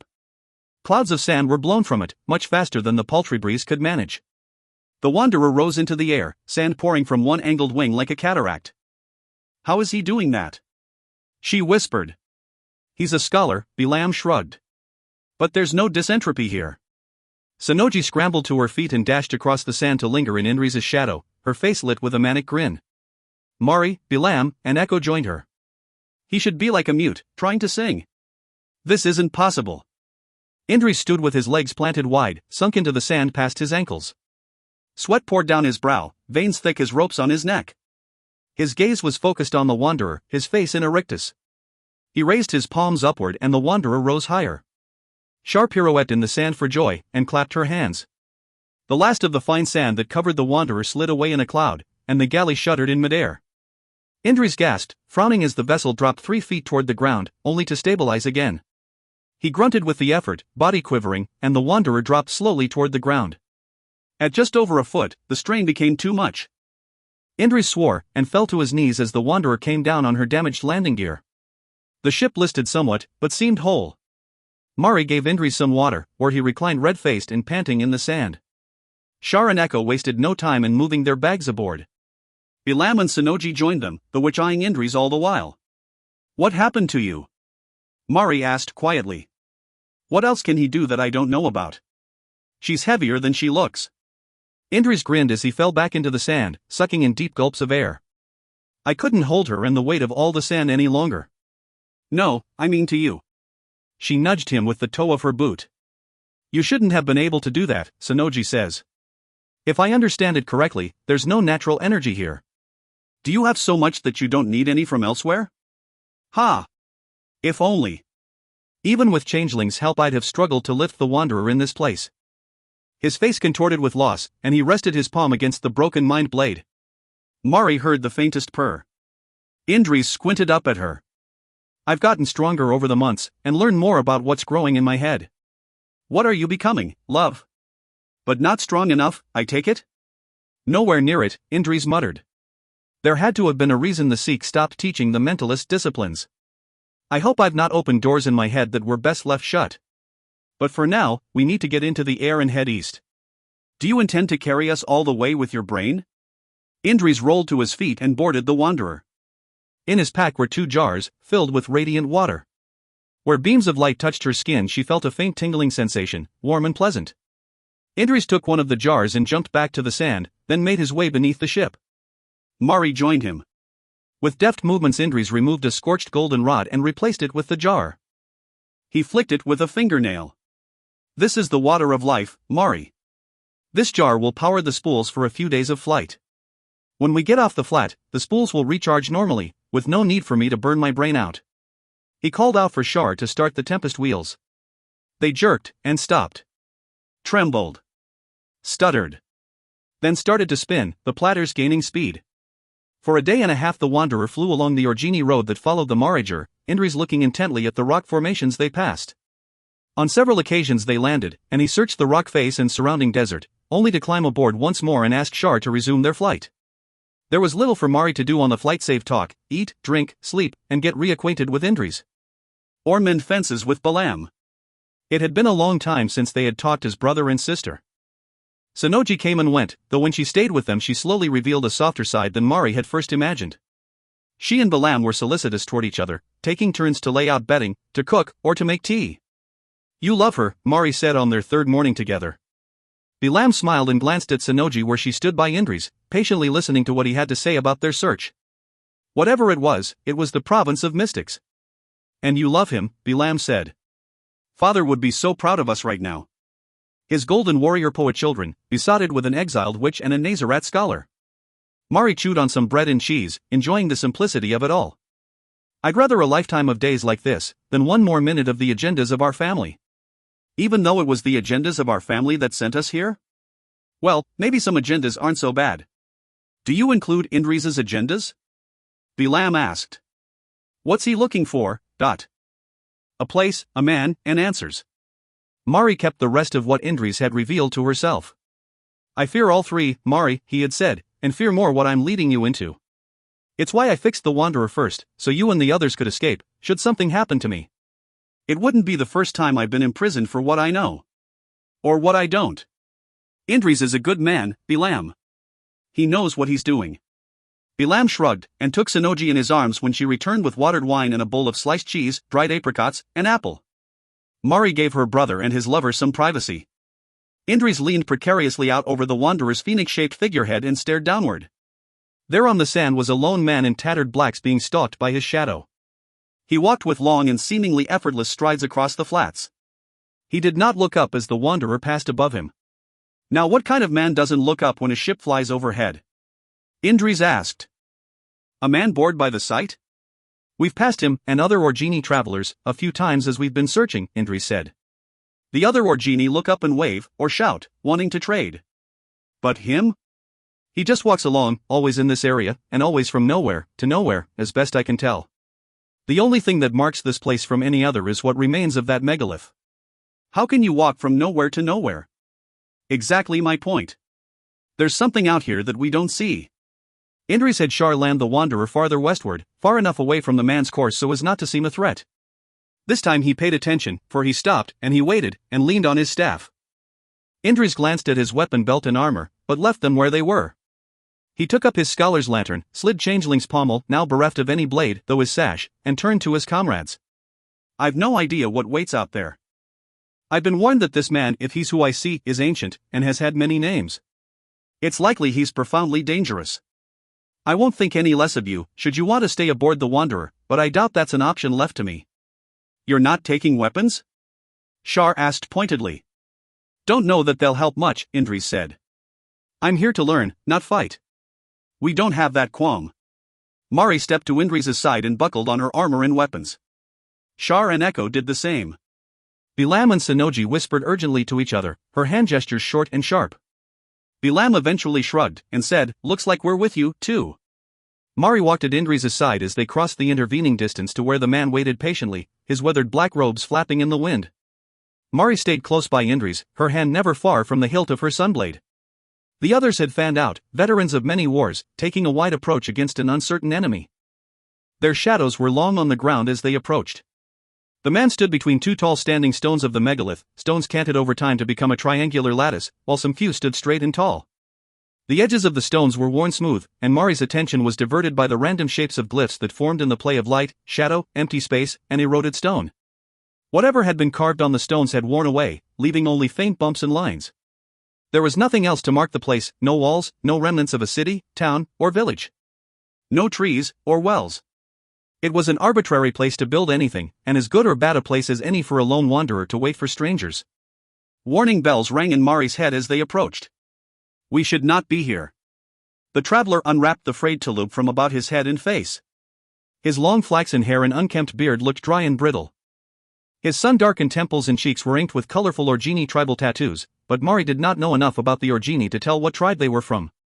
The stranger carried a sickle through his sash, and a long staff, which on closer inspection was a smooth off-branch. He had no other weapons and no armor that Mari could see. And what kind of man wanders the dangers of the Dead Flats so blithely? The city of Ar Orgini was more than a day's walk to the south. The mountains were home to fenling packs and bandits that raided along the road and across the sands.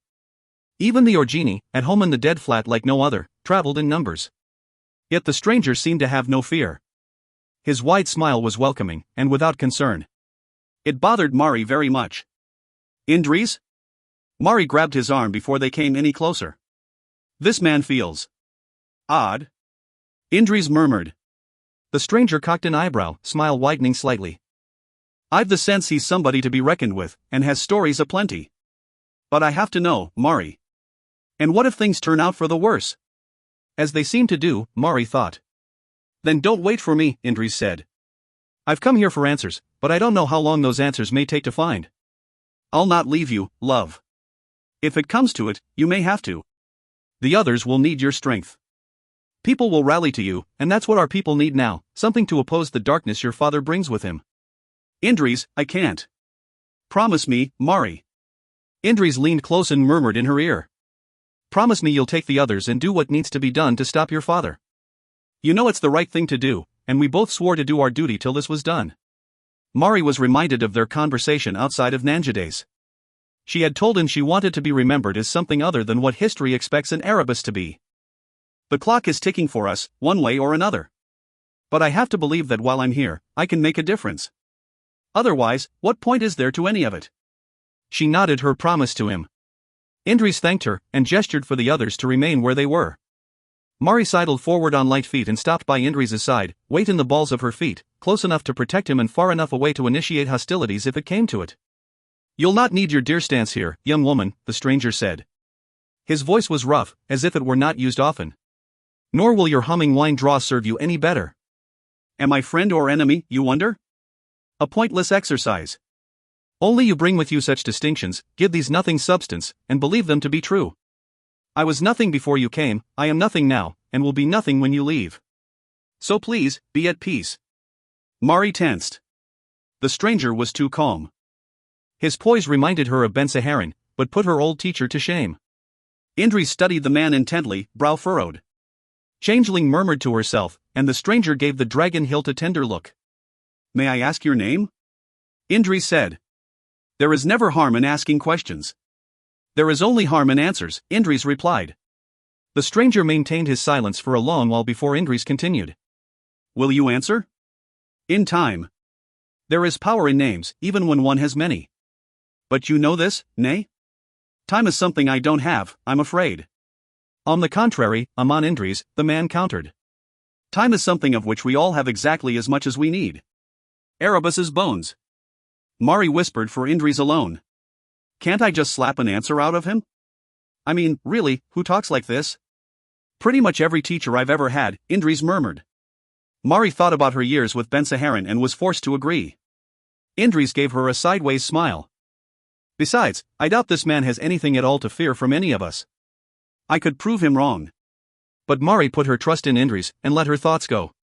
The stranger stood lightly, an extension of the desert and the winds. Be like water, Ben Saharan had said. Let your form flow in the need of the moment. Be water. Be fire. But be mindful that we are, at our core, bound to the earth. The stranger seemed part of everything around him, as if it were what he was meant to be. Mari had to admit that Indries was right, there was little this stranger had to fear from her, or her sword. She allowed herself to relax. The stranger nodded. You, Amon Indries, need to think about why you've come. I will give you the opportunity to prepare yourself. We will speak again when I return. Until then, please, take your ease and enjoy the silence. When will you be back? Mari asked. What is when? The stranger asked. The world does not track time, so why should you? Suffice to say I will return when Amon Indries is ready for me to return. Turning his back, the stranger walked into the megalith, and was gone. He did not come out the other side. Mari entered the little course, searching for the stranger's prince, but he had left nothing that the faint winds had not already blown away. Nor was he hiding among the rocks. He's gone, she said. I've no idea how, but there's no sign of him. What are you going to do, Indries? Shar asked. What he asked. Indries sounded somewhat bemused. He sat down in the sand and faced the megalith. He rested his lantern across his lap. To Mari, he said, I'm going to meditate on why I've come. I get the impression this isn't going to be as straightforward as I'd hoped. Mari ruffled his hair, and leaned down to kiss him. Did you think it would be? Not so much, no. See you soon. Indres closed his eyes, deepened his breathing, and became still as the stones in front of him. What now? Bilam asked. Looks like we wait, Mari said. And watch. Chapter 21. There are few in power who understand that it is their destiny and purpose to serve, not to rule. Seneval the Dragon Lord, Sikh Master, Explorer, and Teacher, 115th year of the Shryonese Federation. Day 65 of the 496th year of the Shryonese Federation. Is that all of it? Karajadan asked, looking with calm disappointment on the extent of what they had pillaged from the ruins. Other than the Havoc Chair, which Kazraman and Wolfram had failed to activate, there had been little of significant military value. A makeshift camp had been set up, pavilions used to house the workforce while those buildings that could be occupied became command stations. The clamor of picks and hammers rang sharply. Smoke from the cook fires hung in a greasy pall, black against a morose sky. The delays nagged him like an infected fingernail. 2 days of rain made soup of the ground. Nix reported their losses each day. Several walls had collapsed, destabilized by the ongoing work, killing scores of his captive workforce, as well as some soldiers. Near 100 more had died as the result of traps, but Nix could only be in so many places at once. Often enough it was greed on the part of the people that died, digging in areas that Nix had not cleared, hoping they could find something of value to squirrel away. Other times it was because Nix missed something, mistakes the little man made no apology for. Beyond the issues of the ruins, there was the Romark itself, which was inimical to outsiders, though Karajadan doubted it showed any mercy to its own. Workers and soldiers died from spider bites, scorpion stings, and snakes, creatures that should have been hibernating, but did not either because such was not their nature here or because they were angered by the presence of interlopers in their habitat. Another 30 or so had been killed by Naga who had not relinquished their claim on the ruins. At night it was fenlings and reedwives carrying people away for food, or worse. And the marsh puppeteers were an ever-present threat. When Camilla had been confronted about the attacks, her bland response had simply been, "They're not of my clan." Karajadan smiled as the filthy woman walked into his presence. She looked like a doll that had been passed down from mother to daughter for generations, a favorite that should have been thrown away long ago. She walked to within arm's length of him, smiling. He neither flinched nor retreated. "Thank you for all that you and your clan have done, Camilla," Karajadan said. "Though we have not unearthed as much as I would have liked, and only what he have at great cost, you have upheld your part of our arrangement. And now it's time for you to do the same. Let us not be so hasty on that score just." Camilla opened her mouth and made an insectal clattering at the back of her throat. Karajadan saw the fine, chitinous appendages that moved at the back of her tongue. He recoiled with disgust as she stepped in. The stench of mud, blood, and excrement on her was overwhelming. Camilla looked left and right, and Karajadan followed her gaze to where marsh puppeteers skittered through cracks in the walls, floor, and ceiling. "We have given," she said. "Now it is for you to fulfill your promise. Who do you want?" he asked, cursing himself for the fear in his voice. "The bodies of those with influence. The ones that can cause the most damage. The ones that can still ally with your cause, whether the host would have it or not." Camilla stepped back, but the other marsh puppeteers remained as they were, all within jumping distance. "The soul traders want to establish a foothold in your new world order, but we would look disfavorably on that arrangement. Indeed, a lesson may have to be made should you decide to follow such a course." "Am I clear, Karajadan?" "Yes," he muttered. "You will have them." "When?" "I return to Avanwa today, to prepare for the winter court." "Then we will come with you," Camilla asserted. "We are an honorable people, Karajadan. Unlike the soul traders, who cast off their agreements like decayed strips of flesh. We both are faceless, but my people relish the world of the living and all it offers. Our tastes are not so cold as those of the dead. And unlike you, Karajadan, we do not so easily put aside our bonds of loyalty, or our word given in good faith. We agreed to take those who oppose you, and to help you rid yourself of inconvenient and inconstant nemesis. This we will do. And in return, we will continue to show your people the things hidden here." She turned and left, the other puppeteers skittering away the ways they had come. When he was alone, Karajadan allowed himself to collapse into a chair, uncomfortably aware of how closely he had brushed against his own end. As soon as Karajadan stepped from the weave gate, he felt twice as heavy and less than a quarter as strong as he had in the Romark. He grunted at the near-instant fatigue, and again at the pain that shot through his knees as they crunched onto the marble floor. "Get him to the Kadir Erebus!" Wolfram shouted. He slept badly, dreams and reality blending into a sweating, stench-laden hole. A frigid wind howled across sodden grasses of Astmajihur, as biting and fierce as the wolves the plain was named for. Karajdin's banners, their black and red rearing stallions shredded against a mustard-tinted overcast, streamed like tattered plumes of smoke. His forces had their backs to Fandra, and the lure of the Romark was strong: to run, to hide, to live out his life as an exile with the greatest of all powers at his fingertips, rather than die an ignominious death. The weight of his armor, dented and drenched in blood, bore him down. His arm ached from fingertips to wrist, his hand numb where it held his notched sword. He was surrounded by the warlean figures of his warriors, while wild-eyed witches in their flapping robes circled the sky above, stentorian voices calling out to the powers that dwelled in the shadows between worlds. Mad-eyed Cephs cackled, bonded forever to marsh puppeteers, and led their forces in chaotic formations that made little sense, other than to confuse, disrupt, and dismay. Across the rain-flattened grasses, the banners of his enemies ignited as the sun streamed through a rent in the clouds, lotus blossoms of silver and white, orange and brown, and blue and gold. In the uncertain light a mist boiled over the nearby hills, etched with the spectral forms of warriors long dead. At their front was a figure armored in scales forged of stars, his shield shining like the dawn and his sword a brilliant recurved shard of moonlight. Belamandris and Mariam fought at his side, as did the hosts of nations, and overhead seethed skyjammers descended gracefully through the clouds, storm cannon coughing destruction. The figure raised his face, eye blazing with dragon fire. Karajdin fought with the sheets that coiled serpentine around his limbs. He cracked open an eye and squinted against the brightness of alchemical lamps set around his room like moons in his orbit. He rubbed the perspiration from his face. Was his dream vision, or metaphor? Was Indres alive? Had his children betrayed him? He extricated himself from the sheets, fished for his overrobe, and came face to face with Medea, who had stood in the shadows all along. "Your dreams again, Gidi?" she asked. Light played on the edge of her cheek, nose, and jaw, leaving the rest of her in darkness. "As always." Medea held out a vial of the emissary's potion. "Perhaps if you did as you were supposed to do, you would know some relief? Why is it that I hear your voice, but the emissary's words dance on your tongue? I am Destiny's agent, and was before that curse of a woman came into our lives. That the road may have changed on the way to me being the father of empire is a trifling thing, it is the end that concerns me." "So you say," Medea challenged. "I will prove I am destined for greatness. And how will this miraculous proof, that defies all your previous failure, present itself?" Medea jibed. Karajdin clenched his fists in rage, for he could hear the emissary's words again. Even the cadence was the same. The emissary will not wait forever. She has given and given. Provided you with allies you've yet to use well. I will not traffic with the soul traders. Karajdin snarled. "Can you hear me in there, emissary, as you somehow hide behind my wife's face? The marsh puppeteers are one thing, but nomads lead us down dangerous roads from which there is little chance to turn back. What about your promises to me, Gidi?"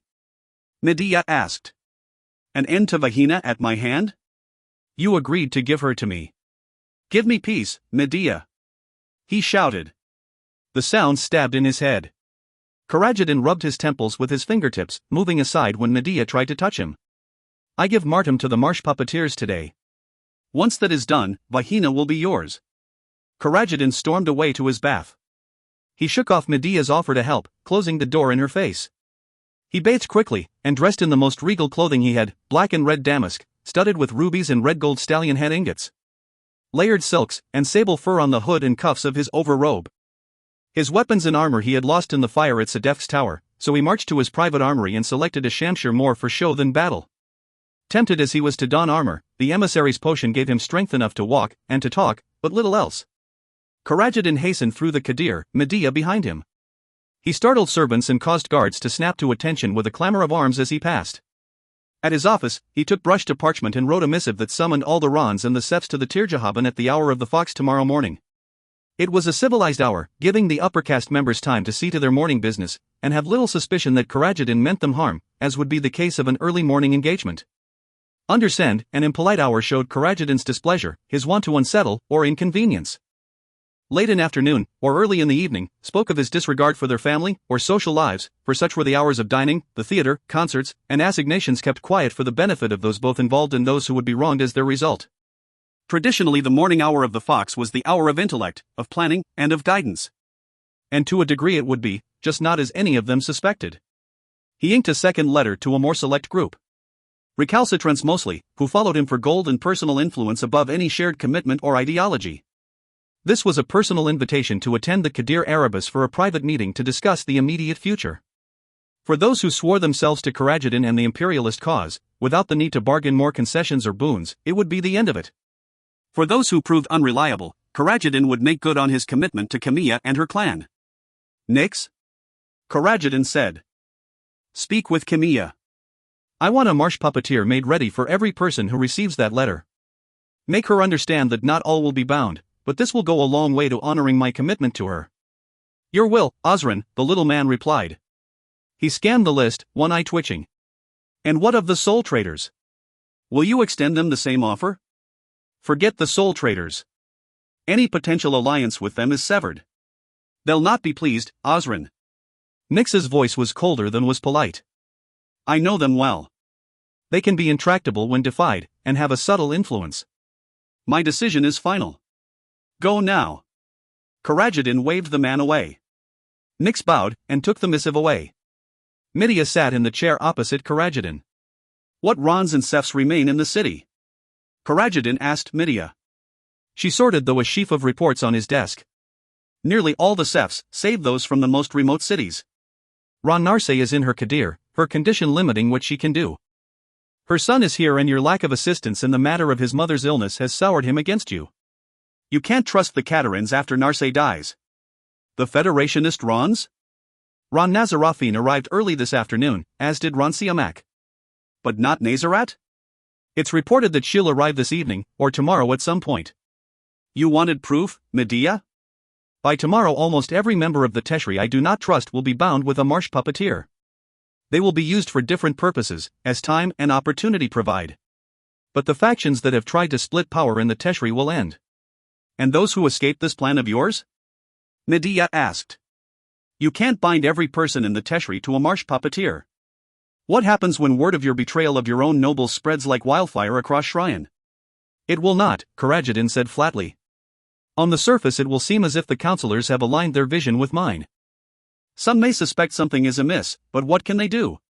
Unlike a nomad, a marsh puppeteer cannot be so easily dislodged from its host, nor can one be readily spotted. Eventually their natures will give them away, and they will revert to their insane barbarism. That barbarism will be given a nudge in the direction of quite openly murdering the Federationists. When that happens, I will declare them traitors, and an end will be made of them, as is just. But I will have none defy me, Medea. And that includes you. And then? Then I will be Maj in all but name. My policies will be assured of passing through the Teshri. From here it is a short step across the mountains to Pashria, and to Median, where I will see to it that the Empress in Shadow's Kadir of Ishwajan is tumbled from the mountainside. Martum begged off attending the Kadir Erebus, despite repeated and pointed demands to the contrary. With barely contained fury, Karajadin ordered Wolfram and 4 squads of the Anluki to join him on his short journey to the Kadir Salasan. Karajadin rested his hand on the ornate alabaster jar that contained the marsh puppeteer, trying to imagine the look on the dissolute Martum's face when he opened it. Karajadin was surprised to see warrior poets of the Vayansuk, the Daishari of the Salasan Lotus School, at the Kadir gates, as well as hard-eyed soldiers of the Salasan Lotus Guard, their helms and shields embossed with the lion and lotus totem of the house. Martum had not been a popular choice as Ron-elect, yet apparently there were some who held loyalty to the role and not to the man who held it.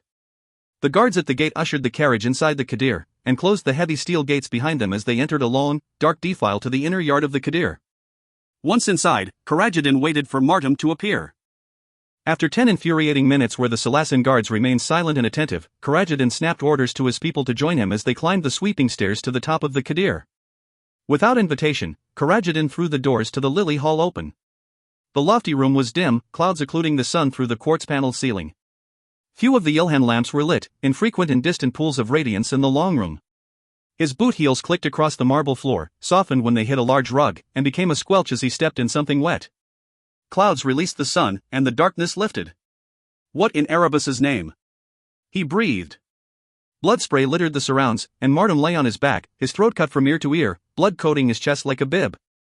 Bow strings twanged. Soldiers emerged from cover, and the Anluki set to defending themselves and those they served. Bodies surged and Karajadin found himself swept away, separated from Wolfram. He quickly lost sight of the Angothic witch, who chanted protective hexes around himself. Almost deafened by the racket, Karajadin took his chance to use his Anluki as a shield. He dashed toward the nearest exit. Screams rose from behind him as the alabaster jar was knocked over and the marsh puppeteer released to cause the havoc that was in its nature. Two squads of the dwindling Anluki surrounded Karajadin in a fighting, frenetic cage of metal and leather, hustling him toward the nearest door. Karajadin yelled in pain as the Salasan warrior poet opened his cheek with her lotus-headed hammer. He broke, and left his guard, and Wolfram, to fend for themselves. Karajadin sprinted through the door, slammed it behind him, and barred it so nobody could follow. Face stinging, the taste of his own blood in his mouth, Karajadin dashed up the stairs. There was the sound of pursuit from down corridors. Shouts. Pipes and whistles. Slamming doors. He fled the terrible noise behind him, desperately hoping that Kadir had a path that led through the mountains and back into the city, where he could make for a place of strength. Karajadin stumbled into a secluded stone garden. It was a lacy thing of carved fretwork screens and marble domes, encompassing slender platforms of red stone that radiated out from the mountainside. A windskiff waited at the end of a long, slender finger of stone. Sobbing with relief, he trotted toward it, already out of breath and weak from his exertions. He reached out to open the gate when he heard a mad giggle. Karajadin drew his sword, and shrieked as sudden pain flared in his wrist. He swung his sword in a shallow cut, only to see a fountain of blood where his hand used to be. The hand still gripped the sword as both hit the ground. The pain was incredible. Every exhalation an incoherent mewling, more like the sound of an animal than a Ron of the Avon. Surprise, came a hard voice from beside him. Karajadin flinched, curled around his pain. He craned his neck to see who addressed him. At first it was a silhouette, stark and dark and anonymous, against a sky, pale and carefree blue, all around. Then his watering eyes focused, and the features of Nazarat Faye Roshana came into focus. A man stood by her, blond and unassuming, his innocent appearance belied by the weight in his eyes. I know a dyed-in-the-wool killer when I see one. This does not need to end in my death. Karajadin said from between clenched teeth. Blood poured from the stump of his wrist, the pain incredible. It really does, Roshana replied. She flicked the blood from the blade of her well-used shamshir. But I'll not be the one to kill you, as much as you deserve it. Then who? Karajadin spat. If you lack the courage, then who? Your assassin, hiding there in your shadow? Roshana smiled. That would be me, dot. Karajadin flinched and turned to the voice from behind him. Bahina's dagger took him in the eye. The blade continued across his cheek, gouging part of his ear as he flung his head back. Half blind, terrified, Karajadin shouldered the smaller woman out of the way and ran for his life back the way he had come. Bahina pursued him. She stabbed him in the back and tore clumps of hair from his head. Her screams curdled his blood. Tears streamed, mixing with the saltiness of the blood on his lips. Karajadin tripped on the fur lining of his overrobe. He skidded, and slipped in the blood he had already walked through. Blinded in one eye, the world around him blurred with tears and blood. He staggered to the edge of the skydock ramp. Teetered on its edge, arms windmilling for balance. Bahina caught up to him and stabbed and stabbed and stabbed with her slender knife. He screamed incoherently and grabbed Bahina by the hair. And pulled her close as they both tumbled, out of control, into the cold and empty air.